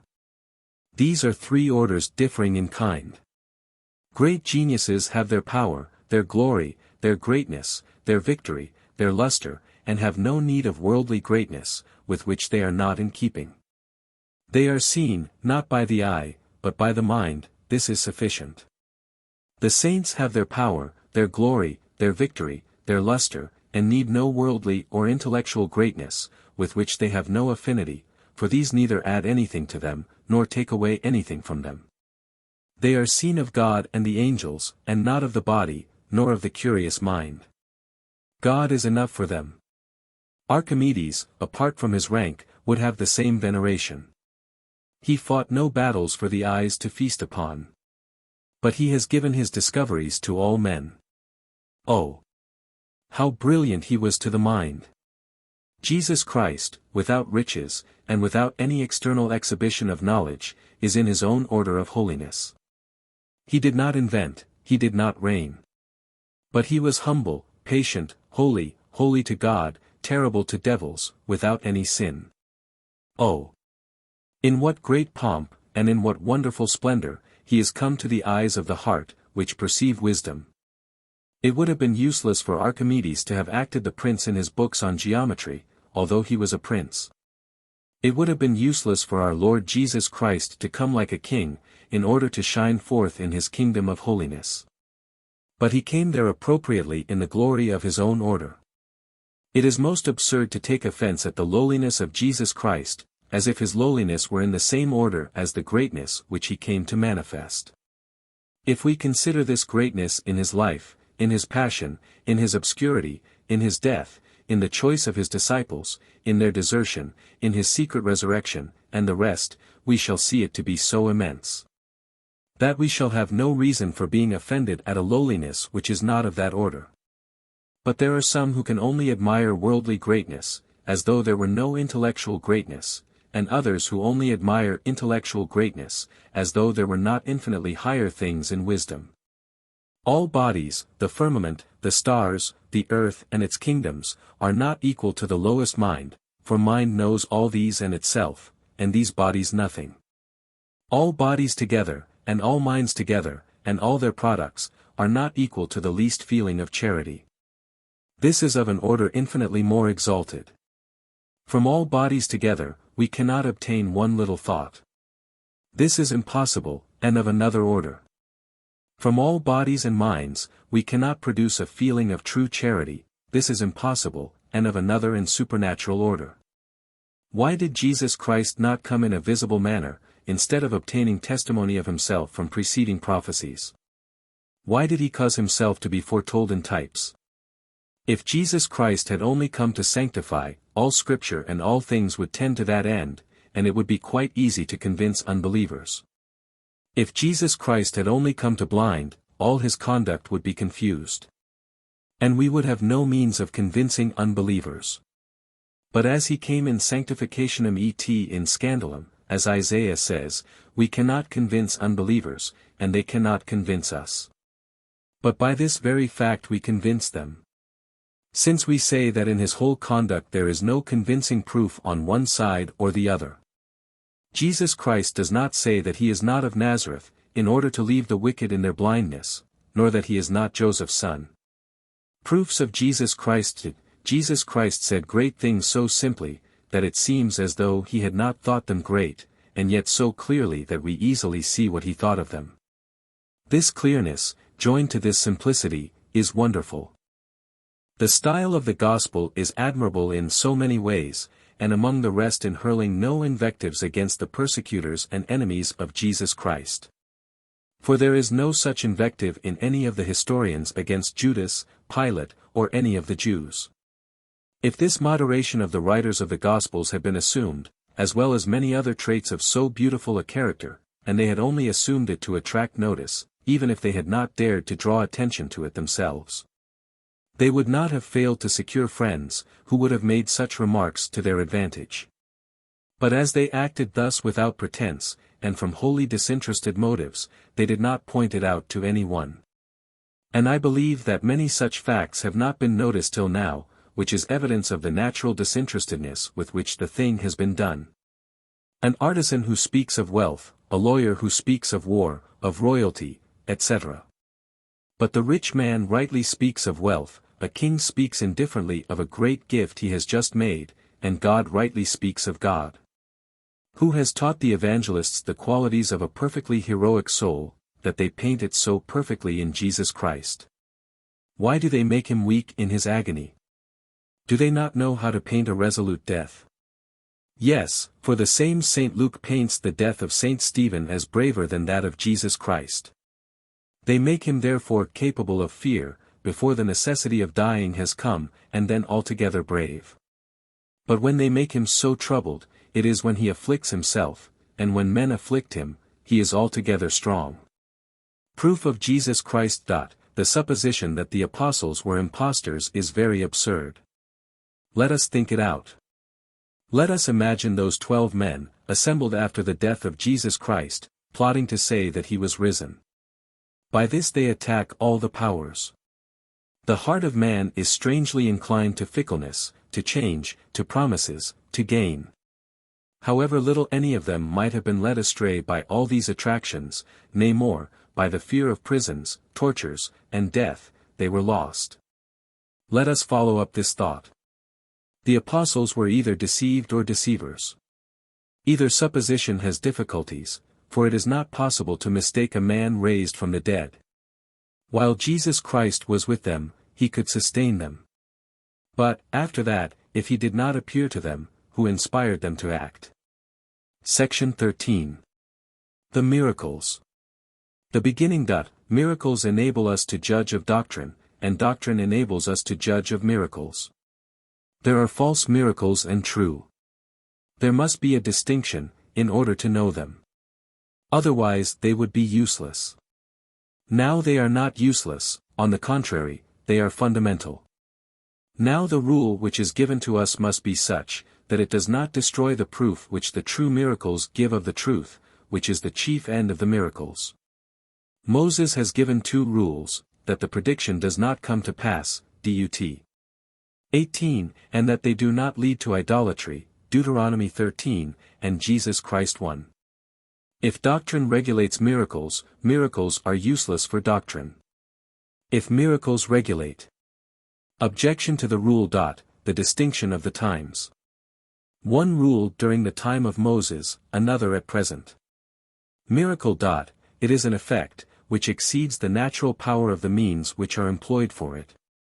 And what is not a miracle is an effect, which does not exceed the natural power of the means which are employed for it. Thus, those who heal by invocation of the devil do not work a miracle, for that does not exceed the natural power of the devil. But the 2 fundamentals, one inward, the other outward, grace and miracles, both supernatural. Miracles and truth are necessary, because it is necessary to convince the entire man, in body and soul. In all times, either men have spoken of the true God, or the true God has spoken to men. Jesus Christ has verified that he was the Messiah, never in verifying his doctrine by Scripture and the prophecies, but always by his miracles. He proves by a miracle that he remits sins. Rejoice not in your miracles, said Jesus Christ, but because your names are written in heaven. If they believe not Moses, neither will they believe one risen from the dead. Nicodemus recognizes by his miracles that his teaching is of God. Simus quia venisti ad Deo magister, nemo enim potest haec signa facere quae tu faces nisi Deus furit cum eo. He does not judge of the miracles by the teaching, but of the teaching by the miracles. The Jews had a doctrine of God as we have one of Jesus Christ, and confirmed by miracles. They were forbidden to believe every worker of miracles. And they were further commanded to have recourse to the chief priests, and to rely on them. And thus, in regard to their prophets, they had all those reasons which we have for refusing to believe the workers of miracles. And yet they were very sinful in rejecting the prophets, and Jesus Christ, because of their miracles, and they would not have been culpable, if they had not seen the miracles. Nisi facissem, peccatum non haberent. Therefore all belief rests upon miracles. Prophecy is not called miracle, as St. John speaks of the first miracle in Cana, and then of what Jesus Christ says to the woman of Samaria, when he reveals to her all her hidden life. Then he heals the centurion's son, and St. John calls this, the second miracle. The combinations of miracles. The second miracle can suppose the first, but the first cannot suppose the second. Had it not been for the miracles, there would have been no sin in not believing in Jesus Christ. I should not be a Christian, but for the miracles, said St. Augustine. Miracles. How I hate those who make men doubt of miracles. Montaigne speaks of them as he should in 2 places. In one, we see how careful he is, and yet, in the other, he believes, and makes sport of unbelievers. However it may be, the Church is without proofs if they are right. Montaigne against miracles. Montaigne for miracles. It is not possible to have a reasonable belief against miracles. Unbelievers the most credulous. They believe the miracles of Vespasian, in order not to believe those of Moses.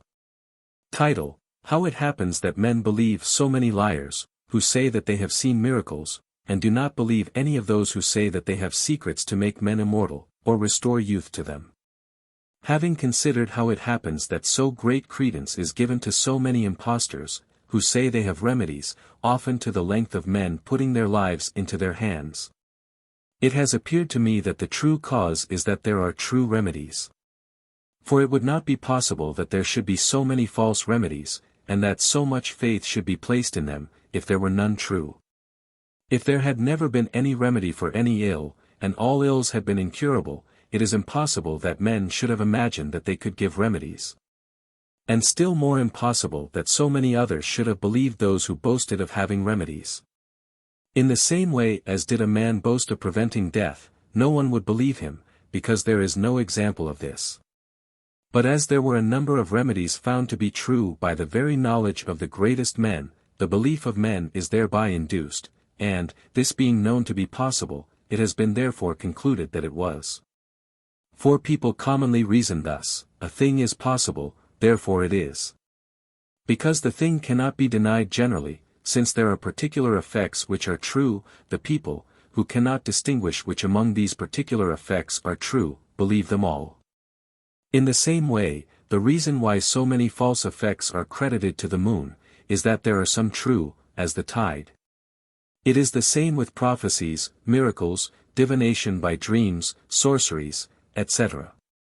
For if there had been nothing true in all this, men would have believed nothing of them.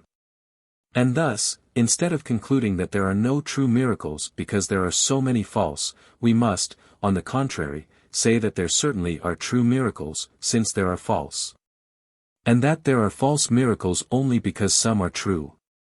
We must reason in the same way about religion, for it would not be possible that men should have imagined so many false religions, if there had not been a true one.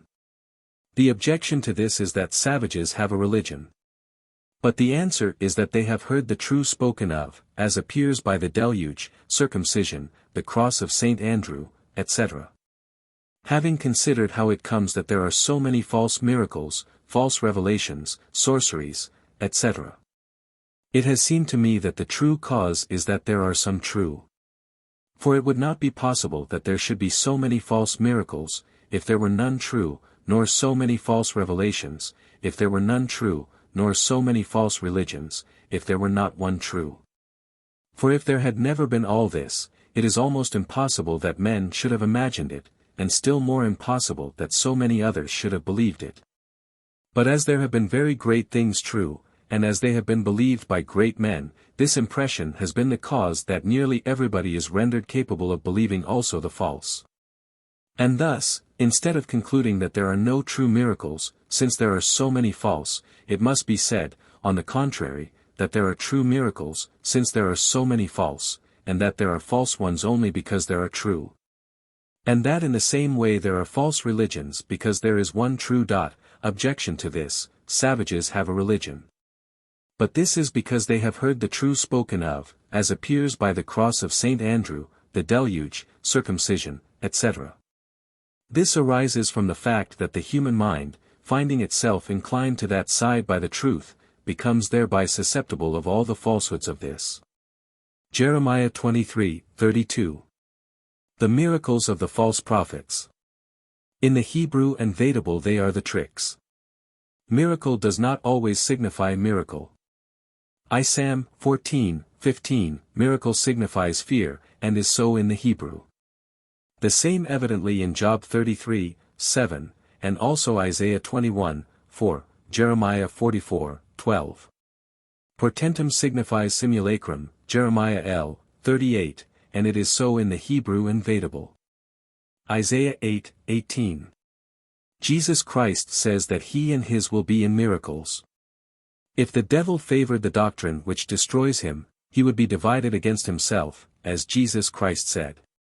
If God favored the doctrine which destroys the church, he would be divided against himself.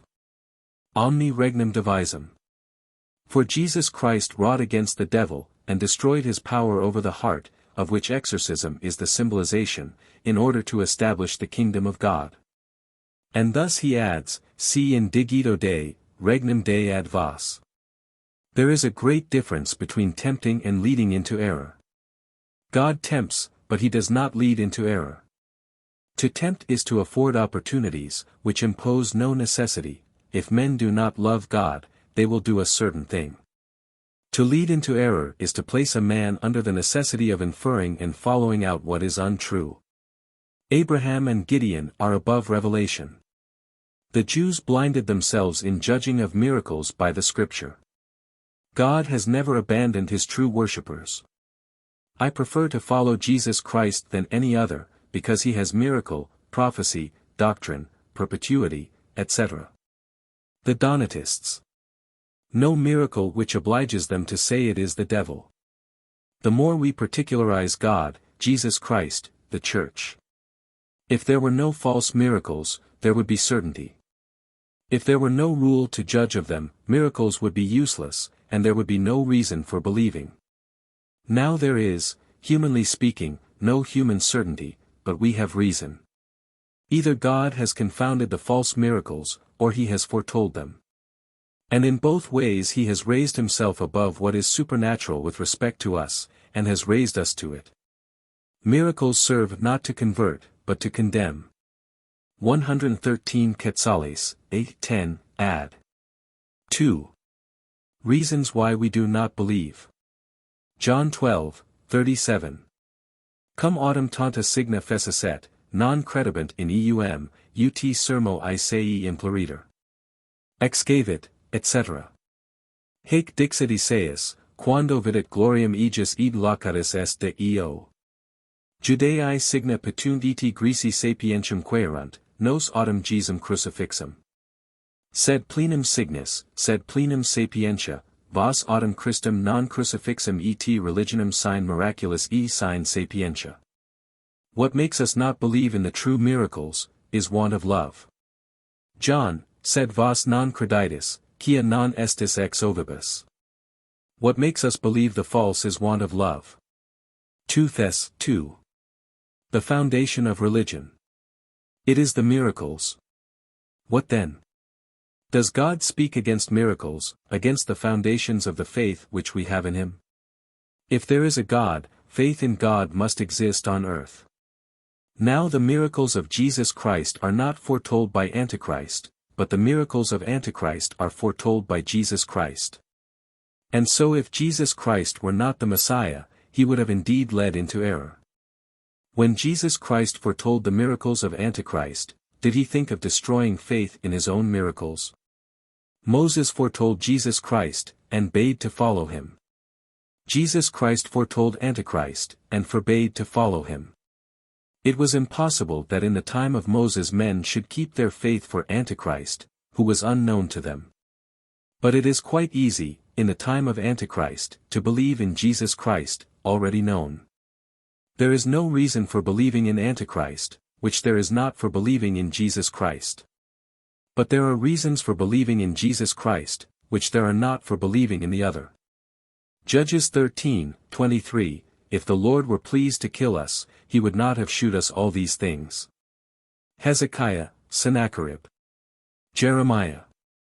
Hananiah, the false prophet, dies in 7 months. 2 Mac. 3. The temple, ready for pillage, miraculously succored. 2 Mac. 15. 1 Kings 17. The widow to Elijah, who had restored her son, by this I know that thy words are true. 1 Kings 18. Elijah with the prophets of Baal. In the dispute concerning the true God and the truth of religion, there has never happened any miracle on the side of error, and not of truth. Opposition. Abel, Cain, Moses, the magicians.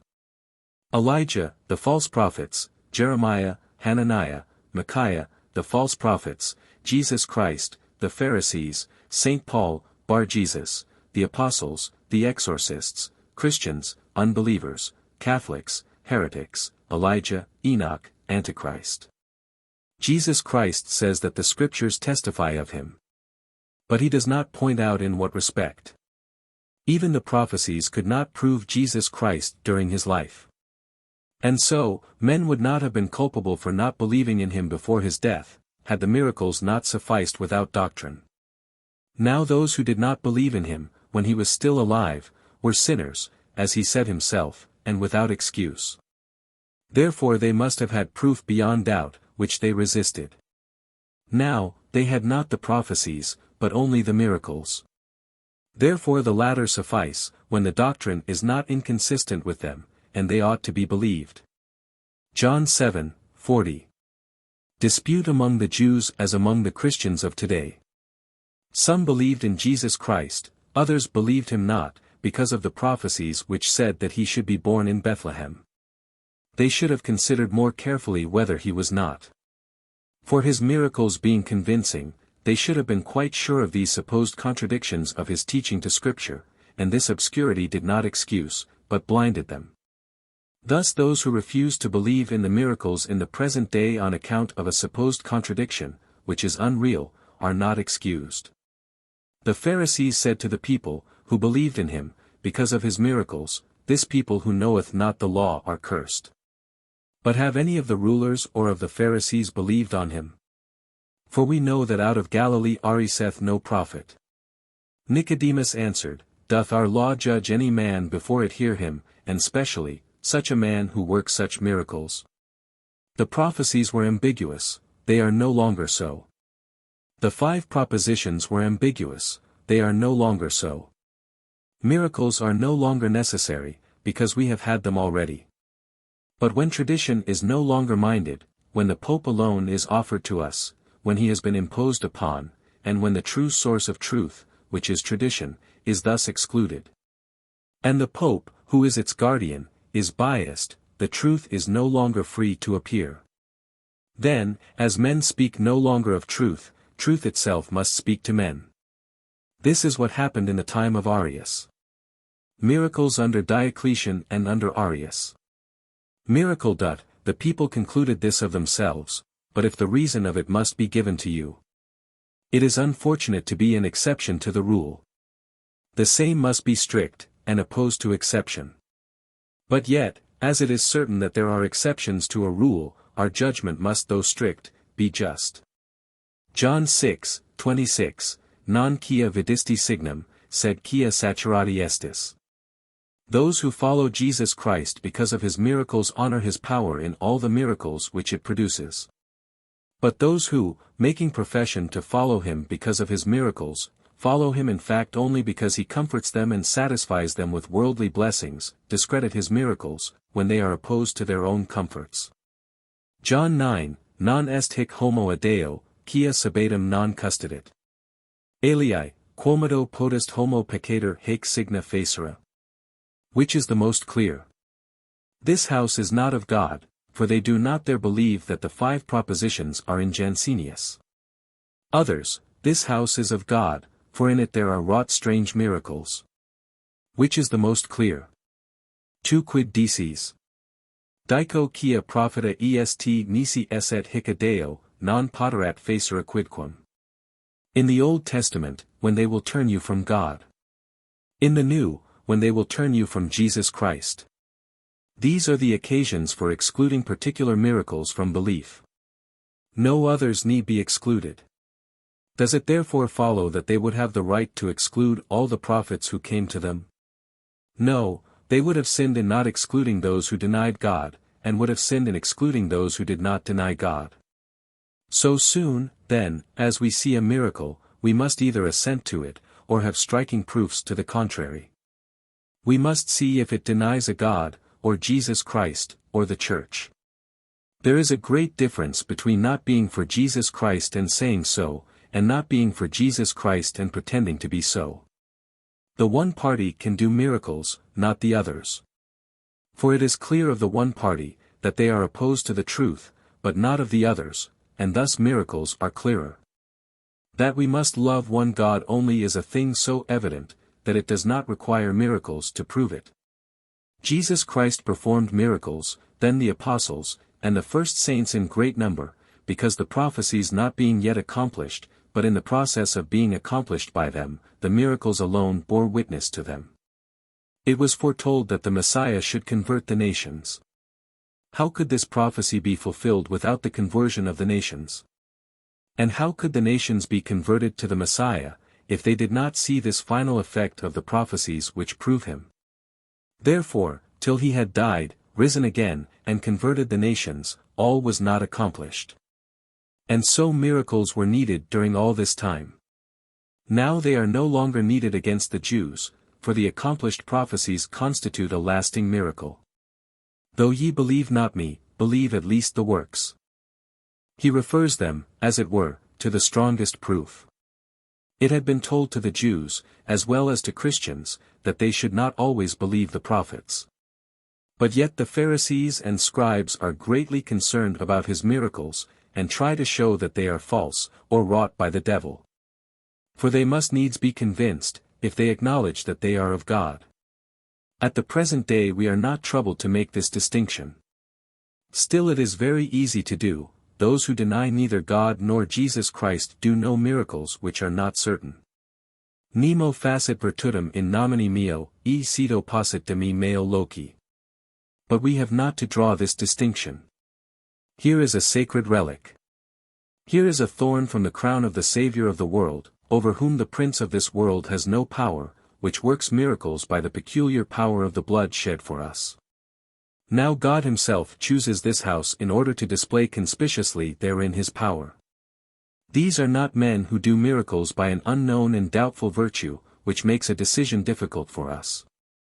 It is God himself. It is the instrument of the passion of his only Son, who, being in many places, chooses this, and makes men come from all quarters there to receive these miraculous alleviations in their weaknesses. The Church has three kinds of enemies: the Jews, who have never been of her body, the heretics, who have withdrawn from it, and the evil Christians, who rend her from within. These three kinds of different adversaries usually attack her in different ways. But here they attack her in one and the same way. As they are all without miracles, and as the Church has always had miracles against them, they have all had the same interest in evading them.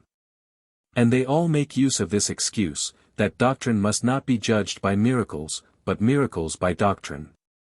There were two parties among those who heard Jesus Christ, those who followed his teaching on account of his miracles, others who said.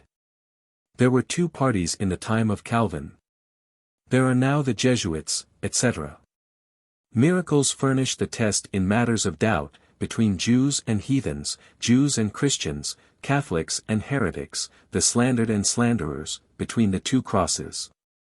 But miracles would be useless to heretics. For the Church, authorized by miracles which have already obtained belief, tells us that they have not the true faith. There is no doubt that they are not in it, since the first miracles of the Church exclude belief of theirs.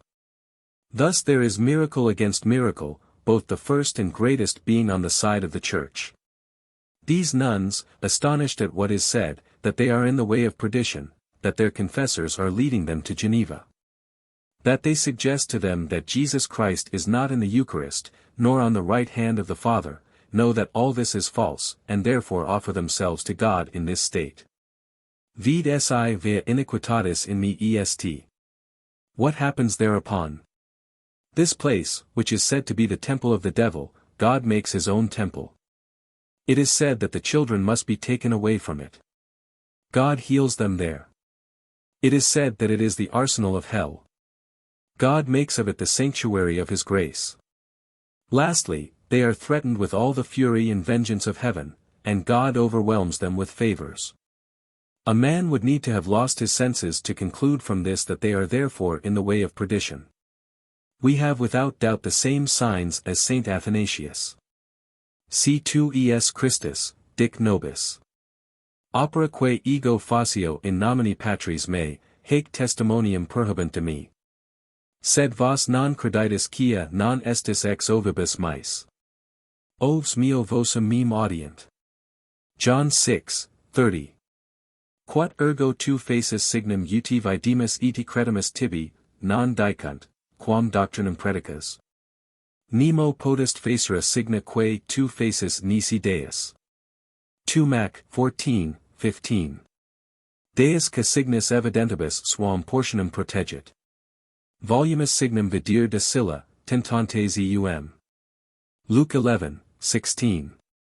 Gene ratio prava signum querit, eti non dabiter. Et ingemissans 8, quid gene ratio ista signum querit? Mark 8:12. They asked a sign with an evil intention. Eti non poterat facere. And yet he promises them the sign of Jonah, the great and wonderful miracle of his resurrection. Nisi videritis, non creditis. He does not blame them for not believing unless there are miracles, but for not believing unless they are themselves spectators of them. Antichrist in signis mendacibus, says St. Paul, 2 Thess. 2. Secundum operationem satani, in seduction iis caperunt eo quat charitatem veritatis non receprent ut salvi firent, ideo mittit illis deus optations erroris ut credent mendatio. As in the passage of Moses, tentat enim vos deus, utrum diligatis eum. Ecce predixi vobis, vos ergo vidit. Here is not the country of truth. She wanders unknown amongst men. God has covered her with a veil, which leaves her unrecognized by those who do not hear her voice. Room is open for blasphemy, even against the truths that are at least very likely. If the truths of the gospel are published, the contrary is published too, and the questions are obscured, so that the people cannot distinguish. And they ask, what have you to make you believe rather than others? What sign do you give? You have only words, and so have we. If you had miracles, good and well. That doctrine ought to be supported by miracles is a truth, which they misuse in order to revile doctrine. And if miracles happen, it is said that miracles are not enough without doctrine, and this is another truth, which they misuse in order to revile miracles. Jesus Christ cured the man born blind, and performed a number of miracles on the Sabbath day. In this way he blinded the Pharisees, who said that miracles must be judged by doctrine.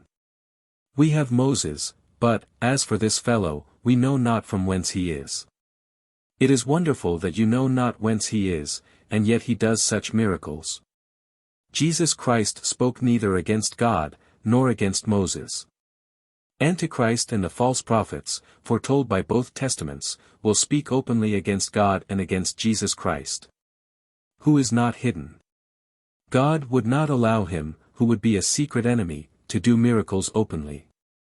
In a public dispute where the two parties profess to be for God, for Jesus Christ, for the Church, miracles have never been on the side of the false Christians, and the other side has never been without a miracle. He hath a devil. John x. 21. And others said, can a devil open the eyes of the blind?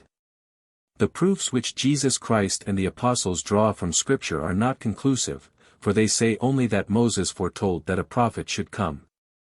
But they do not thereby prove that this is he, and that is the whole question. These passages therefore serve only to show that they are not contrary to Scripture, and that there appears no inconsistency, but not that there is agreement. Now this is enough, namely, exclusion of inconsistency, along with miracles. There is a mutual duty between God and men. We must pardon him this saying, quid debui? Accuse me, said God in Isaiah. God must fulfill his promises, etc. Men owe it to God to accept the religion which he sends. God owes it to men not to lead them into error. Now, they would be led into error, if the workers of miracles announced a doctrine which should not appear evidently false to the light of common sense, and if a greater worker of miracles had not already warned men not to believe them. Thus, if there were divisions in the Church, and the Arians, for example, who declared themselves founded on Scripture just as the Catholics, had done miracles, and not the Catholics, men should have been led into error. For, as a man, who announces to us the secrets of God, is not worthy to be believed on his private authority, and that is why the ungodly doubt him. So when a man, as a token of the communion which he has with God, raises the dead, foretells the future, removes the seas, heals the sick, there is none so wicked as not to bow to him. And the incredulity of Pharaoh and the Pharisees is the effect of a supernatural obduracy. When, therefore, we see miracles and a doctrine not suspicious, both on one side, there is no difficulty. But when we see miracles and suspicious doctrine on the same side, we must then see which is the clearest. Jesus Christ was suspected. Bar Jesus blinded. The power of God surpasses that of his enemies. The Jewish exorcists beaten by the devils, saying, Jesus I know, and Paul the first know, but who are ye? Miracles are for doctrine, and not doctrine for miracles. If the miracles are true, shall we be able to persuade men of all doctrine? No, for this will not come to pass. See Angelus. Rule, we must judge of doctrine by miracles, we must judge of miracles by doctrine. All this is true, but contains no contradiction. For we must distinguish the times.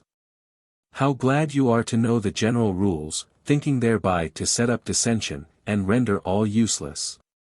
We shall prevent you, my father. Truth is one and constant. It is impossible, from the duty of God to men, that a man, hiding his evil teaching, and only showing the good, saying that he conforms to God and the Church, should do miracles so as to instill insensibly a false and subtle doctrine. This cannot happen. And still less, that God, who knows the heart, should perform miracles in favor of such a one. The three marks of religion: perpetuity, a good life, miracles. They destroy perpetuity by their doctrine of probability. A good life by their morals, miracles by destroying either their truth or the conclusions to be drawn from them. If we believe them, the Church will have nothing to do with perpetuity, holiness, and miracles. The heretics deny them, or deny the conclusions to be drawn from them, they do the same. But one would need to have no sincerity in order to deny them, or again to lose one's senses in order to deny the conclusions to be drawn from them.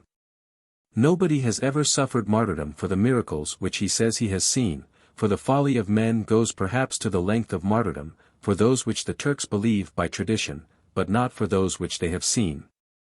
The heretics have always attacked these three marks, which they have not. First objection: an angel from heaven. We must not judge of truth by miracles, but of miracles by truth. Therefore the miracles are useless. Now they are of use, and they must not be in opposition to the truth. Therefore what Father Lingent has said, that God will not permit that a miracle may lead into error. When there shall be a controversy in the same church, miracle will decide. Second objection: but Antichrist will do miracles. The magicians of Pharaoh did not entice to error. Thus we cannot say to Jesus respecting Antichrist, you have led me into error. For Antichrist will do them against Jesus Christ, and so they cannot lead into error. Either God will not permit false miracles, or he will procure greater. Jesus Christ has existed since the beginning of the world. This is more impressive than all the miracles of Antichrist. If in the same church there should happen a miracle on the side of those in error, men would be led into error. Schism is visible, a miracle is visible. But schism is more a sign of error than a miracle is a sign of truth. Therefore a miracle cannot lead into error. But apart from schism, error is not so obvious as a miracle is obvious. Therefore a miracle could lead into error. Ubi est Deus tuus. Miracles show him, and are a light. One of the anthems for Vespers at Christmas, exortum est in tenebris lumen rectis cord. If the compassion of God is so great that he instructs us to our benefit, even when he hides himself, what light ought we not to expect from him when he reveals himself? Will estate et non est be received in faith itself as well as in miracles? And if it is inseparable in the others? When Saint Xavier works miracles. Saint Hilary. Ye wretches, who oblige us to speak of miracles. Unjust judges, make not your own laws on the moment. Judge by those which are established, and by yourselves. Vica candiditis legis iniquas. Miracles endless, false. In order to weaken your adversaries, you disarm the whole church.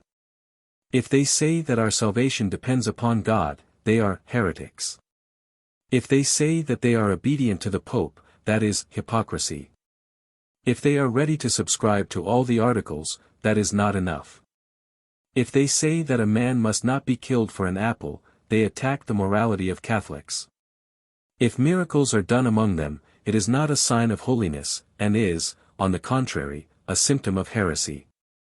This way in which the Church has existed is that truth has been without dispute, or, if it has been contested, there has been the Pope, or, failing him, there has been the Church. The 5 propositions condemned, but no miracle. For the truth was not attacked. But the Sorbonne, but the bull. It is impossible that those who love God with all their heart should fail to recognize the Church, so evident is she. It is impossible that those who do not love God should be convinced of the Church. Miracles have such influence that it was necessary that God should warn men not to believe in them in opposition to him, all clear as it is that there is a God. Without this they would have been able to disturb men. And thus so far from these passages, Deuteronomy 13, making against the authority of the miracles, nothing more indicates their influence. And the same in respect of Antichrist. To seduce, if it were possible, even the elect. The history of the man born blind. What says St. Paul? Does he continually speak of the evidence of the prophecies? No, but of his own miracle. What says Jesus Christ? Does he speak of the evidence of the prophecies? No, his death had not fulfilled them. But he says, si non facissem. Believe the works. 2 supernatural foundations of our holy supernatural religion, one visible, the other invisible. Miracles with grace, miracles without grace. The synagogue, which had been treated with love as a type of the Church, and with hatred, because it was only the type, has been restored, being on the point of falling when it was well with God, and thus a type. Miracles prove the power which God has over hearts, by that which he exercises over bodies. The Church has never approved a miracle among heretics. Miracles a support of religion, they have been the test of Jews. They have been the test of Christians, saints, innocents, and true believers. A miracle among schismatics is not so much to be feared, for schism, which is more obvious than a miracle, visibly indicates their error. But when there is no schism, and error is in question, miracle decides. Si non facissem quae alias non facit. The wretches who have obliged us to speak of miracles. Abraham and Gideon confirm faith by miracles. Judith. God speaks at last in their greatest oppression. If the cooling of love leaves the Church almost without believers, miracles will rouse them. This is one of the last effects of grace. If one miracle were wrought among the Jesuits. When a miracle disappoints the expectation of those in whose presence it happens, and there is a disproportion between the state of their faith and the instrument of the miracle, it ought then to induce them to change. But with you it is otherwise. There would be as much reason in saying that, if the Eucharist raised a dead man, it would be necessary for one to turn a Calvinist rather than remain a Catholic. But when it crowns the expectation, and those, who hoped that God would bless the remedies, see themselves healed without remedies. The ungodly. No sign has ever happened on the part of the devil without a stronger sign on the part of God, or even without it having been foretold that such would happen. Unjust persecutors of those whom God visibly protects. If they reproach you with your excesses, they speak as the heretics. If they say that the grace of Jesus Christ distinguishes us, they are heretics. If they do miracles, it is the mark of their heresy. Ezekiel. They say, these are the people of God who speak thus. It is said, believe in the Church, but it is not said, believe in miracles, because the last is natural, and not the first. The one had need of a precept, not the other. Hezekiah. The synagogue was only a type, and thus it did not perish, and it was only a type, and so it is decayed. It was a type which contained the truth, and thus it has lasted until it no longer contained the truth. My Reverend Father, all this happened in types. Other religions perish, this one perishes not. Miracles are more important than you think. They have served for the foundation, and will serve for the continuation of the Church till Antichrist, till the end. The two witnesses. In the Old Testament and the New, miracles are performed in connection with types. Salvation, or a useless thing, if not to show that we must submit to the Scriptures, type of the sacrament. We must judge soberly of divine ordinances, my Father. St. Paul in the Isle of Malta. The hardness of the Jesuits, then, surpasses that of the Jews, since those refused to believe Jesus Christ innocent only because they doubted if his miracles were of God. Whereas the Jesuits, though unable to doubt that the miracles of Port Royal are of God, do not cease to doubt still the innocence of that house. I suppose that men believe miracles. You corrupt religion either in favor of your friends, or against your enemies. You arrange it at your will. On the miracle. As God has made no family more happy, let it also be the case that he find none more thankful. Section 14. Appendix, Polemical Fragments. Clearness, obscurity. There would be too great darkness, if truth had not visible signs. This is a wonderful one, that it has always been preserved in one church and one visible assembly, of men. There would be too great clearness, if there were only one opinion in this church. But in order to recognize what is true, one has only to look at what has always existed. For it is certain that truth has always existed, and that nothing false has always existed. The history of the Church ought properly to be called the history of truth. There is a pleasure in being in a ship beaten about by a storm, when we are sure that it will not founder. The persecutions which harassed the Church are of this nature. In addition to so many other signs of piety, they are also persecuted, which is the best sign of piety. The Church is in an excellent state, when it is sustained by God only. The Church has always been attacked by opposite errors, but perhaps never at the same time, as now. And if she suffer more because of the multiplicity of errors, she derives this advantage from it, that they destroy each other. She complains of both, but far more of the Calvinists, because of the schism. It is certain that many of the two opposite sects are deceived. They must be disillusioned. Faith embraces many truths which seem to contradict each other.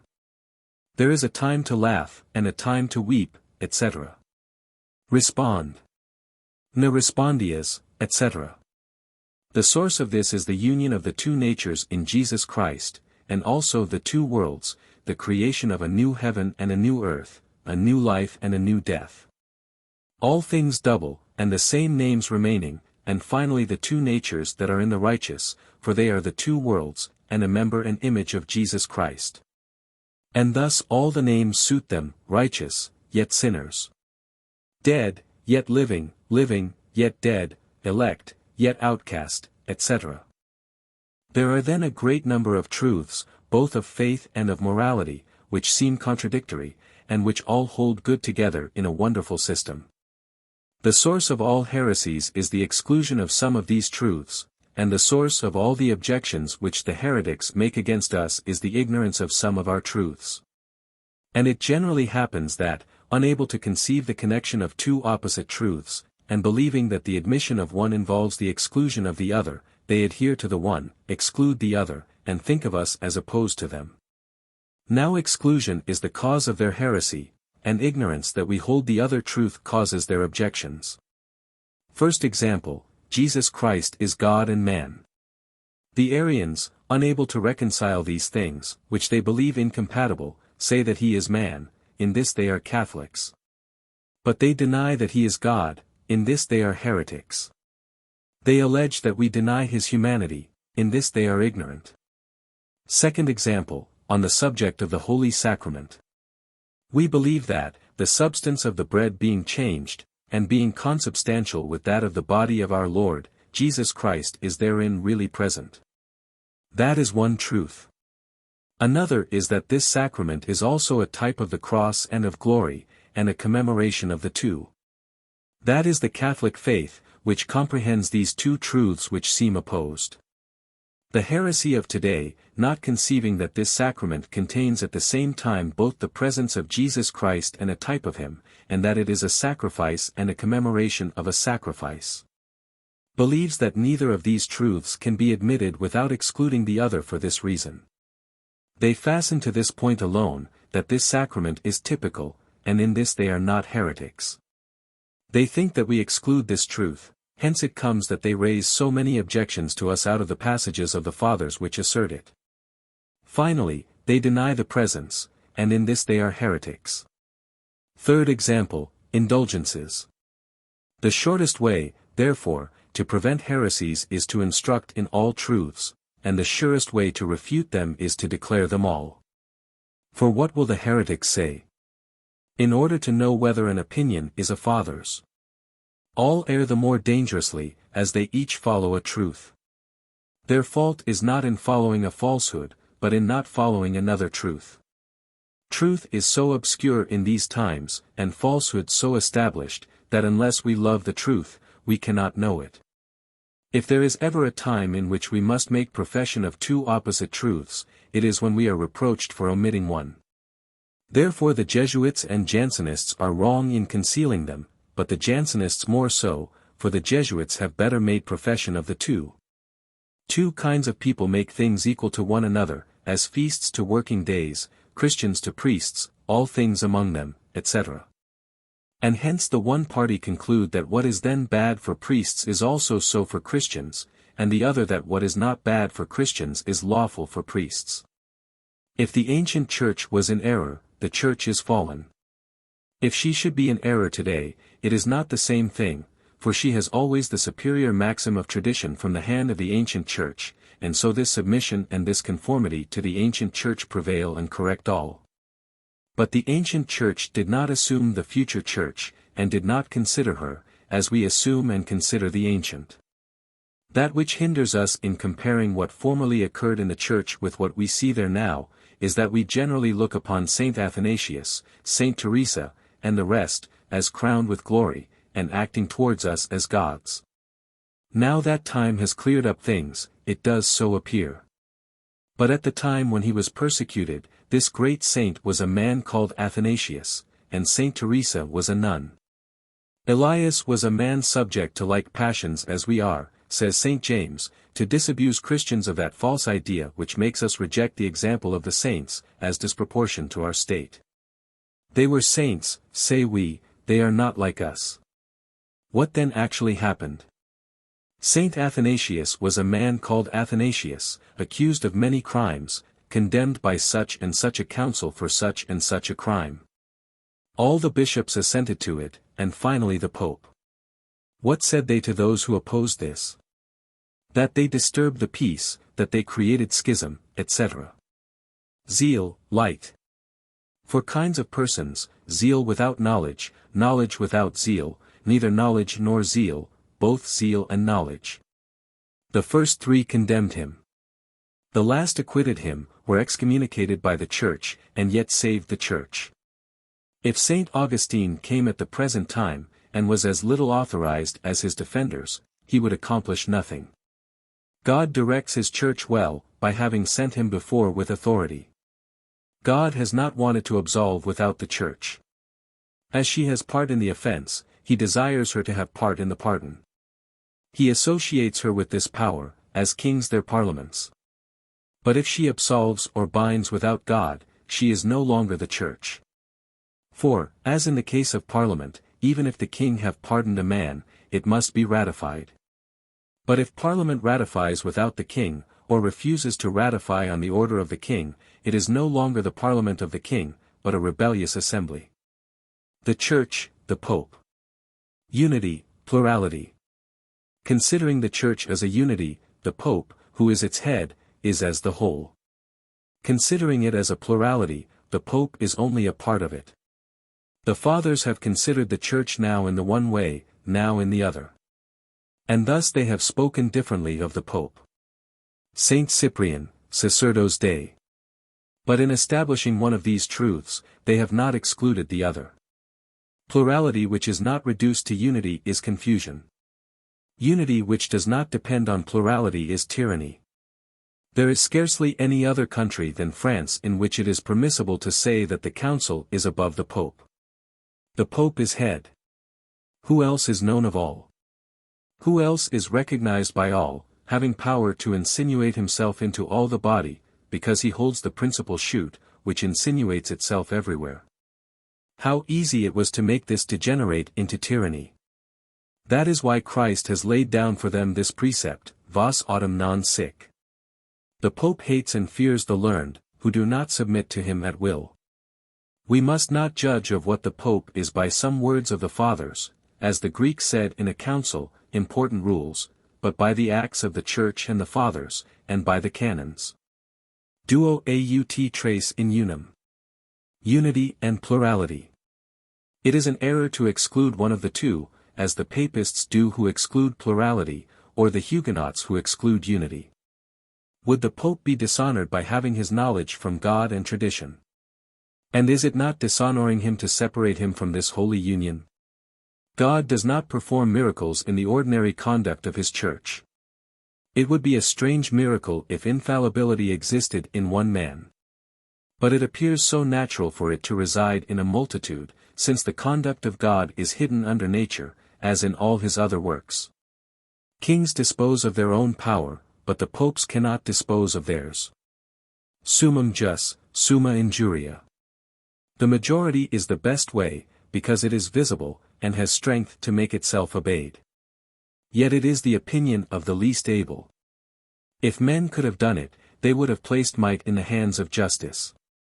But as might does not allow itself to be managed as men want, because it is a palpable quality, whereas justice is a spiritual quality of which men dispose as they please, they have placed justice in the hands of might. And thus that is called just which men are forced to obey. Hence comes the right of the sword, for the sword gives a true right. Otherwise we should see violence on one side and justice on the other. End of the 12th Provincial. Hence comes the injustice of the Fronde, which raises its alleged justice against power. It is not the same in the Church, for there is a true justice and no violence. Injustice. Jurisdiction is not given for the sake of the judge, but for that of the litigant. It is dangerous to tell this to the people. But the people have too much faith in you, it will not harm them, and may serve you. It should therefore be made known. Pas oves mes, non tuas. You owe me pasturage. Men like certainty. They like the Pope to be infallible in faith, and grave doctors to be infallible in morals, so as to have certainty. The Church teaches, and God inspires, both infallibly. The work of the Church is of use only as a preparation for grace or condemnation. What it does is enough for condemnation, not for inspiration. Every time the Jesuits may impose upon the Pope, they will make all Christendom perjured. The Pope is very easily imposed upon, because of his occupations, and the confidence which he has in the Jesuits, and the Jesuits are very capable of imposing upon him by means of calumny. The wretches who have obliged me to speak of the basis of religion. Sinners purified without penitence, the righteous justified without love, all Christians without the grace of Jesus Christ, God without power over the will of men. A predestination without mystery, a redemption without certitude. Any one is made a priest, who wants to be so, as under Jeroboam. It is a horrible thing that they propound to us the discipline of the Church of today as so good, that it is made a crime to desire to change it. Formerly it was infallibly good, and it was thought that it could be changed without sin. And now, such as it is, we cannot wish it changed. It has indeed been permitted to change the custom of not making priests without such great circumspection, that there were hardly any who were worthy. And it is not allowed to complain of the custom which makes so many who are unworthy. Heretics. Ezekiel. All the heathen, and also the prophet, spoke evil of Israel. But the Israelites were so far from having the right to say to him, "You speak like the heathen," that he is most forcible upon this, that the heathen say the same as he. The Jansenists are like the heretics in the reformation of morality. But you are like them in evil. You are ignorant of the prophecies, if you do not know that all this must happen, princes, prophets, pope, and even the priests. And yet the Church is to abide. By the grace of God we have not come to that. Woe to these priests! But we hope that God will bestow his mercy upon us that we shall not be of them. St. Peter, 2, false prophets in the past, the image of future ones. So that if it is true, on the one hand, that some lax monks, and some corrupt casuists, who are not members of the hierarchy, are steeped in these corruptions, it is, on the other hand, certain that the true pastors of the Church, who are the true guardians of the divine word, have preserved it unchangeably against the efforts of those who have attempted to destroy it. And thus true believers have no pretext to follow that laxity, which is only offered to them by the strange hands of these casuists, instead of the sound doctrine which is presented to them by the fatherly hands of their own pastors.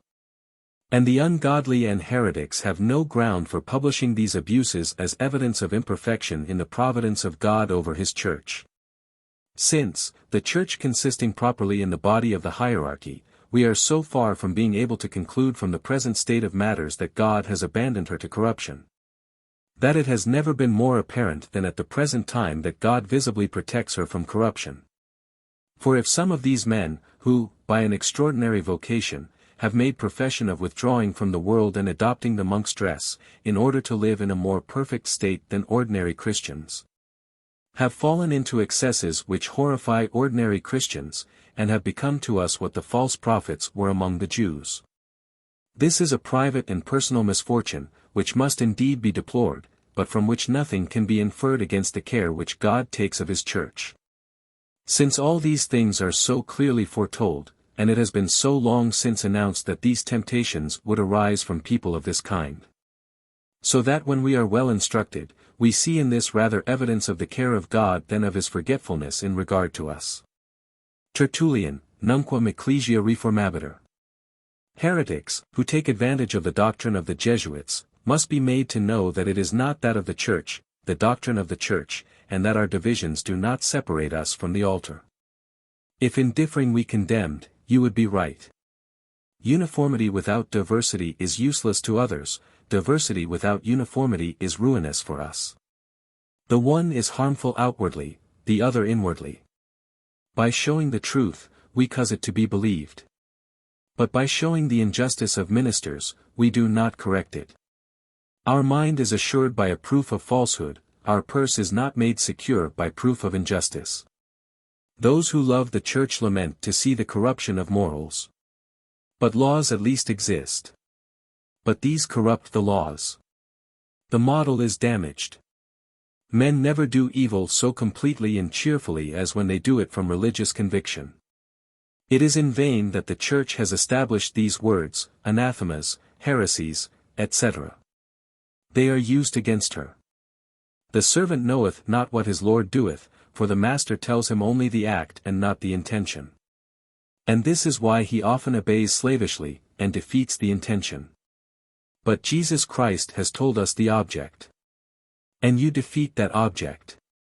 They cannot have perpetuity, and they seek universality. And therefore they make the whole Church corrupt, that they may be saints.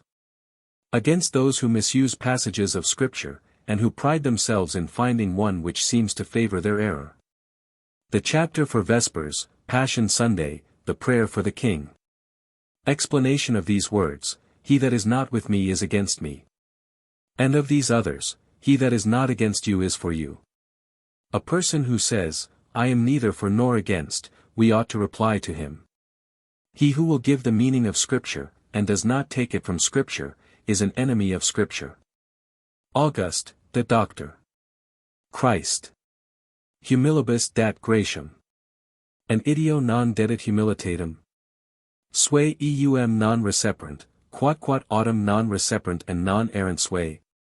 It must indeed be, says Fueland, that this is not so certain. For controversy indicates uncertainty, Saint Athanasius, Saint Chrysostom, morals, unbelievers. The Jesuits have not made the truth uncertain, but they have made their own ungodliness certain. Contradiction has always been permitted, in order to blind the wicked, for all that offends truth or love is evil. This is the true principle. All religions and sects in the world have had natural reason for a guide. Christians alone have been constrained to take their rules from without themselves, and to acquaint themselves with those which Jesus Christ bequeathed to men of old to be handed down to true believers. This constraint wearies these good fathers. They desire, like other people, to have liberty to follow their own imaginations. It is in vain that we cry to them, as the prophets said to the Jews of old, enter into the church. Acquaint yourselves with the precepts which the men of old left to her, and follow those paths. They have answered like the Jews, we will not walk in them, but we will follow the thoughts of our hearts. And they have said, we will be as the other nations. They make a rule of exception. Have the men of old given absolution before penance? Do this as exceptional. But of the exception you make a rule without exception, so that you do not even want the rule to be exceptional. On confessions and absolutions without signs of regret. God regards only the inward, the church judges only by the outward. God absolves as soon as he sees penitence in the heart, the church when she sees it in works. God will make a church pure within, which confounds, by its inward and entirely spiritual holiness, the inward impiety of proud sages and Pharisees. And the church will make an assembly of men whose external manners are so pure as to confound the manners of the heathen. If there are hypocrites among them, but so well disguised that she does not discover their venom, she tolerates them. For, though they are not accepted of God, whom they cannot deceive, they are of men, whom they do deceive. And thus she is not dishonored by their conduct, which appears holy. But you want the church to judge neither of the inward, because that belongs to God alone, nor of the outward, because God dwells only upon the inward. And thus, taking away from her all choice of men, you retain in the church the most dissolute, and those who dishonor her so greatly, that the synagogues of the Jews and sects of philosophers would have banished them as unworthy, and have abhorred them as impious. The easiest conditions to live in according to the world are the most difficult to live in according to God, and vice versa. Nothing is so difficult according to the world as the religious life, nothing is easier than to live it according to God. Nothing is easier, according to the world, than to live in high office and great wealth, nothing is more difficult than to live in them according to God, and without acquiring an interest in them and a liking for them. The casuists submit the decision to the corrupt reason, and the choice of decisions to the corrupt will, in order that all that is corrupt in the nature of man may contribute to his conduct. But is it probable that probability gives assurance? Difference between rest and security of conscience. Nothing gives certainty but truth, nothing gives rest but the sincere search for truth. The whole society itself of their casuists cannot give assurance to a conscience in error, and that is why it is important to choose good guides. Thus they will be doubly culpable, both in having followed ways which they should not have followed, and in having listened to teachers to whom they should not have listened. Can it be anything but compliance with the world which makes you find things probable? Will you make us believe that it is truth, and that if dueling were not the fashion, you would find it probable that they might fight, considering the matter in itself? Must we kill to prevent there being any wicked? This is to make both parties wicked instead of one. Vince in bono malum. St. Augustine. Universal. Ethics and language are special, but universal sciences. Probability. Each one can employ it, no one can take it away. They allow lust to act, and check scruples, whereas they should do the contrary. Montalte. Lax opinions please men so much, that it is strange that theirs displease. It is because they have exceeded all bounds. Again, there are many people who see the truth, and who cannot attain to it, but there are few who do not know that the purity of religion is opposed to our corruptions. It is absurd to say that an eternal recompense is offered to the morality of Escobar. Probability. They have some true principles, but they misuse them. Now, the abuse of truth ought to be as much punished as the introduction of falsehood. As if there were two hells, one for sins against love, the other for those against justice. Probability. The earnestness of the saints in seeking the truth was useless, if the probable is trustworthy. The fear of the saints who have always followed the surest way, Saint Teresa having always followed her confessor. Take away probability, and you can no longer please the world, give probability, and you can no longer displease it. These are the effects of the sins of the peoples and of the Jesuits. The great have wished to be flattered. The Jesuits have wished to be loved by the great. They have all been worthy to be abandoned to the spirit of lying, the one party to deceive, the others to be deceived. They have been avaricious, ambitious, voluptuous. Coacervabunt tibi magistros. Worthy disciples of such masters, they have sought flatterers, and have found them. If they do not renounce their doctrine of probability, their good maxims are as little holy as the bad, for they are founded on human authority. And thus, if they are more just, they will be more reasonable, but not more holy. They take after the wild stem on which they are grafted. If what I say does not serve to enlighten you, it will be of use to the people. If these are silent, the stones will speak. Silence is the greatest persecution, the saints were never silent. It is true that a call is necessary. But it is not from the decrees of the council that we must learn whether we are called, it is from the necessity of speaking. Now, after Rome has spoken, and we think that she has condemned the truth, and that they have written it, and after the books which have said the contrary are censured, we must cry out so much the louder, the more unjustly we are censured, and the more violently they would stifle speech, until there come a pope who hears both parties, and who consults antiquity to do justice. So the good popes will find the church still in outcry. The Inquisition and the Society are the two scourges of the truth. Why do you not accuse them of Arianism? For, though they have said that Jesus Christ is God, perhaps they mean by it not the natural interpretation, but as it is said, Dei estis. If my letters are condemned at Rome, that which I condemn in them is condemned in heaven. Ad tuum, Domini Jesu, tribunal appello. You yourselves are corruptible.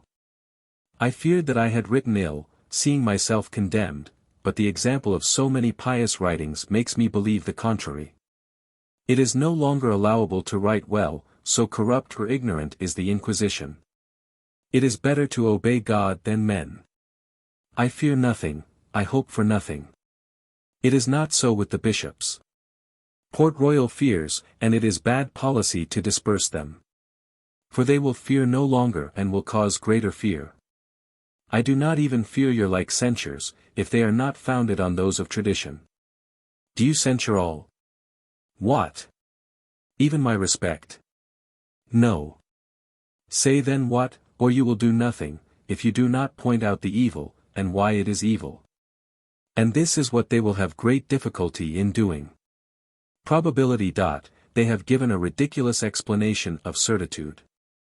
For, after having established that all their ways are sure, they have no longer called that sure which leads to heaven without danger of not arriving there by it, but that which leads there without danger of going out of that road.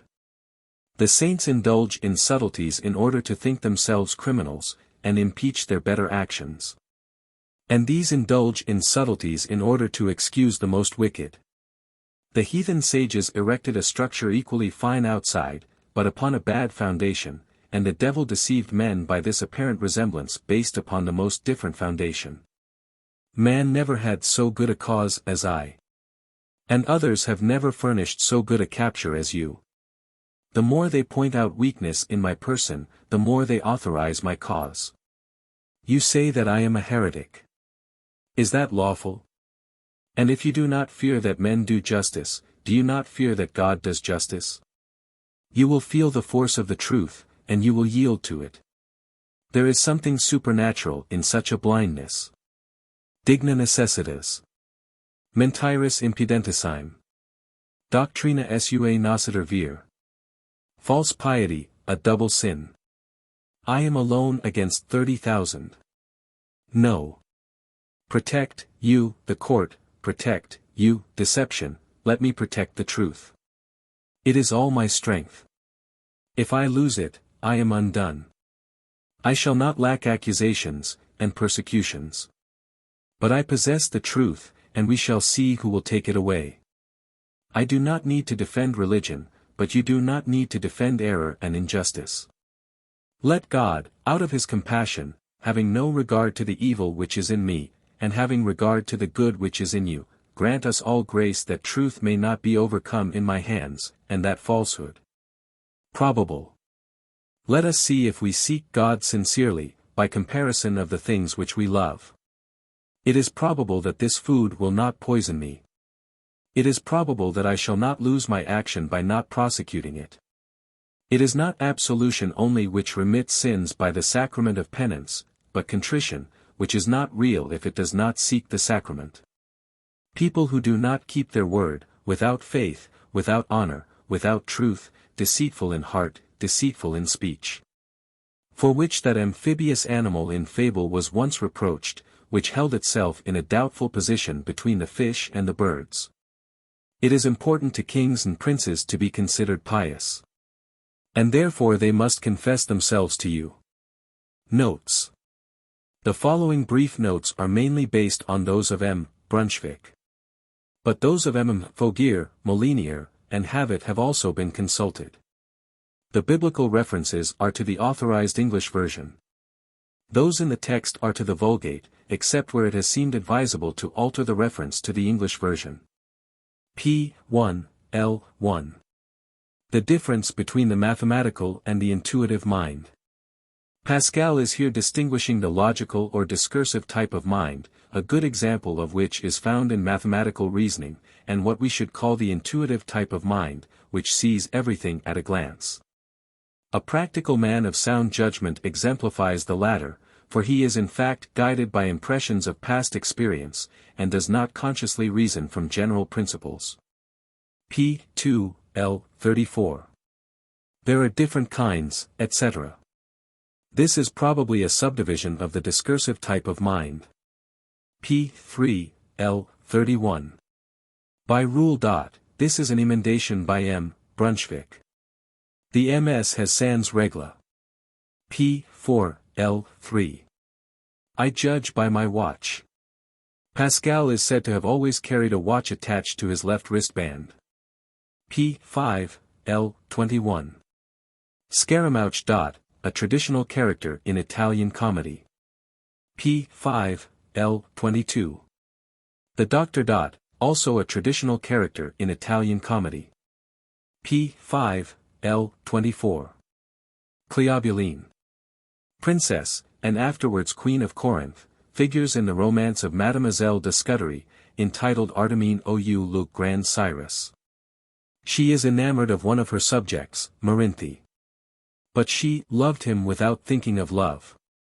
And remained so long in that error, that this affection was no longer in a state to be overcome, when she became aware of it. The character is supposed to have been drawn from Christina of Sweden. P. 6, L. 21. Rivers are, etc. Apparently suggested by a chapter in Rabelais, How We Descended in the Isle of Odes, in which the roads walk. P. 6, L. 30. Salomon de Tulti. A pseudonym adopted by Pascal as the author of the Provincial Letters. P. 7, L. 7. Abstine edi sustine. A maxim of the Stoics. P. 7, L. 8. Follow nature. The maxim in which the Stoics summed up their positive ethical teaching. P. 7, L. 9. As Plato. Compare Montaigne, Essays, 3, 9. P. 9, L. 29. We call this jargon poetical beauty. According to M. Havett, Pascal refers here to Malherbe and his school. P. 10, L. 23. Nequid nimis. Nothing in excess, a celebrated maxim in ancient Greek philosophy. P. 11, L. 26. That epigram about two one-eyed people. M. Havett points out that this is not Martial's, but is to be found in Epigrammatum Delectus, published by Port Royal in 1659. Lumen aeon dextro, capta est Leonilla sinistro. E podes est forma vincere uterque deos. Bland pure, lumen quod havs concede parenti. Sic tu sicis amor, sic erit ilia Venus. P. 11, L. 29. Ambitiosa residet ornamenta. Horace, De Arte Poetica, 447. P. 13, L. 2. Cartesian. One who follows the philosophy of Descartes, 1596–1650, the father of modern philosophy. P. 13, L. 8. Lemaitre. A famous French advocate in Pascal's time. His Plaidoyers et harangues appeared in 1657. Plaidoyer 6 is entitled Pour un fils mis en religion par force, and on the first page occurs the word répandre, Dieu que répande aveuglements et de ténèbres sur les passions illégitimes. Pascal's reference is probably to this passage. p. 13, L. 12. The Cardinal. Mazarin. He was one of those statesmen who do not like condolences. p. 14, L. 12. Saint Thomas. Thomas Aquinas, 1223–74, one of the greatest scholastic philosophers. p. 14, L. 16. Charonde, a friend of Montaigne. His Traité de la Sagesse, 1601, which is not a large book, contains 117 chapters, each of which is subdivided. p. 14, L. 17. Of the confusion of Montaigne. The essays of Montaigne follow each other without any kind of order. p. 14, L. 27. Mademoiselle de Gournay. The adopted daughter of Montaigne. She published in 1595 an edition of his essays, and, in a preface, added later, she defends him on this point. p. 15, L. 1. People Without Eyes. Montaigne, Essays, 2, 12. p. 15, L. 1. Squaring the Circle. Ibid, 2, 14. p. 15, L. 1.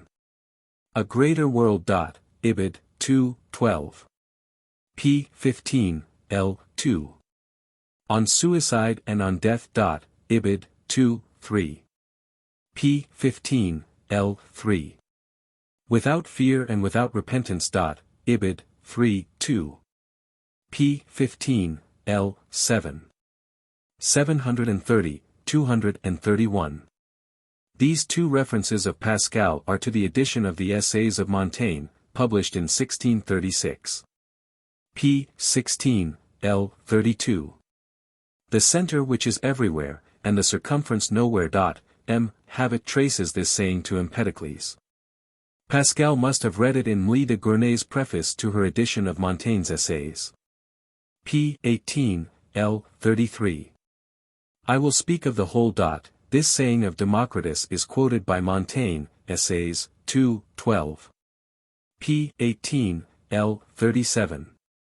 Principles of Philosophy. The title of one of Descartes' philosophical writings, published in 1644.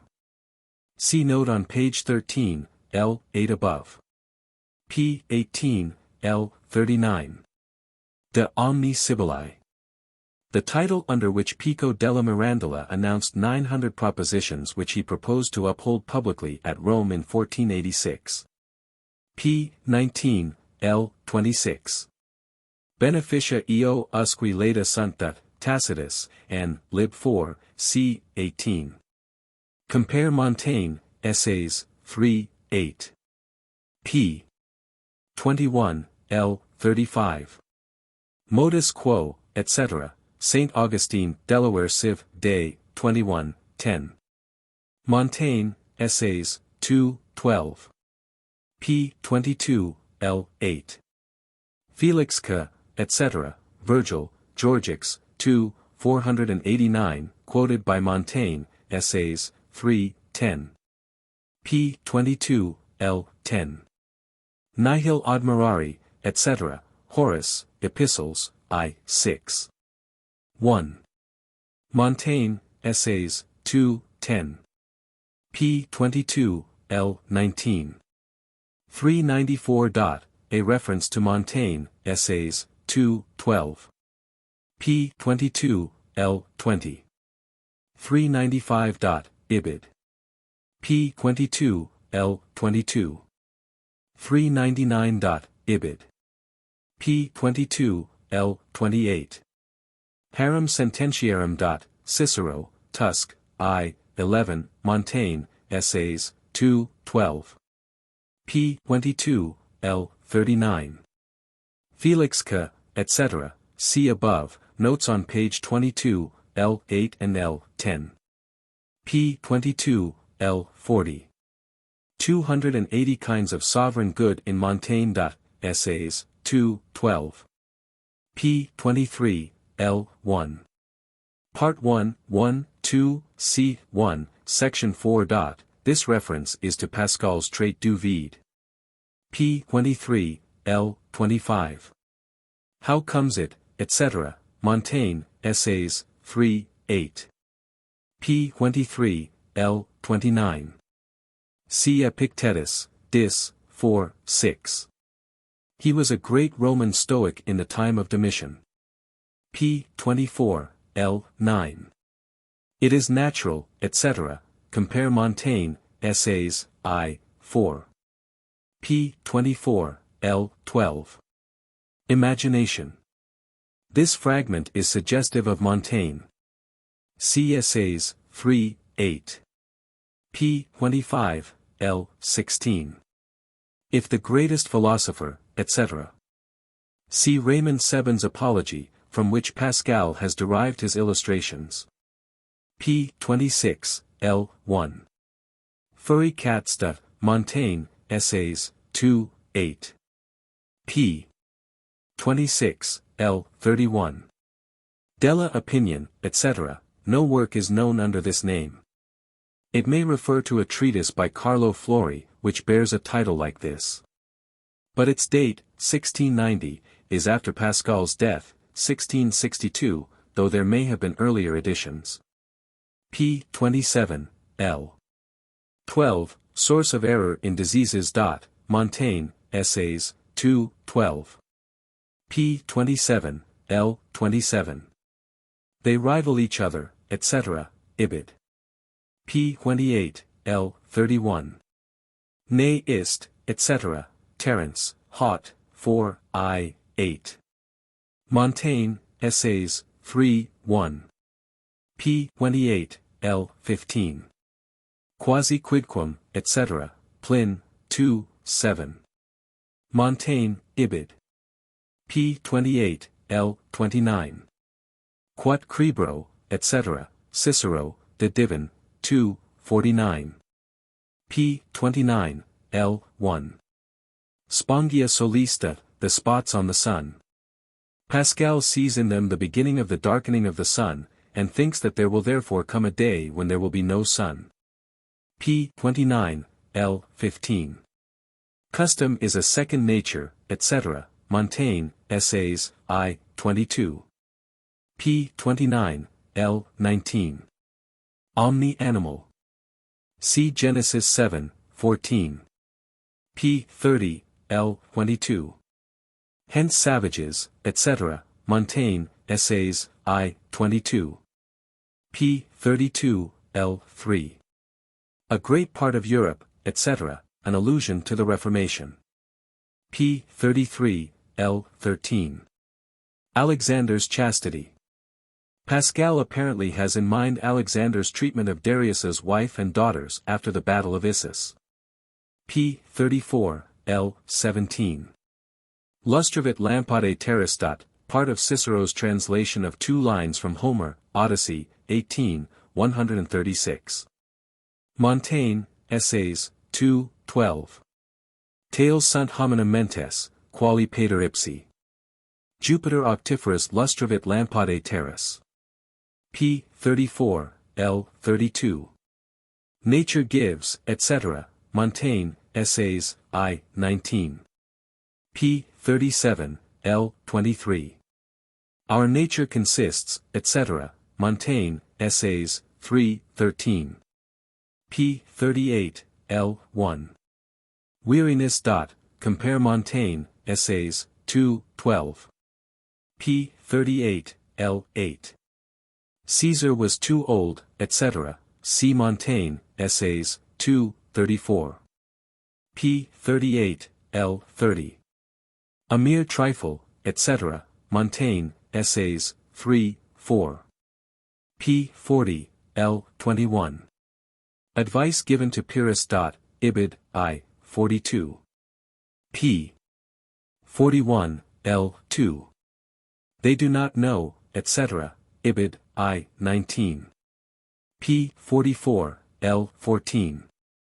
They are, etc., compare Montaigne, Essays, I. 38. p. 46, L. 7. Those who write, etc., a thought of Cicero in Pro Archia, mentioned by Montaigne, Essays, I. 41. p. 47, L. 3. Ferox gens.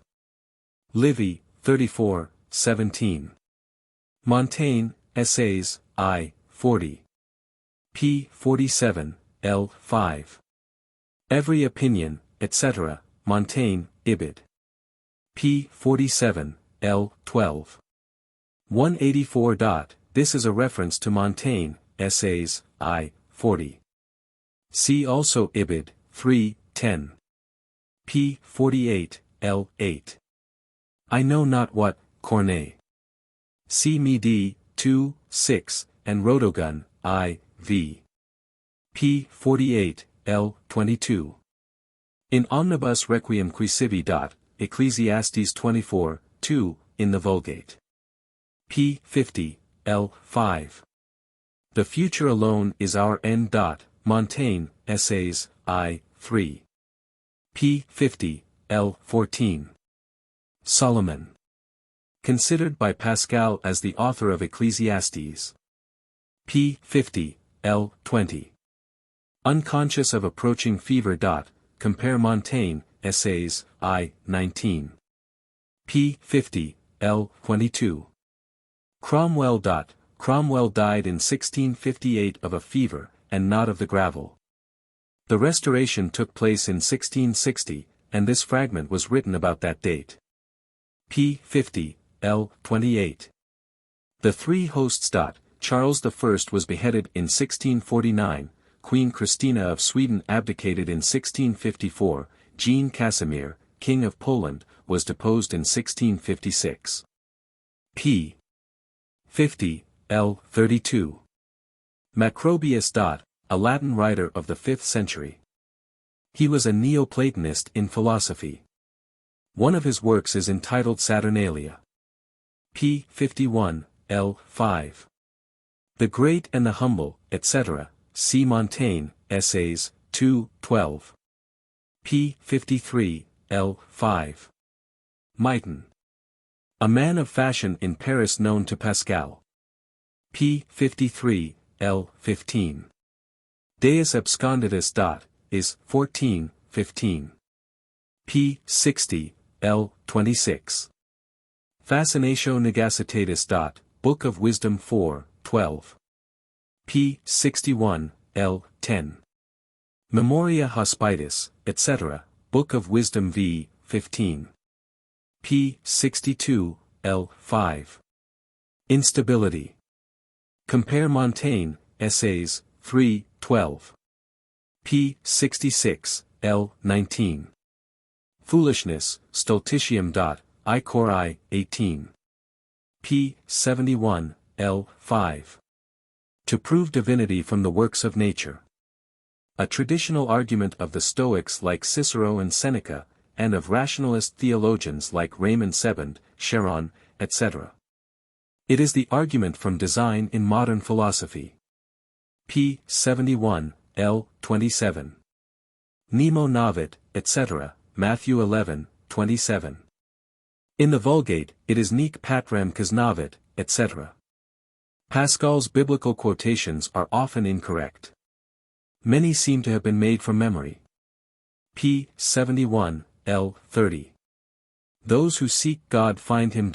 Matthew 7, 7. p. 72, L. 3. Vir tu es Deus absconditus. Is. 14, 15. p. 72, L. 22. Ne evacuator crux Christi. I Cor I, 17. In the Vulgate we have it non instead of ne.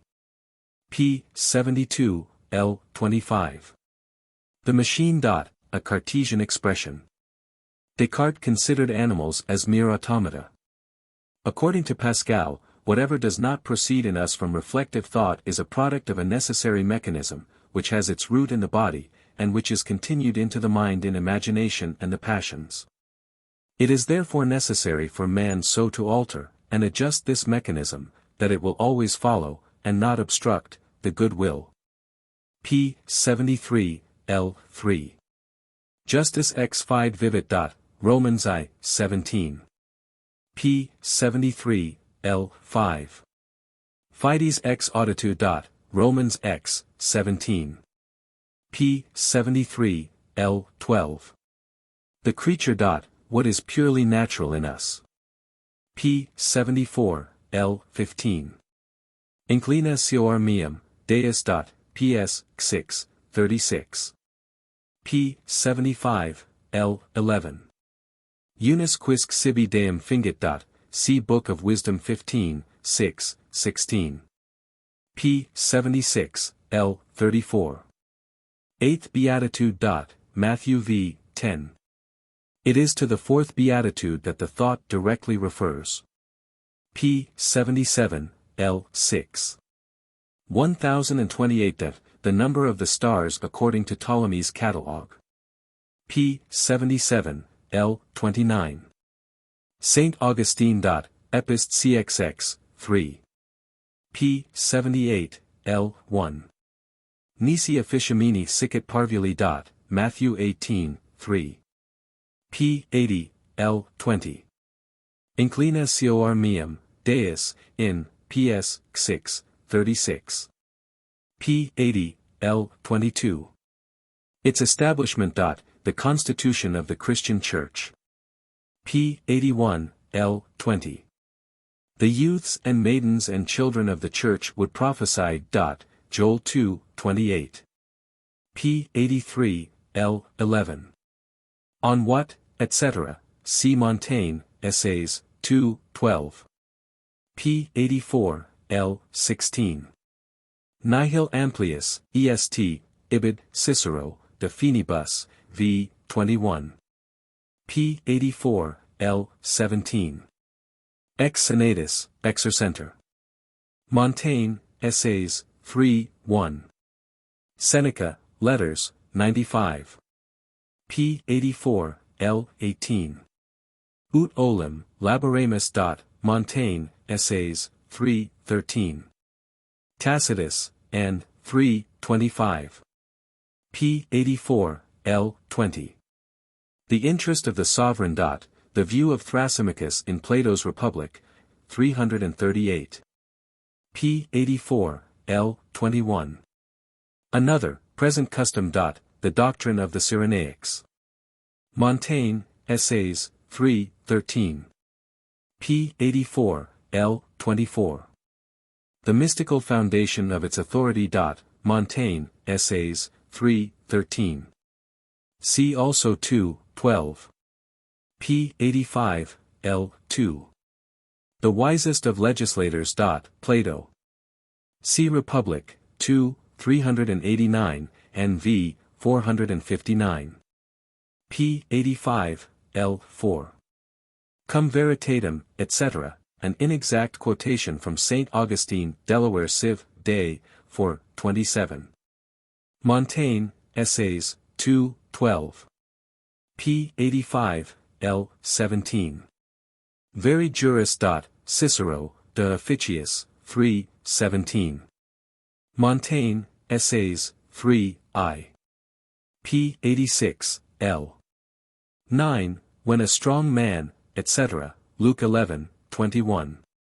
p. 86, l. 26. Because he who will, etc., see Epictetus, Dis. 3, 12. p. 88, l. 19. Civil wars are the greatest of evils. Montaigne, Essays, 3, 11. p. 89, l. 5. Montaigne. Essays, I, 42. p. 91, l. 8. Savages laugh at an infant king. An allusion to a visit of some savages to Europe. They were greatly astonished to see grown men obey the child king, Charles IX. Montaigne, Essays, I, 30. p. 92, l. 8. Man's true state. See Montaigne, Essays, I, 54. p. 95, L. 3. Omnis, vanitati. Ecclesiastes 3, 19. p. 95, L. 4. Liberabitur. Romans 8, 20-21. p. 95, L. 4. St. Thomas. In his commentary on the Epistle of St. James. James 2, 1. p. 96, L. 9. The account of the pike and frog of Lioncourt. The story is unknown. The Duc de Lioncourt led a vicious life in youth, but was converted by his wife. He became one of the firmest supporters of Port Royal. p. 97, L. 18. Philosophers. The Stoics. p. 97, L. 24. Epictetus. Dis. 4, 7. p. 97, L. 26, those great spiritual efforts, etc., on this, and the following fragment, see Montaigne, Essays, 2, 29. p. 98, L. 3. Epaminondas. Praised by Montaigne, Essays, 2, 36. See also 3, 1. p. 98, L. 17.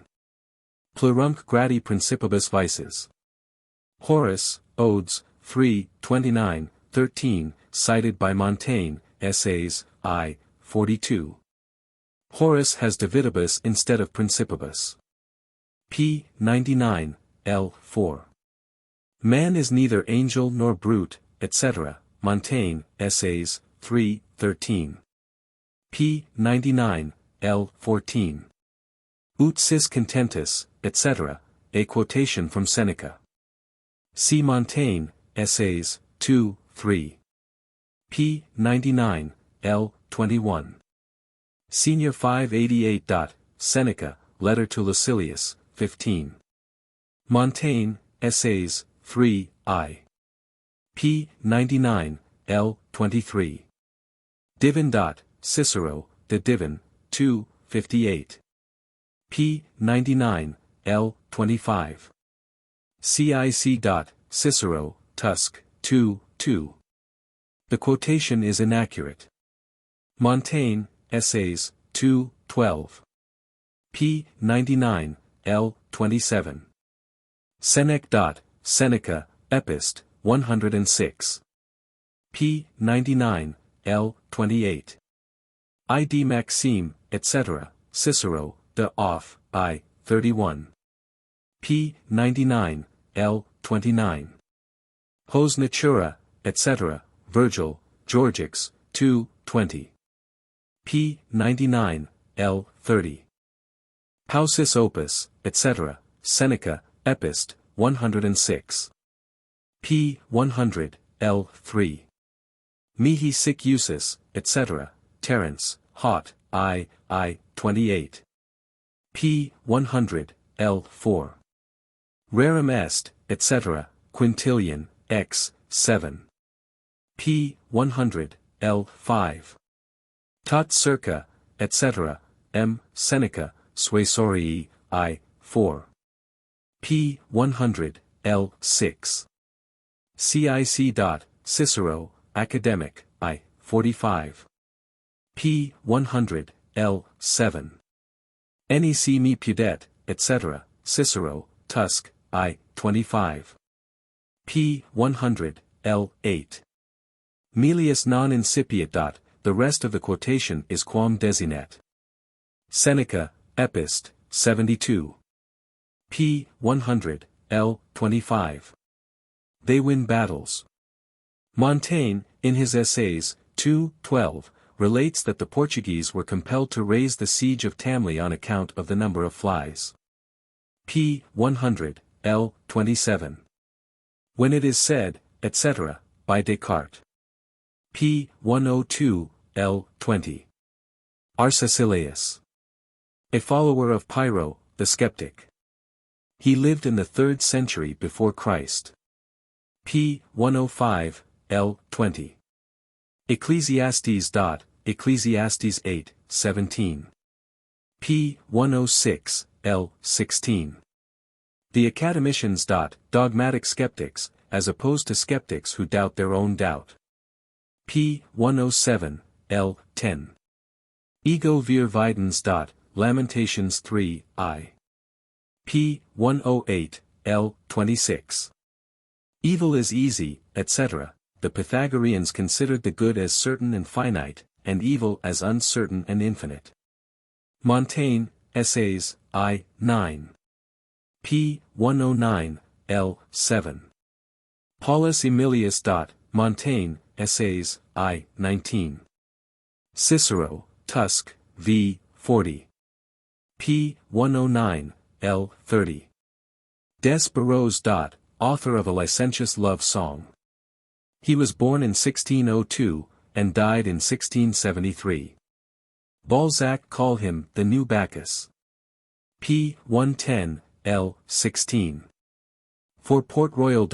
The letters, A, P, R, occur in several places, and are generally thought to indicate what will be afterwards treated in lectures or conferences at Port Royal, the famous Cistercian abbey, situated about 18 miles from Paris.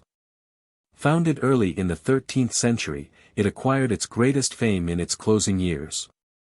Louis XIV was induced to believe it heretical, and the monastery was finally demolished in 1711. Its downfall was no doubt brought about by the Jesuits. p. 113, l. 4. They all tend to this end. Montaigne, Essays, I. 19. p. 119, l. 15. Quod ergo, etc., Acts 17, 23. p. 119, l. 26. Wicked demon. Descartes had suggested the possibility of the existence of an evil genius to justify his method of universal doubt. See his first meditation. The argument is quite Cartesian. p. 122, l. 18. Delicii me, etc., Proverbs 8, 31. p. 122, l. 18.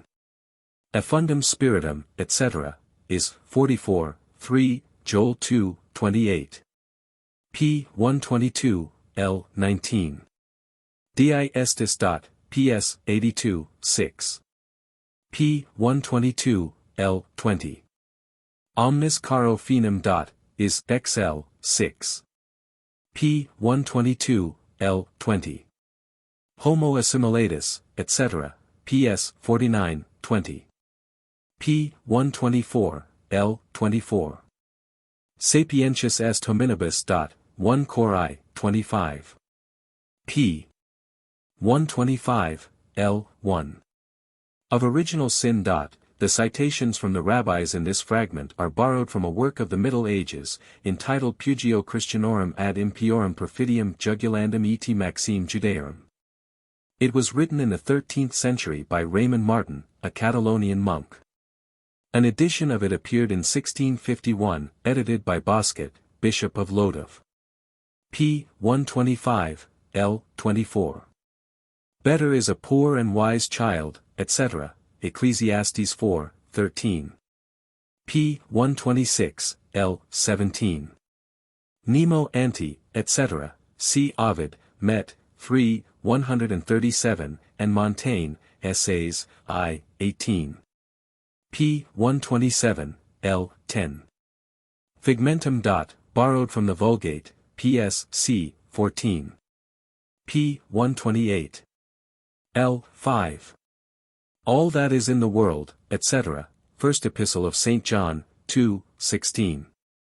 p. 128, l. 7. Wretched is, etc. M. Fauguier thinks this thought is taken from St. Augustine's commentary on Ps. Xvi, Super Flumina Babylonis. p. 129, l. 6. Ca gloriator, etc., 1 Cor. 31. p. 130, l. 13. Via, Veritas. John 14, 6. p. 130, l. 14. Zeno. The original founder of Stoicism. p. 130, l. 15. Epictetus. Dis. 4, 6, 7. p. 131, l. 32. A body full of thinking members. See I Core 12. p. 133, L. 5. Book of Wisdom. 2, 6. p. 134, L. 28. Ka'adharet, etc., 1 Core 6, 17. p. 134, L. 36. 2 Laws. Matthew 22, 35-40, Mark 12, 28-31. p. 135, L. 6. The kingdom of God is within us. Luke 17, 29. p. 137, L. 1. Ignon, etc., P.S. Xlei, 2. p. 137, L. 3. The goodness of God leadeth to repentance. Romans 2, 4. p. 137, L. 5. Let us do penance, etc., see Jonah 3, 8, 9. p. 137, L. 27. I came to send war. Matthew x, 34. p. 137, L. 28. I came to bring fire and the sword. Luke 12, 49. p. 138, L. 2. Pharisee and the publican. Parable in Luke 18, 9-14.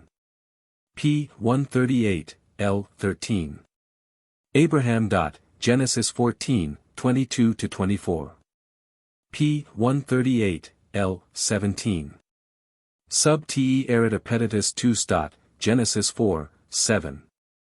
p. 140, L. 1. It is, etc., a discussion on the Eucharist. p. 140, L. 34. Non sum dignus. Luke 7, 6. p. 140, L. 35. Commangicat indignus.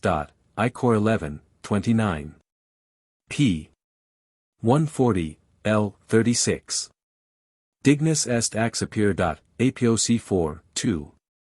p. 141. In the French edition on which this translation is based there was inserted the following fragment after number 513. Work out your own salvation with fear. Proofs of prayer. Patenti dabiter. Therefore it is in our power to ask. On the other hand, there is God. So it is not in our power, since the obtaining of the grace to pray to him is not in our power. For since salvation is not in us, and the obtaining of such grace is from him, prayer is not in our power. The righteous man should then hope no more in God, for he ought not to hope, but to strive to obtain what he wants. Let us conclude then that, since man is now unrighteous since the first sin, and God is unwilling that he should thereby not be estranged from him, it is only by a first effect that he is not estranged. Therefore, those who depart from God have not this first effect without which they are not estranged from God, and those who do not depart from God have this first effect. Therefore, those whom we have seen possessed for some time of grace by this first effect, cease to pray, for want of this first effect, then God abandons the first in this sense. It is doubtful, however, that this fragment should be included in the Pensées, and it has seemed best to separate it from the text. It has only once before appeared, in the edition of Mycott, 1896. The first half of it has been freely translated in order to give an interpretation in accordance with a suggestion from Émile Boutroux, the eminent authority on Pascal. The meaning seems to be this. In one sense it is in our power to ask from God, who promises to give us what we ask. But, in another sense, it is not in our power to ask, for it is not in our power to obtain the grace which is necessary in asking. We know that salvation is not in our power. Therefore some condition of salvation is not in our power. Now the conditions of salvation are 2, 1, the asking for it, and 2, the obtaining it. But God promises to give us what we ask. Hence the obtaining is in our power. Therefore the condition which is not in our power must be the first, namely, the asking. Prayer presupposes a grace which it is not within our power to obtain. After giving the utmost consideration to the second half of this obscure fragment, and seeking assistance from some eminent scholars, the translator has been compelled to give a strictly literal translation of it, without attempting to make sense. P. 141, L. 14. Lord, when saw we, etc., Matthew 25, 37.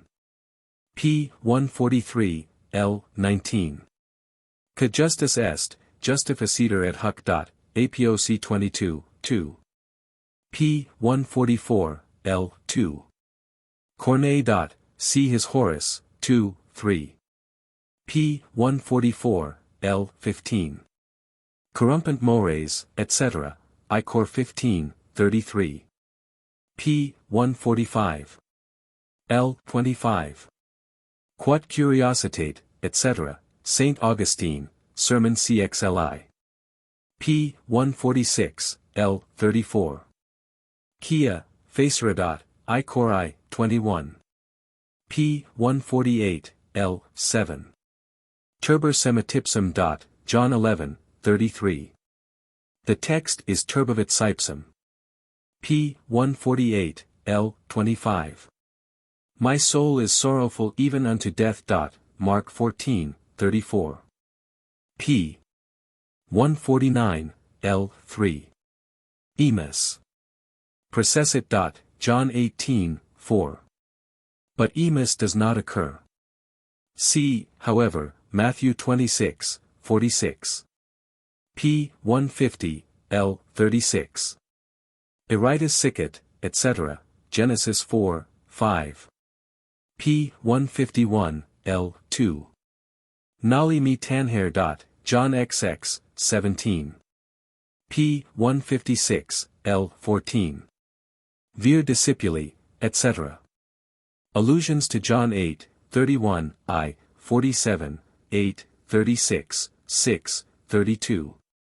p. 158, L. 41. Signa legem in electus mais. Is, 8, 16. The text of the Vulgate is in discipulus mais. p. 159, L. 2. Hosea. 14, 9. p. 159, L. 13. St. John. 12, 39. p. 160, L. 17. Tamar. Genesis 38, 24-30. p. 160, L. 17. Ruth. Ruth 4, 17-22. p. 163, L. 13. History of China. A History of China in Latin had been published in 1658. p. 164, L. I.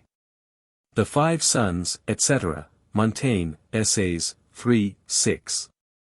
p. 164, L. 9. Jesus Christ. John v. 31. p. 164, L. 17. The Quran says, etc., there is no mention of Saint Matthew in the Quran, but it speaks of the apostles generally. p. 165, L. 35. Moses. Deuteronomy 31, 11. p. 166, L. 23. Carnal Christians. Jesuits and Molinists. p. 170, L. 14. Whom he welcomed from afar. John 8, 56. p. 170, L. 19. Salutaire, etc., Genesis 6, 18. p. 173, L. 33. The 12 tables at Athens. There were no such tables. About 450 BC. A commission is said to have been appointed in Rome to visit Greece and collect information to frame a code of law. This is now doubted, if not entirely discredited. p. 173, L. 35. Josephus. Reply to Appian, 2, 16. Josephus, the Jewish historian, gained the favor of Titus, and accompanied him to the siege of Jerusalem. He defended the Jews against a contemporary grammarian, named Appian, who had written a violent satire on the Jews. p. 174, L. 27. Against Appian. 2, 39. See preceding note. p. 174, L. 28. Philo. A Jewish philosopher, who lived in the 1st century of the Christian era. He was one of the founders of the Alexandrian school of thought. He sought to reconcile Jewish tradition with Greek thought. p. 175, l. 20. Prefers the younger. See number 710. p. 176, l. 32. The books of the Sibyls and Trismegistus. The Sibyls were the old Roman prophetesses. Their predictions were preserved in 3 books at Rome, which Tarquinius Superbus had bought from the Sibyl of Erythrae. Trismegistus was the Greek name of the Egyptian god Thoth, who was regarded as the originator of Egyptian culture, the god of religion, of writing, and of the arts and sciences. Under his name there existed 42 sacred books, kept by the Egyptian priests. p. 177, l. 3. Cosmihi, etc., Numbers 11, 29. Cos tribuit ut omnis populus prophetet. p. 177, l. 25. Maccabees. 2 Mac 11, 2. p. 177, l. 7. This book, etc., is XXX, 8. p. 178, l. 9. Tertullian. A Christian writer in the 2nd century after Christ. The quotation is from his De Culta Femin, 2, 3. p. 178, l. 16. Theta Epsilon, etc., Eusebius, History, Lib v. c. 8. p. 178, l. 22. And he took that from Saint Irenaeus. History, Lib x, c. 25. p. 179, l. 5. The story in Esdras. 2 Esdras 14. God appears to Esdras in a bush, and orders him to assemble the people and deliver the message. Esdras replies that the law is burnt. Then God commands him to take 5 scribes to whom for 40 days he dictates the ancient law. This story conflicted with many passages in the prophets, and was therefore rejected from the canon at the Council of Trent. p. 181, l. 14. The Kabbalah. The fantastic secret doctrine of interpretation of Scripture, held by a number of Jewish rabbis. p. 181, l. 26.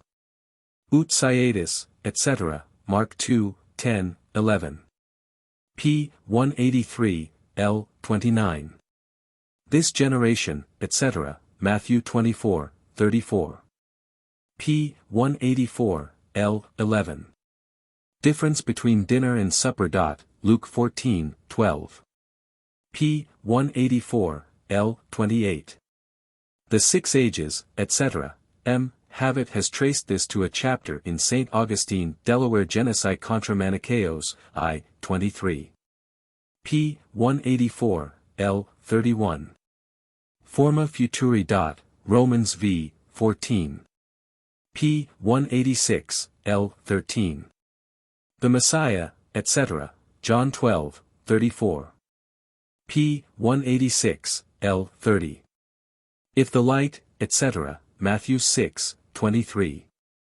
p. 187, l. 1. Somnum sum. ps. 76, 5. p. 187, l. 1.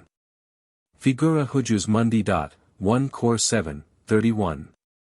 p. 187, l. 2. Comeds panem tuum. Deuteronomy 8, 9.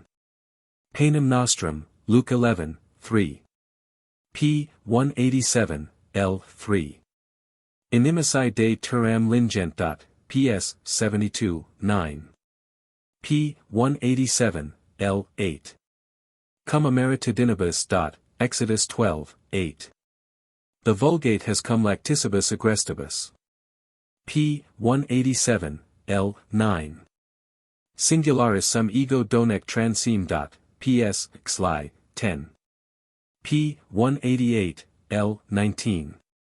St. Paul.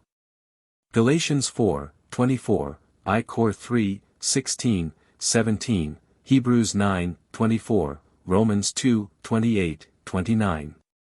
p. 188, l. 25. That Moses, etc., John 6, 32. p. 189, L. 3. For one thing alone is needful. Luke X, 42. p. 189, L. 9. The breasts of the spouse. Song of Solomon 4, 5. p. 189, L. 15. And the Christians, etc., Romans 6, 20, 8, 14, 15. p. 189, L. 17. When St. Peter, etc., Acts 15. See Genesis 17, 10, Leviticus 12, 3. p. 189, L. 27. Fac secundum, etc., Exodus 25, 40. p. 190, L. 1. St. Paul. 1 Tim. 4, 3, 1 Sor. 7. p. 190, L. 7. The Jews, etc., Hebrews 8, 5. p. 192, L. 15. That he should destroy death through death. Hebrews 2, 14. p. 192, L. 30. Very adorators. John 4, 23. p. 192, L. 30. Ecce Agnes, etc., John I, 29. p. 193, L. 15. Ye shall be free indeed. John 8, 36. p. 193, L. 17. I am the true bread from heaven. Ibid. 6, 32.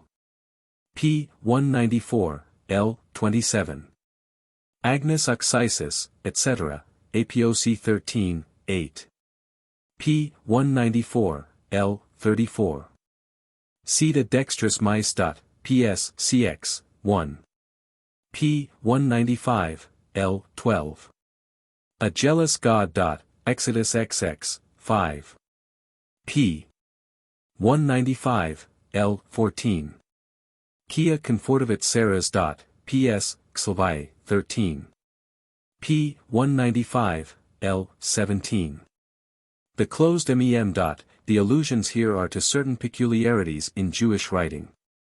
There are some letters written in two ways, closed or open, as the mem. p. 199, L. 1. Great Pan is dead. Plutarch, the defect. Orac, 17.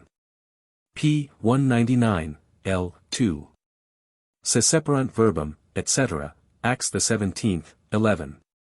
p. 199, L. 20. The ruler taken from the thigh. Genesis 49, 10.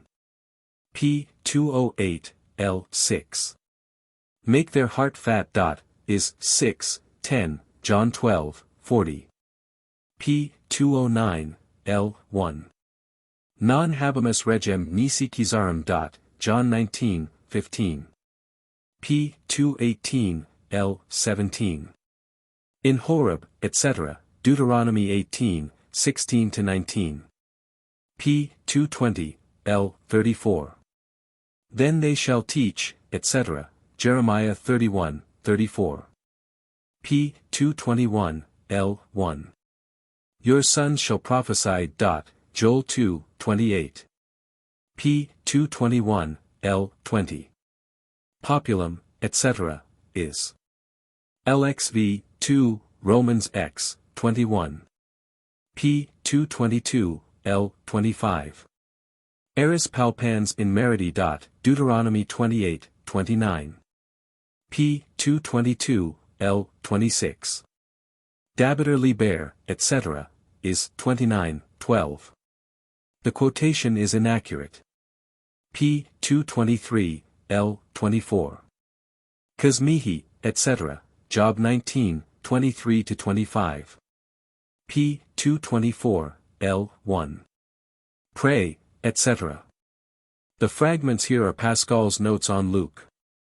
See chaps 22 and 23. p. 225, L. 20. Exkika. Is 6, 10. p. 226, L. 9. Lazarus dormit, etc., John 11, 11, 14. p. 226, L. 10. The apparent discrepancy of the Gospels. To reconcile the apparent discrepancies in the Gospels, Pascal wrote a short life of Christ. p. 227, l. 13. Gladium tuum, potentissime. Ps. xlv. 3. p. 228, l. 25. Ingrediens mundum. Hebrews x. 5. p. 228, l. 26. Stone upon stone. Mark 13, 2. p. 229, l. 20. Jesus Christ at last, etc., see Mark 12. p. 230, l. 1. Effundum spiritum meum. Joel 2, 28. p. 230, l. 6. Omnes gentes, eum. Ps. 22, 27. p. 230, l. 7. Param est ut, etc., is 49, 6. p. 230, l. 7. Postula ami. Ps. 2, 8. p. 230, l. 8. Adorabunt, regis. Ps. 72, 11. p. 230, l. 8. Testes Inica. Ps. 25, 11. p. 230, l. 8. Dabit maxillum percuscienti. Lamentations 3, 30. p. 230, l. 9. Dederent fel in escum. Ps. 69, 21. p. 230, l. 11. I will bless them that bless thee. Genesis 12, 3. p. 230, l. 12. All nations blessed in his seed. Ibid. 22, 18. p. 230, l. 13. Lumen ad revelationem gentium. Luke 2, 32. p. 230, l. 14. Non facit taliter, etc., ps. Xlvii, 20. p. 230, l. 20. Bibite ex hoc omnes. Matthew 26, 27. p. 230, l. 22. In quo omnes peccaverunt. Romans v. 12. p. 230, l. 26. Natimias pusillus grex. Luke 12, 32. p. 230, l. 29. Cami, etc., Matthew x. 40. p. 230, l. 32. St. John. Luke I. 17. p. 230, l. 33. Jesus Christ. Ibid. 12, 51. p. 231, l. 5. Omnis Judea, etc., Mark I. 5. p. 231, l. 7. From these stones, etc., Matthew 3, 9. p. 231, l. 9. Neconvertanter, etc., Mark 4, 12. p. 231, l. 11. Amis, ad quid venisti, Matthew 26, 50. p. 231, l. 31. What is a man, etc., Luke 9, 25. p. 231, l. 32. Whosoever will, etc., Ibid. 24.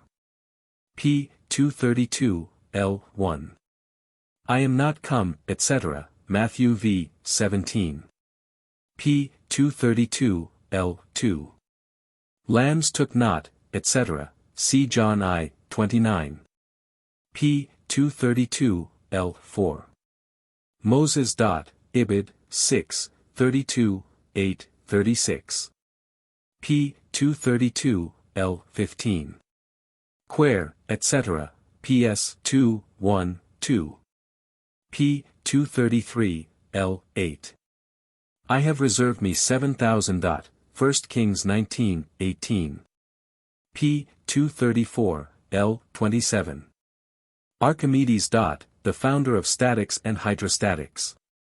He was born at Syracuse in 287 BC, and was killed in 212 BC. He was not a prince, though a relative of a king.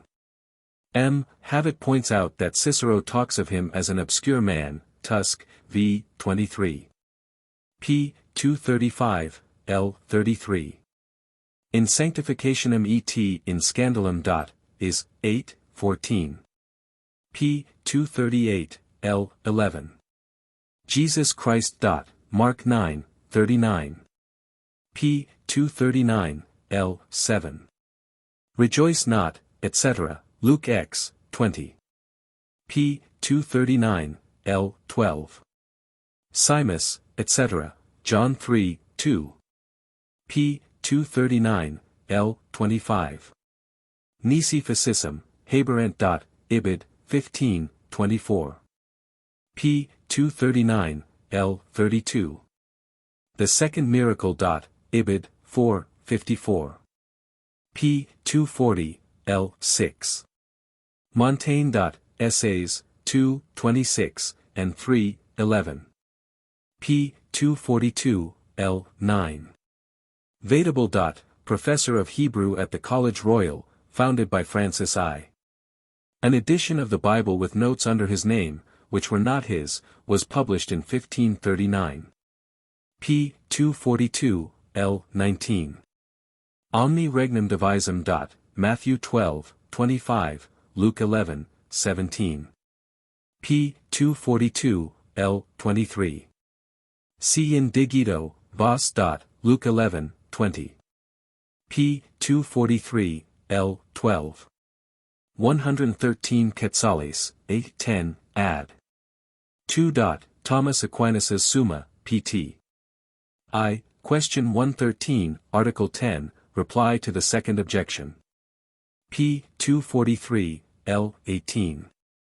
Judaei signa patunt, etc., I cor I, 22. p. 243, l. 23.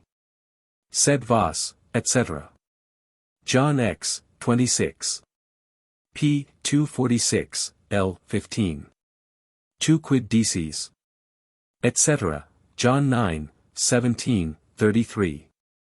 p. 247, l. 14. Though ye believe not, etc., John x. 38. p. 247, l. 25. Nemo facit, etc., Mark 9, 39. p. 247, l. 27. A sacred relic. This is a reference to the miracle of the holy thorn. Marguerite Purrier, Pascal's niece, was cured of a fistula lacrimalis on March 24, 1656, after her eye was touched with this sacred relic, supposed to be a thorn from the crown of Christ. This miracle made a great impression upon Pascal.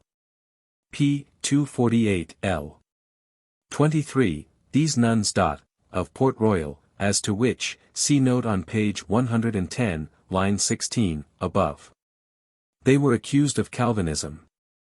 p. 248, l. 28.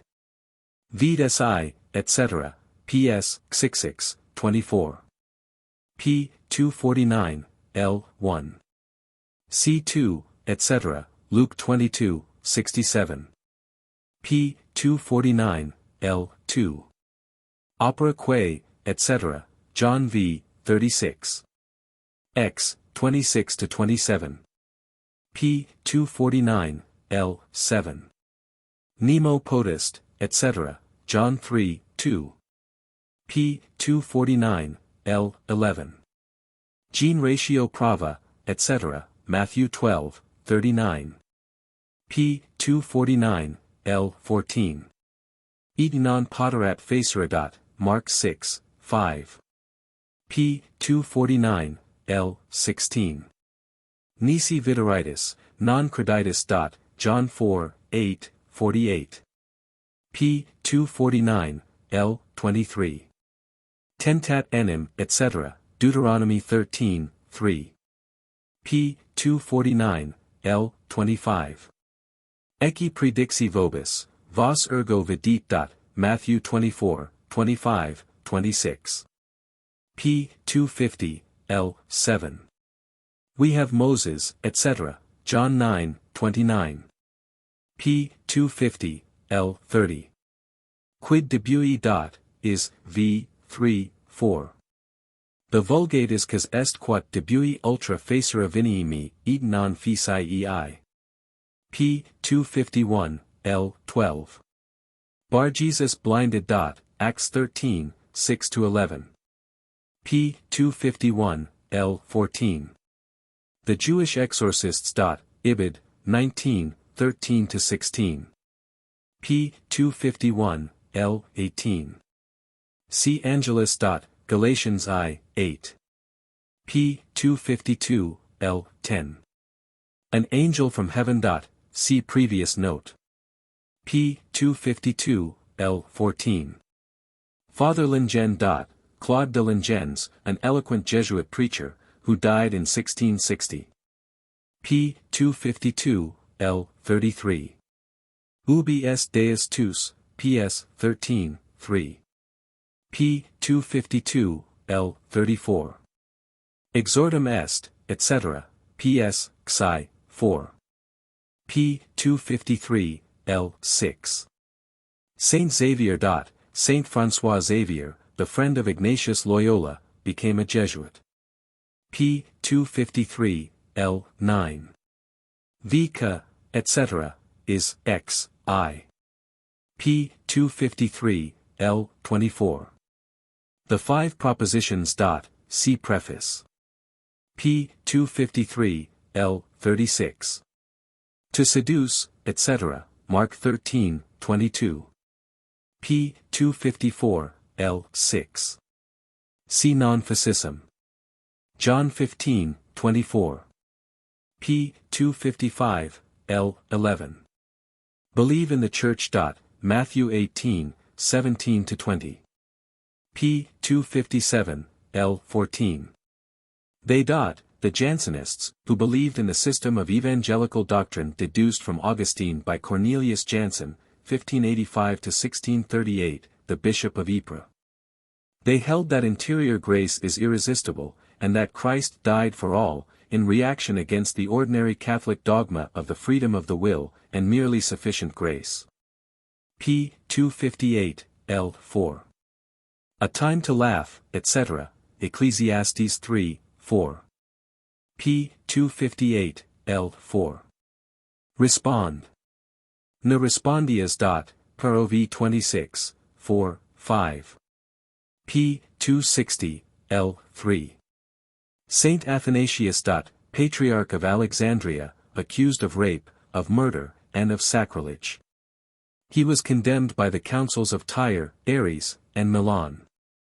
Pope Liberius is said to have finally ratified the condemnation in AD 357. Athanasius here stands for Jansenius, Saint Thursie for Mother Angelique, and Liberius for Clement IX. p. 261, l. 17. Vos autem non sic, Luke 22, 26. p. 261, l. 23. Duo aut trace in unum. John x. 30, First Epistle of St. John, v. 8. p. 262, l. 18. The Fronde. The party which rose against Mazarin and the court during the minority of Louis XIV. They led to civil war. p. 262, l. 25. Pas oves mes. John 21, 17. p. 263, l. 14. Jeroboam. 1 Kings 12, 31. p. 265, l. 21. The servant, etc., John 15, 15. p. 266, l. 4. He that is not, etc., Matthew 12, 30. p. 266, l. 5. He that is not, etc., Mark 9, 40. p. 266, l. 11. Humilibus. Gratiam. James 4, 6. p. 266, l. 12, Sue eum non, etc., John I, 11, 12. p. 266, l. 33. We will be as the other nations. I Sam, 8, 20. p. 268, l. 19. Vince in bono malum. Romans 12:21. p. 268, l. 26. Montalte. See note on page 6, line 30, above. p. 269, l. 11. Probability. The doctrine in casuistry that of two probable views, both reasonable, one may follow his own inclinations, as a doubtful law cannot impose a certain obligation. It was held by the Jesuits, the famous religious order founded in 1534 by Ignatius Loyola. This section of the Pensées is directed chiefly against them. p. 269, l. 22. Coacervabunt sibi magistros. 2 Tim. 4, 3. p. 270, l. 3. These. The Writers of Port Royal. p. 270, l. 15. The Society. The Society of Jesus. p. 271, l. 15. Digna Necessitas. Book of Wisdom 19, 4. Index. The figures refer to the numbers of the Pensées, and not to the pages. Abraham took nothing for himself. From stones can come children unto. And Gideon. Absolutions, without signs of regret. Act, the last, is tragic. Adam. Compared with Christ. His glorious state. Forma futuri. Advent, the time of the first, foretold. Age. Influences judgment. The 6 ages. Alexander, the example of his chastity. Amusements, dangerous to the Christian life. Animals, intelligence and instinct of. Antichrist. Miracles of, foretold by Christ. Will speak openly against God. Miracles of, cannot lead into error. Apocalyptics, extravagances of the apostles. Hypothesis that they were deceivers. Foresaw heresies. Supposition that they were either deceived or deceivers. Aquinas, Thomas. Arcesilaus, the skeptic, became a dogmatist. Archimedes, greatness of. Arians, where they go wrong. Aristotle, and Plato. Arius. Miracles in his time. Athanasius, St. Atheism, shows a certain strength of mind. Atheists. Who seek, to be pitied. Ought to say what is perfectly evident. Objections of, against the resurrection and the virgin birth. Objection of. Augustine, St. Saw that we work for an uncertainty. On the submission of reason. On miracles. His authority. Augustus, his saying about Herod's son. Authority, in belief. Authors, vanity of certain. Automatism, human. Babylon, rivers of. Beauty. A certain standard of. Poetical. Belief. 3 sources of. Rule of. Of simple people. Without reading the Testaments. The cross creates. Reasons why there is no, in the miracles. Bias, leads to error. Birth. Noble, an advantage. Persons of high, honored and despised. Blame, and praise. Blood, example of the circulation of. Body. Nourishment of the, and its members. Infinite distance between mind and. Brutes, no mutual admiration among the. Caesar, compared with Alexander and Augustus. Calling, chance decides the choice of a. Calvinism, error of. Canonical, the heretical books prove the. Carthusian monk, difference between a soldier and a. Casuists. True believers have no pretext for following their laxity.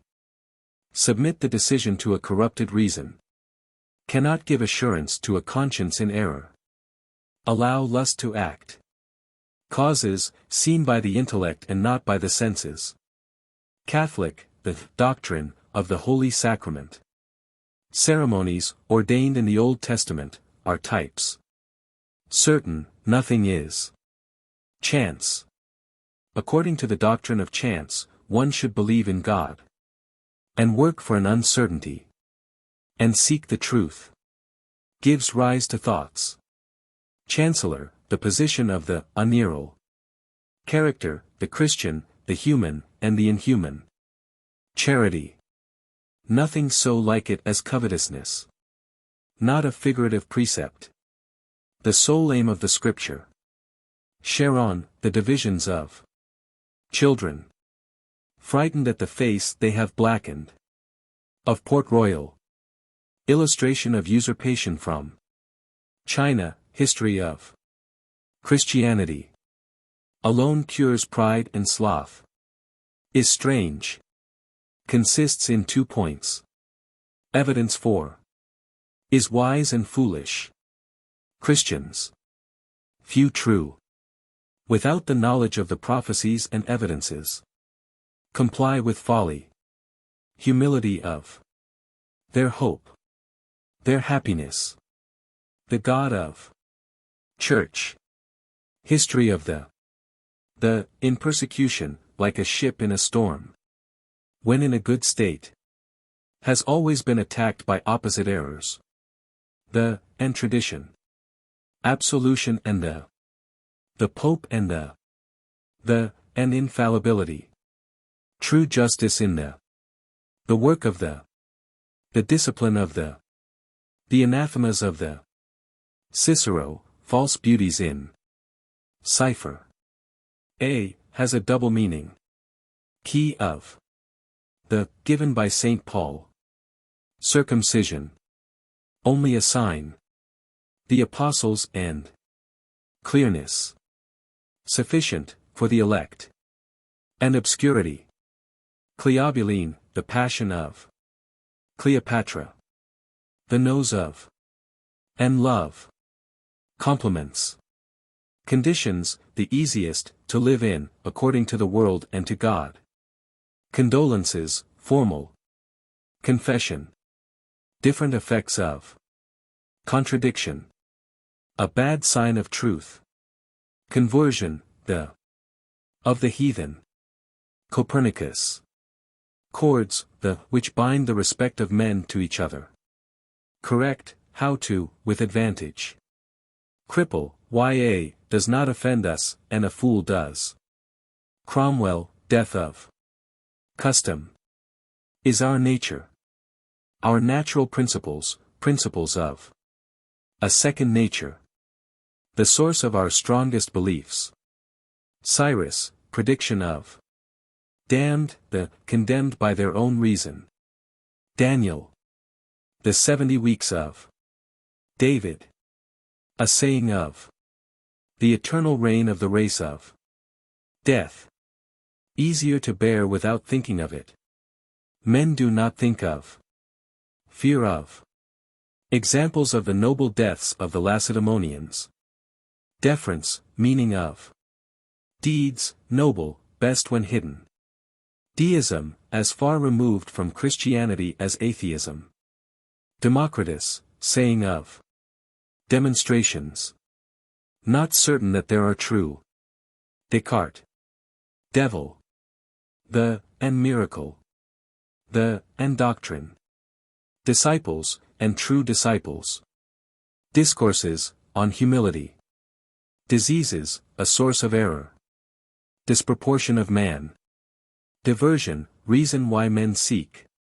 Docility. Doctor, doctrine, and miracles. Dogmatism, and skepticism. Dream, lifelike a.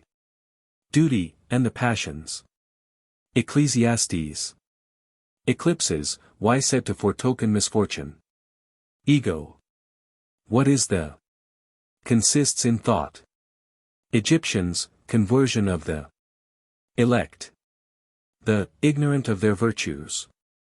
All things work together for good to the eloquence. Emilius, Paulus.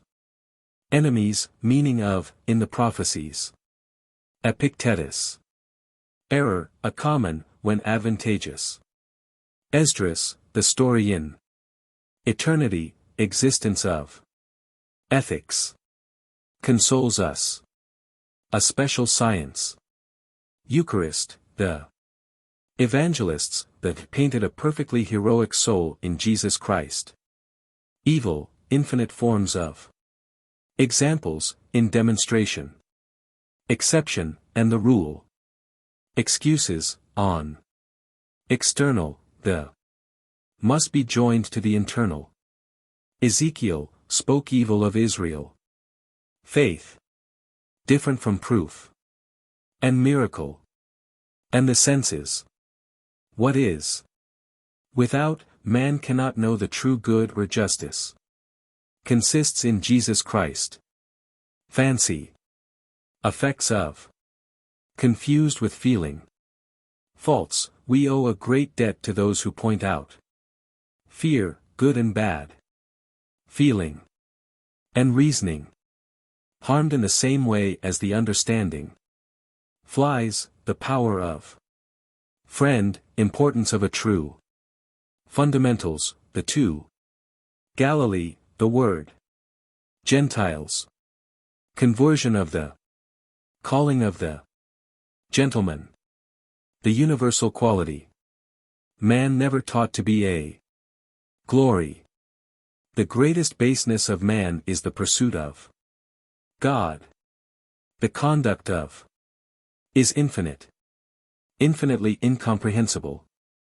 We should wager that there is a deus absconditus. Knowledge of, is not the love of him. Two kinds of persons know. Has created all for himself. The wisdom of. Must reign over all. We must love him only. Not true that all reveals. Has willed to blind some and to enlighten others. Foresaw heresies. Has willed to hide himself. Formed for himself the Jewish people.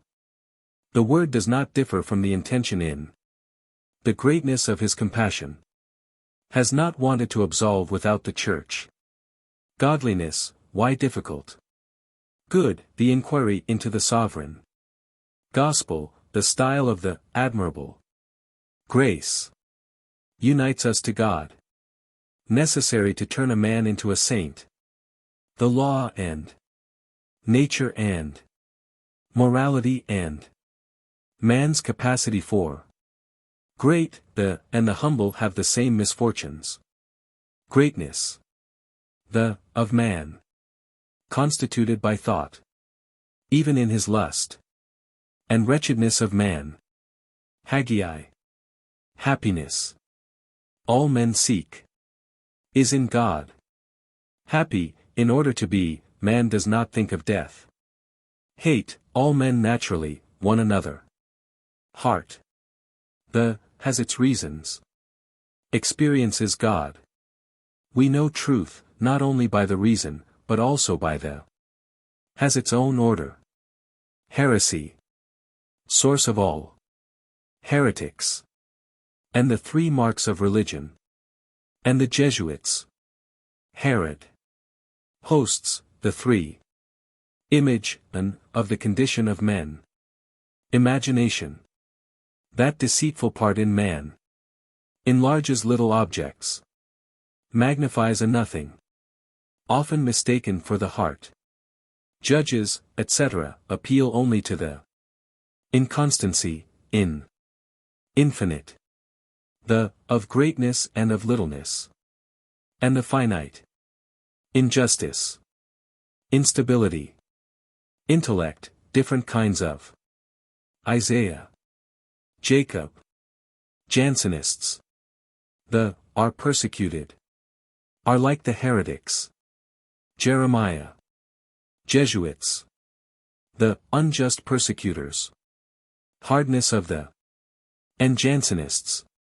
Impose upon the Pope. Effects of their sins. Do not keep their word. Jesus Christ. Employs the rule of love. Is a God whom we approach without pride. His teaching.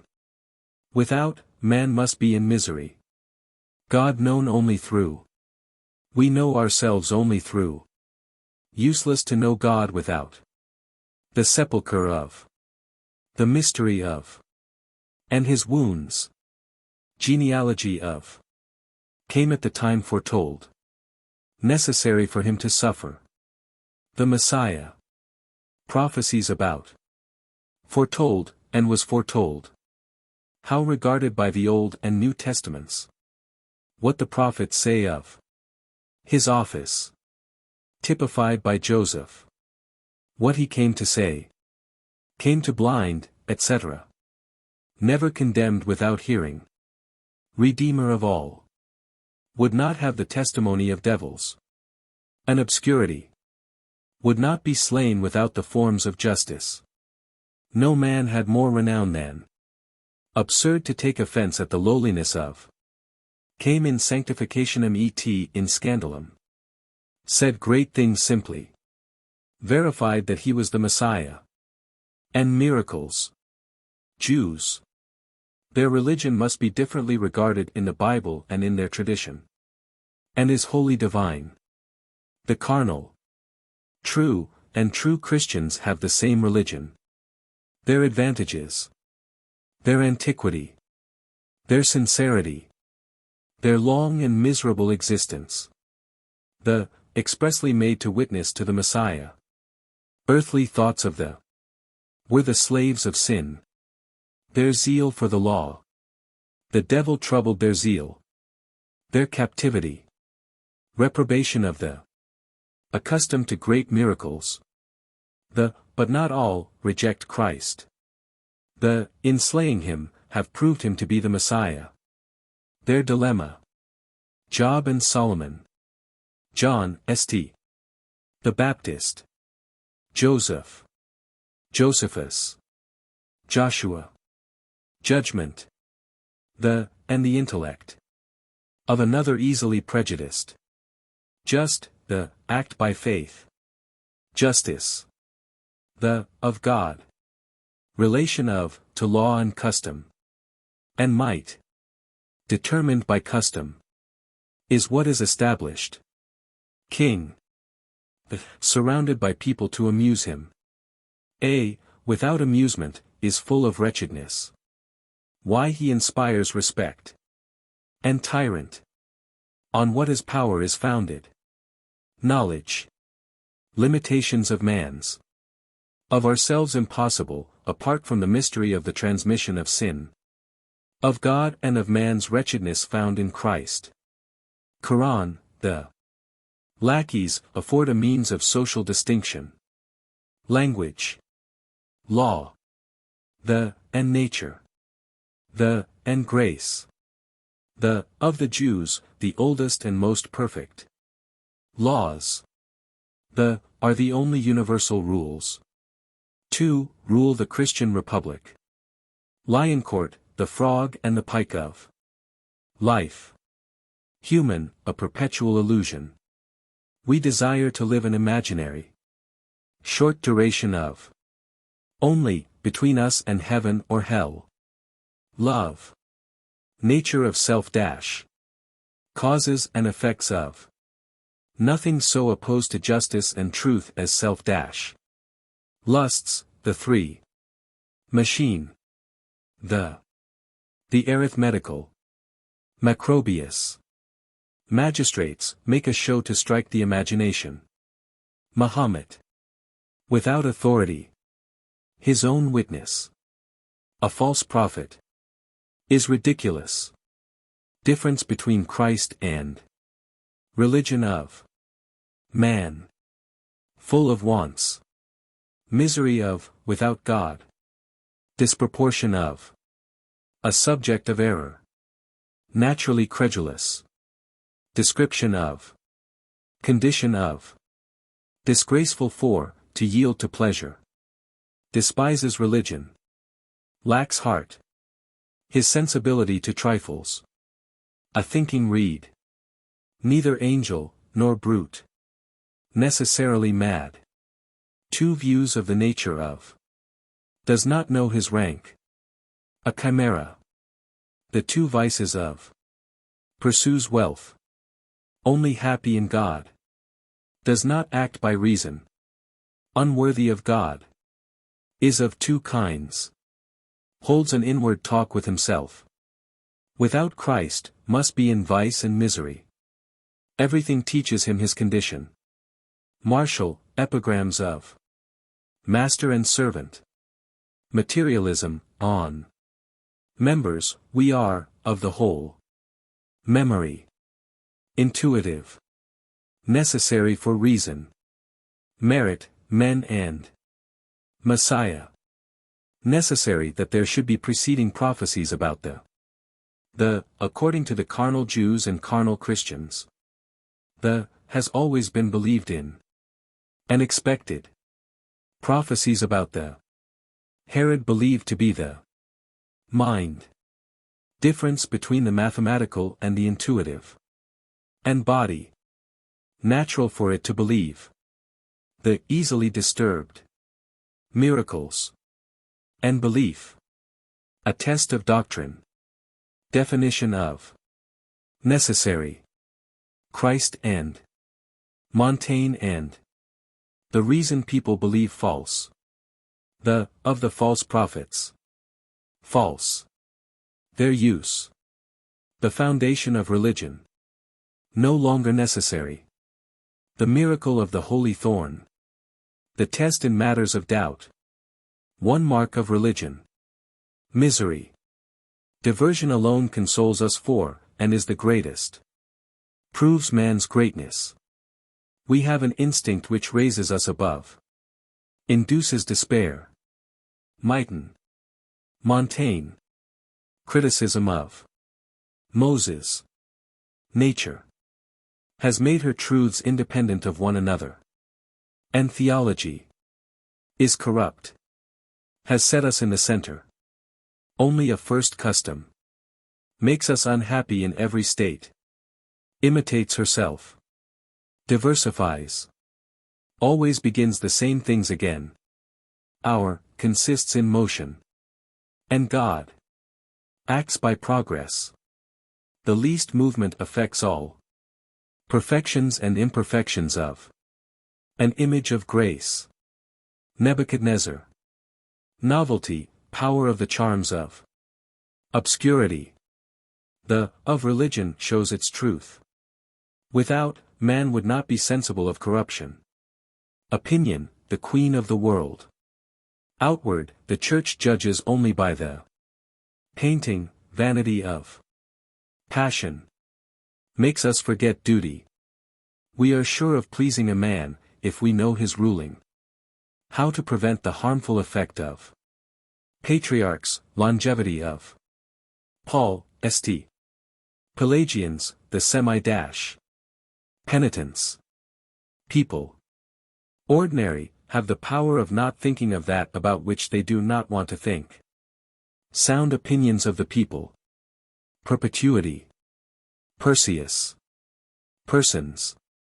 Only three kinds of. Two kinds of, no God. Peter, Street. Philosophers. The, have confused ideas of things. Influence of imagination upon. Disquiet inquirers. Made their ethics independent of the immortality of the soul. Have mastered their passions. Believe in God without Christ. Their motto. Have consecrated vices. What they advise. Did not prescribe suitable feelings. Piety, different from superstition. Pilate, the false justice of Plato. Poets. Pope, the Port Royal. Prayer, why established. Predictions. Of particular things. Of Cyrus. Of events in the fourth monarchy. Of the Messiah. Present, we do not rest satisfied with the presumption of men. Pride. Probability, the Jesuitical doctrine of proofs. Of religion. Metaphysical, of God. Prophecies. The, entrusted to the Jews. The strongest proof of Christ. Necessarily distributed. About Christ. Proofs of divinity. In Egypt. Prophets. The prophesied by symbols. Their discourses obscure. Their meaning veiled. Zeal after the did not speak to flatter the people. Foretold. Propositions. The 5. Purgatory. Provincial letters, the Pyrrhus, advice given to Rabbinism, chronology of reason, and the imagination, and the senses, recognizes an infinity of things beyond it. Submission of the heart and an instinct commands us imperiously, and the passions, corruption of reasoning, reduces itself to yielding to feeling. Redemption. The Red Sea, an image of the completeness of the religion, its true nature and the necessity of studying it. Sinfulness of indifference to it. Whether certain, suited to all kinds of minds. True. Test of the falsity of a 2 ways of proving its truths. The Christian has something astonishing in it. The Christian, founded upon a preceding. Reasons for preferring the Christian. 3 marks of and natural reason. Republic, the Christian. Rivers, moving roads. Rones, m. De, a saying of. Rule, a, necessary to judge a work. Sabbath, the only a sign. Sacrifices, of the Jews and Gentiles. Salvation, happiness of those who hope for. Scaramouch. Skepticism. Truth of. Chief arguments of. Sciences, vanity of the Scripture. And the number of stars. Its order. Has provided passages for all conditions of life. Literal inspiration of. Blindness of. And Muhammad. Extravagant opinions founded on. How to understand. Against those who misuse passages of. Self. Necessary to know. The little knowledge we have of. Sensations, and molecules. Senses. Perceptions of the always true. Perceive no extreme. Mislead the reason. Silence. Eternal, of infinite space. The greatest persecution. Sin, original. Sneezing, absorbs all the functions of the soul. Soul. Immortality of the immaterial. Spongia solis. Stoics, the struggle, the alone pleases us. Style, charm of a natural. Swiss, the symmetry. Synagogue, the a type. Talent, chief. Temple, reprobation of the testaments. Proof of the 2, at once. Proof that the old is figurative. The old and the new.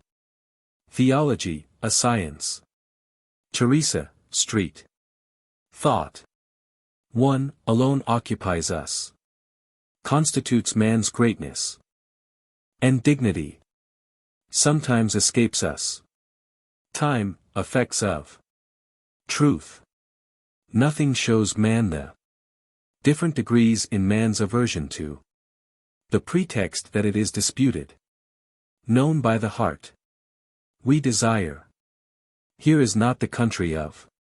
Obscure in these times. Types.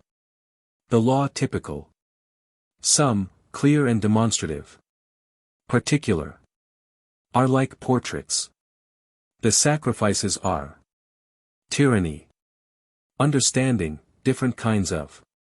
Universe. The relation of man to the. His superiority to it. Vanity. Is anchored in man's heart. Effects of. Curiosity only. Little known. Love and. Only youths do not see the worlds. Variety. Vices, some only lay hold on us through others. Virtues. Division of. Measure of. Excess of. Only the balancing of opposed vices. The true weariness in leaving favorite pursuits. Nothing so insufferable to man as will. Natural for the to love. One of the chief factors in belief. Self will never be satisfied. Is depraved. God prefers to incline the rather than the intellect. Words and meanings repeated in a discourse. Superfluous. Works. Necessity to do good. External.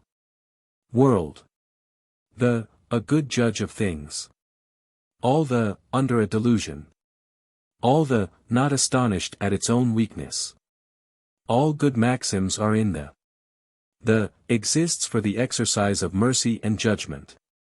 Transcriber's notes. I have used letter anchors for the 4 footnotes in the introduction. Numbered all the notes at the end of the text and inserted appropriate anchors in the text. Footnote number 54 on page 28 has the wrong line number and is positioned 2 notes after where it should be. Corrected the position. Judgment was used consistently throughout the text. Other changes. Page Pensées details. 932-inch beauty WHCH consists, typo 4, which. Corrected. 37121-inch that is infinite, added a period at the end of the sentence.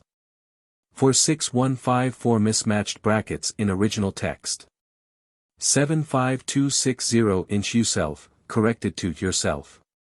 86301-inch it is because they have more reason. As an image. 129463-inch feel you'll of feelings, typo corrected to feel full of feelings. 133479-inch the worst that can happen, deleted 1, can. 134484 supplied missing period at the end. 170612-inch salutaire taum expectabo, domini. As an image. 158570-inch those whose only good, deleted 1, whose. 162587-inch they come with wisdom and with signs.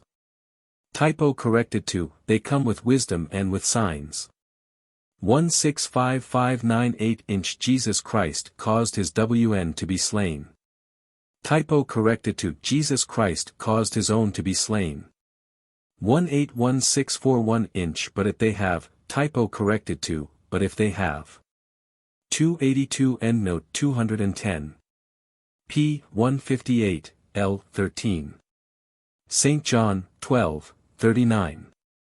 Corrected to p. 159, l. 13. St. John. 12, 39. 286 endnote 331. Though ye believe not, ECT, John X, 38. Corrected to, though ye believe not, etc., John X, 38.